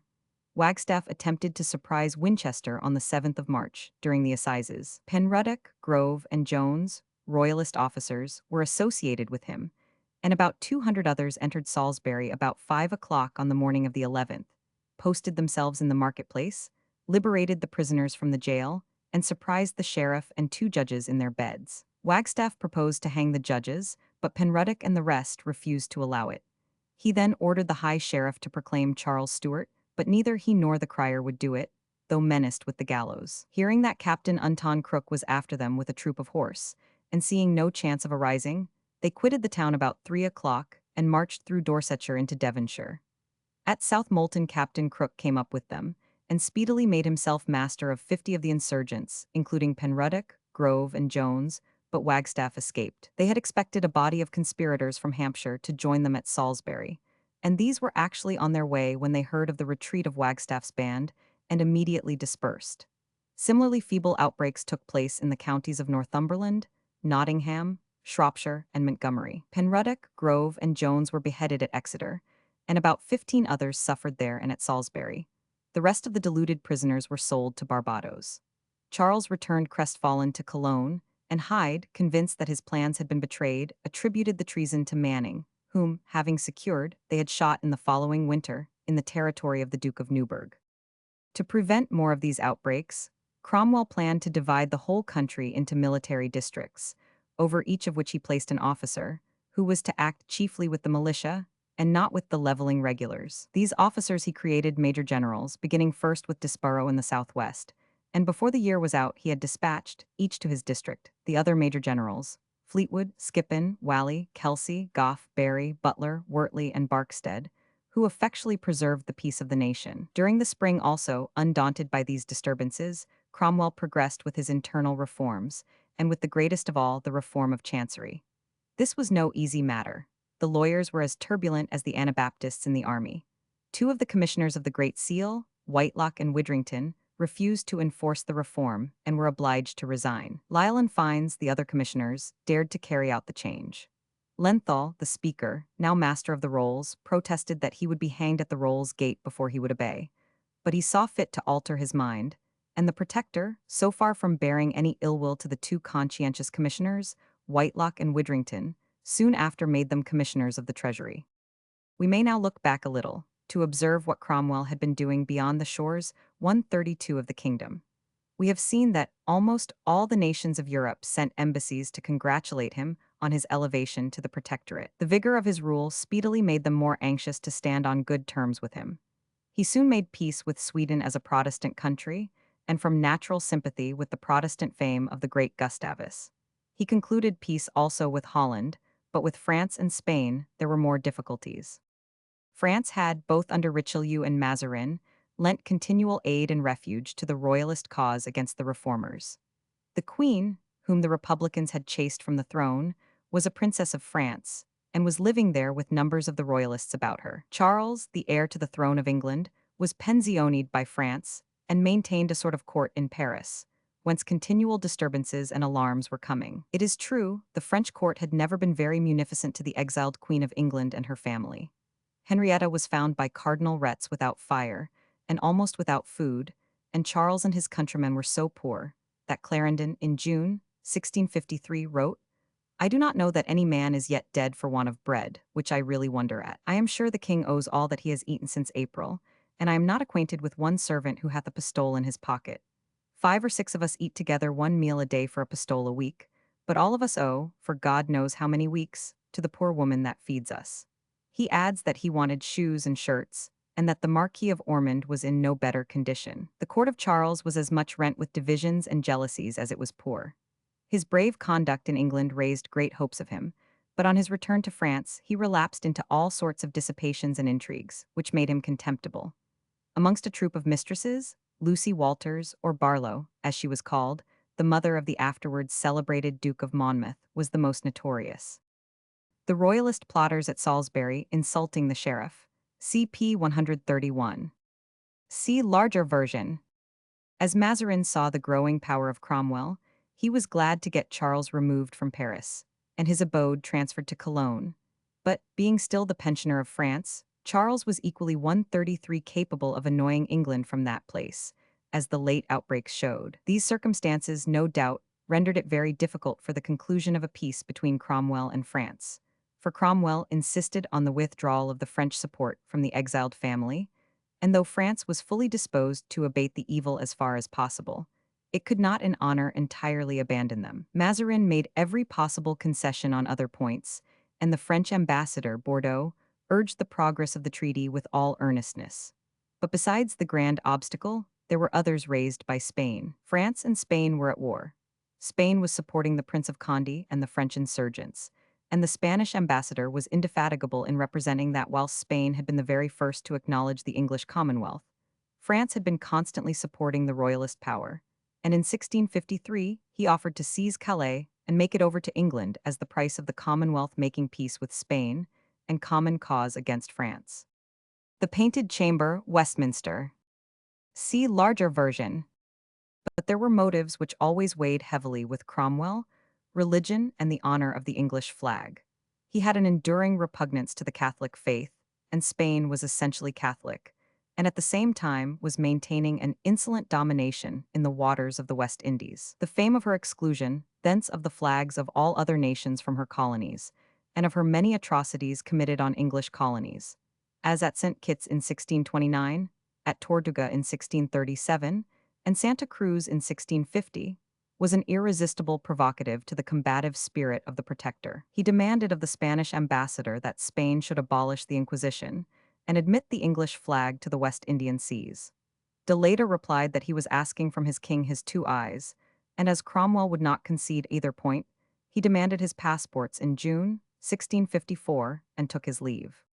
Cromwell lost no time in enforcing his views on Spain, as no doubt he felt bound conscientiously to do on the great principle of suppressing popish cruelties and spreading the triumph of Protestantism. He sent Blake with a powerful fleet in October of that year into the Mediterranean, and another powerful armament under 134 admirals' pen and Venables, with secret orders which were not to be opened till they arrived in certain latitudes.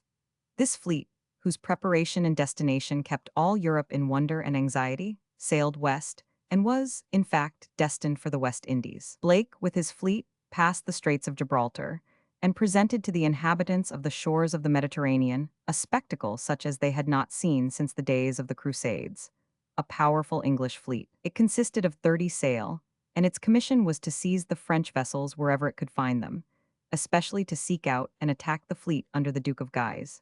It was besides this to demand satisfaction from various offending powers. The Grand Duke of Tuscany had, whilst Parliament was struggling with Charles, allowed Prince Rupert to sell English prizes in his ports. The Pope was, as the Antichrist, an object to be humbled, or at all events impressed sensibly, with the fact that England could at any moment visit him in his capital, and that the British power was in hands both able and ready to do it. There were many injuries to our merchantmen to be avenged on the pirates of Tunis and Algiers. Cromwell's favorite maxim was that a ship of the line was the most effective ambassador. Blake sailed along the papal shores, exciting a deep terror, but he passed on and cast anchor before Leghorn and demanded compensation for the offense against English honor and shipping, which was speedily granted. Not being able to discover the Duke of Guise, he proceeded to Algiers and compelled the Dey to sign an engagement not to permit further violences by his subjects on English vessels. Thence he sailed to Tunis and sent in the same demand, but the haughty barbarian of that place sent him word to give a look at his ports of Porto Farina and Goleta, with their fleets, and take them if he could. Blake sailed away as if in despair, but suddenly returning, he entered the harbor of Porto Farina, silencing the castle and batteries as he advanced, and set fire to the whole fleet.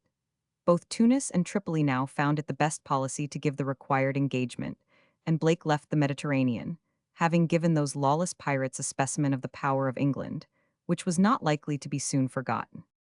Blake had orders to look out for the next Spanish plate fleet coming home, and he lay for some time off Cadiz, but there was now at the court of Madrid Colonel Sexby, the leveller, who had long been engaged with Allen, Wildman, and the Anabaptists. He had gone over to the continent to raise some force either in conjunction with Charles or with Spain, to invade England and kill Cromwell. Sexby revealed to the Spaniards not only the object of Blake, but the real design of the fleet under Venables and Penn. More than 30 sail were mustered by the Spanish under Don Pablos de Contreras, which kept close watch on Blake. Blake longed to attack them, but his orders did not sanction it, and after hearing that the plate fleet was detained at Carthage, he returned to England to refit, his ships being in a sorry plight, and his men suffering from bad provisions. During the absence of Blake, great excitement had been occasioned in England by the news of dreadful atrocities committed on the Protestants of the mountains of Piedmont. The Protestants called the Vaudois were a race who, through all ages, had, in the obscurity of their alpine valleys, retained the doctrines of the primitive church, and had set at defiance both the persuasions and the persecutions of Rome. They were said to be descended from the ancient Waldenses, and were a bold, independent race of mountaineers. It was pretended that the Duke of Savoy, whose subjects they chiefly were, had granted them the free exercise of their religion so long as they remained in their ancient places of abode, the valleys of the sources of the Po, in the Savoy Alps. But that being found in Lucerna and other places, these were decided to be beyond their bounds, and they were ordered to be conformed to the Church of Rome, or sell their lands and retire from these territories. They refused to be driven from their homes on account of their religion, and being always an eyesore to the court of Rome, the fury of persecution was let loose upon them. Friars were sent amongst them to convert them, or to denounce their destruction. They disregarded the friars, and then 6 regiments of soldiers were sent to drive them into the mountains. Amongst these were 2 regiments of refugee Irish. These fellows, ardent Catholics, smarting under the Protestant scourge which had driven them from their native land, did their work con amore. From the district of Lucerne, they were driven into the higher Alpine fastnesses and pursued with the most terrible ferocities of fanatic savagery, with fire and sword and extermination. These horrors were aggravated by winter and famine, and the news of this fearful butchery rang through Protestant England with a sensation which revived all the memory of the 135 popish horrors in the Marian time. There was one loud outcry for interference on their behalf. Press and pulpit resounded with demands of sympathy and redress. The ministers of all classes waited on Cromwell in a body to solicit his protection of the Vaudois. The army in Scotland and Ireland sent up addresses. No one appeared, however, more excited than Cromwell himself. He immediately gave £2,000 and appointed a day of general humiliation and a collection on their behalf, which was observed, and £38,228 were speedily raised and sent by envoys to Geneva to be conveyed to the sufferers. Nor did Cromwell satisfy himself with having done this. The day of the arrival of the news, June 3, 1655, he was about to sign a treaty of peace with France. But he refused to sign it till he had seen whether the French king and Mazarin would heartily unite with him in extorting protection from the Duke of Savoy for the sufferers. Mazarin was loth to stir in such a business, but Cromwell soon let him see that there would be no peace for France unless he did, and he consented. 3 Latin letters were written by Milton at the order of the Protector to different states of Europe, calling on them to cooperate for this great end, and the mighty poet sent forth also his glorious sonnet, commencing, "Avenge, O Lord, thy slaughtered saints whose bones lie scattered on the Alpine mountains cold, which shall remain like a perpetual trumpet blast through all time." The astonished Duke of Savoy was soon compelled to give ample guarantee for the religious liberty and security of his Protestant subjects. The expedition to the West Indies in its commencement did not meet with that success which the Protector generally experienced. The fleet, consisting of 60 sail, was bound for Hispaniola and carried 4,000 troops, and in Barbados and other English settlements the force was augmented by volunteers, incited by promise of plunder, to 10,000. But these fresh forces were of the worst possible description, being prisoners of a loose description shipped thither. The commanders were divided in opinion, and the attack was so wretchedly managed that it failed with great loss. St. Domingo, which they intended to take, was deserted on their approach, but instead of entering it at once, they landed their forces 40 miles off and marched them through woods towards the town. The heat of the weather, the want of water, and the consequent disorder of the troops prepared them for what ensued. They were suddenly attacked in a thick wood and repulsed with great slaughter. Nothing could bring these ragamuffin forces to renew the attempt, and the commanders sailed away, but afterwards fell on Jamaica and took it. That island was then, however, considered of so little value that it did not satisfy the government for the loss of Hispaniola, and on their return Venables and Penn were committed to the Tower. Notwithstanding this, however, Cromwell determined to make secure the conquest of Jamaica and extend, if possible, the West Indian possessions. Vice Admiral Goodson was ordered to take the command at Jamaica, and with him General Fortescue, Searle, Governor of Barbados, and General Sedgwick from New England were appointed commissioners for the management of the island. Cromwell's letters to these officers that autumn inform us that there were 28 men of war on that station, and people from Barbados, from New England, and from England and Scotland were being sent to occupy and settle the island.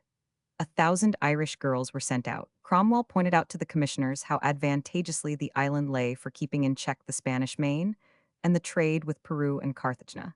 His comprehensive glance was alive to all the advantages of the conquest, and his resolution engaged to make the most of it. Whatever is the value of Jamaica now, we owe it to him. He believed that he was not only serving the nation, but religion by humbling Spain. He wrote to the commissioners, "The Lord himself hath a controversy with your enemies, even with that Roman Babylon of which the Spaniard is the great underproper. In that respect we fought the Lord's battles, and in that respect the scriptures are most plain. Spain, of course, proclaimed war against England, to her further loss, and the glory of Cromwell and his invincible Puritan admiral, Blake. Penn and Venables resigned their commissions and were set at liberty. On October 24th, the day after the Spanish ambassador quitted London, Cromwell signed the Treaty of Peace with France, by which Condé and the French malcontents were to be excluded from the British dominions, and Charles Stuart, his brother the Duke of York, Ormond, Hyde, and 15 others of the prince's adherents, were to be excluded from France. Cromwell opened the year 1656 amid a multitude of plots and discontents. The enemies of 136, the Republic, Royalists, Anabaptists, Levelers, were all busy in one quarter or another. Cleveland, the poet, who had been taken prisoner 9 years before by David Leslie, at Newcastle, and expected to be hanged for his tirades against the Scots, but had been dismissed by Leslie with the contemptuous words, "Let the poor knave go and sell his ballads," was now seized by Colonel Haynes for seditious writings at Norwich. But Cromwell also dismissed him with like indifference. At the close of the year, the Jews, who had been forbidden England, hopeful from the more liberal mercantile notions of Cromwell, petitioned to be allowed to reside in this country, under certain conditions. Cromwell was favorable to the petition, which was presented by Manasseh ben Israel, a leading Portuguese Jew of Amsterdam, though his council was against it on scriptural grounds, but Cromwell silently took them under his protection. There was also a committee of trade in the House, under the earnest advocacy of the Protector, for promoting commerce. Meanwhile, Cromwell vigorously prosecuted the war against Spain. Blake and Montague were ordered to the coast of Spain, to destroy the shipping in the harbor of Cadiz, and to see whether Gibraltar could not be seized, which Cromwell, in his letters to the admirals, pointed out as admirably adapted to promote and protect our trade, and keep the Spaniard in check. Yet even this project was not carried out without trouble from the malcontents. Some of the captains of the fleet, tampered with by Charles's emissaries, declared their disapproval of the enterprise, contending that we, and not the Spaniards, were in fault. Cromwell sent down Desborough to them, who weeded them out and put others in their places. Blake and Montague then set sail, and reached the neighborhood of Cadiz and Gibraltar in April, but found their defenses too strong. They then proceeded to Lisbon, and brought the treaty with the Portuguese to a termination, and afterwards made an alarming visit to Malaga and to Sally to curb the Moors. In July they returned to the Tagus, and in September a part of the fleet, under Captain Stainer, fell in with and defeated a fleet of 8 sail, coming from America. He destroyed 4 of the vessels and captured 2, containing treasure worth from £250,000 to £300,000. Before this treasure reached England, Cromwell, who had exhausted his finances to fit out the fleet and prosecute the war with Spain, was compelled to call a parliament, not only to obtain supplies, but to take measures for the security of the nation against the designs of the Royalists and their coadjutors, the Levelers. This met on the 17th of September, 1656. But Cromwell did not allow all the members elected to sit in this parliament, any more than in the former ones. He knew well that his government and such a parliament could not exist together. The members elected, therefore, were not admitted to sit except they had a certificate of their approval by the council from the chancery clerk. By the withholding of such certificates, nearly 1/4 of the members were excluded. This created a terrible outcry of invasion of parliamentary privileges. Haslerigg, Scott, Ashley Cooper, and many other violent Republicans were excluded. The excluded members signed an indignant protest and circulated it in all parts of the country, with the list of their names appended. The Protector opened this purged parliament with a very long speech, which was one of the most remarkable speeches ever addressed to Parliament by any ruler. It displayed a depth and breadth of policy, an active, earnest spirit of national business, a comprehension of and desire for the establishment of such principles and prosperous measures, a recognition of the rights of the whole world as affected by the conduct of this one great nation, which have no parallel for true Christian philosophy since the days of Alfred. We have since then had great and valiant warriors, our Edwards and Henrys, but not a man who combined with the highest military genius and success, a genuine, lofty, and loving Christian sentiment, and an earnest business-like mind like Cromwell. He at once laid down the principle that all hostility to the Commonwealth originated in the hatred of its free and Christian character, and he showed that all these enemies of whatever theories had united themselves with Spain, which was the grand adversary of this country, and had been so from the Reformation, because she was bigotedly wedded to the system of popery, with all its monks, Jesuits, and inquisitors. He recapitulated its attempts to destroy Elizabeth and her religion, the vain attempts of the Long Parliament to make peace with it, because in any treaty where the Pope could grant absolution, you were bound and they were loose. The 137 murder of Ascham, the Long Parliament's ambassador, and no redress obtained. And now, he informed them, and offered to produce the proofs, that Charles Stuart had put himself in league with Spain, and, still more strange, that the Levelers, pretending to demand a freer and more republican government, had entered into the unnatural alliance with Charles and Spain to murder him and destroy the Commonwealth. Admiral Blake. See larger version. All this was perfectly true. Sexby, the leveler, had gone over to Charles, and thence to Spain, to solicit aid towards a popish invasion, offering first to kill Cromwell himself. He obtained 40,000 crowns for the use of his party, and a promise of 6,000 men when they were ready to land in England, who should wait in Flanders. Some of this money, when remitted to the accomplices in England, Cromwell intercepted, as he assured the Parliament. Sexby followed to accomplish his design of assassinating the Protector, as we shall find anon. Cromwell proceeded to remind Parliament of the insurrections excited by Charles's emissaries, Wagstaff and Rochester, and the conspiracy of Gerard and Vowel, the outbreaks at Salisbury, Rufford Abbey, and a score of other places.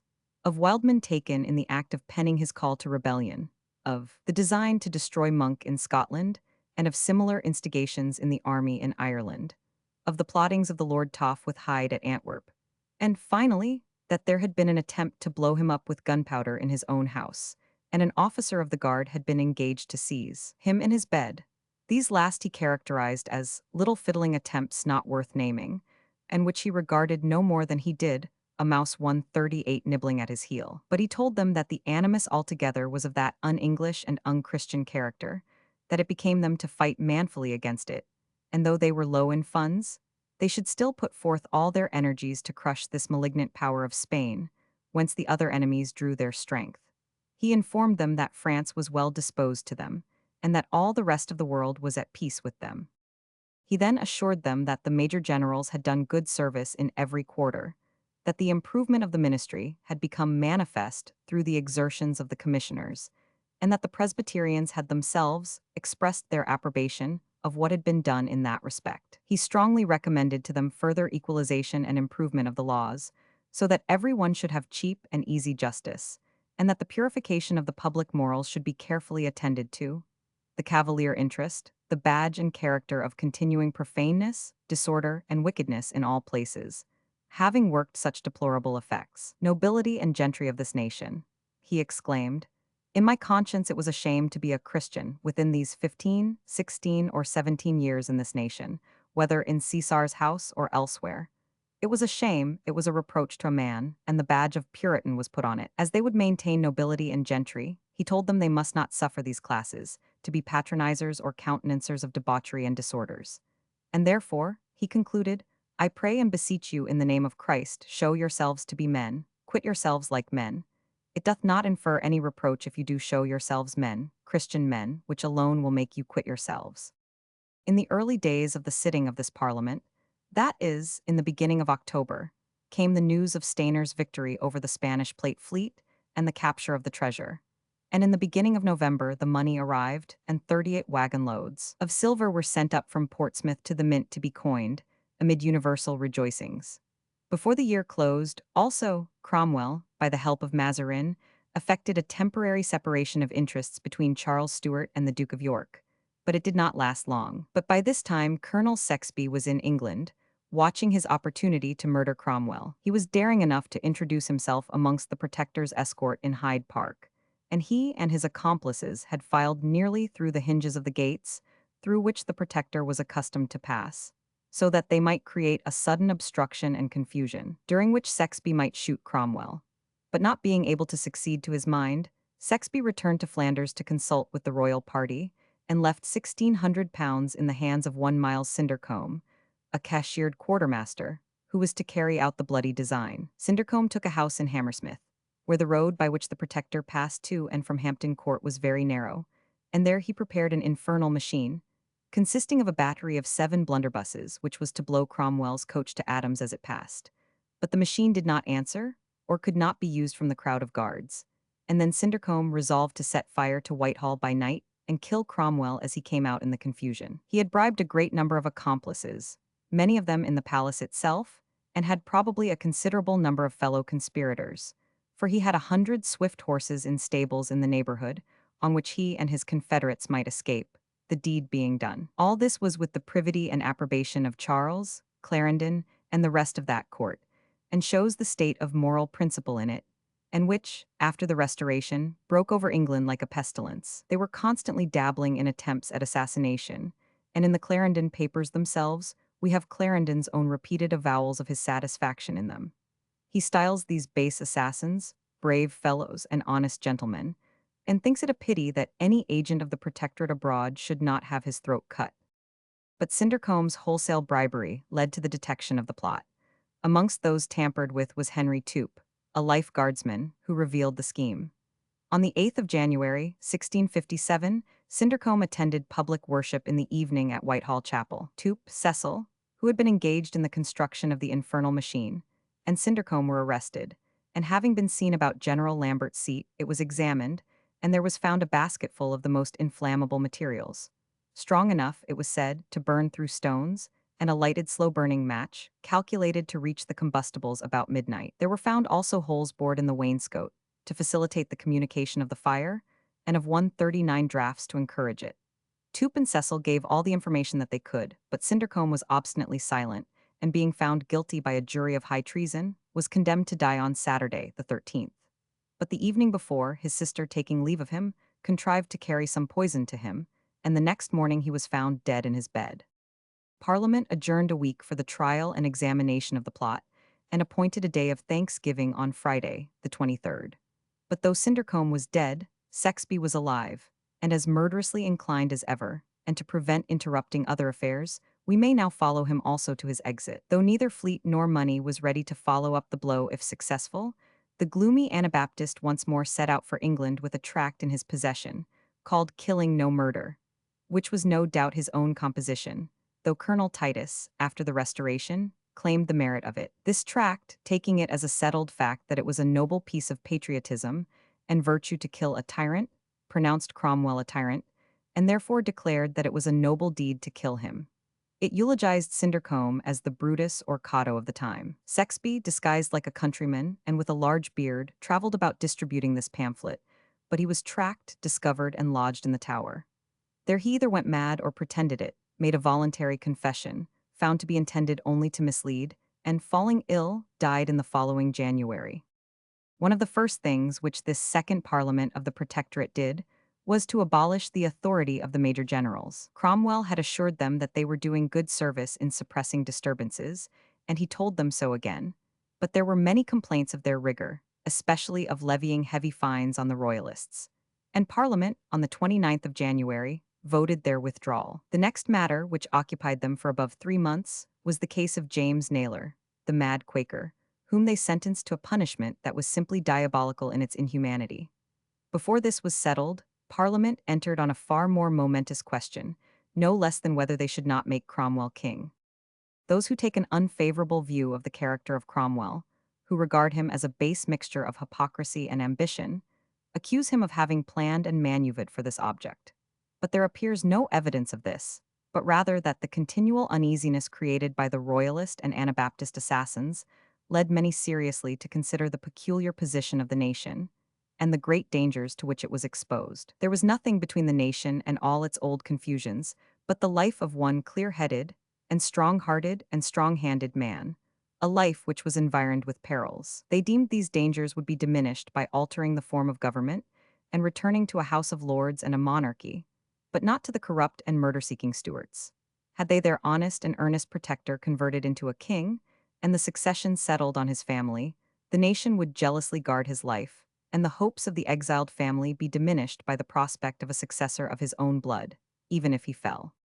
On the 23rd of February, 1657, suddenly Sir Christopher Pack, late Lord Mayor of London, craved leave to read a paper, which turned out to be drawn up in the form of a remonstrance from Parliament to the Protector on the state of the country, and proposing a new form of government, including a House of Lords and himself as king. No sooner did the officers of the army, who had just lost their proconsular dignity, and the other Republicans hear the proposition, than they rose, seized Pack, and hurried him from his seat to the bar of the House as a traitor.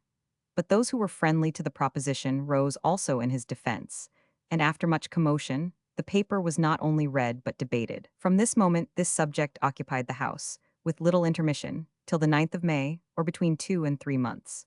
The title of the paper was changed from A Humble Address and Remonstrance to The Humble Petition and Advice of the Parliament of England, Scotland, and Ireland. Its clauses were debated and carried one by a majority of 100 to 44, and on the last day of the debate, March 26th, the blank left for the word king was filled in by a majority of 123 to 62. On the 31st of March, an address was carried to the Protector at Whitehall by the Speaker and the House, praying that His Highness would be pleased to adopt their resolutions and take upon him the state and title of king. Unquestionably, this was the greatest temptation which had ever been thrown in the way of Cromwell, to have made his way by his energy and talent from the simple condition of a gentleman farmer to the dictatorship of the nation, and 140 now to have the crown and succession of these great kingdoms offered to him and his family by Parliament, was a matter which would not have been much opposed by an ordinary man. But Cromwell was not of a character lightly to accept even a crown. He showed clearly that he had a strong inclination to place himself and his posterity in that august position, but he knew too well that the honor had also its dangers and its black side. His acceptance would at once darken his fair fame by settling it in the conviction of three-fourths of the kingdom that he had only fought and put down the Stuarts to set up himself. There was, moreover, a formidable party opposed to kingship, and especially decided against it were his generals and the army. A deputation of 100 of them had waited on him on the 27th, with an address on the subject, in which they assured him that such a thing would be a scandal to the people, would prove more than hazardous to his person, and would pave the way for the return of Charles Stuart. Let the nation but become once more accustomed to the name of king, and it would recall the ancient race on the first opportunity. Cromwell felt too well the truth of these representations, and therefore he required of the House time to reflect on their important offer. Though he had watched carefully the progress of the debate, he desired that a committee might be appointed to confer with him on all the articles of the new instrument of government proposed to him. A committee of 99 persons was accordingly appointed, amongst them Whitelocke, Glynn, the Lord Chief Justice, Lord Broghill, Nathaniel Fiennes, one of the keepers of the Great Seal, etc. They had many meetings, but Cromwell, instead of giving his opinion upon the subject, desired to know their reasons for recommending this change. The chief reasons advanced were the ancient habits of the nation, that the people were proud of the honor of their monarchs, that that form of government had prevailed from the most ancient period, and what no doubt weighed greatly with them was that, by the 9th of Edward Roman IV, and the 3rd of Henry Roman VII, it was enacted that all who took up arms for or obeyed the king de facto were held guiltless, but not so they who served a protector de facto. Cromwell admitted that this was a matter of precaution which demanded serious consideration, and that he regarded the proposal to him as a very singular honor and favor, and would return such an answer as God should give him, or as he should arrive at through discussion with them, but that his conscience yet was not clear upon the subject, and they must examine the grounds for it further. Whitelocke says the Protector often advised about this matter of the kingship and other great businesses, with a select number of the committee, Lord Broghill, Mr. Pierpoint, brother of the Earl of Kingston, Thurlow, Whitelocke, and Sir Charles Walsalley, and would be shut up 3 or 4 hours together, and none else were admitted to him. He sometimes would be very cheerful with them, and laying aside his greatness would be exceedingly familiar, and, by way of diversion, would make verses and play at crambo with them, when everyone had to try his fancy. He commonly called for tobacco, pipes, and a caudle, and would now and then take tobacco himself. Then he would fall again to his serious and great business of the kingship. They were interrupted, however, in their colloquies by a fresh outbreak of the Fifth Monarchy men.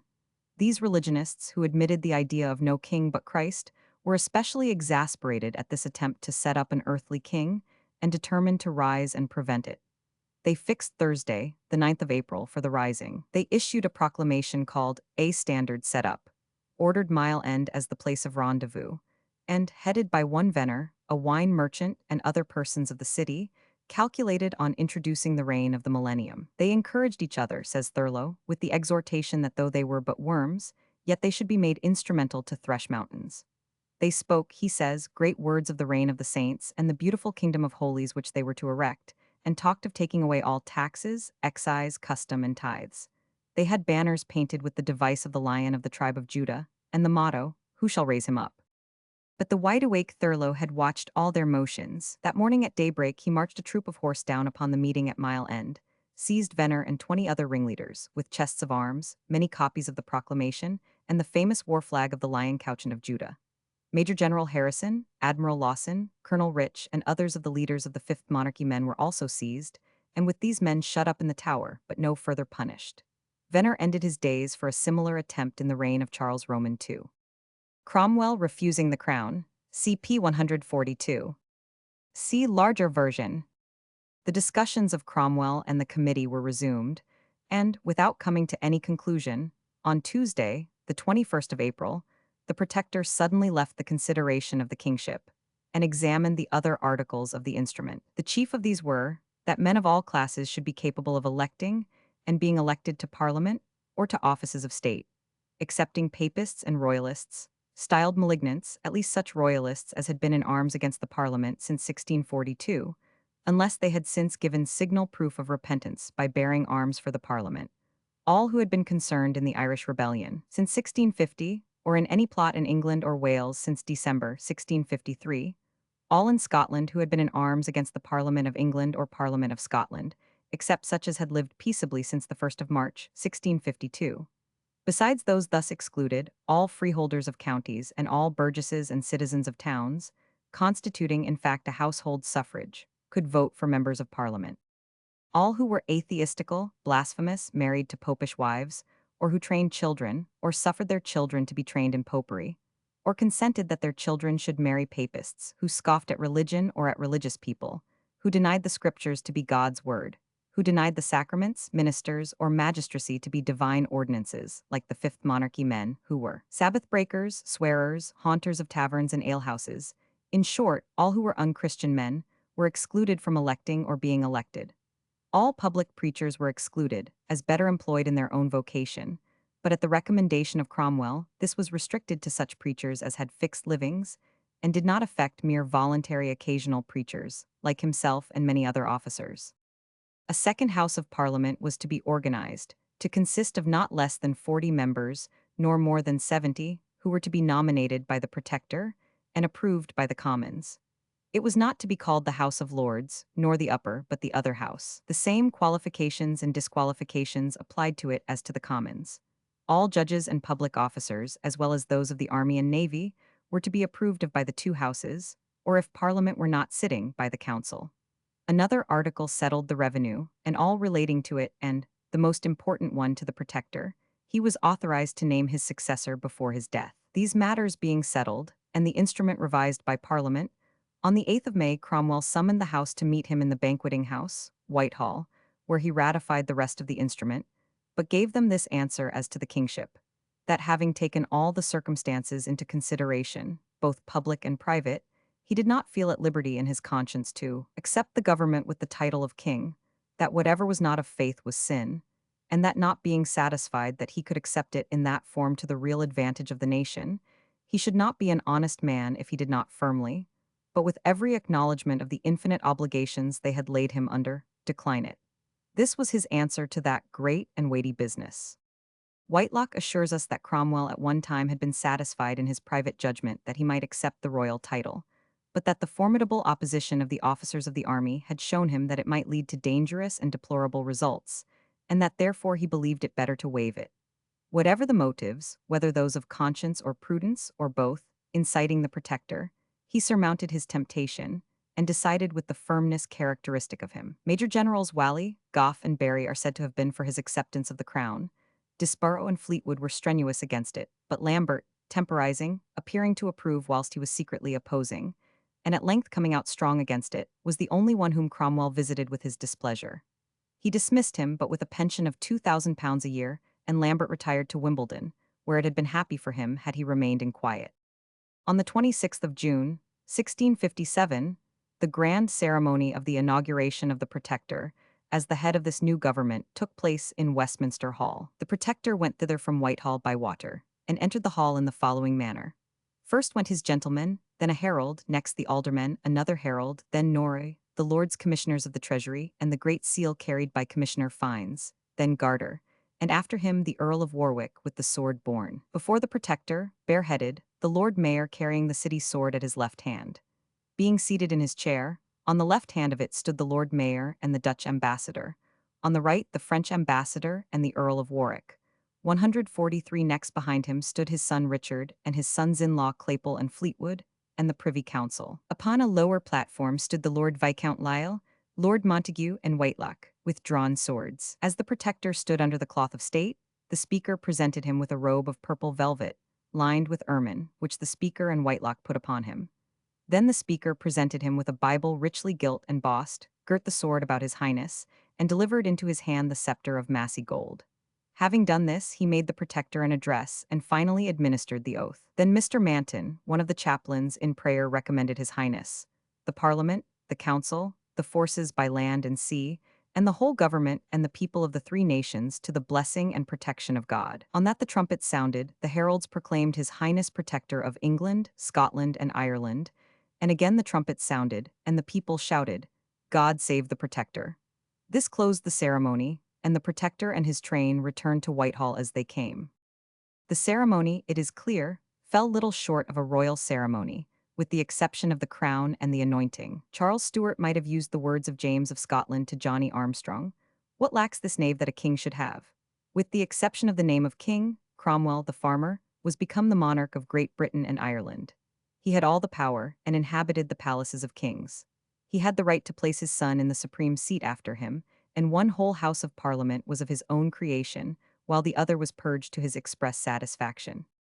Cromwell had not enjoyed his new dignity more than about 6 weeks, when he received the news of the death of his great Admiral Blake.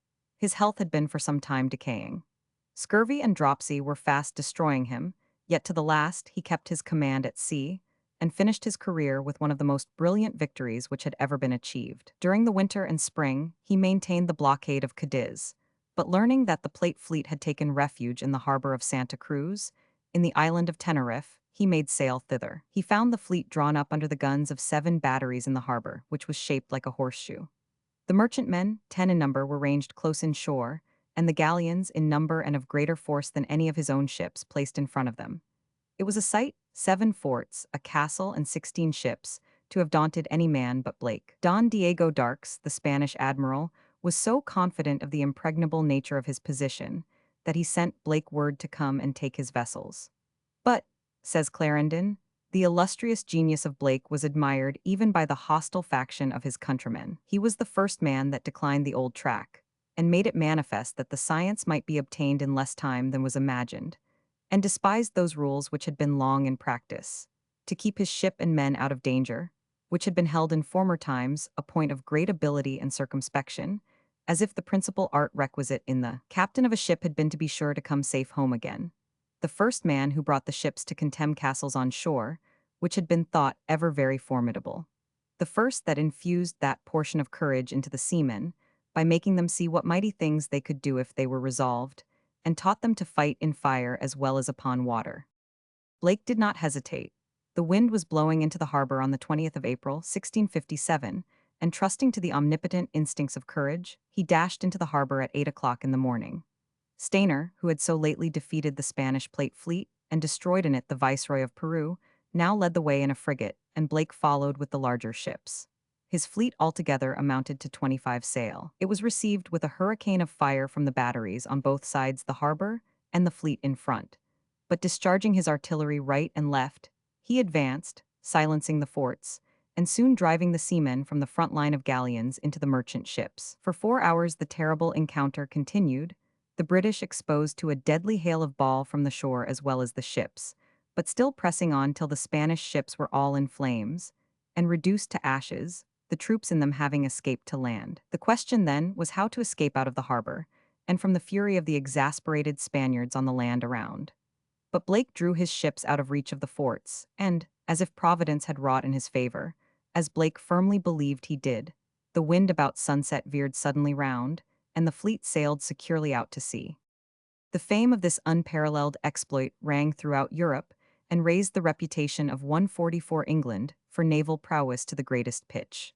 Unhappily, death was fast claiming the undaunted admiral. He was suffering at the moment that he won this brilliant triumph, and sailing homewards, he expired August 17, 1657 on board his ship, the St. George, just as it entered the harbor of Plymouth. Besides the high encomium of Clarendon, he received that of a writer of his own party and time, in the narrative of the perfect politician. He was a man most wholly devoted to his country's service, resolute in his undertakings, and most faithful in his performances of them. With him valor seldom missed its reward, nor cowardice its punishment. When news was brought him of a metamorphosis in the state at home, he would then encourage the seamen to be most vigilant abroad. For, said he, It was not our duty to mind state affairs, but to keep foreigners from fooling us. In all his expeditions, the wind seldom deceived him, but mostly in the end stood his friend, especially in his last undertaking in the Canary Islands. To the last he lived a single life, never being espoused to any but his country's quarrels. As he lived bravely, he died gloriously, and was buried in Henry Roman VII. Chapel, yet enjoying at this time no other monument but what is raised by his valor, which time itself can hardly deface. During this summer, Oliver had not only been gloriously engaged at sea, but he had been busy on land. He was in league with Louis Roman XIV. Of France to drive the Spaniards from the Netherlands. The French forces were conducted by the celebrated Marshal Turenne, and the Spanish by Don John of Austria, and the French insurgent chief, the Prince of Conde. Cromwell sent over 6,000 men under Sir John Reynolds, who landed near Boulogne on the 13th and 14th of May. They were supported by a strong fleet under Admiral Montague, the late colleague of Blake, which cruised on the coast. The first united operations were to be the reduction of Gravelines, Mardyke, and Dunkirk, the first of which places, when taken, was to belong to France, the two latter to England. If Gravelines were taken first, it was to be put into possession of England, as a pledge for the conveyance of the two latter. This bold demand on the part of Cromwell astonished his French allies, and was violently opposed by the French cabinets, who told Louis that Dunkirk, once in the hands of the English, would prove another Calais to France. But without Dunkirk, which Cromwell deemed necessary as a check to the royalist invasions from the Netherlands, with which he was continually threatened, no aid was to be had from the Protector, and it was conceded, whence came the angry declaration from the French, that Mazarin feared Cromwell more than the devil. The French court endeavored to employ the English forces on other work than the reduction of these stipulated places. The young French king went down to the coast to see the British army, and having expressed much admiration of them, recommended them to lay siege to Montmedy, Cambrai, and other towns in the interior. Cromwell was, however, too much of a man of business and a general to suffer this. He ordered his ambassador, Sir William Lockhart, who had married the Protector's niece, Miss Rosina Sewster, to remonstrate and insist on the attack of Gravelines, Mardyke, and Dunkirk. He told the ambassador that to talk of Cambrai and interior towns as guarantees was parcels of words for children. If they will give us garrisons, let them give us Calais, Dieppe, and Boulogne. He bade him tell the cardinal that if he meant any good from the treaty with him, he must keep it and go to work on Dunkirk, when, if necessary, he would send over 2,000 more of his veterans. This had the necessary effect. Mardyke was taken after a siege of 3 days only, and put into the hands of the English on the 23rd of September. The attack was then turned on Gravelines, but the enemy opened their sluices and laid all the country round under water. On this Turenne, probably glad of the delay, put his troops at that early period into winter quarters. During this time, attempts were made to corrupt the English officers by the Stuart party. The Duke of York was in the Spanish army with the English royalist exiles, and communications were opened as of mere civility with the English at Mardyke. As the English officers took their rides between Mardyke and Dunkirk, they were frequently met by the Duke's officers, and conversation took place. Sir John Reynolds was imprudent enough to pay his respects to the Duke on these occasions, and he was soon ordered to London to answer for his conduct. But both he and a Colonel White, who was evidence against him, were lost on the 5th of December on the Goodwin Sands. The Duke of York now made a treacherous attack on Mardyke, but was repulsed, and the affairs of Charles Roman II appeared so hopeless that Burnet asserts, and the same thing is asserted also in the Orrery letters, that he was now mean enough to offer to marry one of Cromwell's daughters, and 145 thus settle all differences, but that Cromwell told Lord Orrery that Charles was so debauched that he would undo them all. Cromwell, indeed, just now married his 2 remaining single daughters, Frances and Mary, to the Lords Rich and Falconberg. Frances married Lord Rich, the son of the Earl of Warwick, and Mary Lord Falconberg, of the Yorkshire family of Bellasis, formerly so zealous for the royal party.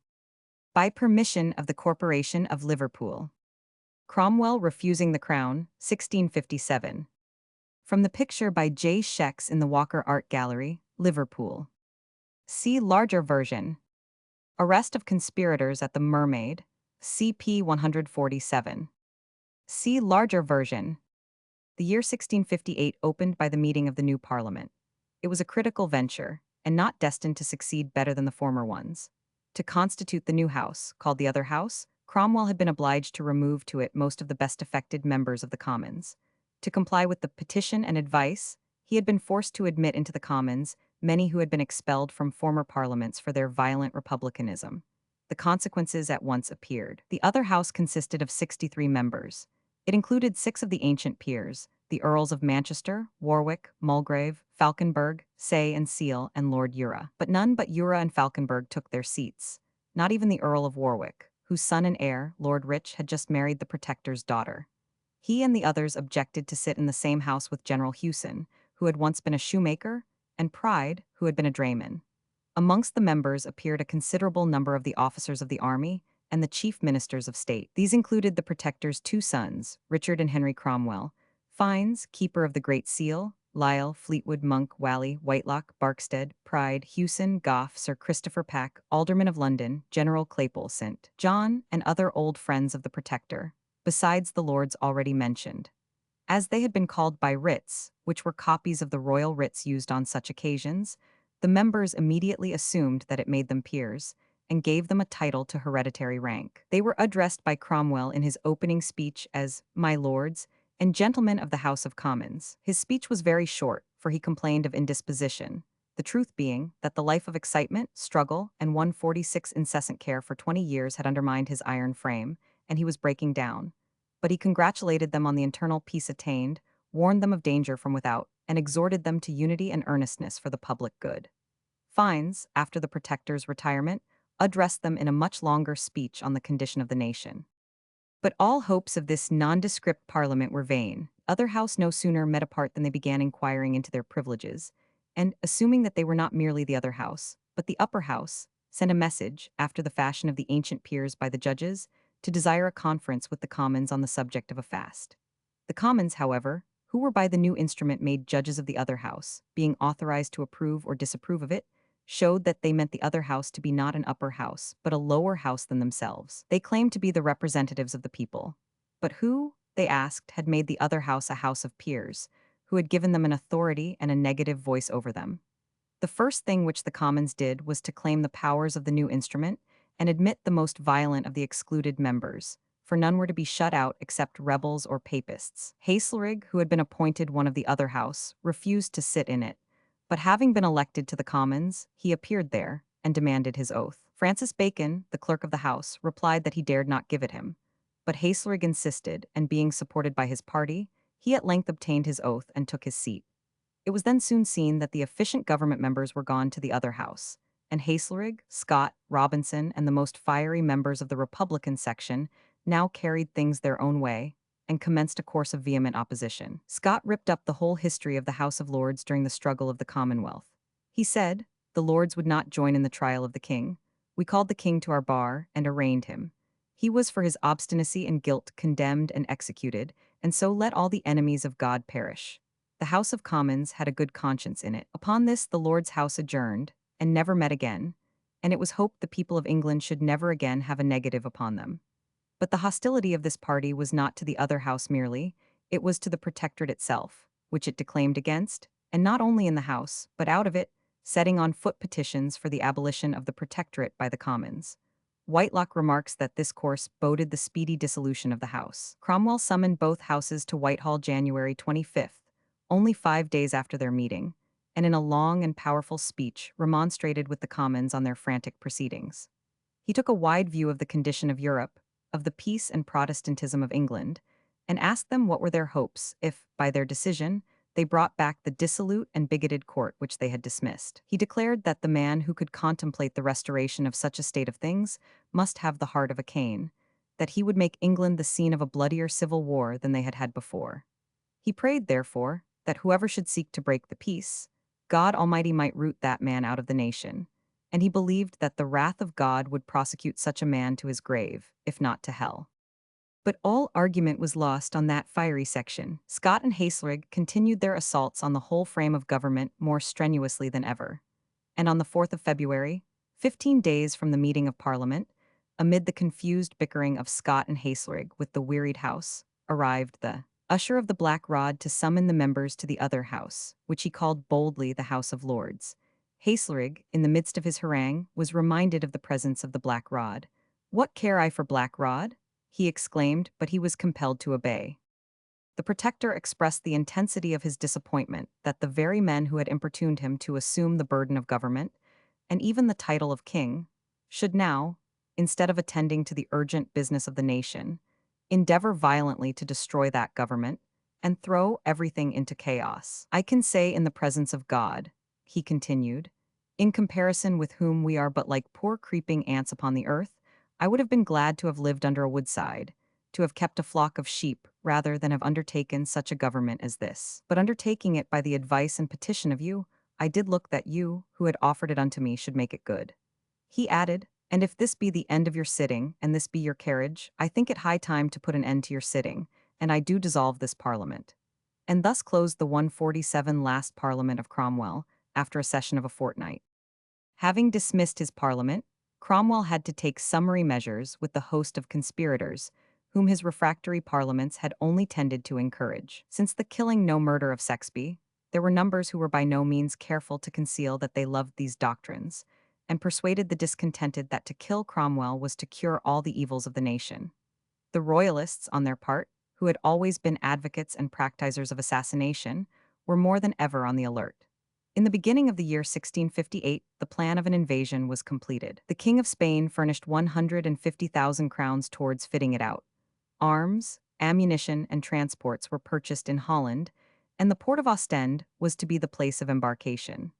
The greatest drawback to the hopes of the Royalists were the dissipated and debauched habits of the king. Ormond, writing to Hyde, observed that he feared Charles's immoderate delight in empty, effeminate, and vulgar conversation was become an irresistible part of his nature, and would never suffer him to animate his own designs and the actions of others with that spirit which was necessary for his quality, and much more for his fortunes. Yet this was the man on whom their hopes of the restoration of monarchy were built.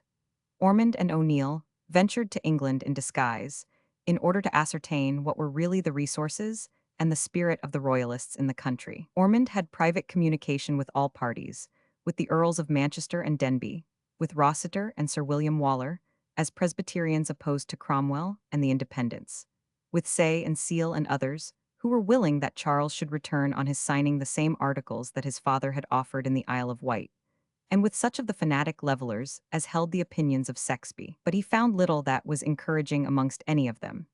If we are to believe Clarendon, he was betrayed by one of those in whom he most trusted, Sir Richard Willis, who was high in the confidence of Charles, but was at the same time a paid spy of Cromwell's. It is certain that one day in March the Protector said to Lord Broghill, "An old friend of yours is in town, the Duke of Ormond, now lodged in Drury Lane at the Papist surgeon's there. You had better tell him to be gone." Broghill found that this was the case, and gave Ormond the necessary hint, who hurried back to Bruges, and assured Charles and his court that Cromwell had many enemies, but there was at present no chance of a successful invasion. But if Cromwell was disposed to allow Ormond to escape, he was compelled to make an example of some other of the Royalist agitators. On the 12th of March, the Protector sent for the Lord Mayor and aldermen to Whitehall, informed them that the Duke of Ormond had been lurking in the city to excite rebellion, and that it was necessary to take strict measures for putting down the seditious of all sorts. At the same time, he ordered the fleet to sweep the coasts of the Netherlands, which drove in their two fleets intended for the Royalist expedition, and blockaded Ostend. He then determined to bring to justice some of the most incorrigible agitators. Sir Henry Slingsby, who had been confined in Hull ever since the outbreak of Penruddock, had not even there ceased his active resistance, employing himself to corrupt the officers of the garrison, who, being instructed by the governor, appeared to listen to his views, so that ere long he was emboldened to offer them commissions from Charles Stuart.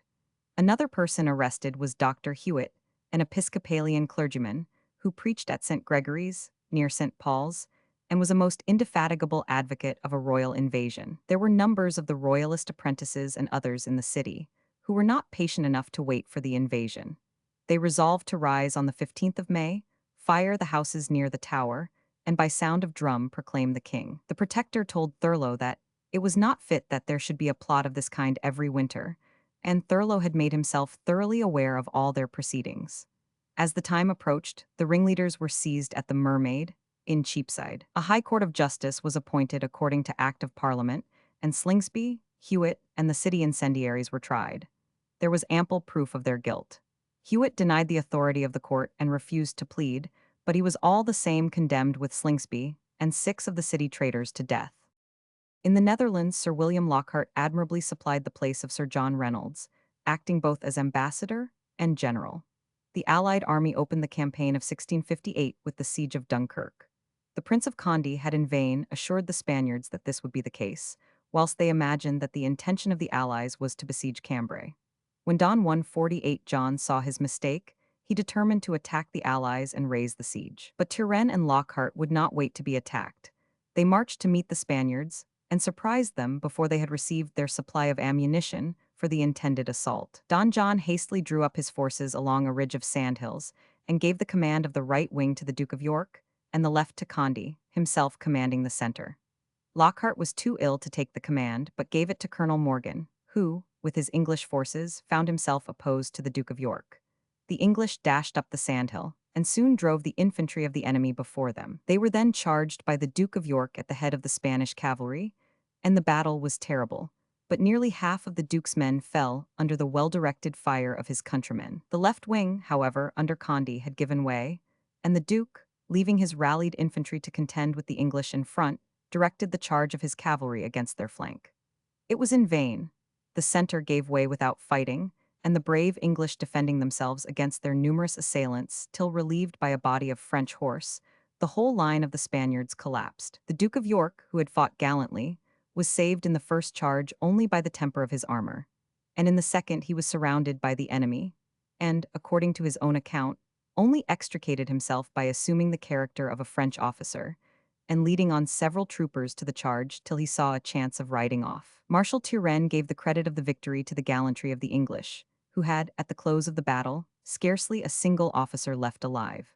At Whitehall the victory was attributed to the prayers of the saints at court, for it happened that the Protector had set apart that day for a solemn fast, and, says Thurlow, whilst we were praying they were fighting, and the Lord gave a signal answer. The Lord Falkenberg was dispatched to carry congratulations to Louis Roman XIV, who was at Calais, and soon afterwards these were returned by the Duke of Crequi and M. Mancini, the nephew of Mazarin, who expressed his regret that, owing to the urgency of affairs, he was unable to come himself, as he said he had long desired, but he sent a magnificent sword from the king and a fine piece of tapestry from himself.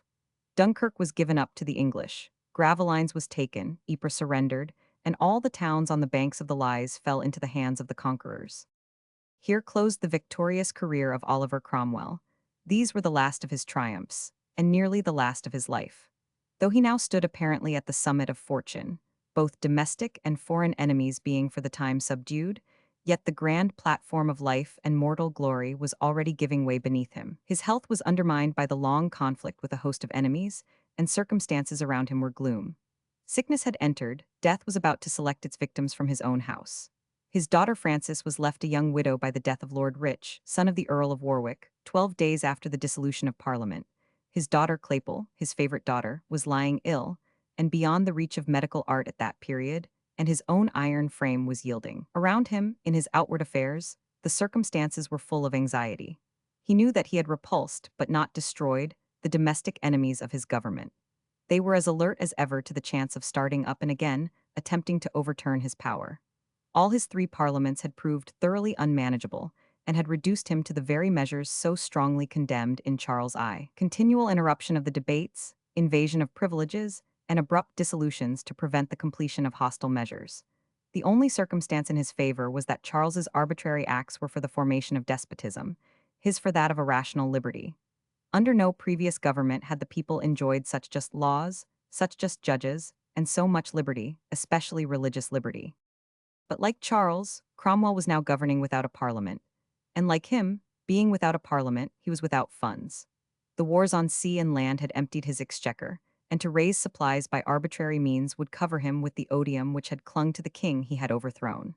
He appointed a committee of 9 persons to consider as to the best means of calling a parliament likely to work with the existing government, and also to decide on the successor to the protectorate. But on this committee there were secret enemies, and it came to no conclusion as to the parliament.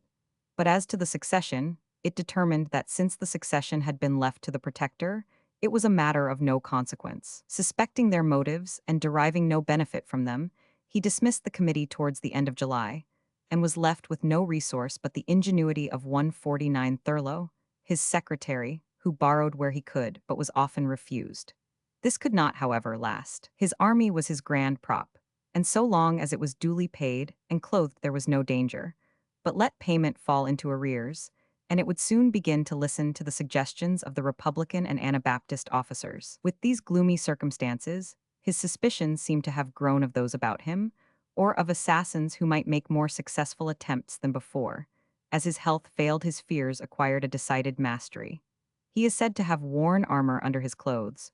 We know that he had long carried loaded pistols. Clarendon says he had become much less easy of access, nor so much seen abroad, and he seemed to be in some disorder when his eyes found any stranger in the room, upon whom they still seemed fixed. When he intended to go to Hampton Court, which was his principal delight and diversion, it was never known till he was in the coach which way he would go, and he was still hemmed in by his guards before and behind.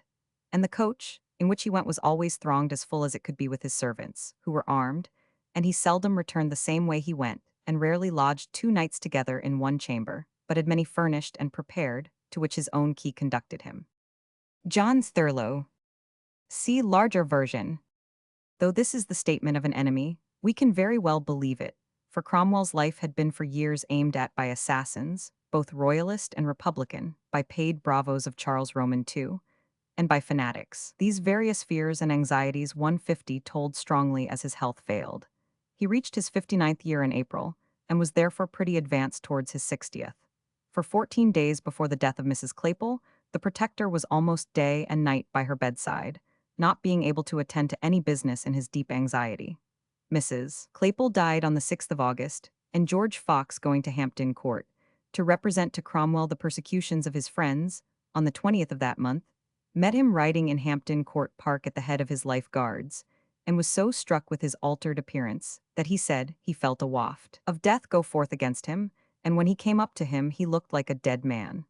On hearing George's statement, he desired him to come to the palace to him, but next day, when Fox went thither, he was told that he was much worse, and that the physicians were not willing he should speak with anybody. Cromwell died on the 3rd of September, the day of Dunbar and Worcester, the day which he had set down as his fortunate day, and which was in nothing more so than in this last event. He laid down a burden which he had often said was too heavy for man, and with the possession of that form of government which he sincerely deemed essential to truth and liberty still in his grasp. It was a form of government which had no foundation in the convictions of the people, and which sooner or later was bound to fall. And the old prejudices in favor of royalty bring back a fresh lesson of martyrdom to its votaries. The dictatorship was at an end. It had been maintained by Cromwell's innate vigor, and could only last as long as he did. The day that he died was a day of terrible wind, and his enemies declared that the devil came in it to fetch him away. But his friends said that nature could not witness the departure of so great a spirit without marking its strong emotion. Many are the sayings of his last hours reported by friends and foes, but it is certain that he expressed his firm belief that he died in the unbroken covenant with God. On his deathbed, the Protector had been asked to name his successor. Empowered by the petition and advice, he had already named him in a sealed packet, which now, however, could not be found, and though he was supposed to say Richard, it was so indistinctly that it was by no means certain. However, Richard was proclaimed in London and Westminster, and then in all the large towns at home, and in Dunkirk and the colonies abroad. At first all appeared favorable for the peaceable succession of Richard. All parties hastened to congratulate him.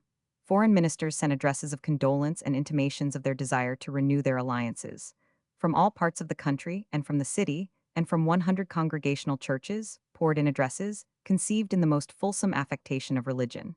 Cromwell had been a Moses, but his son was a Joshua. Elijah was gone, but Elisha remained.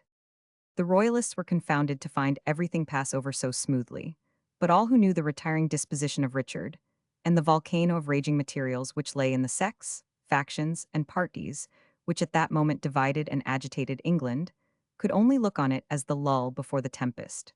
Richard Cromwell had all his life long displayed a liking only for a quiet country life. He had no ambitions, either military or political. He had lived in his domestic retirement, entering neither the field nor the cabinet, and his father, in his letters, was continually calling him Indolent Dick. It was impossible that such a man could ever curb the fierce and conflicting factions with which he was surrounded. It is most probable that he only longed to be well rid of the whole onerous burden. There were various leaders in the army so nearly equal in rank and influence that there was sure to be strife for the chief command. Fleetwood had married a sister of the present Protector. Disborough was his uncle.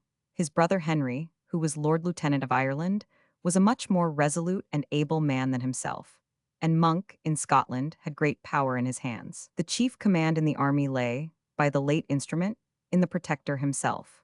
But the officers of the army met and drew up a petition that the chief command should be conferred on some one of the generals who had shown his attachment to the cause by his services, and that no officer should be deprived of his commission except by sentence of a court-martial.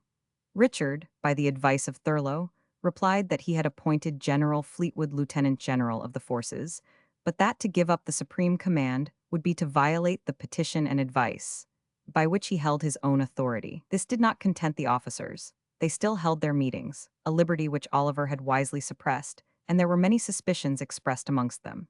They asserted that Henry Cromwell would soon be placed above Fleetwood, who, though conscientious, was very weak and vacillating, and 151 they demanded that Thurlow, St. John and Pierpoint, Richard's ablest counselors, should be dismissed as enemies to the army. It was clear that a collision must take place between these parties and Thurlow, and his friends advised Richard to call a parliament, by which he would not only be able to curb the power of the officers, but to raise money for the payment of the soldiers. The nation was keeping a large fleet under Ayscue, or Eiskov, part of which was cruising in the Baltic, to protect the English allies, the Swedes, against the Danes and Dutch, and another under Montague was blockading the Dutch coast.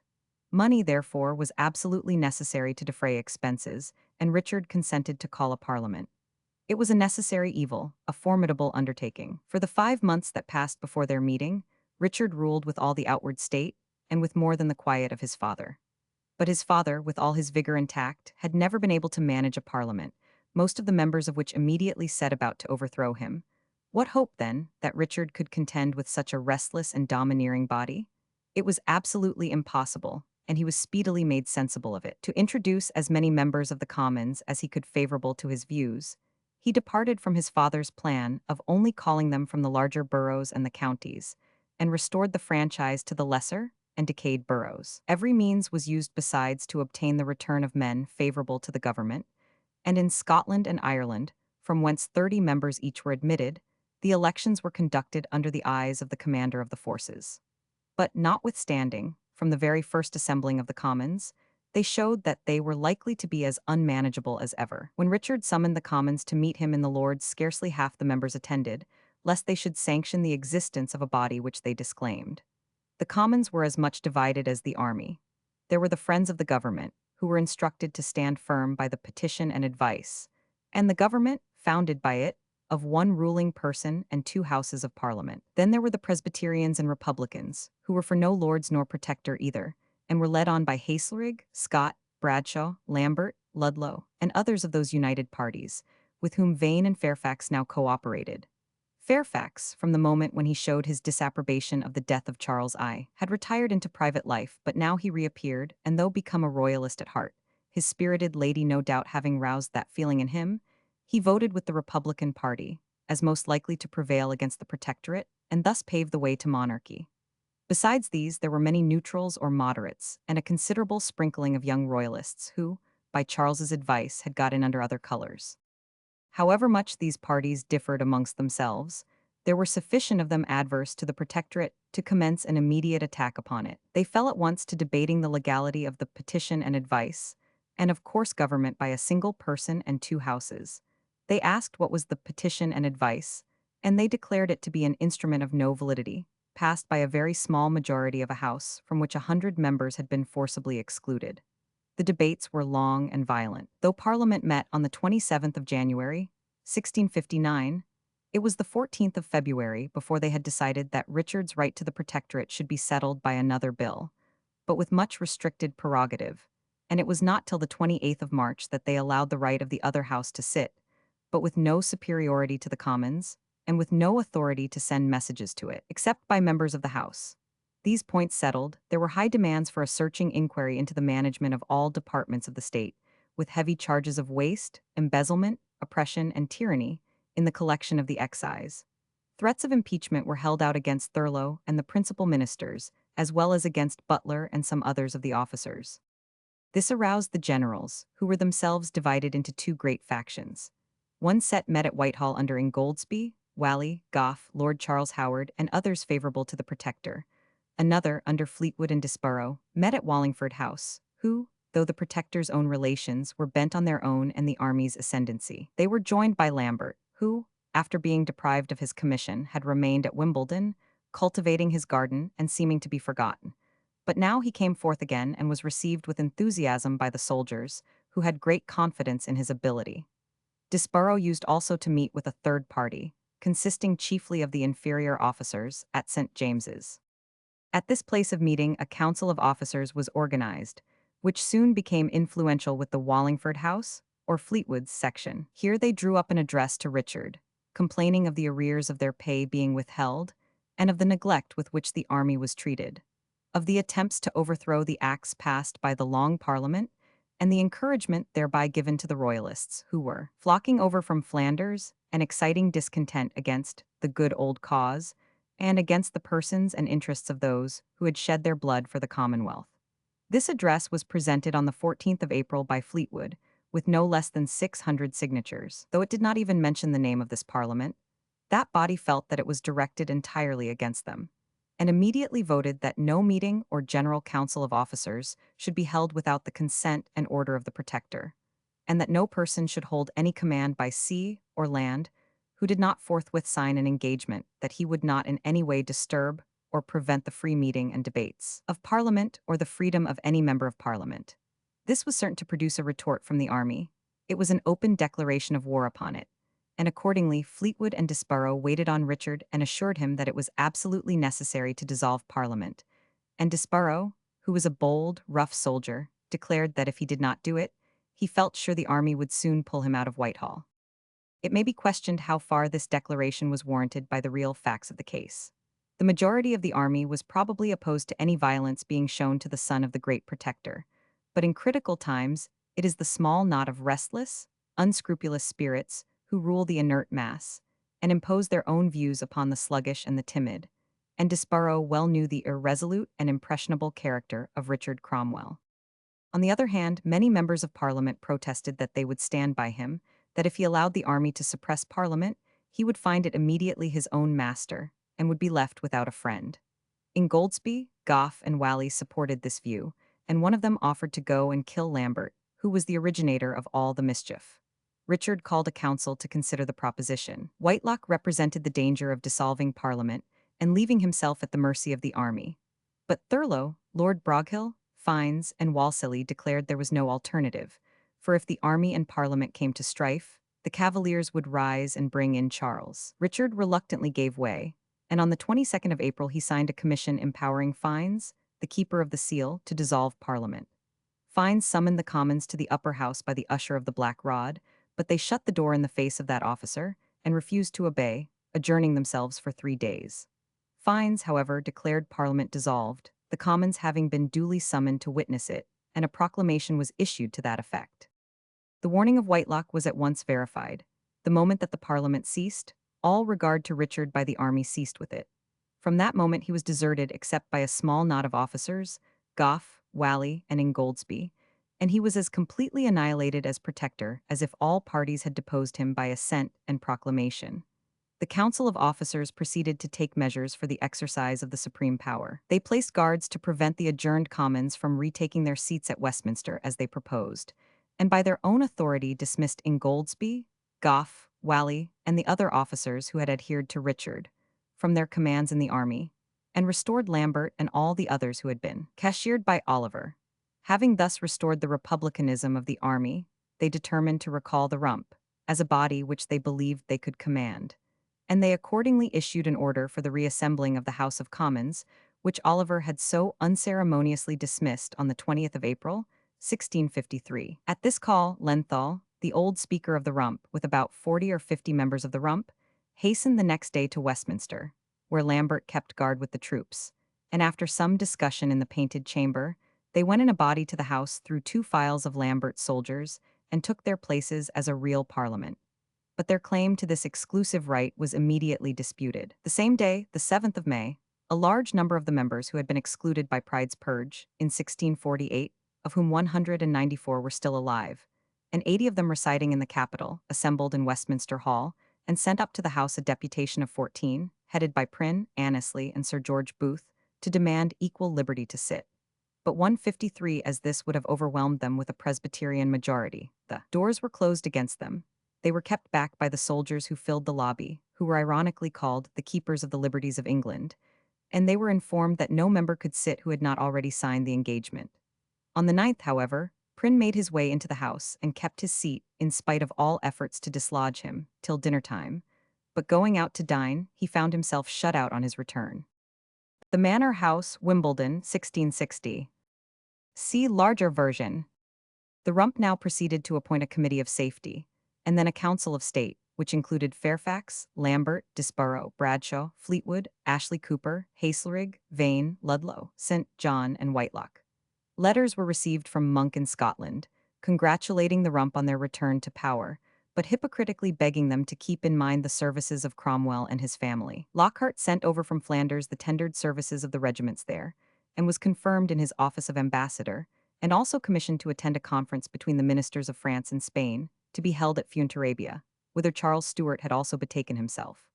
Montague sent in the adhesion of the fleet, and what was still more consoling, Henry Cromwell, whose opposition in Ireland was much dreaded, resigned his office and was permitted to retire into private life.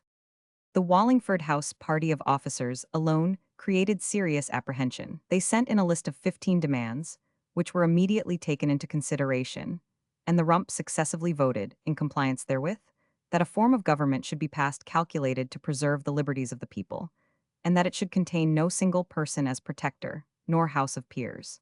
They also agreed that liberty of conscience should be allowed to all believers in the Scriptures who held the doctrine of the Trinity, except papists and prelatists. But one of these demands was for lands of inheritance to be settled on Richard Cromwell to the value of £10,000 a year, and a pension on Her Highness, his 154 mother, of £10,000 a year. On this, it was remarked that Richard was still occupying Whitehall as if he were protector, and they made it conditional that he should remove thence. They proposed that if he retired from the protectorate, they would grant him £29,000 for the discharge of his debts, £2,000 for present necessities, and £10,000 to him and his heirs. Richard cheerfully signed a formal abdication in May, 1659, but his pension was never paid. After the Restoration, he fled to the Continent, where he remained for 20 years. He returned in 1680 and lived peaceably on his estate at Cheshunt, or at Marden in Hursley, near Winchester, which he received with Dorothy Mayer, and there spent a jolly life in Old English state, dying in 1712. During his father's life, he is said in convivial hours to have drunk the health of his father's landlord, Charles Stuart, and he possessed a chest which contained the addresses and congratulations, even the protestations of profound fidelity from corporations, congregations, and almost all the public men. And on this chest he would seat himself in his jocund hours, amongst his convivial friends, and boast that he was sitting on the lives and fortunes of most of the leading men of England.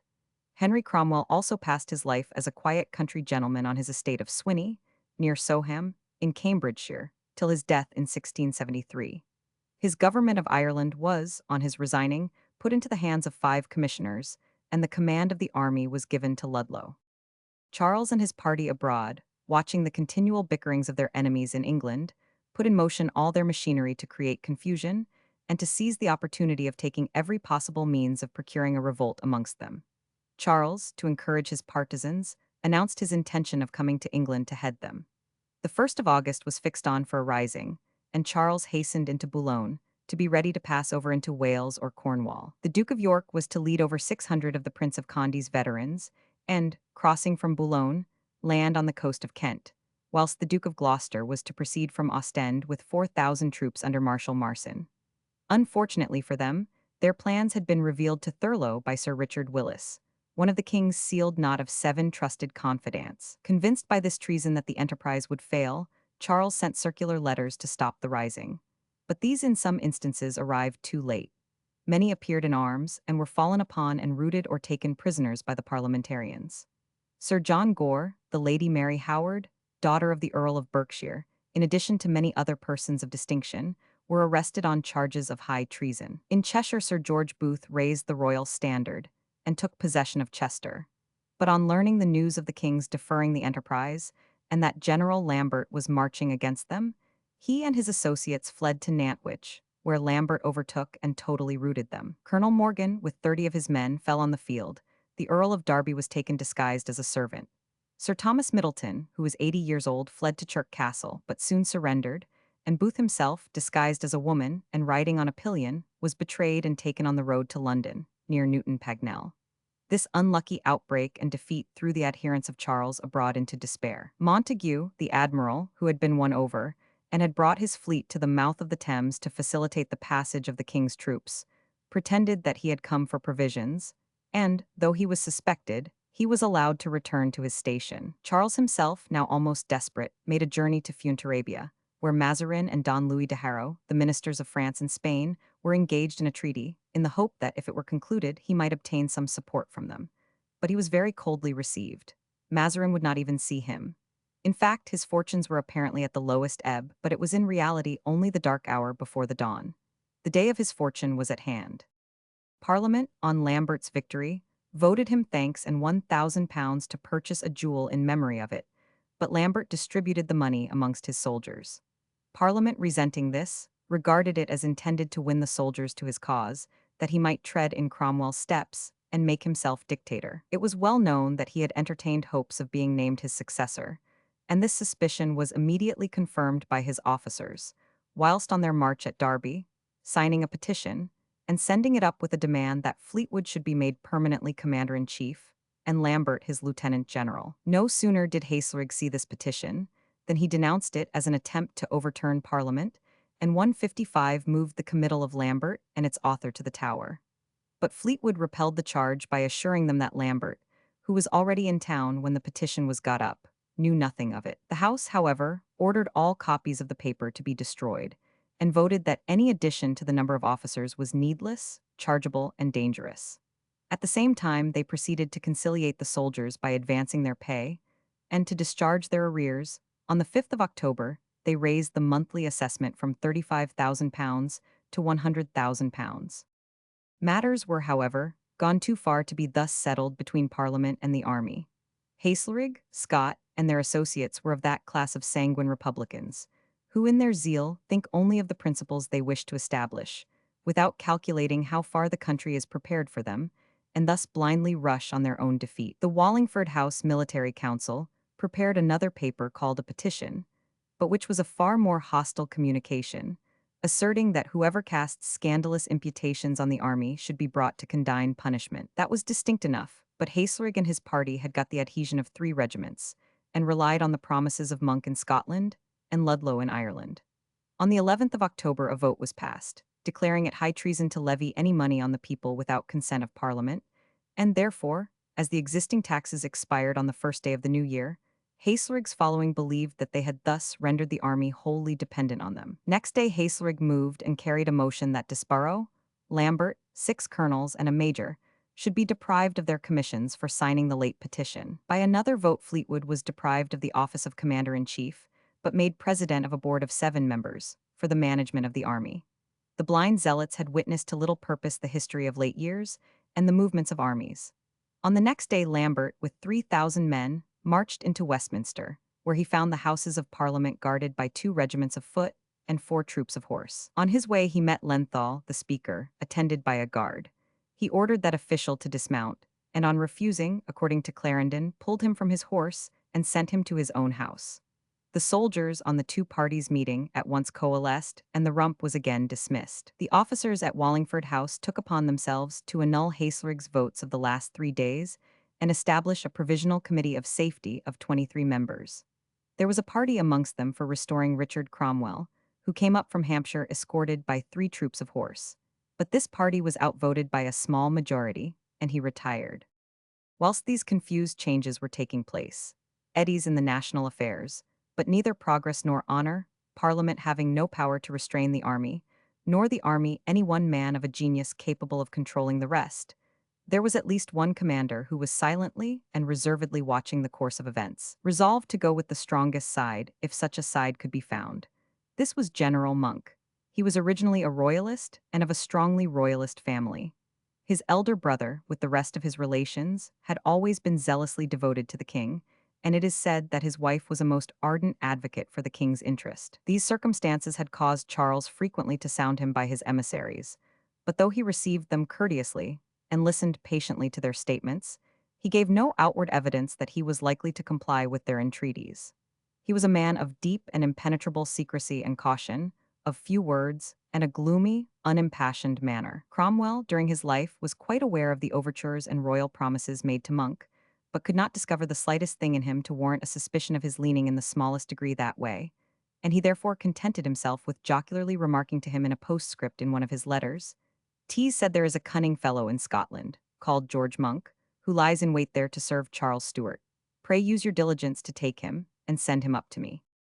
There was not much likelihood of Monk swerving from the Commonwealth while the strong man Cromwell lived, but now, amid such scenes of weakness, he no doubt began to feel that the royal party would have to be recalled.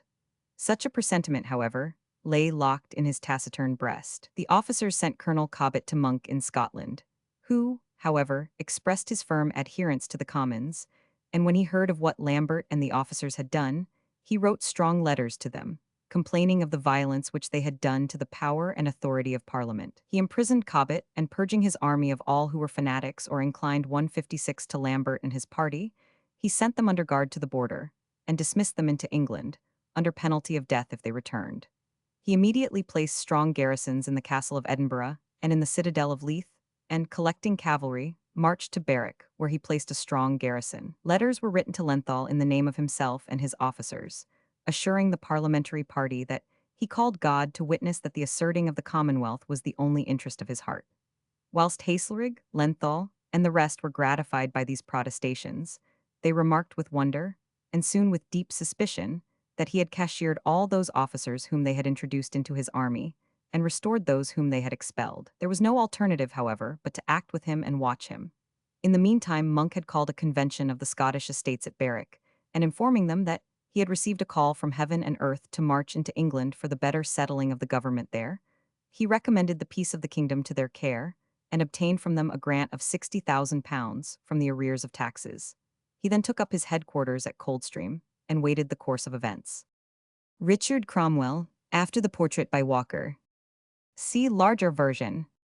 The Committee of Safety, on hearing of the movements of Monk, dispatched Lambert with an army of 7,000 men to meet him on his march, and if he could not win him to cooperation with the rest of the army, to resist his advance by force. But having seen Lambert on his way northward, the committee sent directly to Monk 157 a deputation to endeavor to bring him over to their views, by offers of many advantages. Monk received the deputation very courteously, expressed every desire to unite with the rest of the army, provided there were some ruling power to whom all parties might be subject, and sent 3 commissioners to treat with the Committee of Safety on the subject. This greatly encouraged the Committee of Safety, who thought their sending Lambert against Monk had frightened him, and whilst they prepared to receive Monk's commissioners, they ordered Lambert to hasten on his march. Reception of Monk in the City of London. CP 160. See larger version. But affairs nearer home were every day becoming more disheartening. Haslerig and Morley had gone down to Portsmouth, where they were well received by the governor, and were looked up to as representing the authority of Parliament. Fleetwood sent down troops to oppose them, but the troops themselves went over to them. This success encouraged the apprentices and other dissatisfied persons in London to rise and demand the restoration of Parliament. And though Colonel Hewson attacked and killed some of them, the spirit and the disturbance only grew the stronger. To finish the matter, Admiral Lawson appeared with the fleet in the Thames, and declared for the Parliament on the 17th of December. And as soon as they heard this, Haslerig and Morley marched with their forces to London. At their approach, the troops in Westminster revolted from the committee and joined them, declaring that they would live and die with the Parliament. They received those officers who had lately been dismissed, and all marched into Lincoln's Inn Fields, and so to Chancery Lane, where they halted before Lenthal's house, fired 3 volleys of musketry, and hailed him not only Speaker of the Commons, but Lord General of the Army. This was on Christmas Eve, and Disborough's regiment, which Lambert had sent back to check these counter-movements, on hearing this news at St. Albans, also declared for the Parliament, and sent the Speaker word of the adhesion. During all this reaction, Fleetwood had still sat with the Committee of Safety, but exhibiting the strangest want 158 of courage and decision. When urged to go and use his influence with the soldiers to prevent their defection, he fell on his knees and prayed, or declared that it was useless, that God had spit in his face and would not hear him.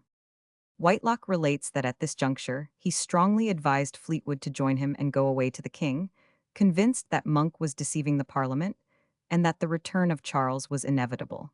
He said, therefore, that it was better to get away to him and make terms for themselves and friends whilst the time allowed. Fleetwood was convinced and ordered Whitelocke to prepare for the journey, but Vane, Desborough, and Barry coming in, he quickly altered his mind and declared that he had pledged his word to Lambert before he marched to do nothing of the kind without his consent. Whitelocke repeated that if he did not do it, then all was lost, but Fleetwood, weak but honourable, replied he could not help it. His word was pledged, and in the end he submitted himself to the Parliament. Lenthal, the speaker, at the head of a party of soldiers who made themselves merry on their new Lord General, went into the city, informed the Lord Mayor and aldermen that the Parliament was assembling, and, on his own authority, ordered from the Tower the governor and officers, put there by the Committee of Safety, and placed in command Sir Anthony Ashley Cooper, who had brought in Admiral Lawson, assisted by several members of Parliament. On the 26th of December, the Rump met again in that house, from which they had been twice so ignominiously expelled. Their first proceeding was to annul their act against the payment of excise and customs, so that they might not be without money, and their next to dismiss Lambert, Desborough, Barry, and other officers, and to order them to retire farther from London. And they ordered Vane, who had adhered to the Committee of Safety, to confine himself to his house at Raby. Thus they were throwing down with their own hands the very bulwarks which should prevent their falling helplessly into the power of Monk and his army. Still more, they sent an order to Lambert's regiments to quit their commander and retire to such quarters as they appointed. The soldiers, having heard of their comrades in the south having gone over to the Parliament, did not hesitate to obey its orders, and Lambert found himself left alone with only about 100 horse. At Northlurton, his officers took their leave of him with tears, and he retired quietly to a house which he had in the country.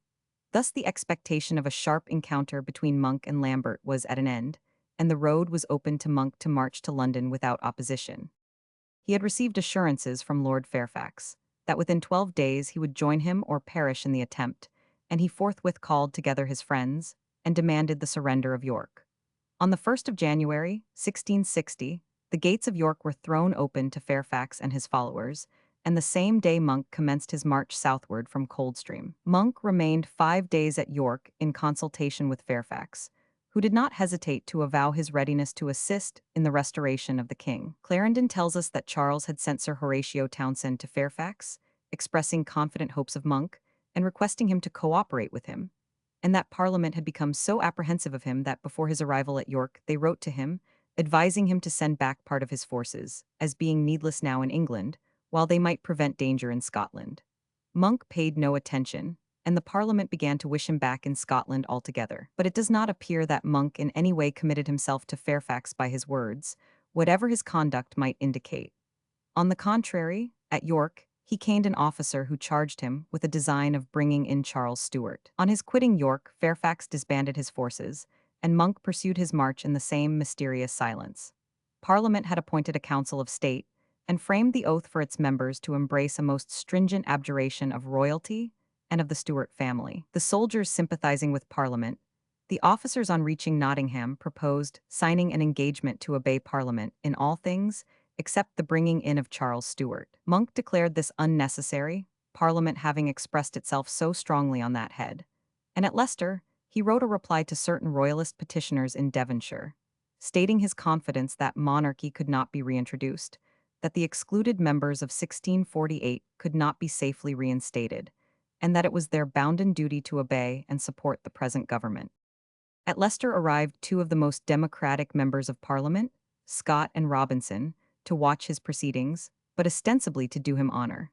He received them with all respect, and such was his apparent devotion to Parliament that they were thoroughly satisfied and highly delighted. At every place he was met by addresses from 159 towns and counties, praying him to restore the excluded members and procure a full and free Parliament. He replied on all occasions that he was but the servant of Parliament in a military capacity, and referred the applicants to the two deputies for their answers. These gentlemen, who were vehemently opposed to any such restoration of the excluded members, gave very free denials, with which Monk did not in any way interfere. This conduct, we are assured by Clarendon, extremely confounded Charles and his partisans, who had calculated greatly on Monk's secret inclinations, but the dispersal of Lambert's forces, the retirement of Fairfax, and the vigorous adherence of Monk to Parliament puzzled and depressed them. It might have been supposed that though Monk had so impenetrably concealed his designs from the adherents of the Commonwealth, that he had a secret understanding with Charles. Clarendon, who was fully in the king's confidence, and his great adviser, solemnly assures us that there was nothing of the kind, that all attempts to arrive at his purpose had been unavailing. By the consent of Charles, Monk's brother, a clergyman in Devonshire, had been induced by Sir Hugh Pollard and Sir John Grenville, the king's agents, to visit the general in the north and endeavor to persuade him to declare for the king. But Monk took him up very shortly and advised him to go home and come no more to him with such propositions. To the last moment, this secret and solemn man kept the same immovable, impenetrable course. There is little doubt but that he felt, from the miserable weakness and disunion of both the officers and the parliamentary leaders, the great all-controlling mind being gone, that the king must come again, and that he was ready to do the work at the safe moment. But that till he was positively certain, the way was clear of every obstacle, no power on earth should move him.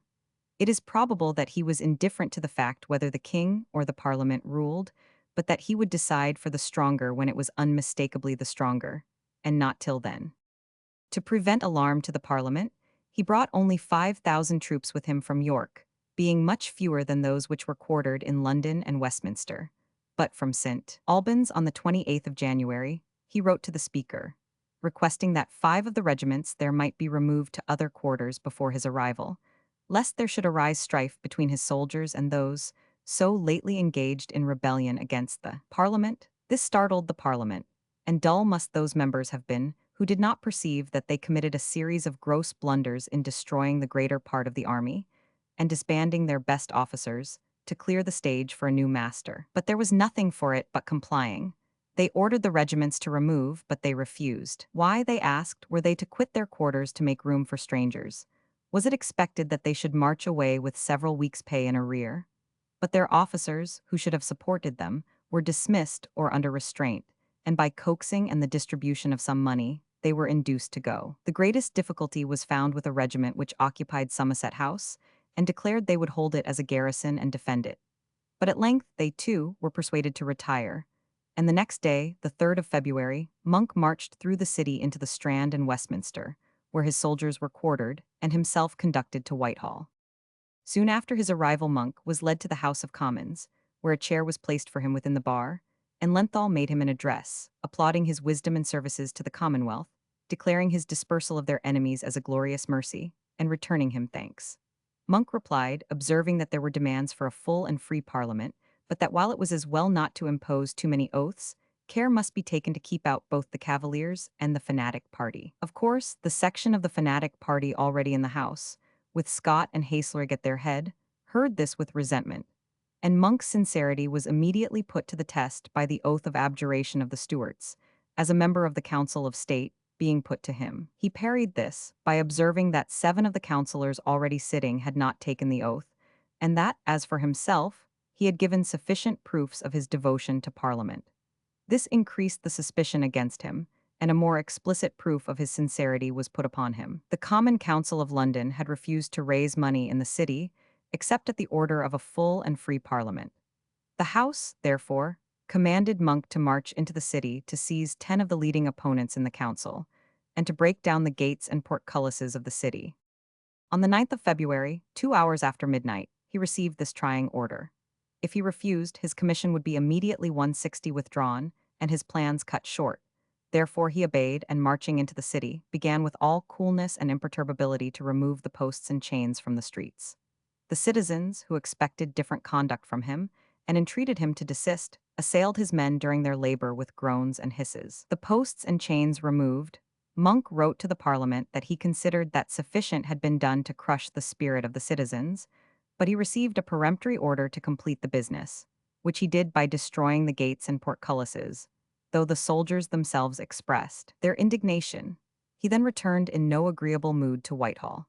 There, however, news awaited him of conduct on the part of Parliament, which seemed to him to show that they now thought that they had made him their pliant instrument, and destroyed at the same time his popularity with the people. Whilst he had been doing this ungracious work in the city, they had been receiving with high approbation a petition from the so-called fanatic or extreme party, headed by the celebrated Barebone, praying that no man might sit in Parliament or hold any office under government who did not take the oath to abjure Charles Stuart or any single person. This was so plainly aimed at Monk, who had excused himself from this oath, that a council of his officers was at once called, whose resentment of this ungrateful conduct was expressed in a letter drawn up in his name, and dispatched to the House the next morning, complaining bitterly of their allowing this attack upon him, and advising that they should take immediate measures for filling up all the vacancies in Parliament, as the only measure which would satisfy the people. To show that this was not a mere admonition but a command, he instantly quitted Whitehall, marched back into the city, summoned again the Common Council, which he had dispersed, and assured them that the conduct of Parliament had now convinced him that they were betraying the interests of the country, that he was sorry he had obeyed them so far as to do injury to that famous city, which in all ages had been the bulwark of Parliament and of general liberty, and that therefore he had determined to unite his lot with theirs, and to obtain through them a full and free Parliament. This announcement was received not only with astonishment, but with enthusiastic expressions of joy. The Lord Mayor and Council plighted their troth with him and the officers. He was invited to dine at the Guildhall, and all the bells in the city were set ringing in exultation. The corporation attended the general to his lodgings amid the acclamations and the bonfires of the people, at which they roasted rumps in ridicule of the Parliament, and heaped on it every infamy which wit and ribaldry could devise. This coup d'etat awoke the Parliament to their blunder. They had made an enemy of the very man and army into whose hands they had put a power which could instantly crush them. There were some zealots, the Hasleriggs and Scots, who advised restoring Fleetwood to the chief command and bringing back the exiled regiments. But Sunday, which intervened, enabled the more sober council to prevail, and they sent a deputation to invite the general to return to Whitehall, and promised that the writs for the excluded members should be ready by the day appointed. But these incidents had made an advance in Monk's proceedings. He had seen, as he came up the country, the universal demand for the restoration of the Long Parliament and the unmitigated contempt for the present one. He had felt the pulse of the country also as to the return of the king, and his intercourse with the city had only confirmed the impression that the whole body of excluded members must come back as a stepping stone to the recall of Charles. The Presbyterian interest in the city was as strong as ever, and its enmity to the independents unabated. He therefore called together his officers to discuss with the deputation the points at issue, and the officers insisted that the excluded members must be restored.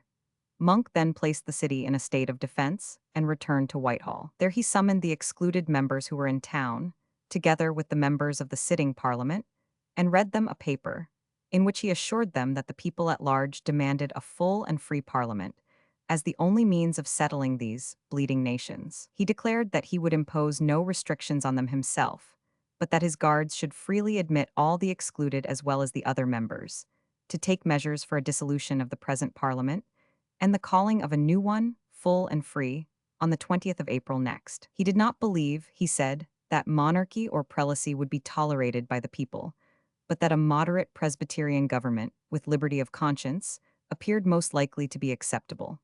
And as to the peers, if it were not proper to restore to them their house, yet he thought their hereditary marks of honor should be left them. This speech confounded royalists and extremists alike.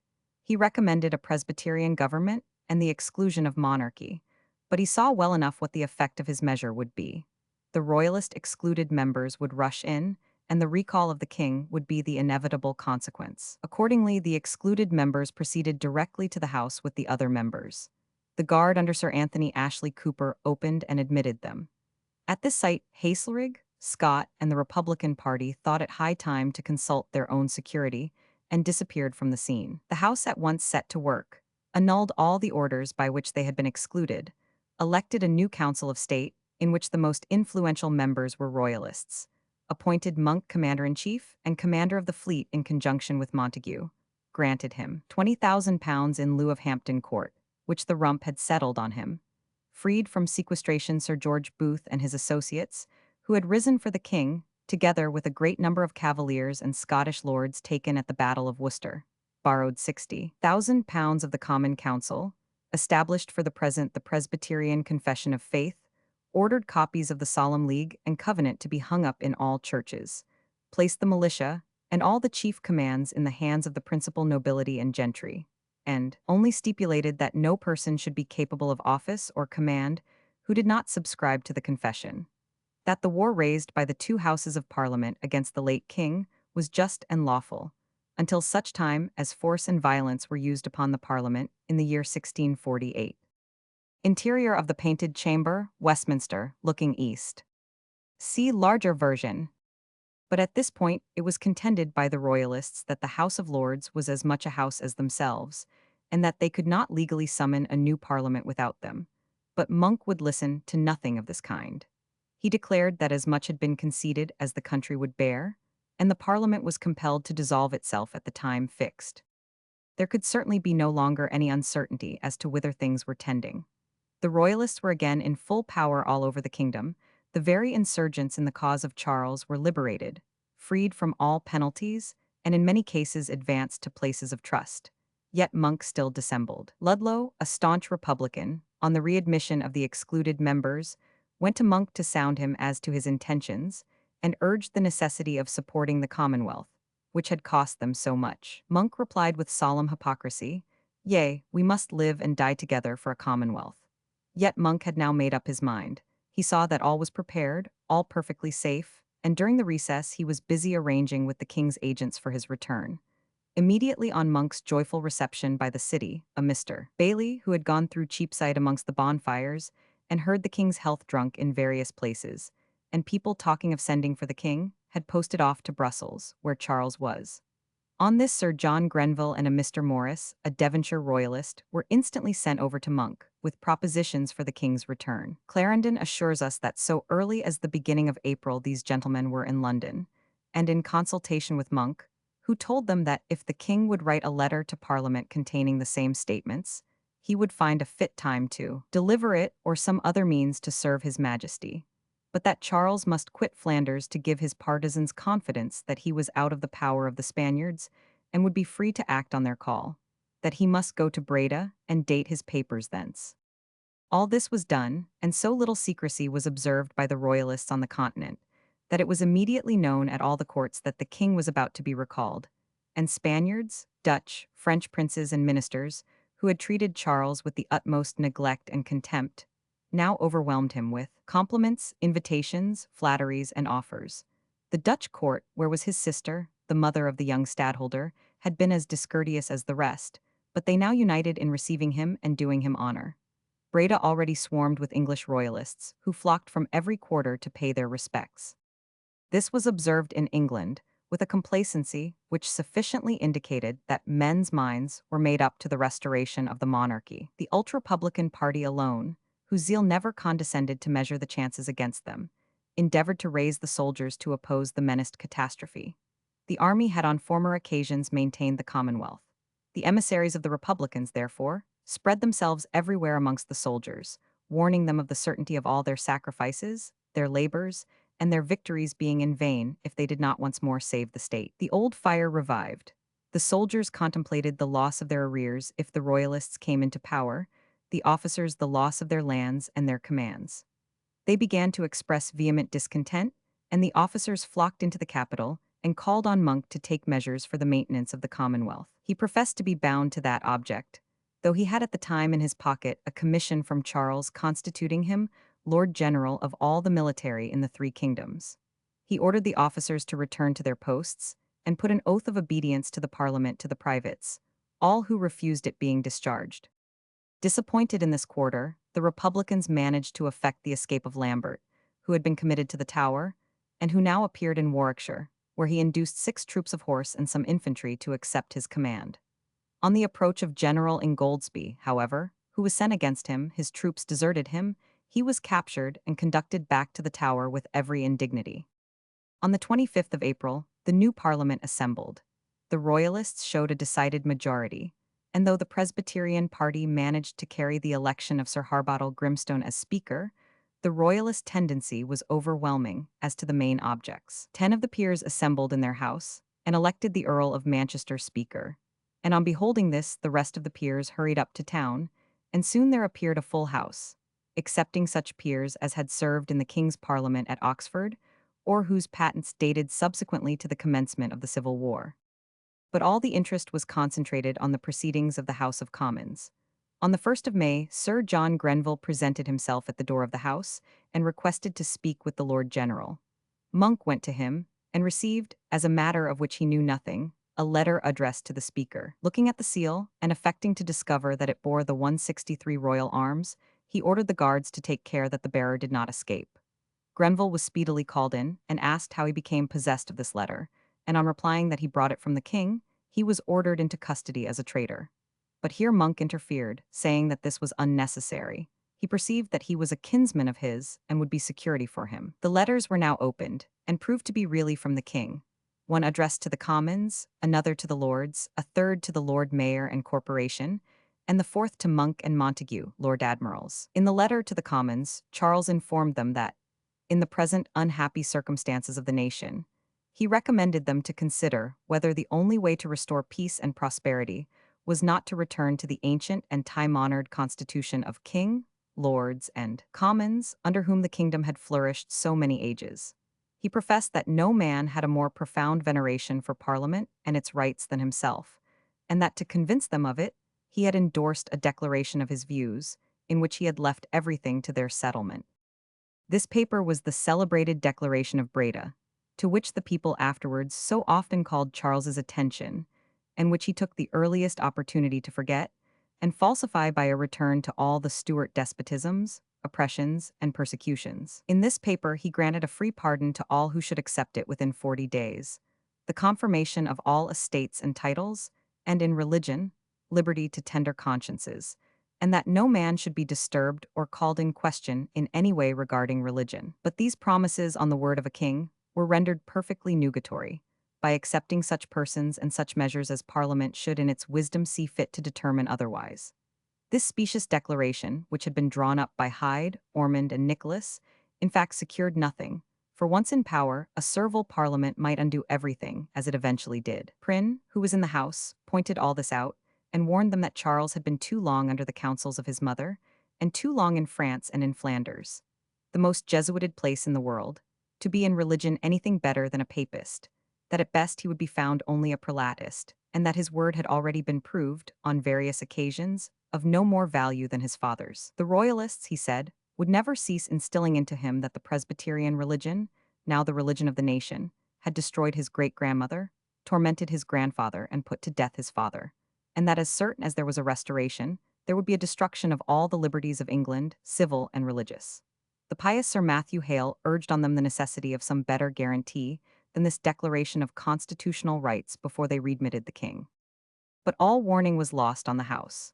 The crisis was come, Parliament and nation seemed smitten with a sudden oblivion of their past miseries and oppressions under the Stuarts, and every branch of the community seemed impatient to be the first to put its neck once more under their yoke, and under the foot of the most debauched, unprincipled, and scandalous member which the family had ever seen.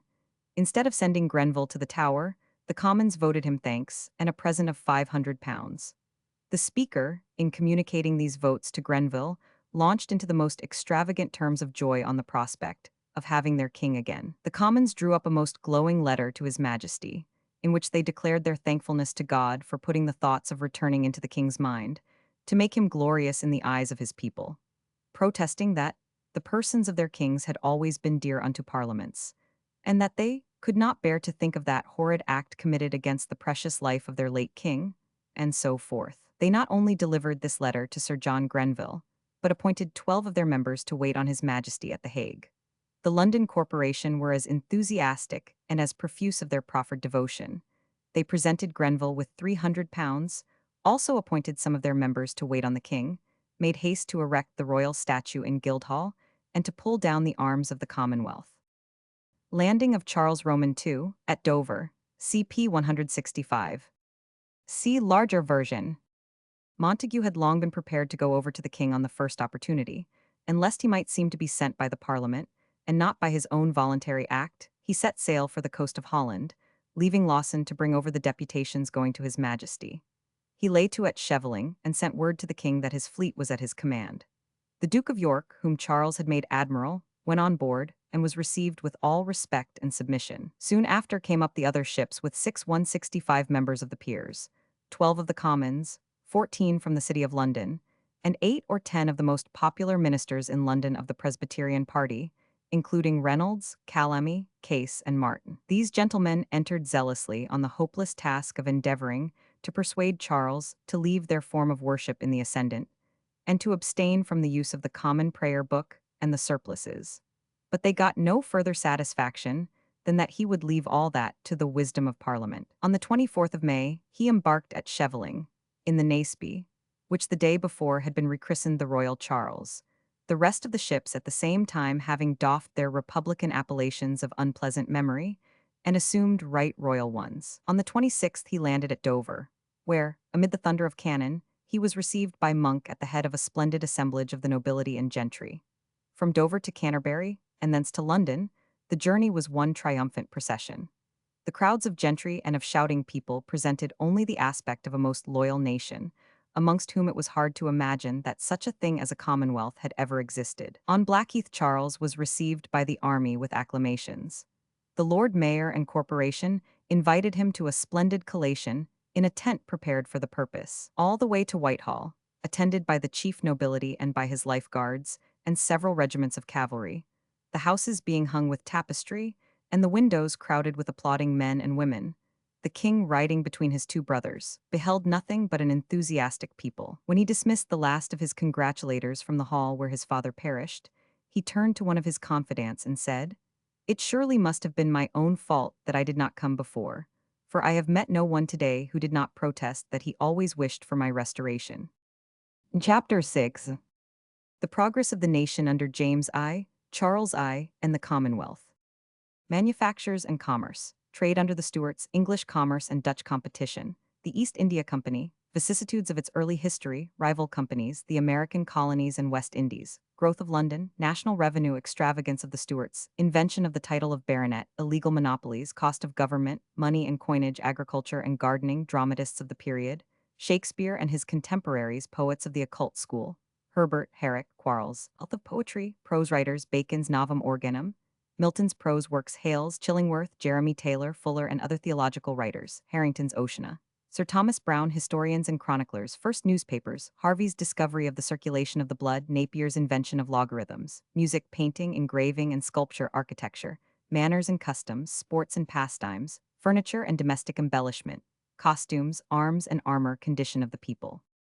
In the reigns of James and Charles England, neither maintained the reputation of her navy acquired under Henry Roman VIII, and Elizabeth, nor made great progress in foreign commerce. The character of James was too timid for maritime or any other war, and when he was forced into action, it was only to show his weakness.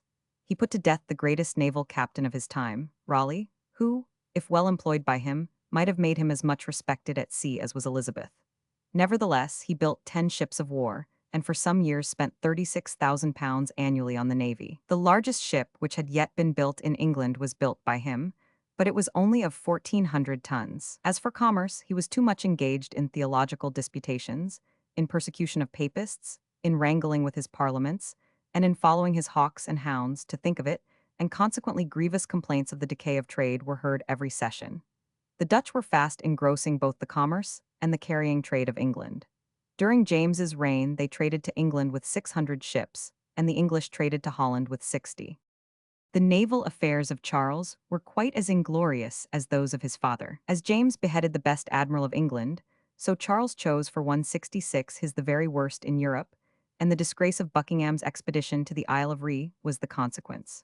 Charles's contests with his parliaments, which terminated only with his life, destroyed all chance of his promotion of naval ascendancy and of the cultivation of commerce. All this was wonderfully changed by the vigorous spirits of the Commonwealth. The victories of Blake, by which the naval greatness of Holland and Spain was almost annihilated, raised the reputation of the British arms at sea, as well as on land, to the first place in the civilized world. St. John was no sooner dispatched by Parliament to The Hague as ambassador, than, perceiving the immense advantage which Holland obtained from being the great carriers of Europe, he drew and got passed the celebrated Navigation Act, which, providing that no produce of Africa, Asia, or America, nor of any English colony should be imported into England except in English ships, and that the manufactures or merchandise of no country in Europe should be imported except in English ships, or the ships of the nation where they were produced, at once transferred an enormous maritime business to England.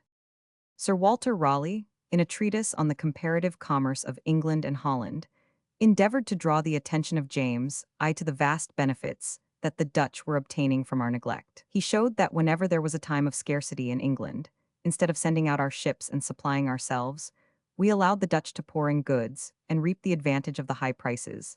And he declared that in a year and a half they had taken from Bristol, Southampton, and Exeter alone £200,000, which our merchants might as well have had. He reminded the king that the most productive fisheries in the world were on the British coasts, yet that the Dutch and people of the Hanse towns came and supplied all Europe with their fish to the amount of £2 million annually, whilst the English could scarcely be said to have any trade at all in it. The Dutch, he said, sent yearly 1,000 ships laden with wine and salt, obtained in France and Spain, to the north of Europe, whilst we, with superior advantages, sent none.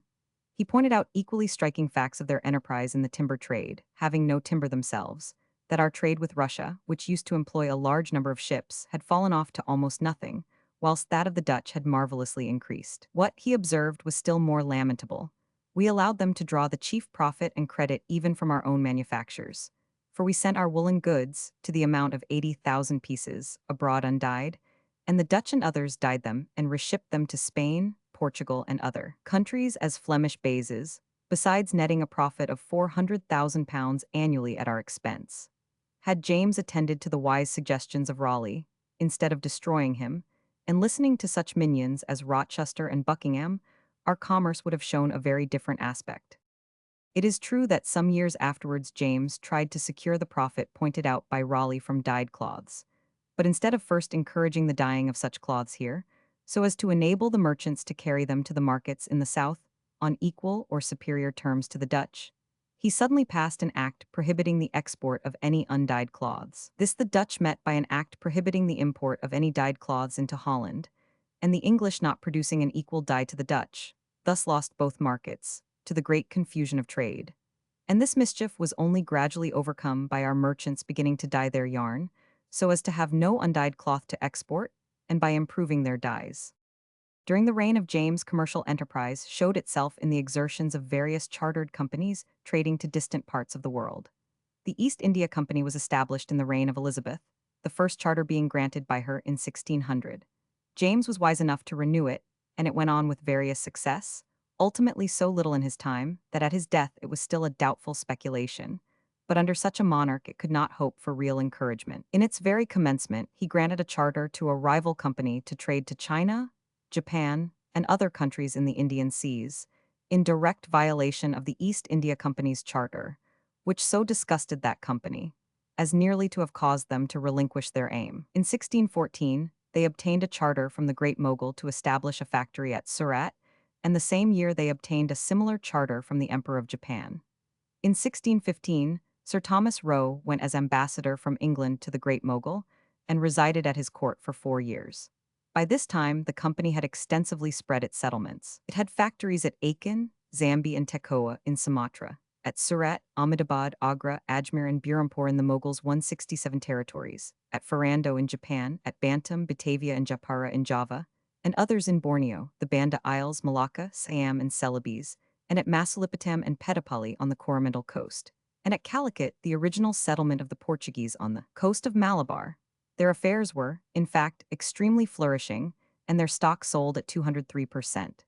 But this prosperity awoke the jealousy of the Dutch, who carried on a most profitable trade with Java and the Spice Islands, and in spite of a treaty concluded between the two nations in 1619, the Dutch Governor-General attacked and took from the company the island of Pulo Rangoon. This was only the beginning of their envious malice, for in 1623 they committed the notorious massacre of the English company at Ambona, and drove the English out of all the Spice Islands. Had this occurred in Cromwell's days, they would soon have paid a severe retribution. But James was just then anxious to secure the aid of the Dutch in restoring his son-in-law, the Elector Palatine, and these atrocities were quietly smoothed over and left unavenged. The consequence was that the affairs of the company fell into a most depressed condition, and though in 1616, when their stock was worth 200%, they had raised a new stock of £1,629,040, which was taken by 954 individuals, principally of the higher aristocracy. At the close of James's reign the stock had fallen to half its value. Charles was not a more far-sighted or a juster patron of the India Company than his father. In 1631, they managed to raise a new stock of £420,000, but whilst they were struggling with the hostilities of their rivals, the Dutch and Portuguese, The king perpetrated precisely the same injury on them that his father had done, by granting a charter to another company, which embroiled them with the Mogul and the Chinese, causing the English to be entirely expelled from China and injuring the India Company to a vast extent. The civil war in England then prevented the attention of the government from being directed to the affairs of this great company. At the end of Charles's reign, the company's affairs were at the worst, and its trade appeared extinct. In 1649, however, Parliament encouraged the raising of new stock, which was done with extreme difficulty and only amounted to £192,000. But in 1654, Parliament, having humbled the Dutch, compelled them to pay a balance of damages of £85,000 and £3,600 to the heirs of the murdered men at Ambona. It required years, however, to revive the prosperity of the company, and it was only in 1657 that, obtaining a new charter from the Protector and raising a new stock of £370,000, it sprang again into vigor and traded successfully till the Restoration.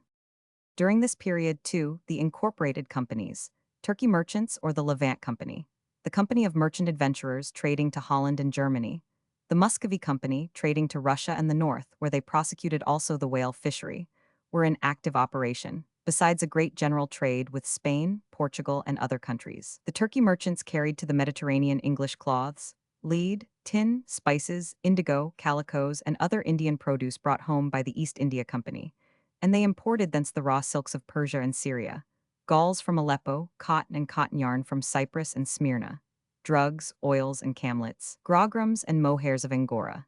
In 1652, we find coffee first introduced from Turkey, and a coffee house set up in Cornhill. On the breaking out of the Civil War, the Muscovy Company were deprived of their charter by the Tsar, because they took part with the Parliament against their king, and the Dutch adroitly came in for the trade. These great monopolies of foreign trade were supposed to be necessary to stimulate and protect commerce.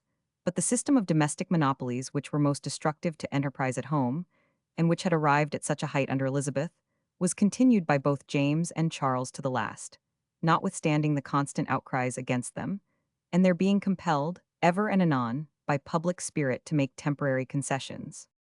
The commerce of England was now beginning to receive a sensible increase by the colonies which she had established in America and the West Indies.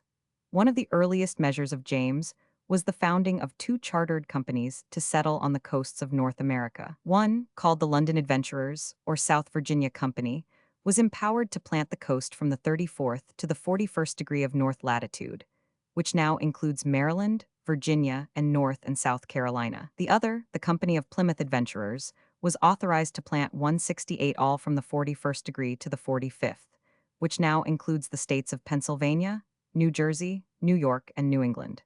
In 1612, a settlement was made in Bermuda. The state of New England was founded by the planting of New Plymouth in 1620, and about the same time, the French were driven out of Nova Scotia, and the island of Barbados was taken possession of. And within a few years, various other West India islands were secured and planted. James granted all the Caribbee Isles to James Hay, Earl of Carlisle, and the grant was confirmed by Charles, who also granted to Robert Heath and his heirs the Bahama Isles and the vast territory of Carolina, including the present North and South Carolina, Georgia, Tennessee, and the south of Louisiana.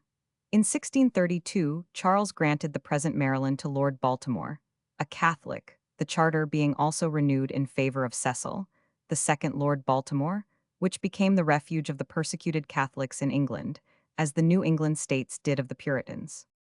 These immense territories were gradually peopled by the victims of crime.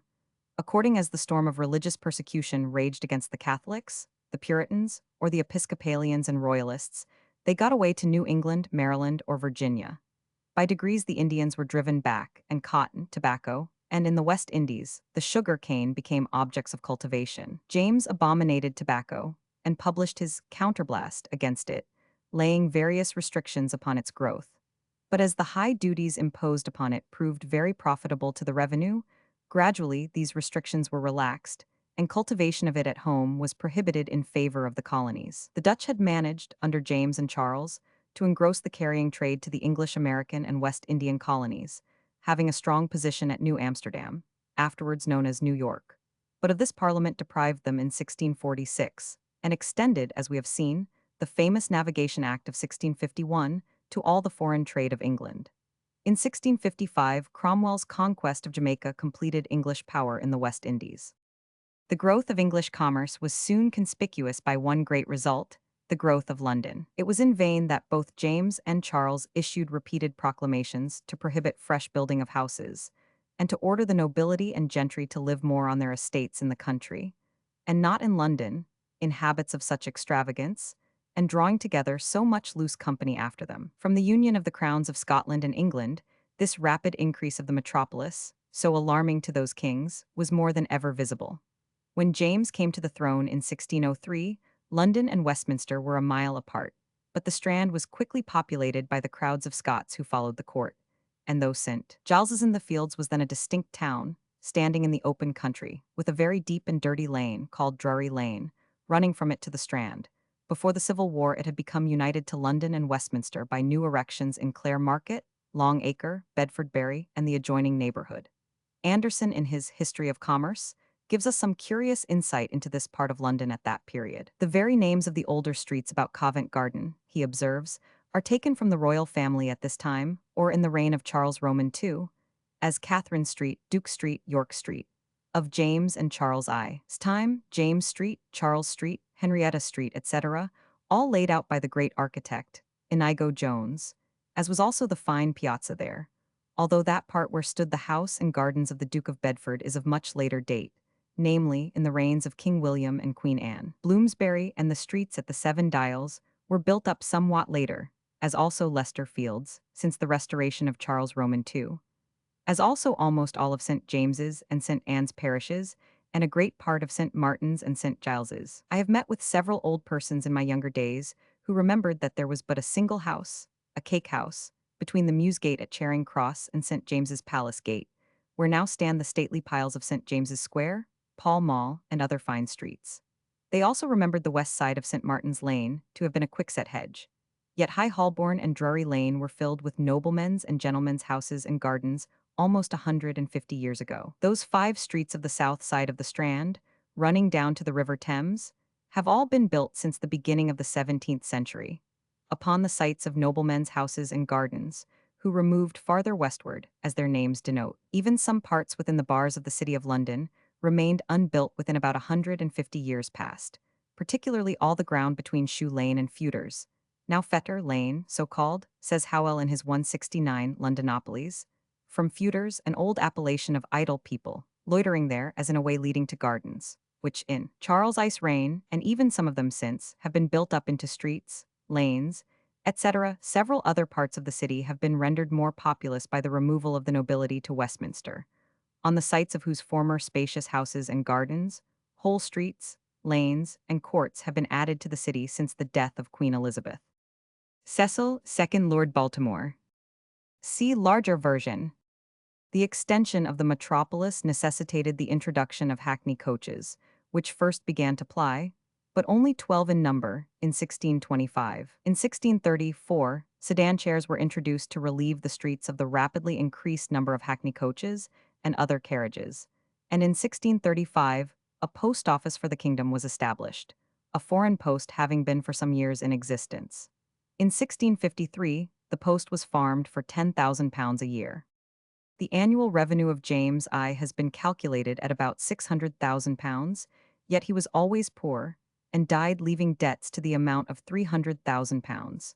He was prodigal to his favorites and wasteful in his habits. He left the estates of the crown, however, better than he found them, having raised their annual income from £32,000 to £80,000, besides having sold lands to the amount of £775,000. He still prosecuted the exactions of purveyance, wardship, etc., to the great annoyance of his subjects. On the occasion of his son being made a knight, he raised a tax on every knight's fee of 20 shillings, and on every £20 of annual rent from lands held directly of the crown, thus raising £21,800. On the marriage of his daughter Elizabeth to the 170 Elector Palatine, he levied an aid of £20,500, the last of these odious impositions which were demanded. The customs on his coming to the throne brought in £127,000 a year, but towards the end of his reign, showing the great increase of commerce, They amounted to £190,000 a year. But this was the tonnage and poundage which was so hateful to the nation, and which James had greatly augmented by his own act and deed. An encroachment which caused Parliament to refuse to his son Charles the usual grant of those duties for life. And his persistence in levying them, in spite of Parliament, was one of the chief causes of his quarrel with that body, and the loss of his crown. James was also a great trader in titles of nobility. His price for a barony was £10,000, for the title of Viscount, £20,000, and for that of Earl, £30,000. He also invented the new title of Baronet, and raised £225,000 by it, at the rate of £1,095 each baronetcy. From so dignified a source do many of our aristocracy derive their honors. Charles, though he was driven to such fatal extremities to extort money from his subjects, is calculated to have realized the enormous revenue from 1637 to 1641 inclusive, of £895,000, of which £210,000 arose from ship money and other illegal sources. Both he and his father dealt in wholesale monopolies to their courtiers and others, the profits of which were so embezzled by those greedy and unprincipled men, that Clarendon says that of £200,000 of such income in Charles's time, only £1,500 reached the royal treasury. Charles raised £200,000 in 1626 by a forced loan, and another 100,000 by exacting the fees or compensation for exemption from the assumption of knighthood by every person worth £40 a year. The income and expenditure of the Commonwealth are stated to have far exceeded those of any monarch who ever sat before on the throne of England, and to have been not less than £4,400,000 per annum. The post office, as already stated, brought in £10,000 per annum.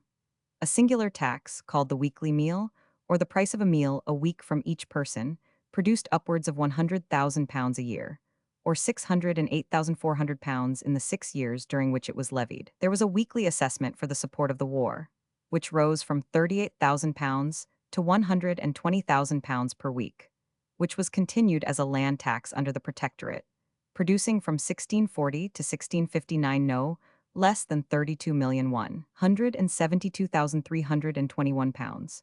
The excise also owes its origin to this period, and produced, it is said, £500,000 a year. Large sums were realized by the sales of crown and church lands, from the sale of crown lands, parks, etc., £1,858,000. From the sale of church lands, £10,000,000. From sequestration of the revenue of the clergy for 4 years, £3,500,000. £850,000 from incomes of offices sequestered for the public service. £4,500,000 from the sequestration of private estates or compositions for them. £1,000,000 from compositions with delinquents in Ireland. £3,500,000 from the sale of forfeited estates in England and Ireland, etc. The ministers and commanders are asserted to have taken good care of themselves. Cromwell's own income is stated at nearly £2,000,000, or £1,900,000, namely, £1,500,000 from England, £43,000 from Scotland, and £208,000 from Ireland. The members of Parliament were paid at the rate of £4 a week each, or about £300,000 a year altogether. And Walker, in his History of Independency, says that Lenthal, the Speaker, held offices to the amount of nearly £8,000 a year, that Bradshaw had Eltham Palace, and an estate of £1,000 a year, as bestowed for presiding at the King's trial, and that nearly £800,000 were spent on gifts to adherents of the party. As these statements, however, are those of their adversaries, they no doubt admit of ample abatement. But after all deduction, the demands of King and Parliament on the country during the contest, and of the Protectorate in keeping down its enemies, must have been enormous. Notwithstanding this, the rate of interest on money continued through this 171 period to decline. During James's reign it was 10%. In 1625, the last year of his reign, it was reduced to 8%, and in 1651 it was fixed by the Parliament at 6%, at which rate it remained. James issued various coinages. Soon after his accession he issued a coinage of gold and one of silver. The gold was of 2 qualities. The first of 23 carats 3½ grains, consisting of angels, half-angels, and quarter-angels, value 10 shillings, 5 shillings, and 2 and 6 pence. The inferior quality of only 22 carats consisted of sovereigns, half-sovereigns, crowns, and half-crowns. His silver coinage, see vol. Roman II, p. 436, consisted of crowns, half-crowns, shillings, sixpences, tuppences, pence, and halfpence. The gold coins, being of more value than that amount of gold on the continent, were rapidly exported, and the value of the finest gold was then raised from £33 10 shillings to £37 4 shillings and sixpence. The next coinage at this value consisted of a 20-shilling piece called the unit, 10 shillings called the double crown, 5 shillings or the Briton crown, 4 shillings or the thistle crown, and 2 and sixpence or half crown. See Vol, Roman II, p. 432. This value of the gold was not found high enough, and the next year, in a fresh coinage, it was valued at £40 10 shillings, and consisted of rose reals of 30 shillings each, spur reals 15 shillings, and angels at 10 shillings each. But gold still rising in value. In 1611, the unit was raised to 22 shillings, and the other coins in proportion. In 1612, there was a great rise in gold, and James issued fresh 20-shilling, 10-shilling, and 5-shilling pieces, known as laurels, from the king's head being wreathed with laurel. The unit and 20-shilling pieces were termed hood pieces. Besides the royal coinage, shopkeepers and other retailers put out tokens of brass and lead, which in 1613 were prohibited, and the first copper coinage in England, being of farthings, was issued. The coins of Charles were, for the most part, of the same nature as those of his father. During his reign, silver rose so much in value that it was melted down and exported to a vast extent. Though between 1630 and 1643, some 10 million pounds of silver were coined, it became so scarce that the people had to give a premium for change in silver. In 1637, Charles established a mint at Aberystwyth for coining the Welsh silver, which was of great value to him during the war. From 1628 to 1640, Nicholas Briot, a Frenchman, superintended the cutting of the dies, instituted machinery for the hammer and coining, and his coins were of remarkable beauty. See Vol, Roman II, p. 540. Charles erected mints at most of his headquarters during the war, as Oxford, Shrewsbury, York, and other places, the coiners and dies of Aberystwyth being used, and these coins are distinguished by the Prince of Wales's feathers. Many of these coins are of the rudest character, and besides these there were issued siege pieces, so called from the besieged castles where they were made, as Newark, Scarborough, Carlisle, and Pontefract.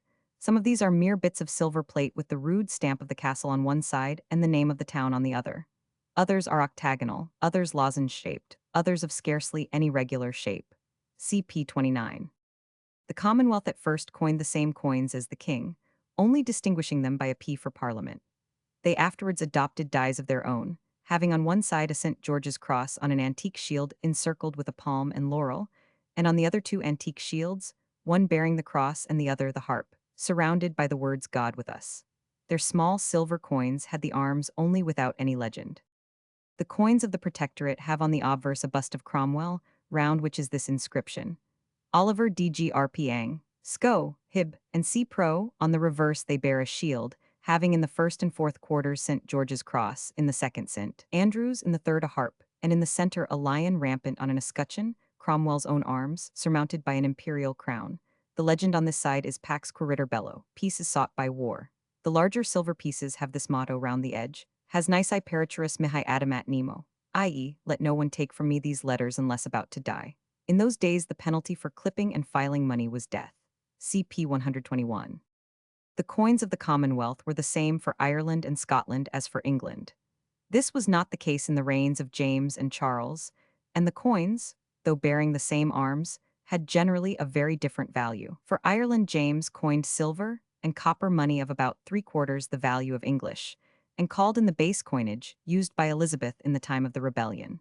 Charles only coined some silver in 1641, during the government of Lord Ormond, and therefore called Ormonds. Copper halfpence and farthings of that period are supposed to have been coined by the rebel papists of 1642. In agriculture and gardening, the English were excelled by their neighbors the Dutch and Flemings.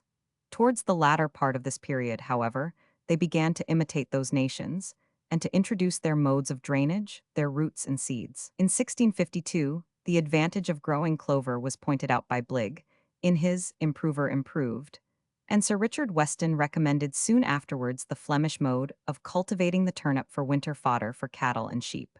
Gardening was more attended to, and both vegetables and flowers were introduced. Samuel Hartlib, a Pole who was patronized by Cromwell, wrote various treatises on agriculture, and relates that in his time old men recollected the first gardener who went into Surrey to plant cabbages, cauliflowers, and artichokes, and to sow early peas, turnips, carrots, and parsnips. Till then almost all the supply of these things in London was imported from Holland and Flanders. About that time, 1650, however, cherries, apples, pears, hops, cabbages, and licorice were rapidly cultivated, and soon superseded the necessity of importation. But onions were still scarce, and the supply of stocks of apple, pear, cherry, vine, and chestnut trees was difficult for want of sufficient nurseries for them. There was a zealous endeavor to promote the production of raw silk, and mulberry trees and silkworms were introduced, but the abundant supply of silk from India and the perfection of the silk manufactured in France rendered this scheme abortive. Cheapside and the Cross in 1660. See larger version. Whilst James was hunting and levying taxes without a parliament, and Charles was in continual strife with his people for unconstitutional power and revenue, literature and art were still at work, and producing or preparing some of the noblest and choicest creations of genius. Shakespeare and Milton were the great lights of the age, but around and beside them burned a whole 173 galaxy of lesser, but not less exquisite, luminaries, whose selected beauties are just as delightful now as they were to their contemporaries. The names of this period, to which we still turn with admiration, reverence, and affection, are chiefly Shakespeare, Milton, Bacon, Marlowe, Massinger, Webster, Selden, Herrick, Herbert, Quarles, Bunyan, Bishop Hall, Hales, Chillingworth, Jeremy Taylor, Raleigh, Sir Thomas Browne, Burton of the Anatomy of Melancholy, and Drummond of Hawthornden. But there are numbers of others, more unequal or more scholastic, to whose works we can occasionally turn and find passages of wonderful beauty and power. The Globe Theatre, Southwark with the Rose Theatre in the distance, in 1613. From a contemporary print. See larger version. As we come first to Shakespeare, who figured largely on the scene in the days of Queen Bess, and whose poetry we have already reviewed, Vol. Roman 2, pp. 373-5, we may take the drama of this period also in connection with him. A formal criticism on Shakespeare would be superfluous. There are whole volumes of comment on this greatest of our great writers, both in this language and others. The Germans, indeed, pride themselves on understanding him better than ourselves. The Scandinavians equally venerate him, and have an admirable translation of his dramas. Even the French, the tone and spirit of whose literature are so different from ours, have, of late years, begun to comprehend and receive him. The fact is, Shakespeare's genius is what the Germans term spherical or many-sided. He had not a brilliancy in one direction only, but he seemed like a grand mirror, in which is truly reflected every image that falls on it. Outward nature, inner life and passion, town and country, all the features of human nature, as exhibited in every grade of life, from the cottage to the throne, are in him expressed with a truth and a natural strength that awake in us precisely the same sensations as nature itself. The receptivity of his mind was as quick, as vast, as perfect, as his power of expression was unlimited. Every object once seen appeared photographed on his spirit, and he reproduced these lifelike images in new combinations, and mingled with such an exuberance of wit, of humor, of delicious melodies, and of exquisite poetry, as has no parallel in the whole range of literature. It has been said that his dramas cast into the shade and made obsolete all that went before him, but indeed, his great light equally overwhelms also all that has come after him. Where is the second Shakespeare of the stage? He still stands alone as the type of dramatic greatness and perfection, and is likely to continue so. When we recollect his marvelous characters, his Hamlet, his Macbeth, his Lady Macbeth, his Othello, his Shylock, his Lear, his Ophelia, his Beatrice, his Juliet, his Rosalind, the humors and follies of Shallow, Slender, Dogberry, Touchstone, Bottom, Launce, Falstaff, or his ideal creations, Ariel, Caliban, Puck, Queen Mab, we cannot hope for the appearance of any single genius who shall at once enrich our literature with such living and speaking characters, such a profound insight into the depths and eccentricities of human nature, and such a fervent and varied expression of all the sentiments that are dearest to our hearts. But when we survey in addition the vast extent of history and country over which he has roamed, gleaning thence the most kingly personages, the most tragic incidents, the most moving and thrilling as well as the most amusing sensations and fancies, our wonder is the greater. Greece has lent him its Pericles, its Timon, its Troilus and Cressida, Rome its Caesar, Brutus, Antony, Coriolanus, Egypt its Cleopatra, ancient Britain, Scotland, and Denmark, all the fairest cities of Italy, Venice, Verona, Mantua, the forests of Illyria and Belgium, and the isles of the Grecian seas are made the perpetually shifting arena of his triumphs. Through all these he ranged with a free hand, and, with a power mightier than ever was wielded by any magician, recalled to life all that was most illustrious there, giving them new and more piquant effect from the sympathetic nearness into which he brought them with the spectator, and from the enchanting scenery with which he surrounded them. All this was done by the son of the woolcomber of Stratford, the youthful ranger of the woods of Charlecote and the uplands of Clopton, the merry frequenter of country wakes, and then the player of London, who, so far as we know, was never out of his native land in his life.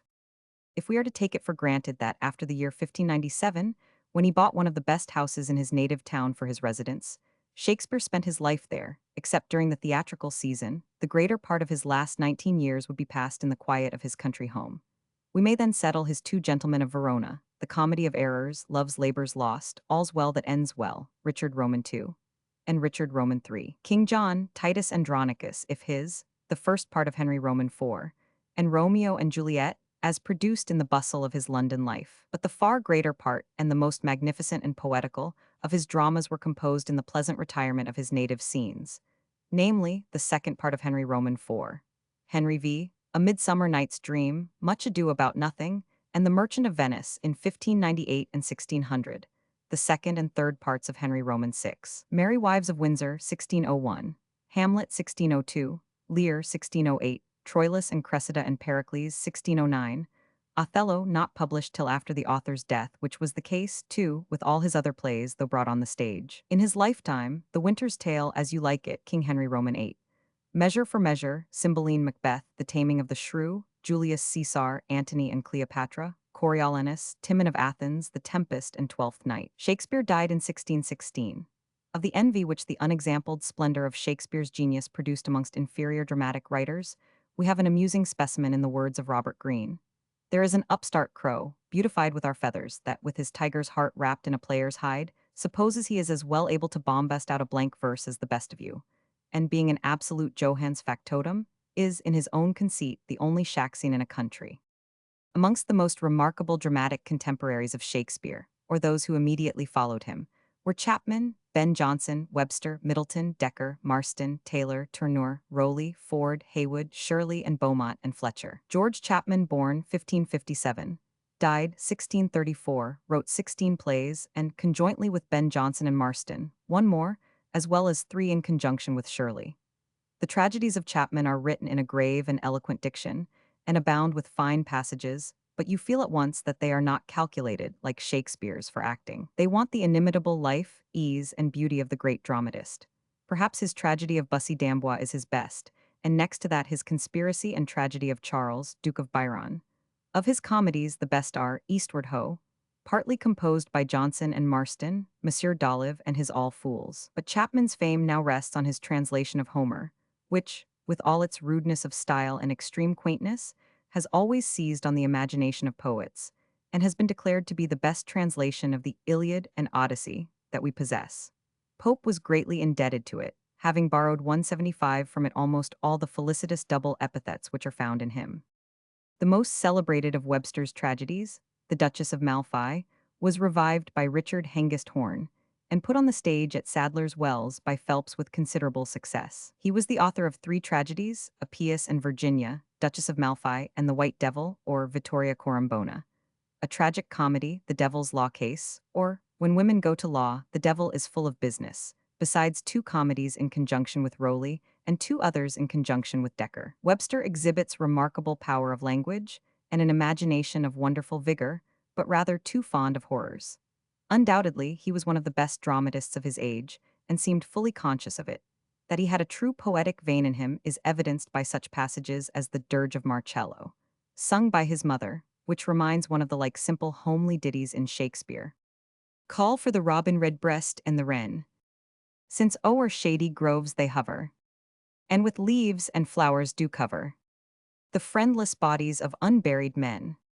Call unto his funeral dole the ant, the field mouse, and the mole, to raise him hillocks that shall keep him warm, and when gray tombs are robbed, sustain no harm.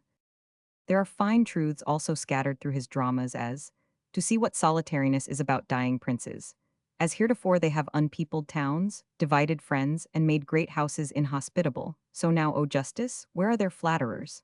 Flatterers are but the shadows of princes' bodies, the least thick cloud makes them invisible. Of Middleton, who wrote from 20 to 30 plays, in some of which, according to a very prevalent fashion of that age, he called in the aid of Rowley, Dekker, Fletcher, and Massinger.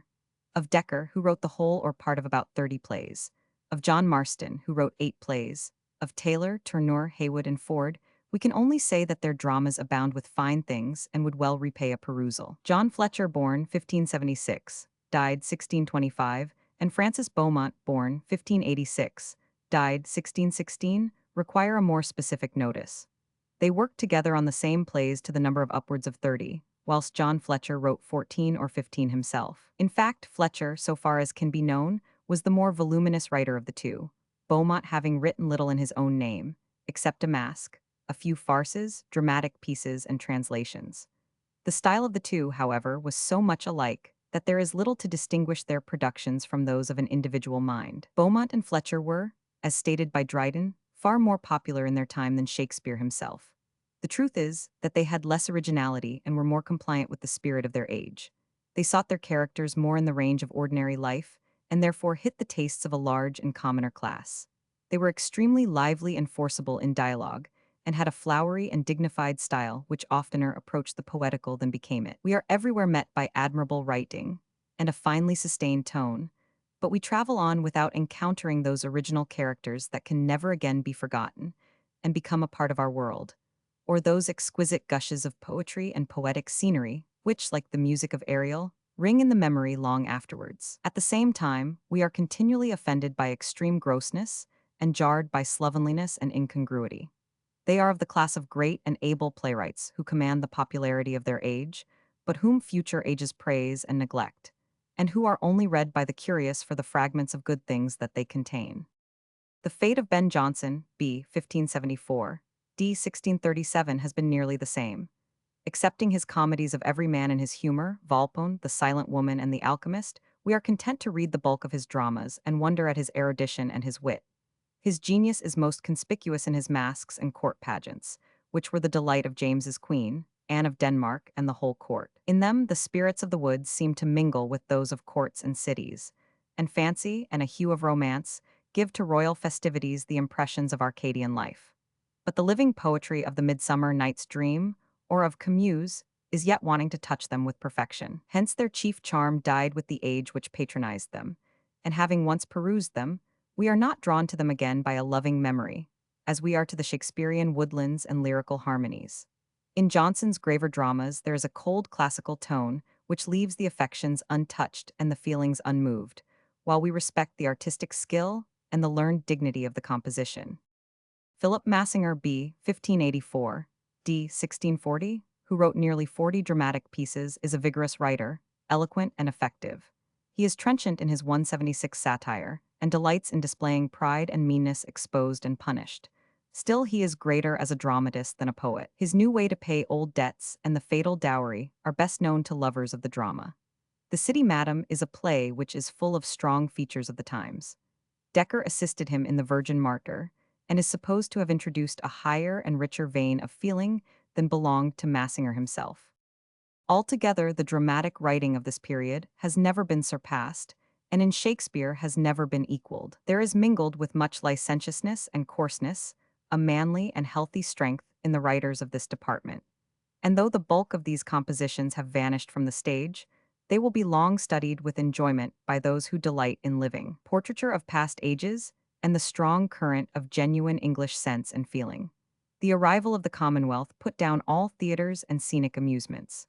The solemn religion of the Puritans was death to what they called the lascivious mirth and levity of players. After their suppression for 6 years, it was found that the ordinance of the Long Parliament was clandestinely and extensively evaded, and in 1648 an act was passed ordering all theaters to be pulled down and demolished, and the players to be punished as rogues according to law. Towards the end of the Protectorate, however, dramatic representations again crept in cautiously, and Sir William Davenant, at first giving musical entertainments and declamations at Rutland House, Charterhouse Square, and afterwards in Drury Lane, calling his entertainments operas, at length gave regular plays.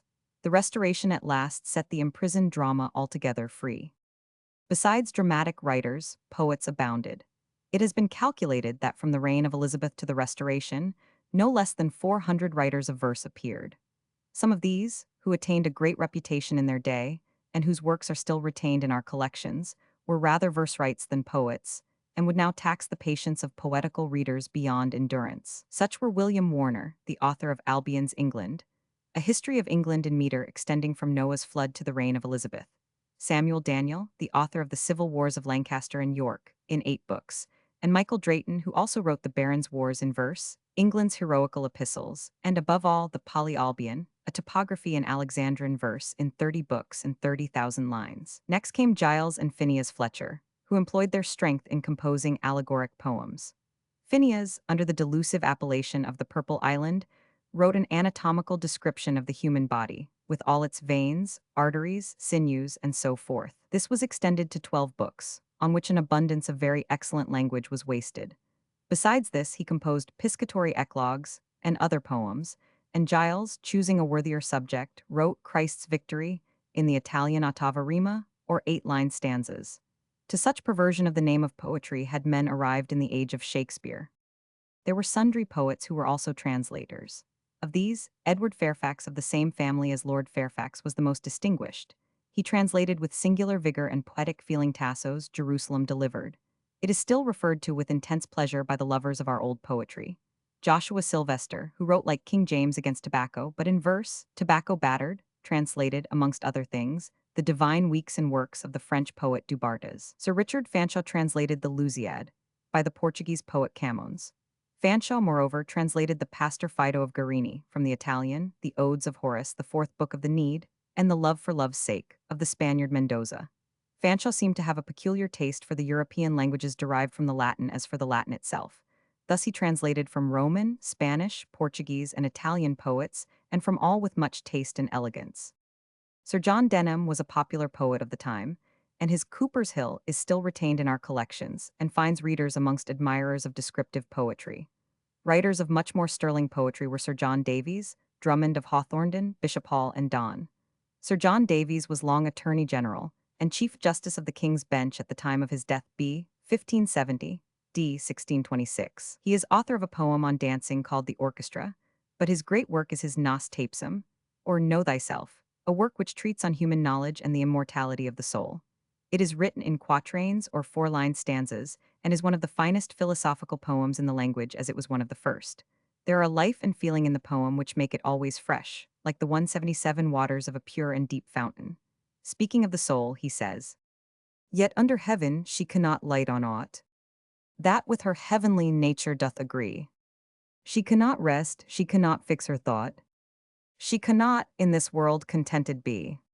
For who did ever yet in honor, wealth, or pleasure of the sense, contentment find? Who ever ceased to wish when he had wealth? Or, having wisdom, was not vexed in mind? Then, as a bee which among weeds doth fall, which seems sweet flowers with lustre fresh and gay, she lights on that and this and tasteth all, but pleased with none, doth rise and soar away." Hawthornden in 1773, after an etching by John Clerk of Eldon. See larger version. Drummond of Hawthornden, near Edinburgh, wrote, besides considerable prose, some exquisite poems and sonnets formed on the Italian model, and Bishop Hall, in his satires, presents some of the most graphic sketches of English life, manners, and scenery. Dr. Donne, who was Dean of St. Paul's and the most fashionable preacher of his day, was also the most fashionable poet. We do not accept Shakespeare. He was the rage, in fact, of all admirers of poetry, and was the head of a school of which Cowley was the most extravagant disciple, and of which Crashaw, Wither, Herrick, Herbert, and Quarles had more or less of the characteristics. In all these poets there was deep feeling of spirituality, religion, and wit, and in some of them of nature, dashed and marred by a fantastic style, full of quaintnesses and conceits. In some of them these were so tempered as to give them an original and piquant air, as in Herrick, Herbert, and Quarles. In others, as in Donne and Cowley, they degenerated into disfigurement and absurdity. But Donne b. 1573, d. 1631 had great and shining qualities, keen, bold satire, profound and intellectual thoughts, and a most sparkling fancy, embedding rich touches of passion and pathos, yet so marred by uncouth and strange conceits that one scarcely knows how to estimate his compositions. In a word, they are the exact antipodes of the natural style, and this fashion was carried to its utmost extravagance by Cowley. A stanza or two from a parting address of a lover to his 178 mistress may show something of Donne's quality and manner. As virtuous men pass mildly away, and whisper to their souls to go, while some of their sad friends do say, the breath goes now, and some say no. So let us melt and make no noise. No tear floods nor sigh tempests move. Tweer profanation of our joys. To tell the laity of our love. Moving of th, earth brings harms and fears. Men reckon what it did and meant. But trepidation of the spheres, though greater far, is innocent. George Wither B. 1588. D. 1667, has much less of what a contemporary happily styled the occult school. He says himself that he took little pleasure in rhymes, fictions, or conceited compositions for their own sakes, but preferred such as flowed forth without study. And indeed, he has far more nature. He was confined for years in the Marshalsea prison for publishing a biting satire called Abuses Stripped and Whipped, and there he wrote a long allegorical poem called The Shepherd's Hunting, in which his description of poetry is a perfect gem of fancy and natural feeling. By the murmur of a spring, or the least boughs rustling, by a daisy whose leaves spread, shut when Titan goes to bed, or a shady bush or tree, she could more infuse in me than all nature's beauties can. In some other wiser man. Two songs of Withers quoted in Percy's Reliques, The Steadfast Shepherd and The One Beginning. Shall I, wasting in despair, die because a woman's fair, or make pale my cheeks with care? Cause another's rosy are. Be she fairer than the day, or the flowery meads in May? If she be not so to me, what care I how fair she be? Are exquisite lines that no reader ever forgets. Crashaw B. 1616, D. 1650 was of a deeply religious tone of mind and became a Catholic. His finest poems are his religious ones, and they are full of music and passionate reveries, yet disfigured by the Donne fashion which Dryden, and after him Johnson, inaccurately termed the metaphysical school, instead of the fantastic or singularity school. His very first poem, called The Weeper, shows how he treated even sacred subjects. Hail, sister springs, parents of silver-forded rills, ever-bubbling things, thawing crystal, snowy hills, still spending, never spent, I mean. Thy fair eyes, sweet Magdalene. Heavens thy fair eyes be. Heavens of ever-falling stars. Tease seed time still with thee. And stars thou sow'st, whose harvest dares. Promise the earth to countershine. Whatever makes heaven's forehead shine. Carew, Suckling, Lovelace are poets whose merits, in their various styles, would deserve a separate examination. But we must pass on to three other poets, who have been more known to modern readers, and who would of themselves have stamped their age as one of genuine inspiration: Herbert, Herrick, and Quarles. Herbert and Herrick, like Donne, were clergymen, and in their quiet country parsonages poured forth some of the most exquisite lyrics which enrich any language. Herrick may be said to be the born poet of nature, Herbert of devotion. Robert Herrick, B. 1591, D. 1674, was of an old family of Leicestershire. His lyrics, so full of grace, are the very soul of nature's melody and rapture. He revels in all the charms of the country: flowers, buds, fairies, bees, the gorgeous blossoming May, the pathos and antique simplicity of rural life, its marriages, its churchyard histories, its imagery of a waking and fading existence. The free, joyous, quaint, and musical flow and rhythm of his verse have all that felicity and that ring of woodland cadences which mark the snatches of rustic verse which Shakespeare scatters through his dramas. His night piece to Juliet, beginning, her eyes the glowworm lend thee, the shooting stars attend thee, and the elves also, whose little eyes glow, like sparks of fire befriend thee, is precisely of that character. His daffodils express the beautiful but melancholy sentiment which he so frequently found in nature. Fair daffodils we weep to see. You haste away so soon. As yet the early rising sun has not attained his noon. Stay, stay, until the hastening day has run but to the evensong. And having prayed together, we will go with you along. We have short time to stay as you. We have as short a spring, as quick a growth to meet decay, as you or anything. We die, as your hours do and dry. Away, like to the summer rain, or as the pearls of morning dew, ne'er to be found again. Herrick's works are his Hesperides and his Noble Numbers, the latter being religious and not equal to the former. In religious tone, intensity, and grandeur, George Herbert B. 1593, d. 1633 is his superior. Herbert was in early life a courtier, his eldest brother being the celebrated skeptical writer, Lord Herbert of Cherbury. Herbert's hopes of court preferment fortunately ceasing with the death of King James, he took orders, grew extremely religious, married an admirable wife, and retired to Bemerton Parsonage, about a mile from Salisbury, where he died of consumption at the age of 40. Herbert was the very personification of Chaucer's good parson. His life was one constant scene of piety and benevolence. Beloved by his parishioners, happy in his congenial wife, and passionately fond of music and his poetry, his days glided away as already in heaven. The music which he loved was poured into his poetry, which overflows with tender and profound feeling, the most chaste and seraphic imagination, and the most fervent devotion. James Montgomery of later times not a little resembled him in his pure and beautiful piety, but there is in Herbert a greater vigor, more dignity of style, and finer felicity of imagery. There is a gravity, a sublimity, and a sweetness which mingle in his devotional lyrics, and endear them forever to the heart. His Temple is a poetic fabric worthy of a Christian minstrel, and stands as an immortal refutation of the oft-repeated theory that religious poetry cannot be at once original and attractive. What can be more noble than the following stanzas from his poem entitled Man? For us the winds do blow.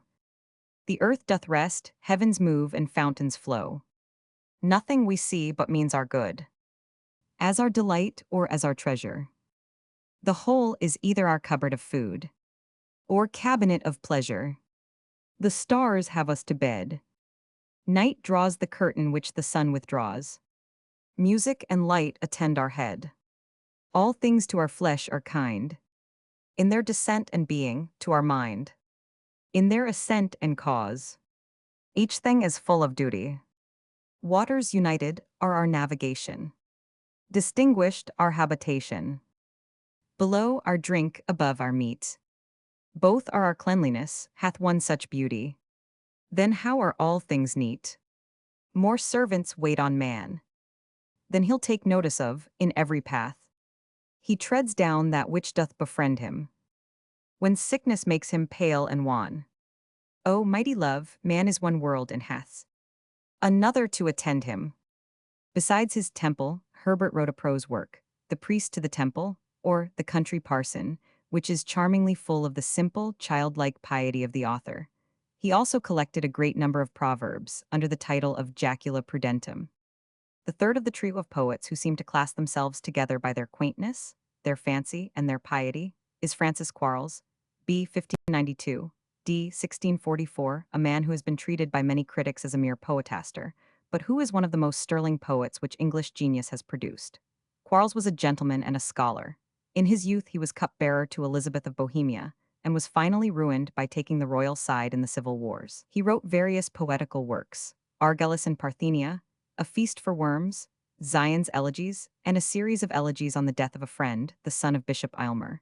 But the great work of Quarles is his Emblems, which originated in a Latin poem by Hermann Hugo, a Jesuit, called Pia Desideria. This book, condemned and overlooked by the great critics, like Bunyan's Pilgrim's Progress, has, from generation to generation, adorned with curious woodcuts, circulated amongst the people in town and country, till it has won an extraordinary popularity. And that it has well deserved it, we need only read such verses as these to convince ourselves. I love, and have some cause to love, the earth. She is my Maker's creature, therefore good. She is my mother, for she gave me birth. She is my tender nurse, she gives me food. But what's a creature, Lord, compared with thee? Or what's my mother or my nurse to me? I love the air, her dainty sweets refresh my drooping soul, and to new sweets invite me. Her shrill-mouthed choirs sustain me with their flesh. and with their polyphonian notes delight me. But what's the air, or all the sweets that she can bless my soul withal, compared to thee? I love the sea, she is my fellow creature. My careful purveyor, she provides me store. She walls me round, she makes my diet greater. She wafts my treasure from a foreign shore. But, Lord of oceans, when compared to thee, what is the ocean, or her health to me? To heaven's high city I direct my journey, whose spangled suburbs entertain mine eye. Mine eye, by contemplation's great attorney, transcends the crystal pavement of the sky. But what is heaven, great God, compared to thee? Without thy presence, heaven's no heaven to me. Without thy presence, earth gives no refection. Without thy presence, sea affords no treasure. Without thy presence, air's a rank infection. Without thy presence, heaven itself's no pleasure. If not possessed, if not enjoyed in thee, what's earth or sea or air or heaven to me? William Browne's Britannia's Pastorals, written at this period, have been much and justly celebrated for their faithful transcripts of nature and country life. There are others besides that sue for recognition as among the genuine poets of those times: Raleigh as a lyrical poet, Sir Henry Wotton, Henry Vaughan, the author of Silex Scintillans and Aller Iscinus, a disciple of Herbert's who would demand a notice were it only to show how freely Campbell borrowed the poem of the rainbow from him. How bright wert thou when Shem's admiring eye thy burning, flaming arch did first descry. When Zerah, Nahor, Haran, Abram, Lot, the youthful world's grey fathers in one knot, did with attentive looks watch every hour for thy new light. And so Campbell, when on the green, undeluged earth, heaven's covenant thou didst shine, how came the world's grey fathers forth to watch thy sacred sign? Altogether, no age, not even our own, has produced such a constellation of poets, nor such a mass of exquisite, superb, and imperishable poetry. Whilst Shakespeare was fast departing, Milton was rising, and during this period wrote many of his inimitable smaller poems. Even honest Andrew Marvell, when freed from his labors in the great struggle for the Commonwealth, solaced himself with writing poetry, English and Latin, and some of it of no contemptible order, as in his boat song of the exiles of the Bermudas. Thus they sang in the English boat, a holy and a cheerful note, and all the way, to guide the chime, they with the falling oars kept time. So he forgot occasionally polemics and politics in a holy and a cheerful note of his own. Even the saturnine Sir Thomas Overbury, whom Somerset and his wife had murdered in the Tower, could brighten up in poetry as in his Choice of a Wife. If I were to choose a woman, as who knows but I may marry, I would trust the eye of no man, nor a tongue that may miscarry. For in way of love and glory,